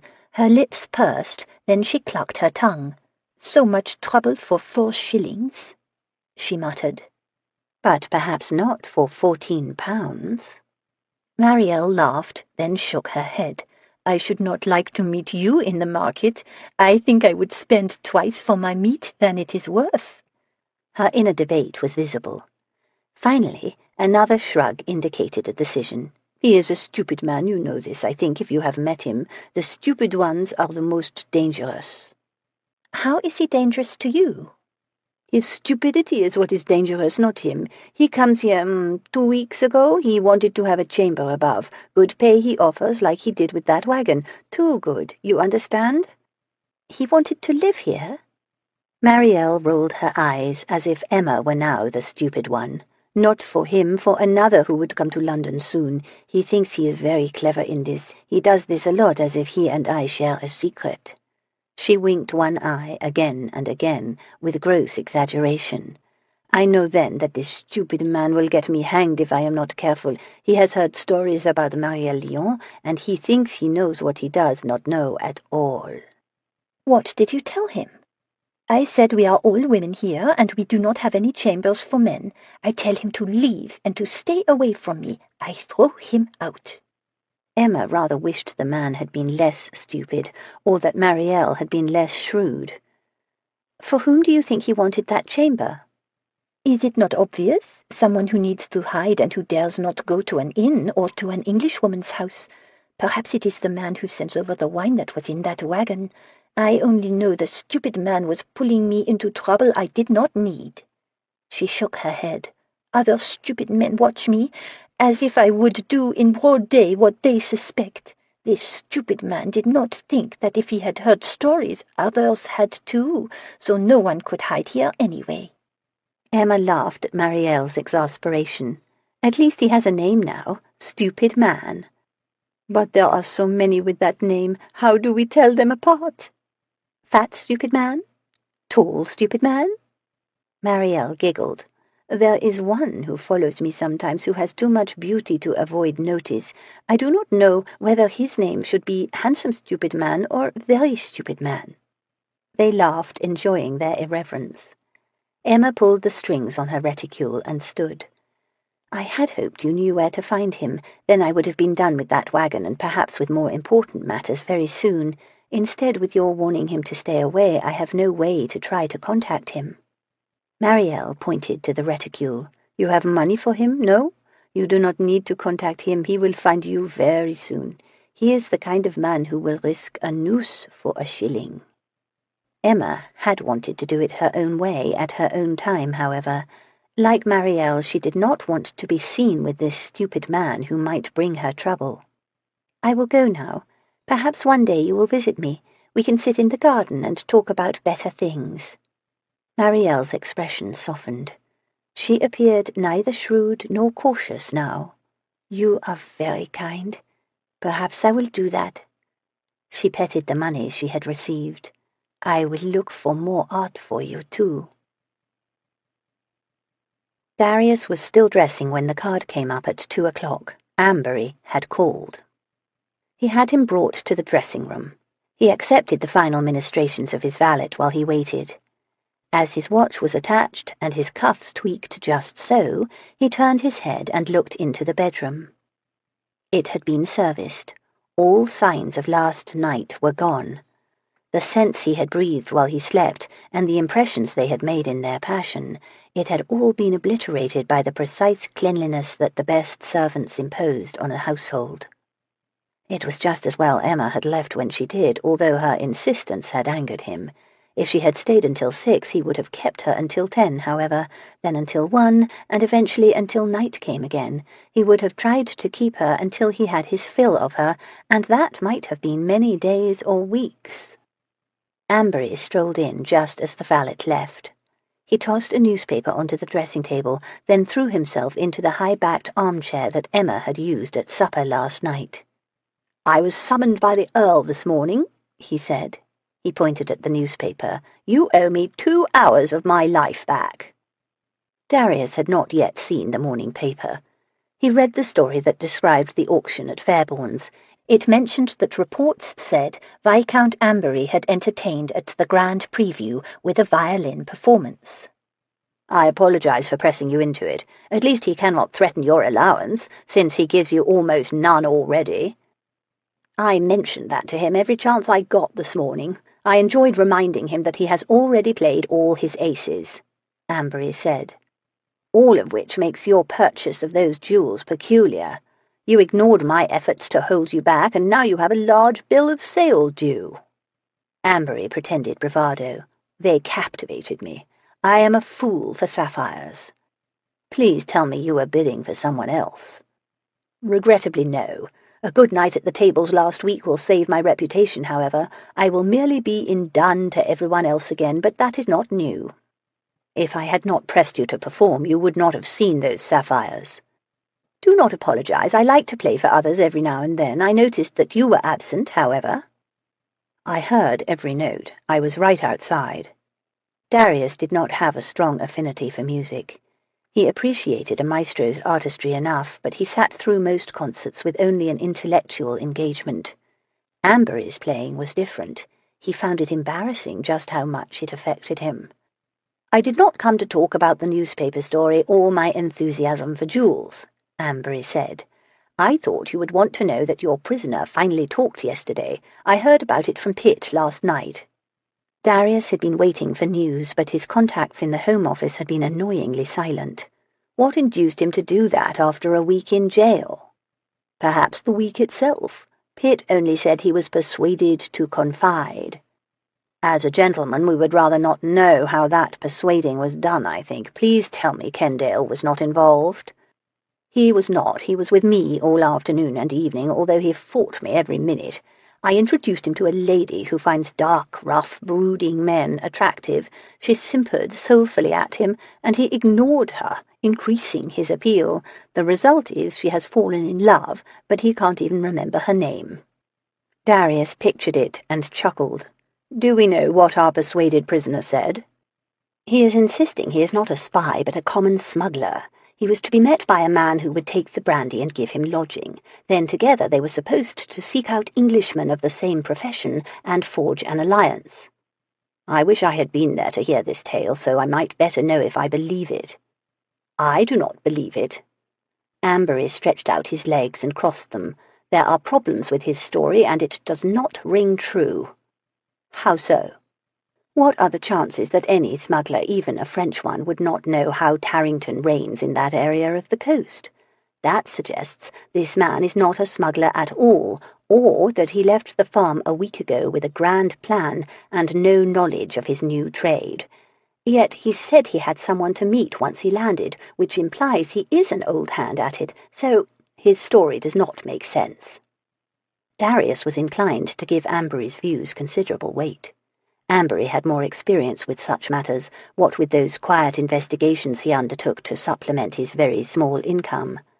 As a result, Ambery had also developed the disconcerting ability to put himself in a criminal's shoes and see things through a criminal's eyes, which broadened the realm of possible theories when they speculated like this. "If you are correct, another will be sent when it is learned this one was caught," Darius said. "I would say that is likely. I fully expect it. I wonder if he revealed who he was supposed to meet." "Pitt did not say. If they accept his story, he will be left to languish in jail. If they do not, I expect more persuasion will be brought to bear. I doubt it will matter. Most likely this prisoner did not bring information, but was to receive it. Whoever was to hand it over is probably aware things went awry. He will disappear if he can now, but he will be wanting to get his information to France." Ambery had lined up the possibilities with calm precision. Darius did not like how many of them revealed the holes in their attempts to prevent such things happening. If they could not prevent one man from entering and leaving England with impunity, they were wasting their time. "I will write to Tarrington and the others and tell them to be alert for unexpected boats going in either direction," he said. "We will find out if our chain has too many weak links to be effective, at least." By 5 o'clock 2 days after the auction, Emma had seen enough numbers to make her loathe the sight of them. It was not that she disliked the notion of accounting for the consignments and sales. She merely tired of the rows and rows of calculations, and came to resent the expressions on the faces of the factors, solicitors, and stewards who filed in to make the payments. Money showed up in every way imaginable. Piles of coin and bank drafts abounded. The rents on properties were pledged in 2 cases. A baroness came herself and removed a gold necklace right in the office.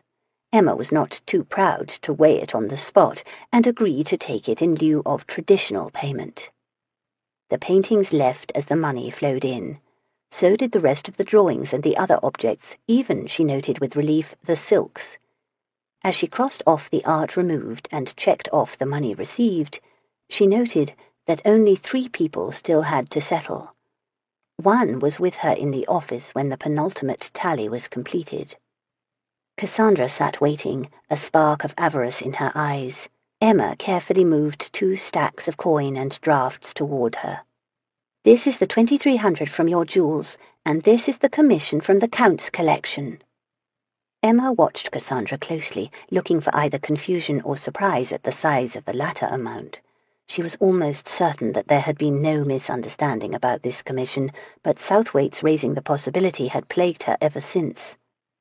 10% of what came to Fairbourne's as agreed, she added, so any confusion would be clarified now. Cassandra hesitated a fraction of a moment. If surprise blinked over her expression, at least there was no obvious shock, and certainly no objection. She eyed the various forms of lucre. "All that coin will be very clumsy to take home. I had no idea this was done with other than bank drafts. If you are willing to wait, we can arrange a bank draft for tomorrow or the next day. Many consignors are rather in a hurry to have the money." "No more than I am." She picked through the pile and lifted a round object. "What is this?" "Viscount Ambery requires a few days to pay. He leaves that as surety, and the jewels with you. He will deliver payment and take delivery directly if you are agreeable." Cassandra peered at the gold ring and red stone. She squinted to examine the inside for inscriptions. "It sounds like a lot of trouble," she muttered. "If you prefer, I will take the payment here and hold the earrings until then," Emma said. "Or, if you cannot consider the delay, Southwaite has offered to advance the amount in full, then Ambery will repay him." Cassandra looked up. "Now it is sounding like even more trouble. I will hold the ring as surety. I expect it is worth more than the earbobs anyway."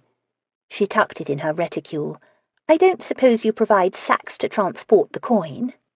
"If you take it this way, we will also provide an escort. Allow me to talk to Obadiah." Emma left Cassandra and entered the exhibition hall. As she did, another of her final patrons entered. "I expected you earlier," she said. "The delay was unfortunate," Southwaite said. He looked around to see who else might be in the hall. Then again, he pulled her into an embrace and a lazy, luring kiss. She permitted it for a while because it made her heart both sing and ache. It summoned the mood of their celebration and the familiarity built that night. They would not be alone long, and Cassandra might come out of the office at any moment, however. Gently but firmly, Emma pushed away. He accepted it for now. He reached in his coat and withdrew a paper. "For the Raphael." He paced to the wall to admire the painting, now the only one still hanging on the grey expanse. She took the draft and examined it. "You did not deduct your share of the commission." "I thought to, but realized that might complicate things. Better to treat all the lots the same, so there is no confusion." She rather wished he had been one of the ones to bring coin. It would take time to deal with this draft, unless— "Is it possible to sign this to Cassandra? Then she would not have to carry so many bags of hard coin home. It will be far easier for Fairbournes to handle such inconvenience." "I do not see why not. The bank knows my hand and should accept the change." They went to the office and Southwaite made the change. Happy with her drafts and replenished fortune, and still in possession of the sapphire earbobs, Cassandra left. Emma grabbed some papers from a drawer, and she and Southwaite returned to the hall and the painting. "Do you want it delivered or boxed?" she asked. "That is not necessary. I will carry it. It is small, and I have my carriage."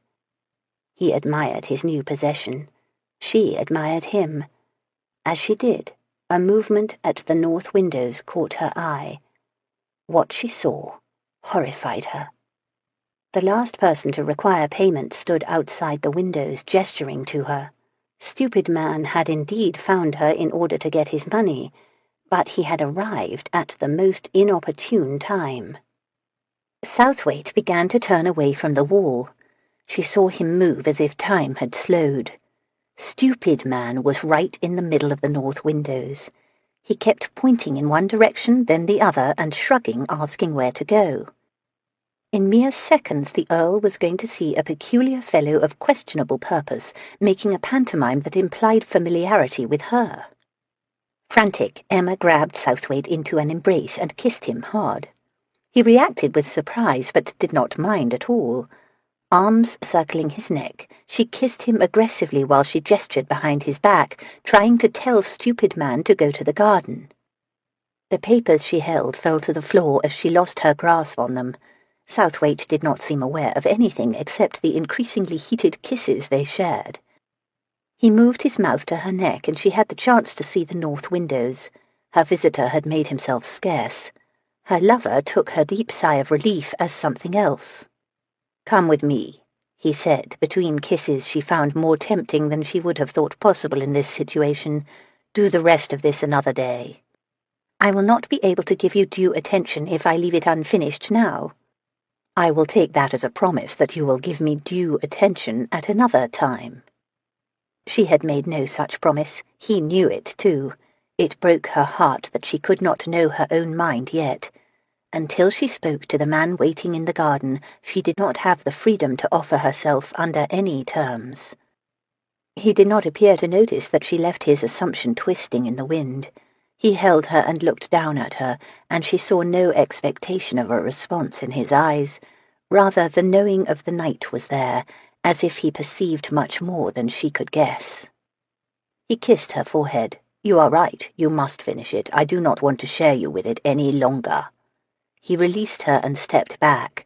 His boot landed on the papers she had dropped. He picked them up. "Those are the documents on the Raphael," she said. He stuffed them into his pocket and reached to lift the painting from the wall. If ever a painting did not need provenance to prove itself, this is it. Be sure to thank the esteemed, discreet gentleman for me. As soon as Southwaite left, Emma called for Obadiah. He emerged from the storage. "I need you to do one more thing for me today, old friend," she said. "There is a good deal of money in the office. Please find a sack and put a large pile into it. Bring it to me.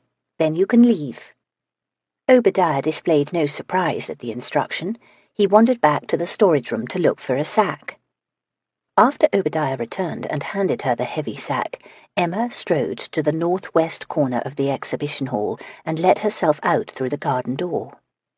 Her visitor was not visible when she entered the garden. She was halfway down a path before he revealed himself by whistling from behind a large shrub. "I thought it best to stay back here," he said when she went to him. "Didn't want that man of yours wondering about us." She heartily disliked this man on several counts, but his lascivious smile now made him repulsive. "Do not insult me with your insinuations, or I will tell that man all about it, to your sorrow." "I will be glad to be done with ye, that's for certain. I've known fishwives with more sweetness." "Then let us be done. You must finish it. I do not want to share you with it any longer. I intend to ransom the prize, so this will be over." "You've the whole 3,000? She set down the sack. "I have 1,500 here. I'll be needing to hear the favour." She prayed it would not be passing shiploads of wine or something equally visible. "Well, now that be interesting," he said, rubbing his chin thoughtfully. "It were expected to be like this, but I said you would get the whole 3 if anyone could." "It appears those you work for understand more about the finances of auction houses than you do. Now, tell me the favour, or else tell me where to learn about it. Do not put me off, or you will take back not a penny." He looked over his shoulder and stretched to see the house. Neither caution was a good sign, and Emma steeled herself for a demand that she would not like at all. Satisfied that he would not be heard, he spoke more clearly and soberly than he ever had previously, so clearly that Emma realized that stupid man was not nearly as stupid as she and Marielle thought. "The favour would have been required no matter how much ye pay, so in picking the 1,500 you've cut yourself a bargain. Ye need to finish that which your father started," he said. "It is to do that which he was doing when he took that bad step and fell." Chapter 26. Darius was half a mile from Fairbourne's before he set aside the Raphael. A small painting, it rewarded close study. He decided that he would not hang it, but set it in a case in the library, so it could be held to close view just as he had held it for the last 15 minutes. The bulge in his coat crackled when he placed the panel on the opposite bench. He sat back and pulled out the packet of documents that Emma had given him. It was a very complete provenance. Step by step, from the middle of the 16th century to that of the current one, the pages described the history of the painting's ownership. There were references to documents and letters in support of the early claims, and to English inventories from the 17th century on. The last entry, scribbled at the bottom of the final page, required deciphering because the ink had become blurred and faint, as if a liquid had dripped on it. It appeared to note that the painting had been offered at auction at Fairbourne's 15 years ago. He held the paper to the window to make out the writing. It had been bought by Count... No, it had been bought in on account. That meant the auctioneer had bid against his own patrons to purchase the work himself. He set down the documents, surprised, and lifted the panel again. Maurice Fairbourne had owned this. He was the esteemed gentleman from whose collection it came. Why would Emma sell such a treasure? Prior to the Count's collection being consigned, it might have made some sense if she sought to enhance the auction's offerings, or if she needed funds to maintain her household. By the time the auction was held, however, she knew that she would see enough from its proceeds to be secure for many months, and the Raphael, while a significant addition, was not essential any more to garner prestige. There was only one explanation that made sense. Like Lady Cassandra and many of the other people who sent family heirlooms to auction, Emma must need money. A lot of it, if she sacrificed this painting. He doubted she needed money for the normal reasons. There was no indication she gambled. It was possible she had run up debts at modistes and milliners, but he had not seen evidence of extravagance. He could not ignore that she had been very secretive about this, too. She might claim she sought only privacy in her personal finances by creating the ruse that an anonymous client consigned the Raphael. It was a lot of trouble to go through without a better reason than that, however. He did not think he would enjoy this painting as much now. Something had coerced her to sell it, and he would think of that each time he viewed it. He told his coachman to turn the horses and return to Fairbourne's. He would give it back to her as a gift.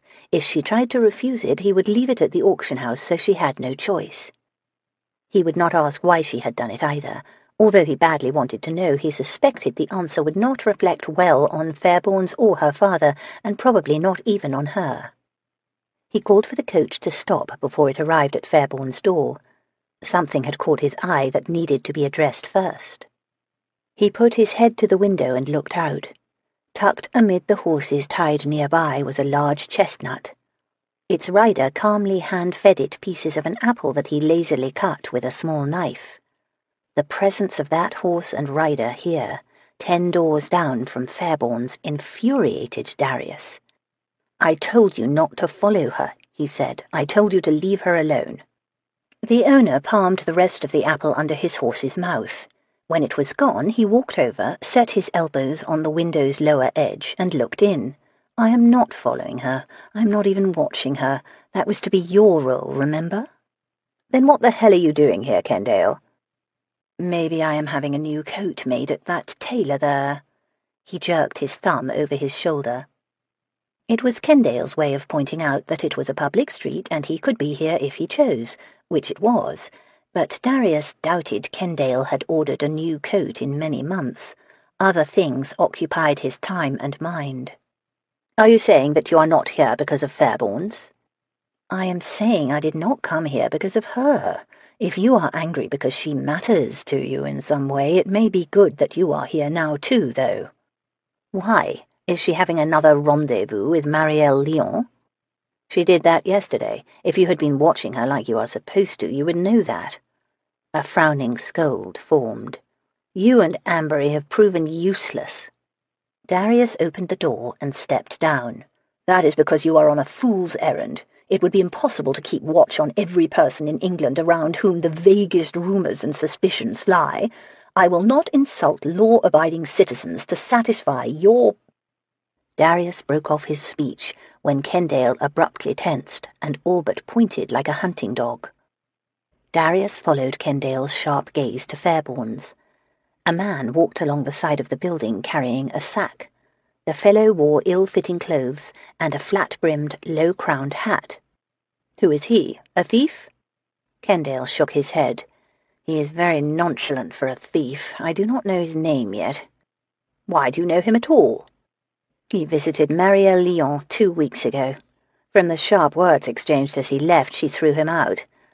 Since she spends most of her days in that studio she runs, I've left a footman to watch her, and took to following this fellow instead some days." "Why?" "Mostly because he smells wrong," he said. "However, when Mademoiselle Lyon threw him out, she castigated him soundly in French. She said he was too stupid if he came to her, and would bring her nothing but more trouble. I thought that of interest, so I picked up his trail some days. He moves through town a lot." And now he had come here. "Imagine my surprise to see him visit Miss Fairbourne," Kendale added with exaggerated blandness. "It is probably just another coincidence, though. You do not know he visited her. She may not be there." "She has not left since you did, and her carriage is still down the street. She is there." The man in question was far down the street now. Kendale untied his horse and swung up into the saddle. "You saw me leave?" Darius said. "I did. Now move, please. I think I will see where that sack is going." Kendale angled his horse away and proceeded down the street at a slow walk. From his height on horseback he would be able to see his quarry from a good distance. Darius told his coachman to move down to Fairbourne's. He reached in the carriage, removed the painting, and walked the short distance. He had intended to require no information when he returned this, but he doubted he would be able to avoid a few questions now. For one thing, if Kendale had seen him leave half an hour ago, that meant Emma's final visitor had led Kendale to this street before that. The man had not been visible at Fairbourne's while Darius settled his account, however. The revelations troubled Darius more than angered him. Apparently Emma kept more secrets than he had guessed. Worse, perhaps whatever had been preying on her mind now preyed in other ways too. The door to Fairbourne's was unlocked. He looked down the street. Kendale was still visible, slowly pacing along. Emma's carriage waited there too. Darius let himself in. The exhibition hall, so recently crowded with paintings and luxuries, quaked with total emptiness now. He heard no evidence that anyone was there. Wriggles had gone, it seemed. He looked in the office for Emma, expecting to find her at the desk poring over accounts. Instead, he saw only the remnants of the auction's revenue, a small heap of coins and drafts left out for the taking should he be a thief. He could not imagine Emma being so careless. He set the painting against a wall in the hall and let himself out through the garden door. He saw her then, standing in the garden, unmoving and unseeing. Her expression reminded him of the passing preoccupation that claimed her at times, even in the aftermath of pleasure, only now it owned her totally. His questions about the Raphael did not matter much any more, nor did the coincidences that Kendale kept finding. She looked lost there, as if she did not have a friend in the world. "Emma," he said, so that maybe she would decide she had at least one. She did not hear him, she did not notice him. She stood in the waning sunlight, her black dress stark against the backdrop of verdant leaves, frowning with dismayed worry. It was obvious something had happened within the last hour to distress her beyond her ability to contain her emotions. What did she contemplate? Nothing happy. It affected her whole body and the way she hugged herself for warmth. It showed in her eyes. She saw nothing of her surroundings, but only her own thoughts, and those thoughts made her afraid, very afraid. He just knew that whatever haunted her right now was much bigger than a few lots of illicit goods auctioned at Fairbourne's, and it had something to do with that man with the sack. He did not call her name again. He did not think she would welcome his seeing her like this, or be relieved to share her burden. She had been carrying it for a while already, after all, and had never asked for his advice or help. She did not trust him with it. Perhaps she dared not. He returned to the exhibition hall and hung the Raphael on the wall. Then he let himself out and told his coachman to catch up with Kendale. Emma did not move from the garden for a long while after she brought the money to her visitor. Waves of nausea plagued her and would not stop. Unpleasant shivers wrapped her, but she did not feel cool, rather the opposite. The illness centered in her heart, but it affected her in physical ways. She would never call her visitor stupid man again. He had proven very shrewd. If anyone had been stupid, it had been her. Not about everything. She had been smart enough not to share her problem with anyone. Even when tempted again and again to confide to Southwaite, she had held her tongue. Thank God for that. This was turning out very badly. Any cooperation with smuggling would look like child's play when it was done. Even if she did not miss a step, even if she had Robert in a reunion embrace a fortnight hence, she would never live down agreeing to what had been demanded. A favor, they called it, hardly a favor. She should have given more weight to Marielle's revelations yesterday. The young Frenchwoman's experiences had honed her perceptions well. What had she said? "This stupid man will get me hanged if I am not careful." If Southwaite learned of it, he would never forgive her. Should her acts be discovered, his alliance with her would instantly become the most dreadful mistake he had ever made. Even worse, Robert himself might turn from her. He would not want the guilt of being the reason for her actions. When Robert wrote to her, had he guessed that his captors used him to lure first Papa and now her into crime and compromise, then betrayal and disloyalty? She sat on a stone bench and hugged herself so perhaps she would not shake from the fear that would not fade. She heard her own thoughts and question. Already her mind tried to avoid naming what she would be doing. Betrayal and disloyalty were hardly forthright descriptions of this favor.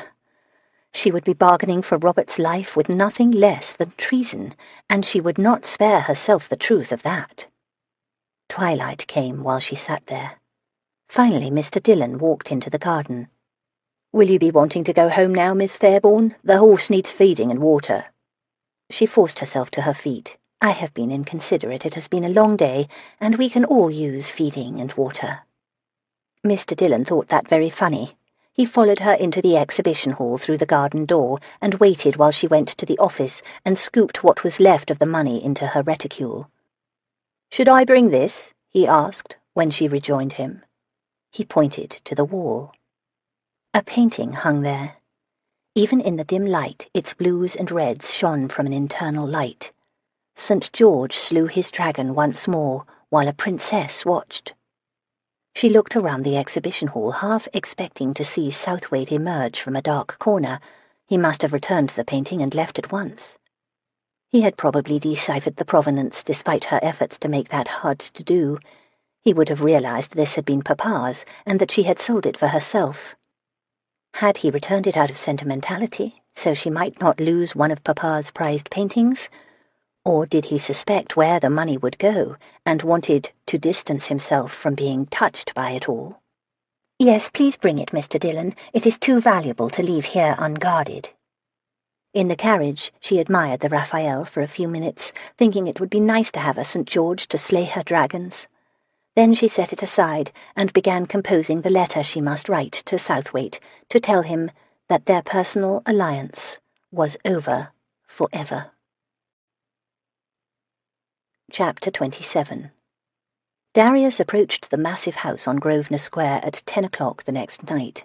He would rather not knock on this door, but he could think of no other way to get answers to his questions quickly.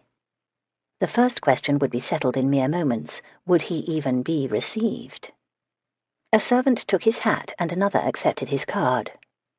"Please tell His Grace that I come on a matter of government," Darius said. He waited in the reception hall.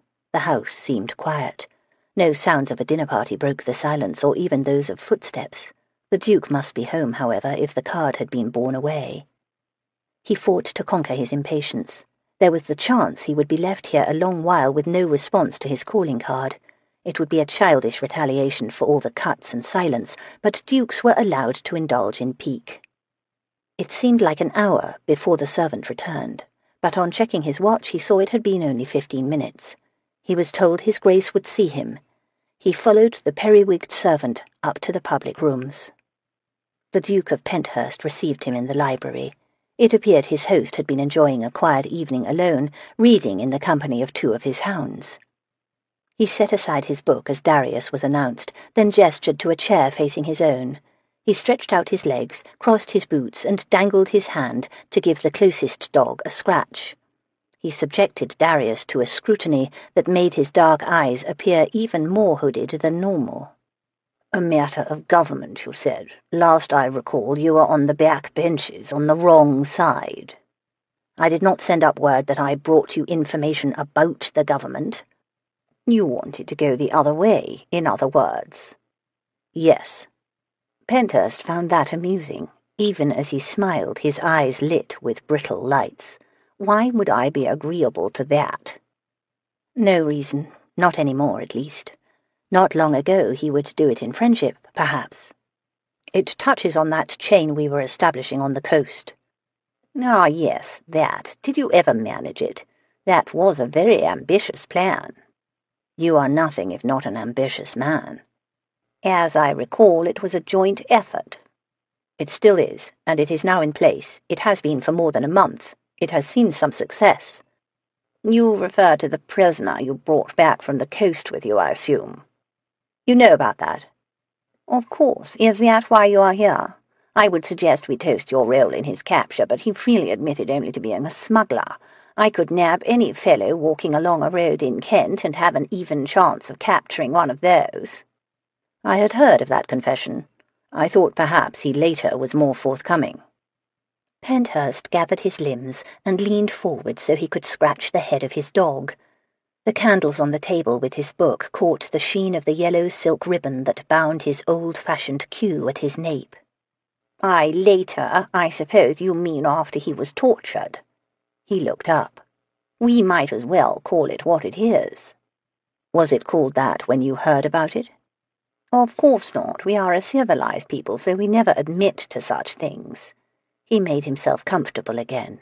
"Officially on his own, after due deliberation of this situation, the prisoner chose of his own free will to make a confession that would get him hanged as a spy. Your chain indeed worked, Southwaite." "It is not his confession that interests me, but his explanation, if he gave it, of how he expected it to go if it went well. When he claimed to be a smuggler, I am told he said he would be met on shore, for example." In assuming I know anything more, you are assuming much. I know you share my concerns about our special vulnerabilities. If you heard a spy had been taken, you would ask for the details and get them." Penthurst rose and walked to a table behind his chair. He lifted a brandy decanter with an offer in his eyes. Darius nodded, and soon 2 glasses had joined them in their conversation. "I am told that by the end he was cursing the decision to send him over at all, with no more protection than the pretense of fleeing France. It seems they had a more secure way of doing it that fell apart recently, perhaps a few months ago. Your chain may have caused that disruption, I suppose." "Did he describe the old way of doing it?" "Someone watched from the coast and sent a signal into the night that the way was clear. The French boat would put in not far from where your people found his, and its special passenger was met and brought to a house that was safe. As soon as possible he would be moved on to London, or whatever town or city he aimed for, where another safe abode waited. Information would be given to the special passenger, and he would leave the same way." "He was a courier, then? Did he say who sent him, or who was to meet him? Did he give names of who passed him information?" Penthurst drank some brandy. "Regrettably, he was not in the best of health. A bad heart, I am told. He unexpectedly expired before he shared those details." Darius glared at Penthurst. Damnation! He stood and paced away to relieve his outrage. There was much about this story that raised profound concerns. That the most important pieces had been lost maddened him. "If it helps at all, I have expressed my displeasure to Pitt," Penthurst said. "I suggested that if England is going to dirty its hands thusly, we should at least find men to do it who get all the information before their darker natures get the better of them." "He probably expressed shock that you would think such things happened at all." "Of course he did. Still, I was heard." "Well, I'll be damned before I hand over another one to them." "You will do it yourself instead?" he ruminated. "You could use Kendale, I suppose. Do it the army's way. Just put a pistol to a temple and ask the questions. The poor bastard has only to look at Kendale to know he would pull the trigger." "As would you." Darius almost said it, but swallowed the words along with more brandy. If Penthurst had killed a friend, he could kill a spy. Penthurst looked over with the vague smile of someone who knew Darius too well. "Yes, I would, if necessary, as would we all." He set his glass aside and stood. Both dogs rose up in unison. "Come with me. I will show you where I hung the guarde." Darius had not intended a social call, and did not care to do anything that would make it one. Still, he had been received and had been given the information he sought. He had no choice except to follow Penthurst and the hounds out of the library. "That woman at the auction house, Fairbourne's daughter," Penthurst said as they made their way to the gallery. "Have you had her?" 6 months ago the question would have been normal, even expected. Tonight, under the circumstances of both their estrangement and the recent conversation, it was startling. "Why would you ask?" "Curiosity, nothing more. She has a certain something to her. I thought you might have found out just what it is." It was well past midnight when Darius returned to his house. He immediately went up to his dressing-room. "Open it," he said through the door. The latch moved. Kendale opened the door and stood aside. "There has been no undue curiosity from your household," he said. "Our guest is so contented with the accommodations that he is asleep." Darius paced into the dressing-room. Ambery looked over from a chair where he read a book. Snoring came from a divan where the man with the sack had stretched out. Darius was in no mood to behave like a gentleman. He had hoped to learn from Penthurst that the spy had talked long and fast and revealed the name and location of all the others he would meet while in England. Instead, this fool on his divan might be the only chance left to discover that information. Darius walked over, grabbed the front of the sleeping man's coat, and jerked him upright. He woke up fast with a yelp. After a moment of confusion, he righted himself and turned his body so his boots hit the floor. He glanced askance at his company, each man in turn. Darius pulled over a chair. Ambery set aside his book. Kendale hovered behind the divan, which made their guest very nervous. "I am going to ask questions again, and this time you will answer them. What was your business at the auction house?" Darius bit out the words, but his anger was not so much with this man as with a situation that was slipping out of his grasp. He silently prayed that what he suspected was not true, and waited for this man to say something to relieve his sickening worry. The fellow's response was to tighten his lips hard. "What is your name?" Kendale asked. "I can find out within a few hours if I have to. It might go better for you if you do not put me to the trouble." He thought it over and decided he could reveal that much without endangering whatever or whomever he sought to protect. Hodgson. Still standing behind him, Kendale leaned over so his mouth was very close to Hodgson's ear. "Now, Mr. Hodgson, you will answer my friend's questions. You have already wasted too much time. We are with the government. Your body will never be found, and no one will be the wiser if we kill you." Hodgson twisted his neck to stare at Kendale in astonishment. Hodgson proved Penthurst correct. Hodgson clearly concluded that at least one man in the room would indeed kill him. "I was only negotiating a little private business at that auction place," he said. "I stole nothing. The money in the sack is mine." "We do not suspect you of theft," Darius said. "Did you leave town for a few days recently? Did you visit Kent?" Hodgson's eyelids lowered. "What if I did?" Ambery groaned with impatience. "Listen to me. We know enough to hand you to men who will surely learn the rest from you. They will use ways that will make being killed a mercy. If you went to Kent, you went by stagecoach, and we can learn about that, too, from the staging inns. You are facing the noose and worse, Mr. Hodgson, and your only hope is to speak plainly. If you do, perhaps we can use our influence to keep the worst from happening." Kendale glared his disapproval at the last part of that. Hodgson's eyes grew wide at the word noose. "I'm only a messenger. I deliver this and that, is all." "Why were you in Kent?" Darius asked. "I was to meet a man and bring him to London. He never came, though." "This was not the first time you met men. You have been to the coast often before on similar errands, haven't you?"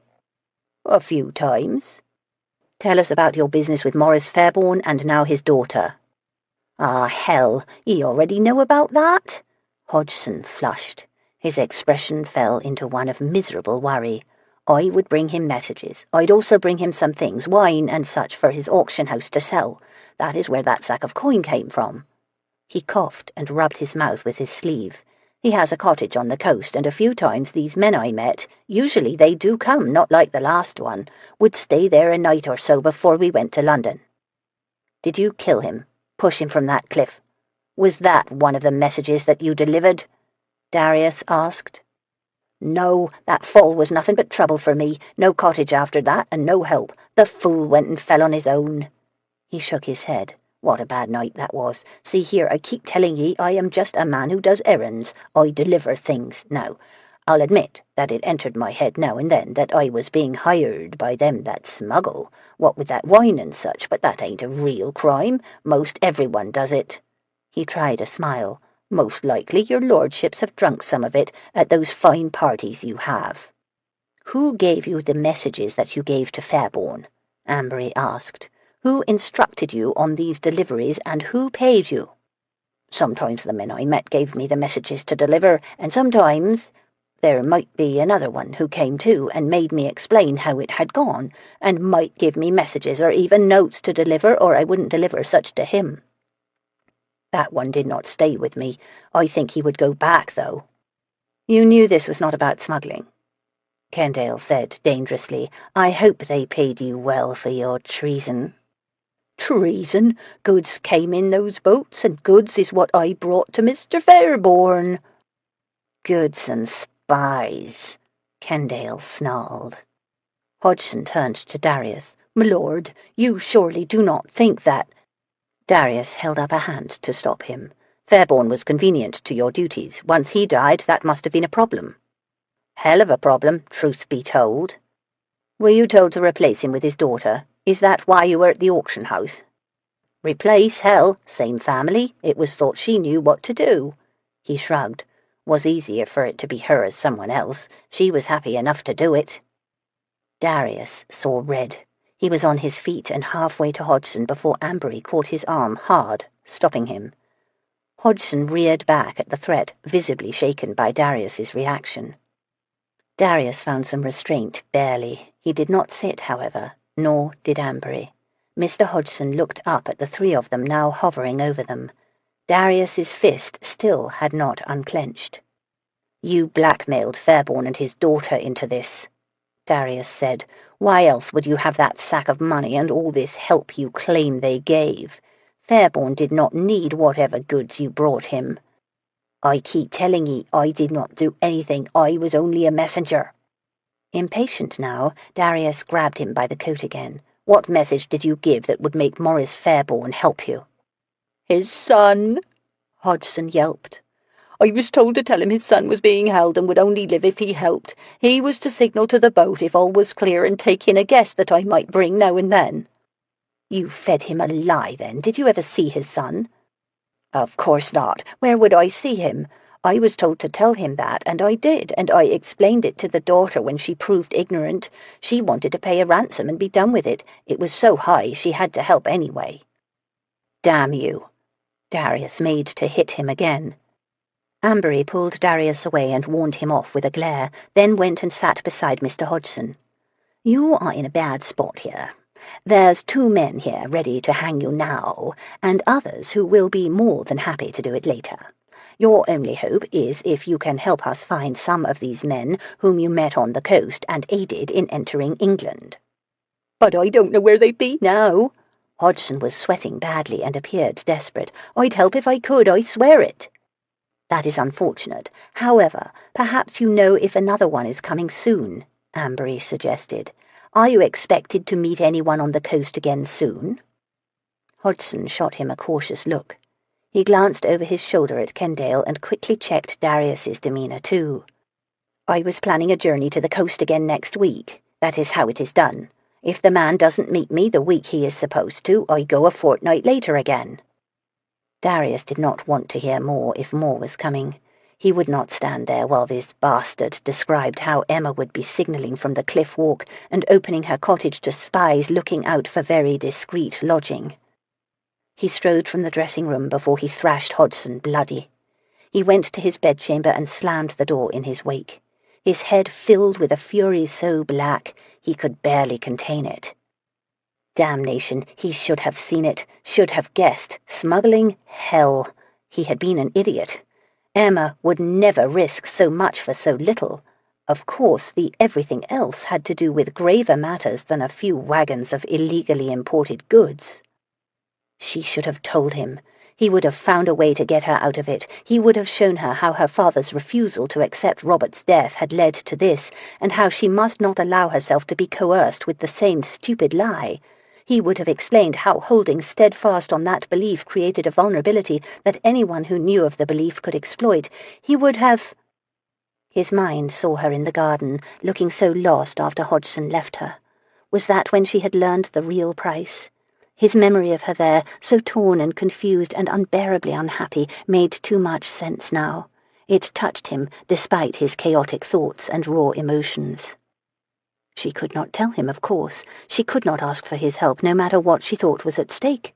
She did not trust him to spare her if he learned about it, either.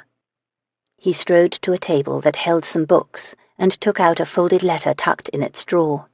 The paper's condition reflected the way he had crumbled it in his fist on first reading the words on it yesterday. His reaction had been immediate and explosive. If there had been a fire lit, he would have tossed it in. He read it again now, and its meaning did not anger him nearly as much. He saw it was not the harsh repudiation he thought. Actually, it had little to do with him at all. "My lord, after much thought and much honesty with myself, I have realized that our alliance is as unwise and ill-advised as I first thought it would be. Forgive me for not having the fortitude to act accordingly after the auction. I can only blame my girlish excitement in the day's triumph, along with your winning ways. As the season ends, so do auctions of note. Fairbourne's will have no forthcoming business to conduct for at least 2 months. Therefore I am leaving London. Perhaps a visit to the Lake District will offer me retreat and solitude. Upon my return, I trust that you and I can treat each other as respected business associates. We should, however, permit nothing more to exist between us. Emma Fairbourne. Ambery entered the bedchamber just as Darius was folding the letter again. He just stood there, as if expecting Darius to say something. "I am sorry to learn that she is as involved as she is," Ambery finally said. It was the sympathy of a friend, but it was also a reminder of her betrayal.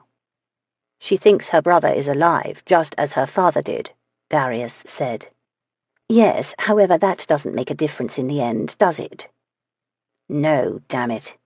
His fear for her had become a burning coal in his chest. "Kendale wants to use Hodgson and have him meet his man as planned. He thinks we can then follow the courier and find the men he meets with in London and elsewhere." Ambery tried to sound sceptical. "You know Kendale. He is picturing an entire network brought down." Darius said nothing. There was great sense in Kendale's plan, and Ambery knew it. The only flaw was that having Hodgson meet that boat and its special passenger would require allowing Emma to make her signal and give the spy refuge. They would use not only Hodgson, but also Miss Fairbourne. Instead of stopping her, they would let her play her designated role. Ambery looked at him with eyes too aware and too concerned. "If you say the word, we will not do it. I think that I know what she means." "No, it must be done. If it is another courier, he might lead us to 5 more, 10 perhaps." Ambery did not reply. "When does the game start?" Darius asked. "Monday," Hodgson said. "We can take him to the coast. Kendale has created a little army out of his household staff, it seems, his own private citizens unit. They will help. You need not be there." "Of course I will be there. I will go down to Kent tomorrow and send my sister and aunt back to town so we can use Crown Hill. I will inform the other gentlemen watchers of what is happening. I expect that most of them will join us, so your plans can assume plenty of eyes and pistols being available. I will also talk to Tarrington and alert him too, so he does not move on that boat until the man Hodgson is meeting has left the shore and moved inland." Ambery nodded. "We will come to Crown Hill directly from town." Darius turned away. "Please get that man out of my house, Ambery. Let Kendale deal with him until you make the journey." Ambery left. Darius looked at the letter still in his hand. His mind saw Emma again in the garden. The memory of her distress pained him. She thought she was saving her brother. It was, he supposed, the most noble reason imaginable for the most ignoble act. He was not at all sure, if he were in her place, that he could have chosen differently. Chapter 28. Emma let herself into the cottage. She set down her valise and immediately opened the windows to air out the space. A breeze blew in, bringing with it the scents of the coast and the sounds of her hired carriage rolling away. She set about unpacking the 2 baskets of food that she had purchased on the way. There would be no Mrs. Norriston to cook on this brief visit and no Mr. Dillon to feed, so she had kept the provisions simple: some ham and a few fresh eggs, some bread and, as an indulgence, some peaches. She should probably eat something now, as it was evening, but she was too sick with worry to be hungry. Once all had been sorted and stored, she went up the stairs and did the same with the garments she had brought. Then she went down again and searched for lanterns. She found one in a kitchen cupboard and 2 in the horse stable. Lining them up on the kitchen work table, she fitted them with candles that she had brought with her, then she lit one. She sat with a book near that light. No pages turned, however. She kept watching night come and checking the time. She noted the hour when the last of twilight's glow had faded. No clock chimed the time, but her heart and fear did. In exactly 24 hours she would begin her mission to redeem her brother. Once it was over, surely she would reconcile herself to what she had done. The prize would surely be worth the price. Right now, however, she could muster no excitement or anticipation over seeing Robert again. She knew only a dread that left her unable to do anything but wait. She slept well that night. so well that she wondered if already she had lost her soul. She made some preparations in the cottage for the guest she expected. She also loaded and hid the pistol she had brought. It had not passed her notice that in acting outside the law, she would be unable to expect laws to protect her. At noon she left the cottage and trod the 300 yards east to where the land fell away to the sea. She noted her path carefully and even kicked aside some large rocks that might not be visible at night. She found the path that formed a long cliff walk, turned to her right, and followed it south to where it began its slow, long rise toward Dover. She stopped, finally, standing where she had stood one time before, at the spot below which Papa's body had been found. She could see up and down the coast. She had not realized that if she could view so much of the sea from this spot, those on the sea could view her too. Right now the prospects of the churning waves did not interest her. The ground around her feet did. It could be treacherous ground, as Papa had learned that night. There were places where the cliff walk veered too close to the edge, and other spots where time had weathered and weakened the edge itself. She sat on the ground and forced herself to contain the panic that wanted to rule her. If that happened, she might make a mistake. She might even run away. The only way to control her composure, however, was to remain forever alert and to permit no wild images of either failure or retribution to invade her head. She closed her eyes and clenched her whole self against the fear. She tried to let the sea breeze refresh her, but it seemed only to worsen the unending shivers that had begun in the garden that day. Annoyed at how these unknown men had robbed her of herself, she stood and brushed off her dress. It was then that she saw the carriage down the rise to the west, like a blot on her vision as she squinted west into the setting sun. Her eyes adjusted a bit, and she noticed the dark form of a man walking toward her. As he neared, the sun's glare no longer obscured his features. Southwaite! Guilt urged flight. She swallowed the impulse and tried to find a face that would not appear desperate. He came up to her and stopped no more than an arm span away. He smiled. "Hello, Emma." "I thought you were going to the Lake District," Darius said while they walked north. Down at the bottom of the hill his carriage moved along too at the same slow pace. "The intention of my letter was not to inform you of my plans to retreat for some rest. I had not decided yet where I would go. I did not feel compelled to explain my choice once I made it." Darius welcomed her testy tone.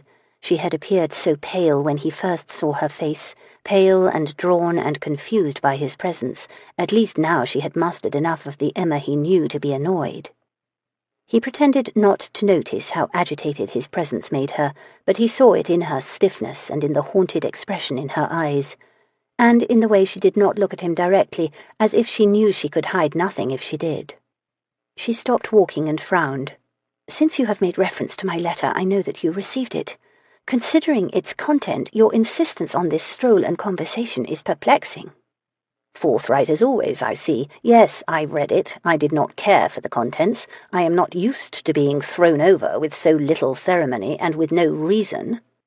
"No reason? That is rich, Southwaite. The reasons are so obvious as to not need enumeration. You felt obligated to offer marriage because of all the excellent reasons for me to end such a liaison. Now please, go seduce someone else and leave me in peace."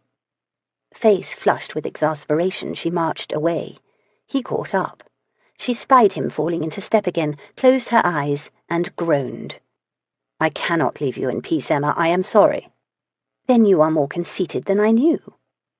He stopped her and pulled her into his arms. She startled at the abruptness of his movement and struggled to break away. He held her firmly in a tight embrace, and her resistance slid away, but she would not turn her face up to him. "I cannot, because I will not give you up so easily. I refuse to believe that you know your own mind on this yet. Not completely." He tipped up her face with a finger below her chin. Her expression touched him. She appeared so distraught that tears flooded her eyes. He kissed each damp cheek, then her mouth. "I must insist on the right to try to change your mind, Emma." Arm around her, he guided her down the hill. It took several steps before she fully understood what he was doing. "What are you... Do you expect me to go with you? I cannot." She tried to squirm out of his arm's embrace. He held firm and sped her forward. "As always, I promise the highest discretion." "Discretion be damned, I insist you stop this." She tried to dig in her heels, but her feet slid along with him. She hit him on his arm to try to break his hold, and began lowering herself to the ground so he could not force her to walk. "If you desire a discussion on the matter, I will engage in one after I have rested for several days." "I would much prefer it to be settled now." He lifted her physically into his arms and walked toward the open door of his carriage. His coachman and 2 footmen did not move or flinch, but stood in place like blind statues. Emma's eyes widened. She twisted and flailed and hit him again, this time on the face.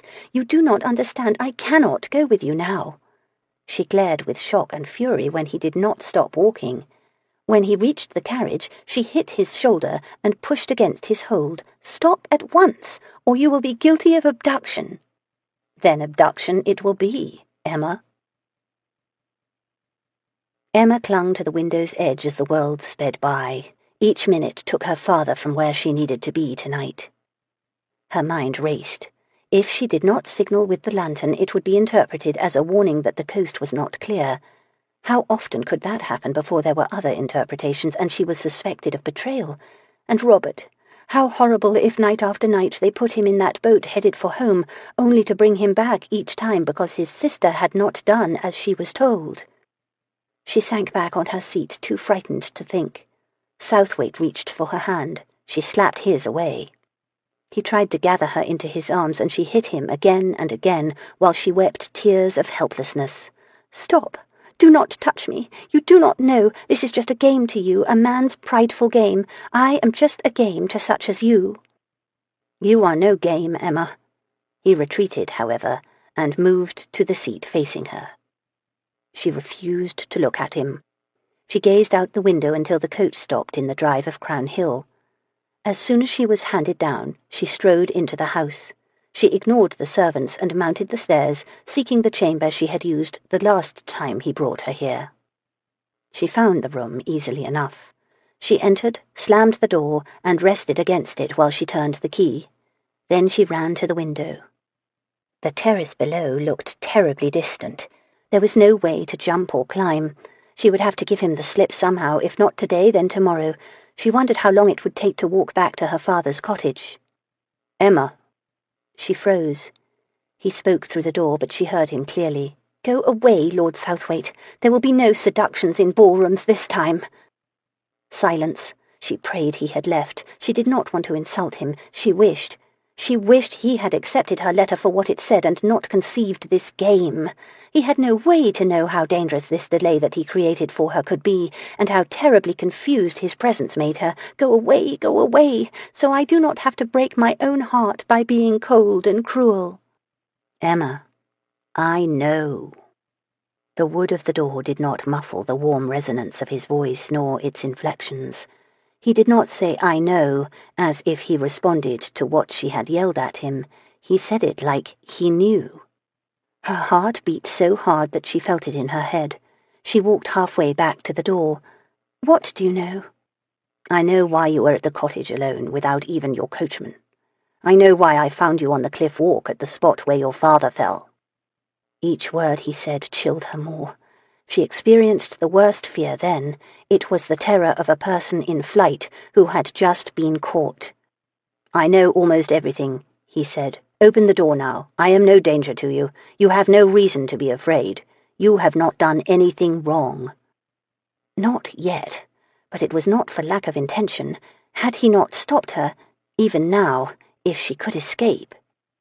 She was not sure she had the courage to face him if indeed he knew almost everything. "Open the door, darling. I cannot bear that you are alone with the unhappiness I have seen in you." Her vision blurred and her eyes stung. She could no longer hold her composure together.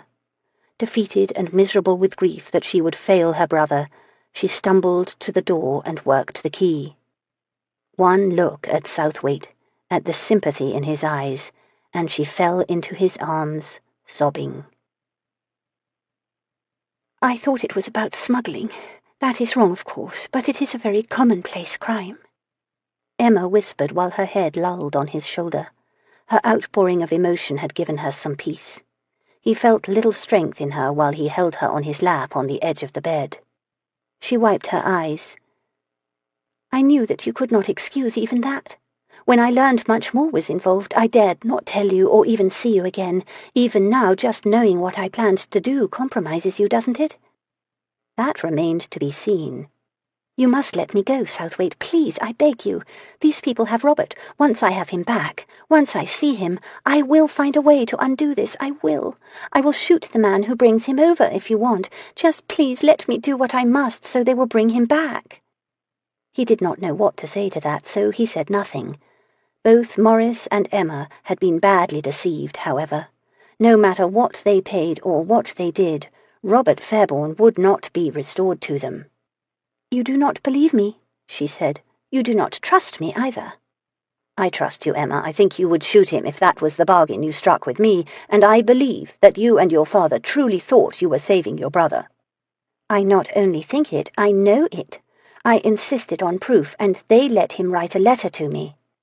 "Emma, I do not think—" "It was from Robert. I know his hand. I could hear his voice saying the words as I read them."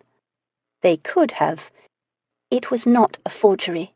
She pushed off his lap and stood. She looked at him as if his lack of belief made him less of a friend. "Do you think I would agree to do such a thing for anything less?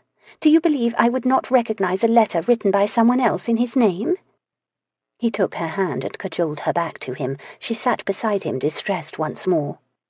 "Tell me what you were told to do in order to get him back." "I thought you knew everything." "Almost everything." She weighed what she would say. He knew her well now, and he could almost hear her thoughts. "Am I a prisoner? If I confide, is it a confession? I know that you concern yourself with doings on the coast. You have made it your mission to catch people like me." He tried to swallow his sense of insult. He told himself that she was afraid, and for good reason. "You do like your plain speaking, Emma. I have brought you here and will keep you here to ensure that you do not do anything that will leave me with an impossible choice between my honor and the woman I love. You must accept that you will not complete this mission. I have stopped you now, and if you manage to leave here, I will stop you again." She looked at him, her gaze penetrating the way that could make him forget himself. He wondered if she searched for evidence of his resolve or for proof he would protect her. "This week, every evening, I am to go to the cliff walk on that high rise," she said. "I need to be there in late evening, right before night falls, so there is still light to see the coast and the sea." "You were to check that there were no ships?" She nodded. "And that the sea is calm enough. Papa was doing this that night." She blinked the thought away. "If there are no customs cruisers visible, I am to wait for night to fall, then take my lighted lanterns and walk back and forth on that walk. For an hour I am to do that, then I can return home and wait." "Wait for what?" "For Stupid Man, that is the name I gave the man who delivered instructions to bring Robert to me, and to bring someone else too, perhaps, a guest for a night or so. That was how I knew for certain this was not only about smuggling, when the chance of this secret guest was broached." She wiped her eyes with her hand. "I know what you mean about a horrible choice, Southwaite." He embraced her with his arm. "That guest would have come, but not your brother. Even if he is alive, they would not have given him back. After you did this once, they would have demanded it again and again. The night your father fell was probably not the first time he spent an hour on that cliff walk." She neither agreed nor disagreed. She looked around the chamber. "How long will I be here?" "I do not know, until I am sure you are safe." "Will you be here too?" "Some of the time. I would like your word that you will not try to leave." "I cannot give it." "Then I will have to keep a close watch on you." Her colour rose in a lovely flush. "Did you mean it, when you spoke of me as the woman you love?" "I meant it." "Then I must make sure you are never faced with that horrible choice, Southwaite. That may require some plain speaking that is not in my own interests." "How so, Emma?" "You must know that if I ever tried to escape from here, it would be at night. I wish I could swear that the idea has not entered my mind, but I regret that it already has." "I will have to keep a very close watch of you at night, then." "I think that would be wise." She leaned into him until her face was an inch from his. I think that you should kiss me now, if I am not only your prisoner, but the woman you love. It would bring me great comfort if you did.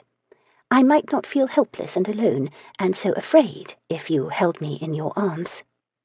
He was happy to kiss her and hold her for whatever reason she wanted him to. His worst fear upon reading that letter she had sent was that he might never be able to do so again. It could never be a simple kiss any more, even if it were only one. There was too much between them now. She thwarted his intention to be very careful with her, however. She responded to his kiss with a fierce outpouring of passion that finally released her fears. She destroyed his restraint with fevered kisses and impatient caresses.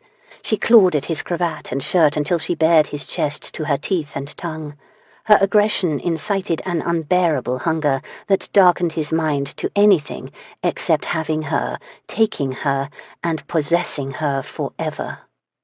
He cast off his coats easily enough. He loosened her dress closures, and they both stripped off her garments while managing to remain bound together with grasping embraces and furious kisses. As soon as her chemise flew away, she lay back on the bed and pulled him with her. "Now," she gasped, "all of you. I want all of you with me so I feel something besides worry and fear." He rose above her on outstretched arms so he could look at her. He reached down and moved her legs until they bent, and her knees hugged her body. He caressed the soft flesh that her position exposed. She moaned with pleasure again, and each sound pierced what was left of his mind and urged him toward a violent release. She reached low and devastated him with caresses of her own, then guided him to her body, making her desire clear. He entered her slowly. Her long inhale, full of wonder and relief, accompanied the silent groan that his soul made at the perfect sensation. He was relieved then that she had not wanted him to be careful, and thankful that her wildness matched his. In her abandon, she relinquished all control, all modesty, and exposed her heart even more boldly than her body. He took her hard, and she urged him on until they shared a rare union, one of joy and fear, and of pleasure so intense it almost made him insane. When his climax broke, it was a lightning bolt, splintering his awareness, and she was the only part of the world that remained in the deep thread of consciousness where he momentarily dwelled. Chapter 29. Emma leaned against the rough fence, watching Southwaite ride a young stallion in the large pen attached to the long, half-timbered stable. She admired the animal's lines and spirit, the latter of which Southwaite coaxed into submission through subtle control. She also admired the rider, who appeared very rustic in his muddy boots and shirt-sleeves. The last 2 days had been erotic, seductive, loving. Their passion had dulled her fear, but it had not obliterated it. Whenever she thought about Robert, her failure to help him saddened her. There were even times, like right now, when she contemplated how she might still get away so that boat came to shore the way it had been planned. Escape would do no good, of course. Southwaite knew exactly where she would go and why. She knew that he had abducted her so she could do nothing that would be seen as treason, no matter what her intentions. If she went near that cliff walk now, he would have to hand her to the authorities himself. He still might have to, if anyone else knew what she had planned. She had decided not to contemplate the future, or whether she might find herself soon with a real jailer, instead of this one, who offered protection and sanctuary as well as restraint. Southwaite made the horse stop and stand still. It wanted to bolt. He said something that she could not hear, and its ears went up, then back. It gave up the effort to rebel, and seemed to smile when he patted its neck. He let it move, but only at a walk. He paced it over to her. "We will go back to the house soon," he said. "I do not mind. I enjoy watching the horses. Do not leave because of me." He nodded, then rode over to a gate on the enclosure. He lifted a latch and rode out. One subtle signal, and the stallion broke into a gallop across the field beyond. She went to a wooden bench set against the stable and waited. Her feet dangled a bit, sticking out prominently from below her hem. She looked down and laughed at herself. She had forgotten how odd she looked today. She wore low boots loaned by one female servant, and a dress from another that was a little too short. Her bonnet had been found in Lydia's chamber, and since it was very plain, fit her ensemble nicely. How she and Southwaite had laughed when she dressed in this assemblage of borrowed items. She had suggested he just send someone to the cottage for her own things. He had refused, saying she would do fine for him as she was. That had been charming, and the kiss he gave her distracting, but that refusal had come with a finality that suggested those clothes would remain in that cottage for a reason. He did not intend to stay here with her forever and let this idyll spin out for weeks. She would remain here until he knew she was safe, he had said. She guessed they were waiting for something to happen, so he would know that. He rode the horse in her direction, teaching it to trot. The stallion made it clear he did not like the silly gait. She heard Southwaite laugh as the horse rebelled in clever little half-steps. Then he stopped, and his attention was on neither the horse nor her. Another rider galloped on the field. He was close enough that she guessed he had been heading to the stable when he saw Southwaite on the field. They met out there and talked, then rode back to where she sat. The other man was Viscount Amberry. Southwaite dismounted and called to the grooms to saddle his bay gelding. Amberry greeted her. "I trust your visit has been restful, Miss Fairbourne," he said. "Quite restful, thank you. Have you come to rest as well? I expect the season was exhausting." Amberry smiled oddly and nodded. "Southwaite has been boasting about a young racehorse he bought. I came to see it put through its paces." A groom brought out the gelding. "Amberry and I are going to ride back to the house," Southwaite said. "The carriage will bring you." He took her hand and led her to the carriage and handed her up. He appeared serious and thoughtful. Rather suddenly he had hardened in many small ways, and it even affected how he spoke to her. She looked to where Amberry waited. "Has something happened?" "Nothing. I will explain later." He raised her hand and kissed it. Amberry managed to be looking elsewhere right then. Southwaite swung into his saddle, and he and Amberry rode away. "What are you looking at?" Darius asked. He and Amberry slowed to a walk as they rode up the lane to the front of Crown Hill. Amberry kept looking his way with disapproval. Darius guessed why, and it was better to have it out now. "You look like a man who has something critical to say." "It is not for me to criticize your handling of this matter, especially as it concerns Miss Fairbourne," Amberry said. "I will leave that to Kendale, who, I should warn you, is going to be in rare form when he learns that she is here, and not where we expect her to be." "I will deal with Kendale." Damned if he knew how. Kendale would accuse him of jeopardizing the entire mission, which he had. "I also will not mention that it is apparent the lady does not know you intend to interfere beyond stopping her. She certainly did not expect to see others arrive." "I will explain it all to her soon." "Nor is it for me to point out that your letters made demands on me that I loathed accommodating. Calling on Penthurst to ask him to intercede with the Home Secretary was particularly distasteful. We both know Kendale would never have agreed to do those things." "How fortunate I am to be so agreeable, then. I am heartened that you find my character convenient to your purposes." Darius assumed that having itemized his annoyances, Amberry would be contented. He caught his friend giving another sharp look in his direction, however. "Disapproval does not suit you, Amberry. You look too much like my Aunt Amelia when you purse your mouth like that." "I am not pursing my mouth. I am not even disapproving. I will admit, however, to being confounded, even perhaps astonished." "By what?" "You and Miss Fairbourne." "I am never judgmental of your affairs, but then I know it is dangerous to tell a man that his lady is not suitable." "An affair? I was not criticizing an affair that I was not even aware of, I assure you. I assumed you spared her due to having a tendre for her, true, but I did not guess you had seen such success as an affair would necessitate." "Perhaps you think that I should not be showing her the consideration that I am, affair or not. Perhaps you want to hand her over to the Home Office's brutes for her role in this. I am prepared for Kendale telling me I should have let it play out so we were sure to capture the whole of the web, but—" Again, you presume to know my mind when you do not. I expect us to capture them all anyway, with only slightly more danger to it, and I would never countenance handing a woman over to that." They pulled up their horses in front of Crown Hill and dismounted. "If you must know, Southwaite, I am appalled that you would allow that poor woman to be dressed like she was.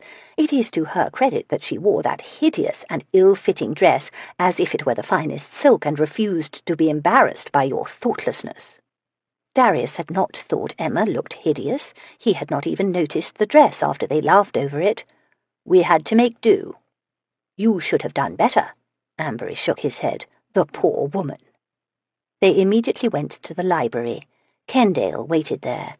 So did a small arsenal. Pistols, muskets, and bags of powder cluttered the tables. "There are 3 of us and 5 muskets," Darius said, examining the display of arms. "I like to have extras all loaded, ready and well placed," Kendale said. "There are more in my carriage if you want some too." "I am much better with a pistol," Darius said. "You will remember that the goal is to take them alive, I hope," Amberry said to Kendale, while he lifted a musket and sighted along its barrel. "I am the least of your worries, and if we are not careful, whoever gets off that boat will be the least of ours. I don't like having to worry about my back while I'm charging forward." "You have no reason to believe Tarrington and his lads will betray you," Darius said. "You have no reason to believe they won't, except the sworn word of a criminal. I happen to have had experience with how well Tarrington keeps his word. He'd better, since he is holding Hodgson now, who is surely trying to bribe him." Amberry pulled out his pocket watch. "We leave in 3 hours. The others should be here soon. Have you heard from London? Has the post arrived?" "Not yet." "And if no letter comes?" Darius assumed one would. "We go anyway," Kendale said. "The weather is fair, the channel is calm enough. Hopefully this finishes tonight and we aren't at it a fortnight from now. Mistakes get made if there is too much waiting. That Fairbourne woman may conclude she is on a fool's errand if she signals night after night and no one comes." Amberry set down the musket, then gave Darius a meaningful look. "You had better tell him." "Tell me what?" Kendale eyed them both. "Miss Fairbourne will not be signalling. She is not at the cottage," Darius said. Kendale was not nearly as angry as Darius had expected, but then he did not know all of it yet. True, he cursed loudly, but then he turned philosophical. "I suppose she could not face doing such a thing. That speaks well of her, but it means we are wasting our time here." "She is not needed. We know a boat is coming. We will have Hodgson meet it, and we can—" "Do you intend to wear a dress and go up on that cliff walk? Because we do not know if Hodgson is the only one who will be meeting that boat. Hell, for all we know, someone else will be watching everything that happens." "Neither place is easily watched. The hill with the cliff walk is barren and open, and the road behind it very visible," Darius said. Kendale shook his head. "We can wait on the shore and near the house to see what can be done, but at best you will grab another courier tonight." "What if the puppet dances as commanded? What if I make the signal and wait at the cottage the way I was told to?" Darius pivoted at the sound of Emma's questions. She stood in the doorway in that old dress with the half-boots sticking out below the hem. The garments were ridiculous, he had to admit, but she appeared quite regal anyway. Silence fell in the library as all of them looked at her. Kendale's surprise gave way to a steely, knowing gaze that he turned on Darius. "When you explained she was not at the cottage, you did not mention that she was here instead." "A mere oversight," Amberry soothed. "Miss Fairbourne is my guest," Darius said. "Hell," Kendale hissed under his breath. "It would be better if you leave this to us and retire to your chamber, Miss Fairbourne," Darius said brusquely. "I do not think it would be better at all. It sounds to me as if you have planned an intervention, but my absence will make your success unlikely. If so, I need to do my part." "It is too dangerous," Darius said. "Please leave us now." She flushed at his tone. She refused to budge.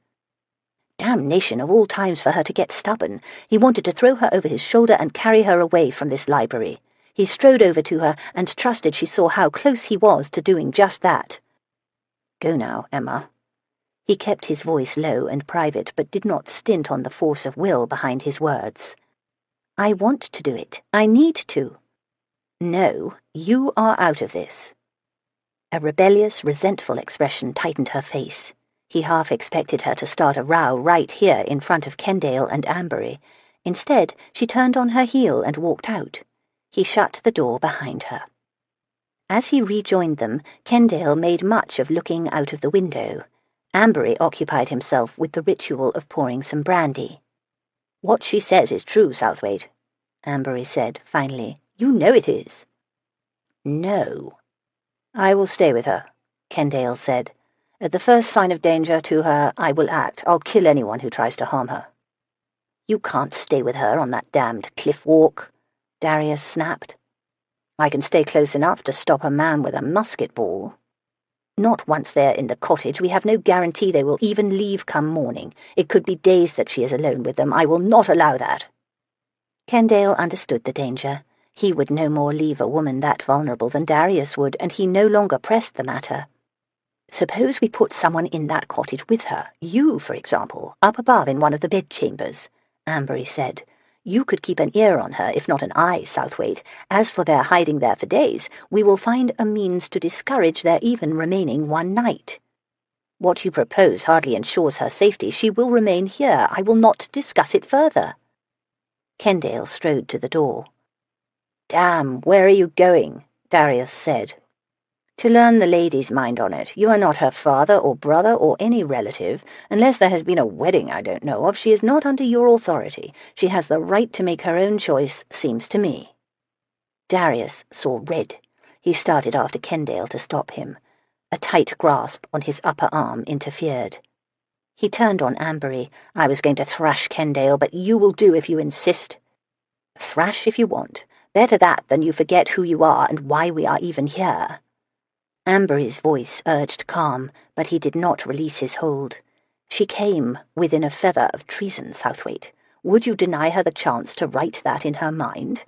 There can be nothing between you until she does." He wanted to punch Ambery for that. He pictured Emma telling Kendale she was willing, and his head almost split.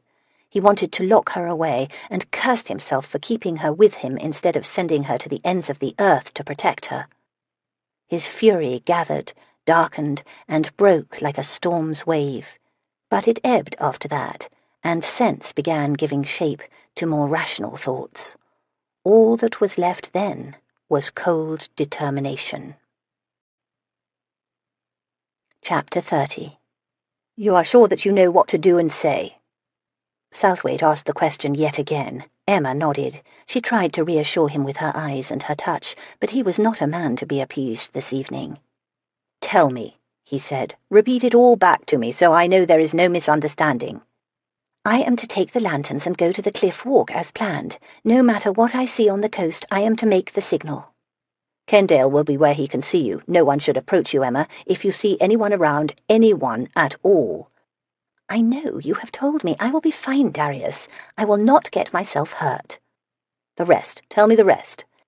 "I then go back to the cottage and put a lantern in the window and wait." "It could be a long wait. They will be out to sea, close enough to see the light on the cliff, but far enough to run if they must." "Yes, I know. You have explained this many times, Darius. When the man from the boat is brought to me, I will say that I am sure someone was following me back. I will make sure they conclude it is not safe to stay with me and that they must change their plans." "I will be up above. If there is any threat to you, if one of these blackguards even looks at you oddly, you are to—" "I will cry out, so you know you are needed." She raised her head and kissed him. "I will feel perfectly safe knowing you are there." He slid his arm around her and embraced her. His hold proved a balm to her nerves, which were more unsettled than she revealed. It had been kind of Ambery and Kendale to allow her this brief time alone with Darius. She heard the horse hooves hitting the ground alongside. Not only 2 horses made the sounds. 3 others had come while Viscount Kendale spoke to her. Gentlemen all, she assumed they had been called from properties nearby. "I told Kendale about my brother," she said. "I gave him a description of Robert, so if anyone on this boat claimed that identity, he might know if it were true. He said he would be there with Tarrington to take the boat after the spy left the coastline." Darius said nothing to that. She knew he did not think Robert would ever be released. He still thought Robert was dead, and stupid man and his master had taken advantage of hers and Papa's refusal to accept the truth. When they leave the cottage, what then? She had been told her role, but little else. She doubted Lord Kendale trusted her enough for that. He probably had guessed that Darius had physically prevented her from becoming a traitor. "You will be out of this finally," he muttered. "I mean, what will happen with them?" "They will be followed. The hope is to have the new man lead us to the ones who have the information. It is why he is here. Hodgson, the man whom you met and know, will be taken when they separate. He expects it. He agreed to betray his mission and you to save his neck, but he will not go free." Maybe he also has a relative that he sought to redeem. He did it for money, Emma. Most do. The curtains were closed on the carriage, but she knew they were approaching the cottage even without being able to see the passing land. Darius must have too. His embrace became all-encompassing, and he gave her a kiss so sweet that her love tore at her heart. "When this is over, you and I need to come to a right understanding about some things, Miss Fairbourne." "I expect we do." She wished she could think he was being flirtatious or teasing, only he did not speak lightly, but most seriously. She did not expect that right understanding to be pleasant. When this was over, he would calculate the costs to his honor of loving her. She did not expect to fare well in that judgment. The horse slowed. The carriage came to a stop. She turned in his arms and kissed him. She put the future out of her mind while she did, and filled her head and heart with memories of the last 2 days together, and the beauty she had known sharing passion with a man she loved. Then the carriage door opened, and they were awash in the waning light of the evening. She and Darius walked to her father's cottage, while the carriage and 5 gentlemen on horseback peeled away. Emma waited in the small library of the cottage. She kept candles burning and remained in a chair where she could be seen from the window should anyone peer inside. She sat in that chair for 3 hours with no sign of stupid man Hodgson or a spy or anyone else. The part she had played on the cliff path had been easy compared to this. Not a soul had been in sight. While waiting for night to fall, she had tried to determine where Lord Kendale lurked. He had been so invisible that she would have doubted he was there, except he was the sort of man one did not dare doubt in any way. She could move about down here, she supposed. She did not have to remain immobile like this. Darius was not making a sound up above, though, so she would not either. Perhaps he listened at the window so he would know when someone approached. It had been a hard parting before he walked up those stairs, loaded pistols in hand. He did not like that she was here, and a scowl never left his face, except at the very end, when, halfway up, he turned and glanced at her. Her breath had caught at his expression of love and worry and anger. What if they did not come? The sea was calm, but there were other reasons why they may not. She might have to do all of this again tomorrow night and the night after. She wondered whether Darius would permit that. The candle in the lantern began to fade. She looked to the window where it sat to see if it was going to go out. 2 eyes moved behind the wavy glass panes, startling her badly. Her heart jumped and began beating fast. She had to force herself not to look up at the ceiling to where Darius waited. The door opened. Footsteps and murmurs approached. Hodgson entered and looked around, then gestured. A tall, thin man with dark hair and a military bearing appeared. She waited to hear one more pair of boots, her heart in her throat. No one else came in. These 2 were alone. Disappointment drenched her as if a wave of it had broken inside her head. She wanted to both weep and scream. What a fool she had been! She glared at Hodgson and forced herself to swallow the words of fury and betrayal shouting in her head. "This here is my friend," Hodgson said. "He'll be needing that chamber I talked to you about. This is Miss Fairbourne, Jacques." "Joseph," he said with a scowl. "My name is Joseph." Joseph spoke with distressingly good English. He would leave here and just disappear, with English that natural-sounding. "The chamber is ready as required," Emma said. "However, I fear that you use it at your peril." "How so?" Joseph asked sharply. I was not alone the whole time I was making the signal. If you noticed the light not move for a spell, that is why. A man walked by and took interest in my movements. It might be nothing, of course, but—" Her chaotic emotions caused the words to come out in fits and starts. She hoped they would attribute that to fear. "Merde." Hodgson looked dismayed. "I am sure it is nothing." "How can you be sure?" Joseph snapped. Hodgson's eyes widened. Emma thought he appeared guilty, obviously so. He heard a challenge that was not there because of his intended betrayal. "I do not want you found here. I was promised secrecy and safety," she said. "I promised you nothing," Joseph said. He went to the window, gutted the lantern's candle, and peered into the night. Hodgson became nervous and agitated. Worry marked his expression. He kept turning to her with questioning eyes as if he hoped she knew why this change in plans had happened. She hoped he worried a lot. She was glad he would not go free. He had lied to her, and she had come close to doing something so terrible and dishonorable that even the thought would be considered unforgivable by many people. "Where is my brother?" she demanded. "You said he would be with you." I sent him to that village a bit, inland. He did not know you would be here. I thought you might like to explain that yourself, and he didn't see no point in staying with us once that boat hit English sand. You go to the village in the morning and you'll find him there." Her heart ached to believe him. She sought every excuse to do so. "You are lying. He did not come. I think it was all lies, and even that letter was a forgery." Joseph looked over his shoulder. "It was no forgery. He wrote it. I saw him do it." "Then why is he not here?" she cried. "If you think that I will do this over and over on the vain hope that one day he will walk in that door too, I will not." Joseph looked at her calmly, blankly. "Yes, you will." He then addressed Hodgson. "We will go now." "Now? 'Tis dark. If anyone is lying in wait, we won't see them until—" "If we do not see them, they do not see us." "You go if you want. I am thinking to stay right here." "You are coming. You are paid to get me to London, and you will do it." Hodgson sweated. Emma guessed that, having been surprised by the change in plans, he now worried about a much bigger change waiting out there. When he took too long to agree, Joseph touched the hilt of a knife strapped and sheathed at his waist. Emma held her breath while the threat filled the library. With a sick expression, Hodgson nodded. He gave Emma a suspicious glare as he passed her. Emma counted their bootsteps as they retreated to the front door, and exhaled only when the door closed behind them. She sat down to wait some more, until her guests were well on their way, and while she waited, she finally succumbed to fear, humiliation, and sorrow. She wept with sobs that pained her and buried her face in her hands to muffle the sound. She mourned the death of her hope and accepted that Darius had been right. Robert would never come home. "Emma." Darius called her name softly down the stairwell a half-hour after Hodgson had left.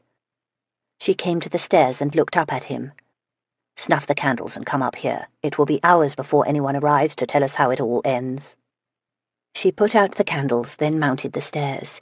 He pulled her into an embrace and pressed her lips to his head while he held her. He had prayed during the last 10 hours, and he did now once again. She sank into him as if standing were too much effort.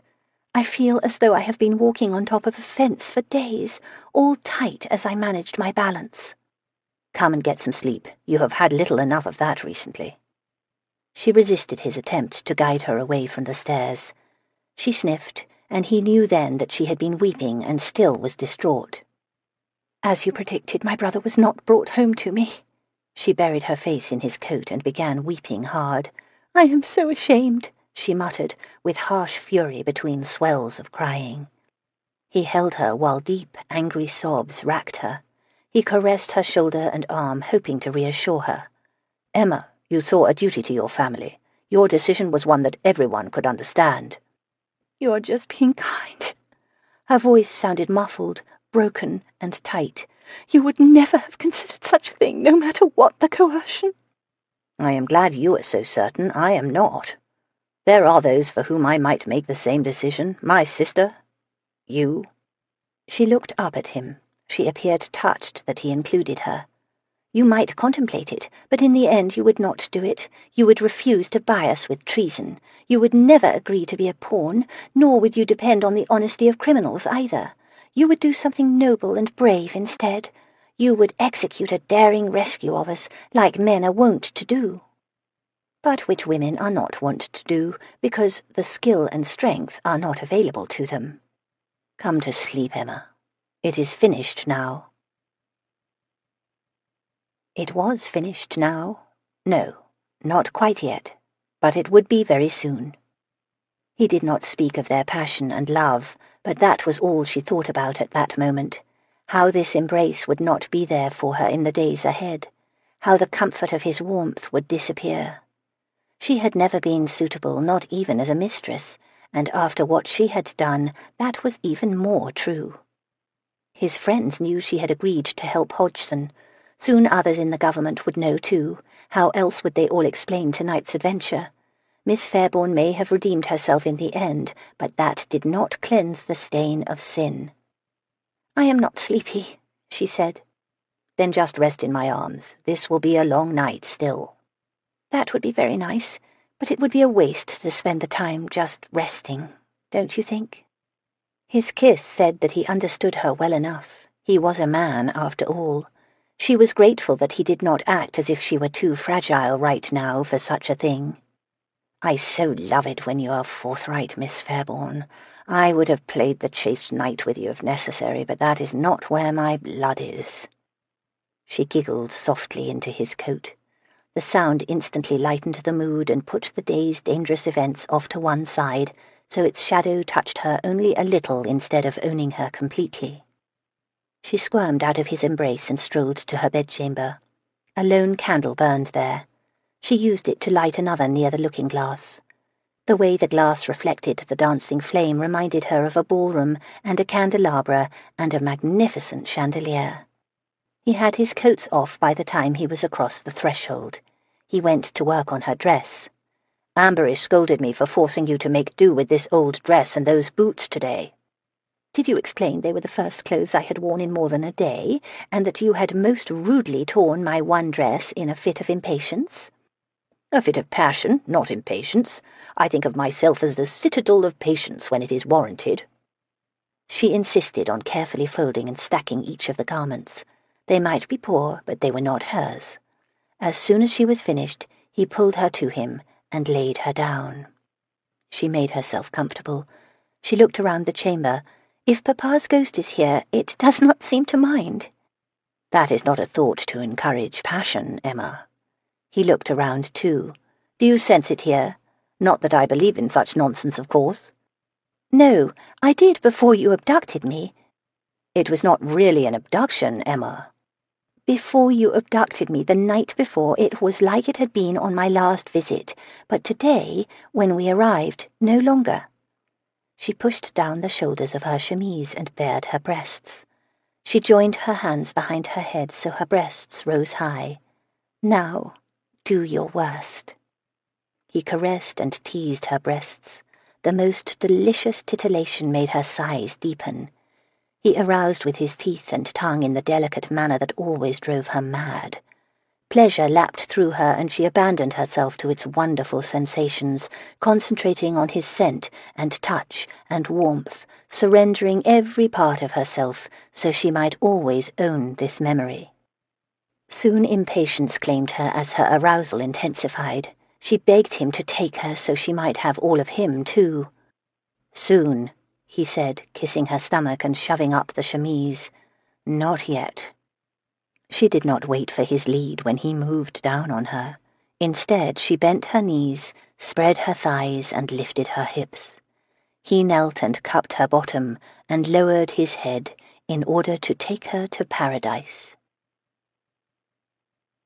Darius awoke at first light. He became instantly alert as his instincts warned of nearby danger. He stretched to reach the pistol he had laid on a table near the bed. As his senses righted, he heard the sound that had woken him. Down below, boot steps paced across the floor. He rose out of bed and silently dressed, then descended the stairs. Sounds drew him to the back of the cottage and the kitchen. Halfway there, he lowered his pistol and ceased trying to walk quietly. He knew the voices talking back there. "You are not going to steal that food, are you?" Ambery said. "I am sure the lady will not mind my eating a bit of bread when she hears how close to starvation I was. I was on the sea half the night." Crockery clattered. "There is some ham here, too." "Do you want some?" "Of course not." "As you like." Darius entered just as Tarrington carved off a thick slice of the ham. From the chair where he lounged, Ambery watched with hungry eyes. Darius took the platter with the ham from Tarrington, placed it down near Ambery, and proceeded to carve. "Share the bread, Tarrington," he said over his shoulder. Half a loaf came flying at Ambery. "We brought you a horse," Tarrington said as he ate and looked around. "So, where is our hostess?" "I believe she is still asleep," Darius said. Beside him, Ambery's jaw twitched, but to his credit he did not smile. "If you are here, Ambery, I assume you handed off our friends." "Hodgson and his guest took the road to London as expected, so it went smoothly. They are now the responsibility of the Home Office agent waiting at the crossroad Penthurst indicated in the letter you received. If their trail runs cold, I will kill whoever is responsible after all the trouble we went through. I trust Penthurst threatens something similar, so diligence would be employed." Ambery stuffed a hunk of bread with ham and feasted. "You do know that it will not take the French more than a few months to replace every spy that is caught." "Probably. One can only do one's best." He watched Tarrington opening cupboards. "Tarrington, did you stop the boat after it left the shore?" "Of course. This will shock you, but it was being used for free trade in addition to transporting that spy." "So was the last one. It is the cover they have used all along." "The last one held a few paltry items. This one was really used for smuggling. Lots of goods on it." He popped another chunk of bread in his mouth. "I am ashamed to say the lads were ours, not French. It was a galley out of Deal, no less." "They have been using galleys," Ambery said. "No wonder they have not been caught. 24 men at oars can escape any sloop or cutter. How long is the crossing in a galley?" Tarrington studied the bread he ate. He shrugged. "I have heard, not that I know myself now, being a peaceable, lawful sort, that in good weather a galley can make the run in 5 hours. As for this galley's crew, they got friendly with the French they deal with in Boulogne and ended up with this bit of work every now and then, too. Hodgson passed the goods for them. It was all very neat." It had been neat, Darius thought. A galley rows over to France, loads wine and whatever, accepts letters or special passengers, rows back, and is met by a man willing to arrange the sale of the better goods at an auction house for full price. "Where are those goods now?" he asked. "Fell in the sea, they did. 'Twas a pitiful thing to see. I've the boat in a nice little cove in case you want to check." Darius was very sure there would be no smuggled goods on that boat now. And the crew, were they all English smugglers? Most of them. One seemed not to belong with the others. He tried not to talk, but finally he did. He was an escort, if you will, of that special passenger. He continued poking into drawers. "Do you know if she has any tea here? I would not mind a cup." "He just offered that information, did he?" Ambery asked. "That was generous of him." "Nah, he was persuaded." Tarrington still concentrated on searching the kitchen. "A pistol to the temple, no doubt," Darius said dryly. "That was how I was going to do it," Tarrington said, but Lord Kendale interfered. "I am impressed," Ambery said. "I would not have thought Kendale would intervene." "Most helpful he was. He showed us how a man who is willing to die is not prepared for less than death. Said in the army they got what they wanted fastest with a very sharp knife, threatening the privates of a man. Damned if he wasn't right. That fat Frenchman saw that knife down there and couldn't talk fast enough." He came to the table to attack the ham again. Ambery closed his eyes in forbearance.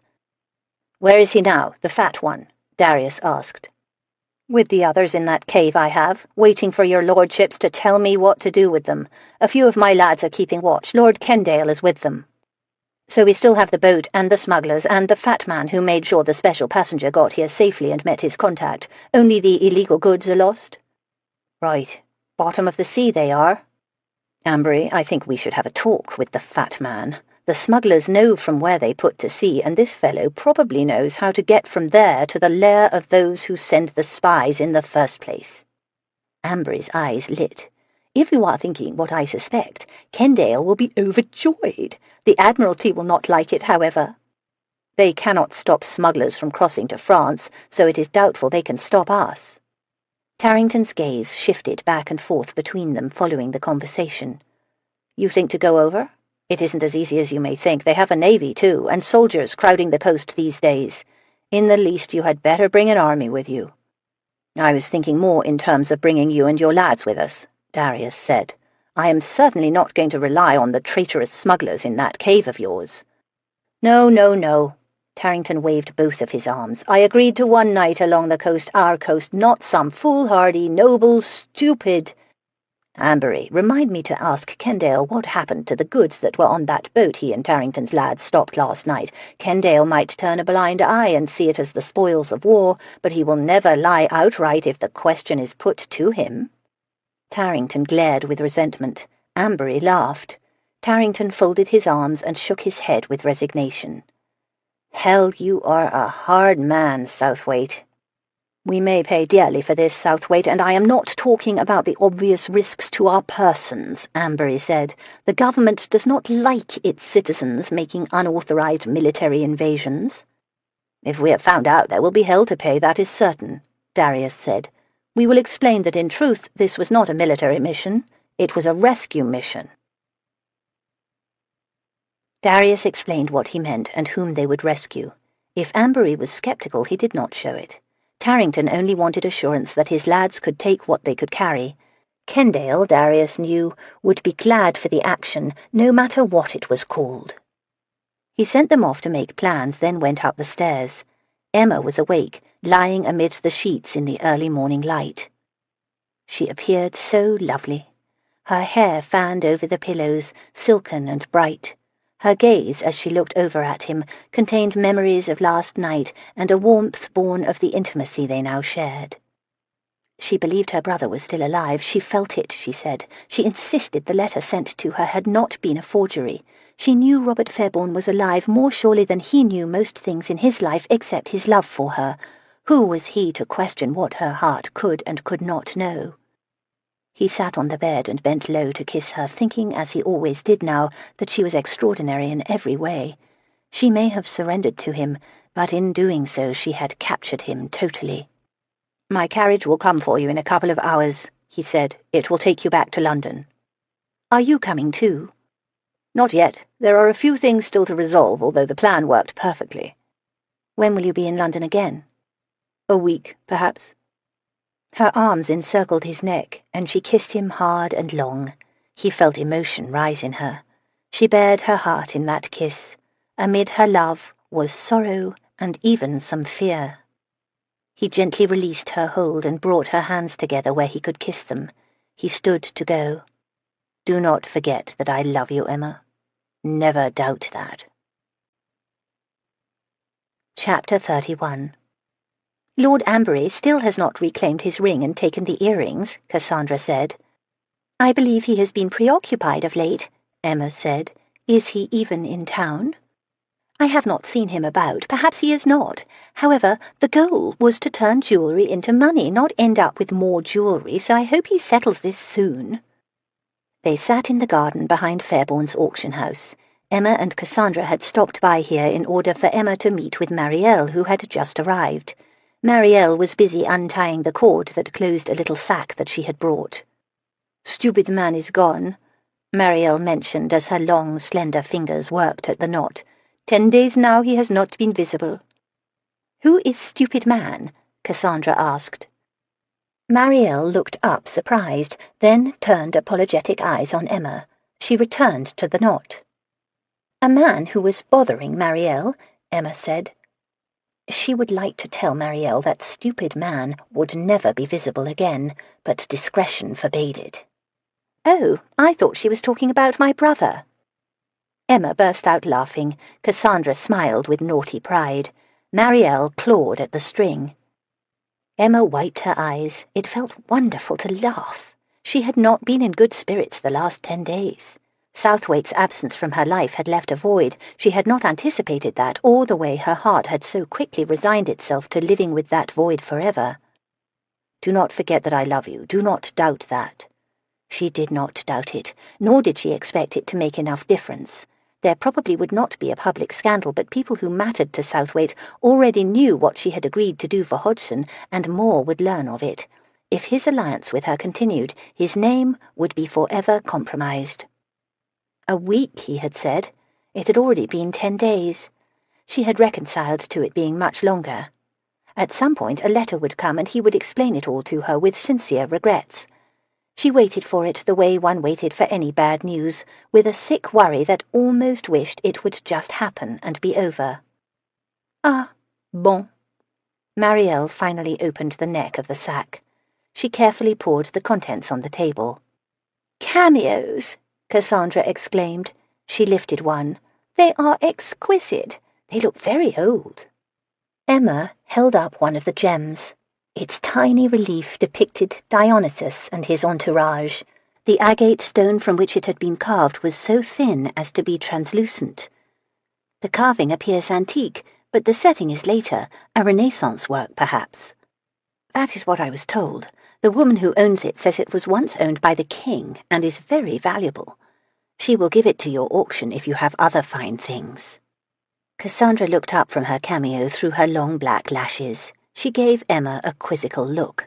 "Are you starting to plan for the next auction already? Town is so quiet in the summer. I would have expected you to wait until autumn." Emma rubbed her thumb over the carving. "I do not know if I will have another one at any time." Southwaite had always wanted to sell Fairbourne's. She would no longer resist that decision. If by some miracle Robert survived and returned, the proceeds from the sale would be waiting for him. "It is always so for me," Marielle said after a long sigh. "I find a means to eat and something goes wrong." She took the cameos out of Emma's and Cassandra's hands. "Perhaps that other one, Mr. Christie, will give me the 20%. Cassandra's eyelids lowered. She crossed her arms and looked at Emma. 20%? For the second time, Marielle realized she had misspoken. She busily stuffed the cameos away. When she was finished, she stood to take her leave. Her attention became distracted, however, and she did not move. "Why is he here?" she asked accusingly. "Like stupid man, I thought I was free of him." Perplexed, Emma turned and looked at the building. Lord Kendale stood at the building's garden door. He looked at them, not moving. Her heart sank. If Kendale was in London, whatever he had to be resolved on the coast had been finished. Yet Darius had not called on her. He had not even written since that parting in the cottage. The sick worry worsened. She just knew that she would be mourning the end of her first and only love affair soon. She returned her attention to Marielle. "Do you know him?" "It is the one who follows me. I told you about him. Handsome, stupid man." "That is a very unkind name for him," Cassandra scolded. "The alternative was very stupid man," Emma said. "He thinks to frighten me now the way he stares at me." Marielle composed herself, assumed her most bored expression, and looked right back at Kendale. Emma kept shifting her attention from one to the other and back again. Marielle kept glaring, and Kendale glared back. Then Marielle's expression cracked, and the sweetest expression moulded her face. A slow smile transformed her even more. Fascinated, Emma looked to see Kendale's reaction. His own severity cracked too. He flushed so deeply that Emma could see the tint from this distance. He turned and re-entered the building. Marielle gave her sax strings a final pull. "I win." She pointed to the back of the garden. "There is a gate there. I will go out that way so handsome stupid man does not follow me." "I will walk with you," Cassandra said. "My carriage is on Piccadilly." She bent to give Emma a kiss. "I am trying to decide if I should let Kendale know his other name. I think I will save it in case he ever looks at me with that disapproving scowl." As her two friends let themselves out the back gate, Emma considered that she should share with Cassandra that Lord Kendale had his nicer moments. She thought about them and the gratitude she felt for his help. He had probably come here today to bring her some message, perhaps word that the adventure was truly over. Maybe Darius sent him, so that Darius would be spared the meeting himself.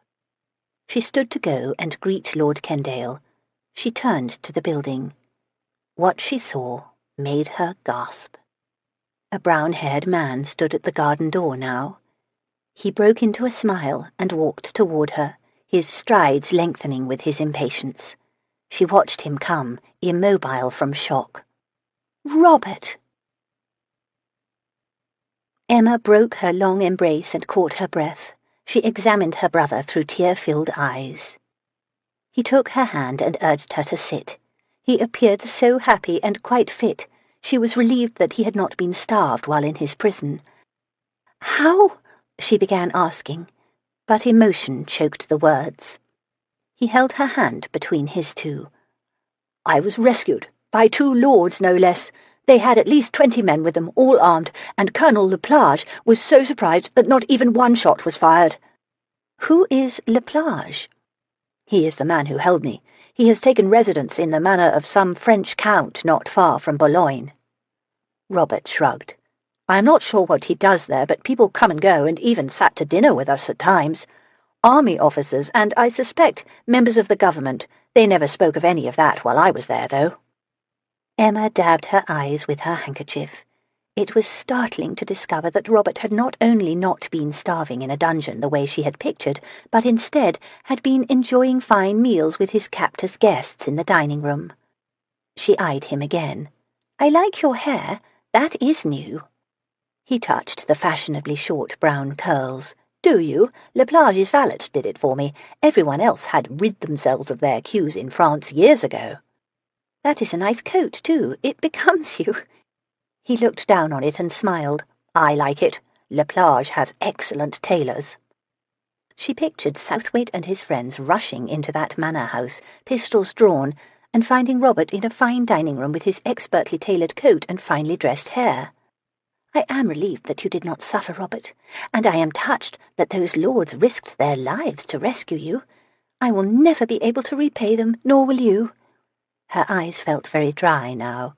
"Perhaps, before we are interrupted, you will explain how you came to be a guest of Mr. Laplage to begin with." Robert made a face and flushed. "I will explain to you, and I did to Lord Southwaite, but it is too embarrassing to tell the tale to anyone else." Somehow she knew that already. "I promised to be discreet." He sighed. "I heard a story that there was this estate not far from Boulogne that had been abandoned by a fleeing count, and that it held a lot of paintings, very fine ones. I suggested to Father that I go and try to get them. He refused. I mourned news of his passing, Emma, but he could be very stubborn and old-fashioned." "If objecting to theft is old-fashioned—" "They were just sitting there, left to rot. We are at war with the French. Is it even possible to steal from the enemy? Well, he would not hear of it. But I am no longer a boy, Emma, and I decided to do it. It would be my first auction, the consignments all bought in by me alone, too. So I found some men to take me over and help me bring those paintings back." "Smugglers?" "I did not ask. I only knew they were men with a large galley, and they promised we could do it all in a day. In return, I offered them 25% of the money made when the paintings were sold." "I don't suppose these men told you the story about the paintings to begin with?" "Yes. How did you know?" Emma listened to her brother describe this mad scheme. He had always had a reckless side, now that she thought about it, just as he had never attended to their father's lessons as carefully as she had. She had not dwelled on his less-than-stellar qualities while she worried about him for 2 years and prayed for his return. What went wrong? Robert took a deep breath. "Those men sold me out. Can you believe it? We arrived at that estate and it was not deserted. I called those men to help me fight our way out once we were seen, only instead they offered their services to Laplage. I ended up an involuntary guest, and they ended up going back without me. Laplage was decent about it, at least. He said if I pledged my parole I could move about the grounds freely." "At least that made it easier for Lord Southwaite to find you." "I suppose so, although it was raining when he came, and he insisted I go with them at once, and he refused to take any of those paintings. Oh, yes, they were there, and very fine indeed. The weather did not let up and we were stuck on the coast, dodging army units for days. It was terrible." "But better than being a prisoner, surely." "Oh, yes, surely." He did not appear sure at all. She looked at the building. "Did Lord Kendale bring you here?" "No, he rode beside us. Lord Southwaite brought me in his carriage.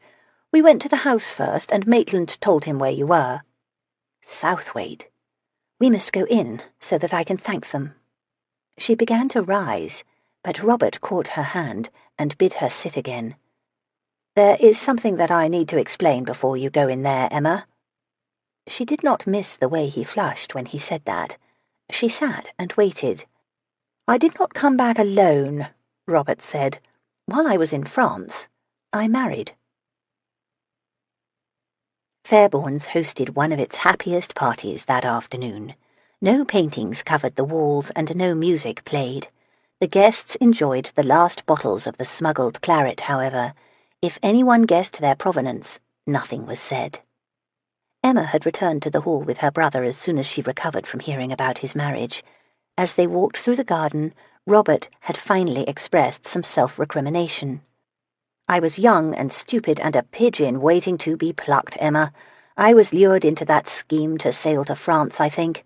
I know all about how father was coerced, and later you too. Southwaite told me about it while we waited for the storms to clear." Now Robert strolled through the auction house while Emma watched. He pointed and explained things to a young woman by his side. A wife! That had been almost as much of a shock to her as seeing him walk toward her through the garden. Southwaite sidled close to Emma and joined her in observing the young couple. "He married her at the point of a sword," he said. "She was a maid in the household of the colonel who held him, and they were found in a compromising situation." "I am, of course, relieved to know my brother did not suffer overmuch during his captivity. He experienced no deprivations at all, it appears." She sipped some wine. "She seems a pleasant girl. I think that we will get on well." Southwaite's arm swept in an all-inclusive gesture. "You did it, Emma. You preserved it for him as you wanted." "I did, didn't I? So why am I a little sad about that part?" He looked at her with humor and warmth in his eyes.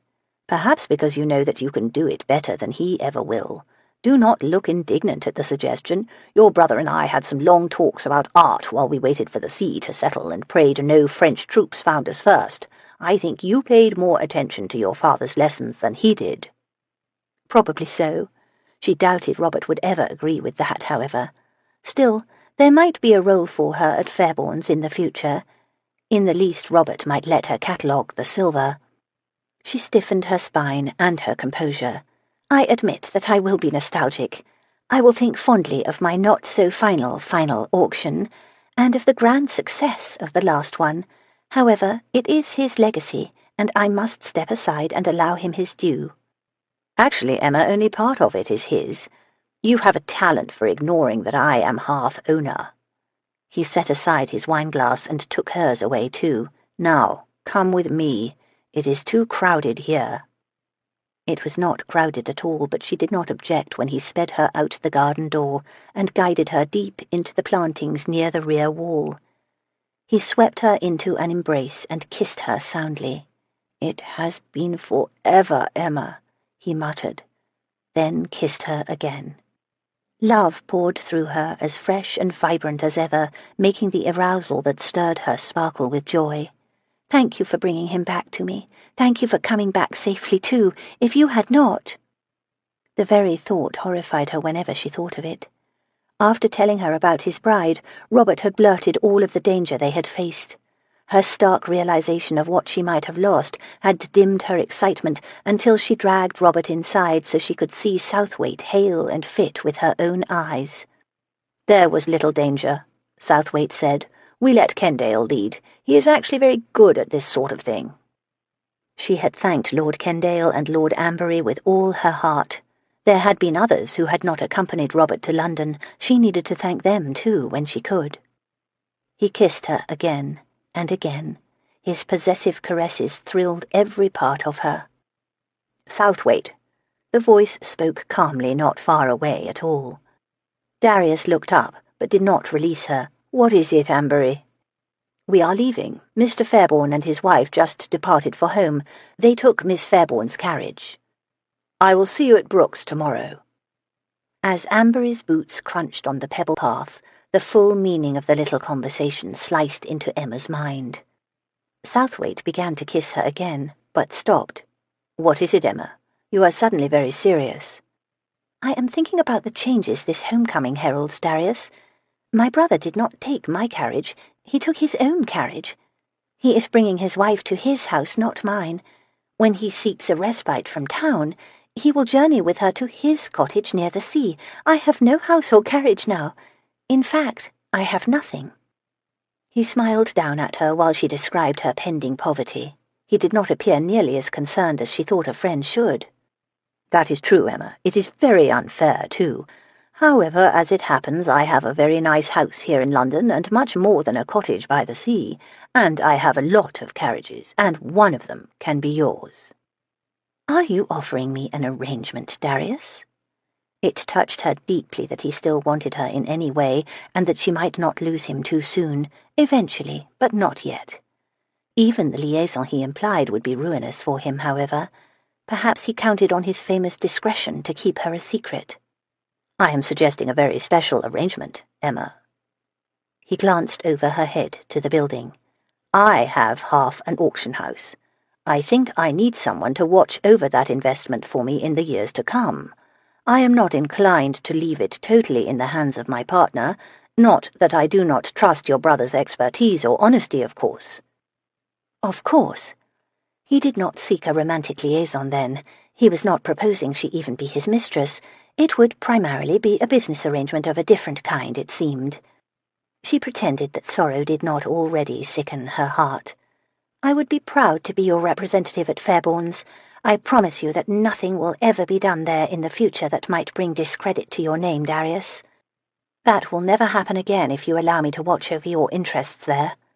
She realized that he might doubt her, considering the past. "I give my word on this." He caressed her face and looked deeply into her eyes. "I do not need your promises. Your character speaks for itself, and I know it very well now." She tried to smile, but felt her mouth tremble. "You can be sure of discretion, too. I will see to that as well. No one will ever know you invested." He kissed her sweetly. The emotions that his tenderness evoked pained her. She knew then that she could not bear what his caresses seemed to imply. She broke the kiss but remained within his embrace. She savoured how his arms encompassed her for a few final moments before she spoke. "I am grateful that your trust and friendship will keep me from being dependent on my brother, Darius. However, I do not think that I can agree to being an employee with whom you might occasionally share passion. It is not for lack of desire, as I think you know. Rather, I love you too much, and an arrangement like that would break my heart over and over, I fear." He gave her an odd, quizzical look. "I think that we have had another outrageous misconception, Miss Fairbourne." "Have we?" "Yes. I do not want to share occasional passion with you." "Oh." "Nor am I offering you employment at Fairbourne's, not in the normal sense at least. Since you misunderstood, I can see that I should have spoken plainly." "That is often wise, if not always welcomed." "I pray that it will be welcomed now, Emma. There is only one arrangement that will make me happy, and only one that you deserve. I am speaking of marriage, Emma, and nothing less." He astonished her. She had certainly not expected another proposal, not now and not ever, not after what had happened. It was different this time, too. He was under no obligation. She had compromised his good name, and not him hers. He should be repudiating her completely if he cared about his reputation at all. Her heart ached from happiness wanting to break free, but she dared not believe this was real. "Are you very sure you want to do this, Darius? It is not sensible at all. I can think of 4 reasons why this proposal is most unwise on your part." "Can you now?" "Yes. First of all, His finger touched her lips. "Your honesty and forthrightness are among your more charming qualities, Emma. However, I do not need you to explain. I know every reason why I should not propose. They do not matter." "They don't." "No." But others know what I did, Darius. They will know that you aided us in trapping a courier into exposing a network of spies. You will be seen as a heroine by the time Ambry and I are done describing it. However, even if anyone suspects the whole truth, when a man thinks of a woman the way I think of you, when he loves a woman the way I love you, he marries her. The only question is whether you feel the same way and will marry me. Will you?" He gazed in her eyes, waiting. She realized with amazement that he was not sure of her. He did not know that she hesitated only for his sake. "I will. Of course I will, if you want me that way." He smiled. It was a wonderful smile. The joy in it astonished her. "I want you in every way, Emma, but especially that one." He kissed her, and his passion contained all the ways he wanted her. She gladly surrendered to the spell he cast, and accepted with gratitude the love that made her extraordinary. This concludes The Surrender of Miss Fairbourne. Please visit our website www.tantor.com for more information on our growing library of unabridged audiobooks and to take advantage of special offers, or call toll-free 877-7-TANTOR to request a catalogue.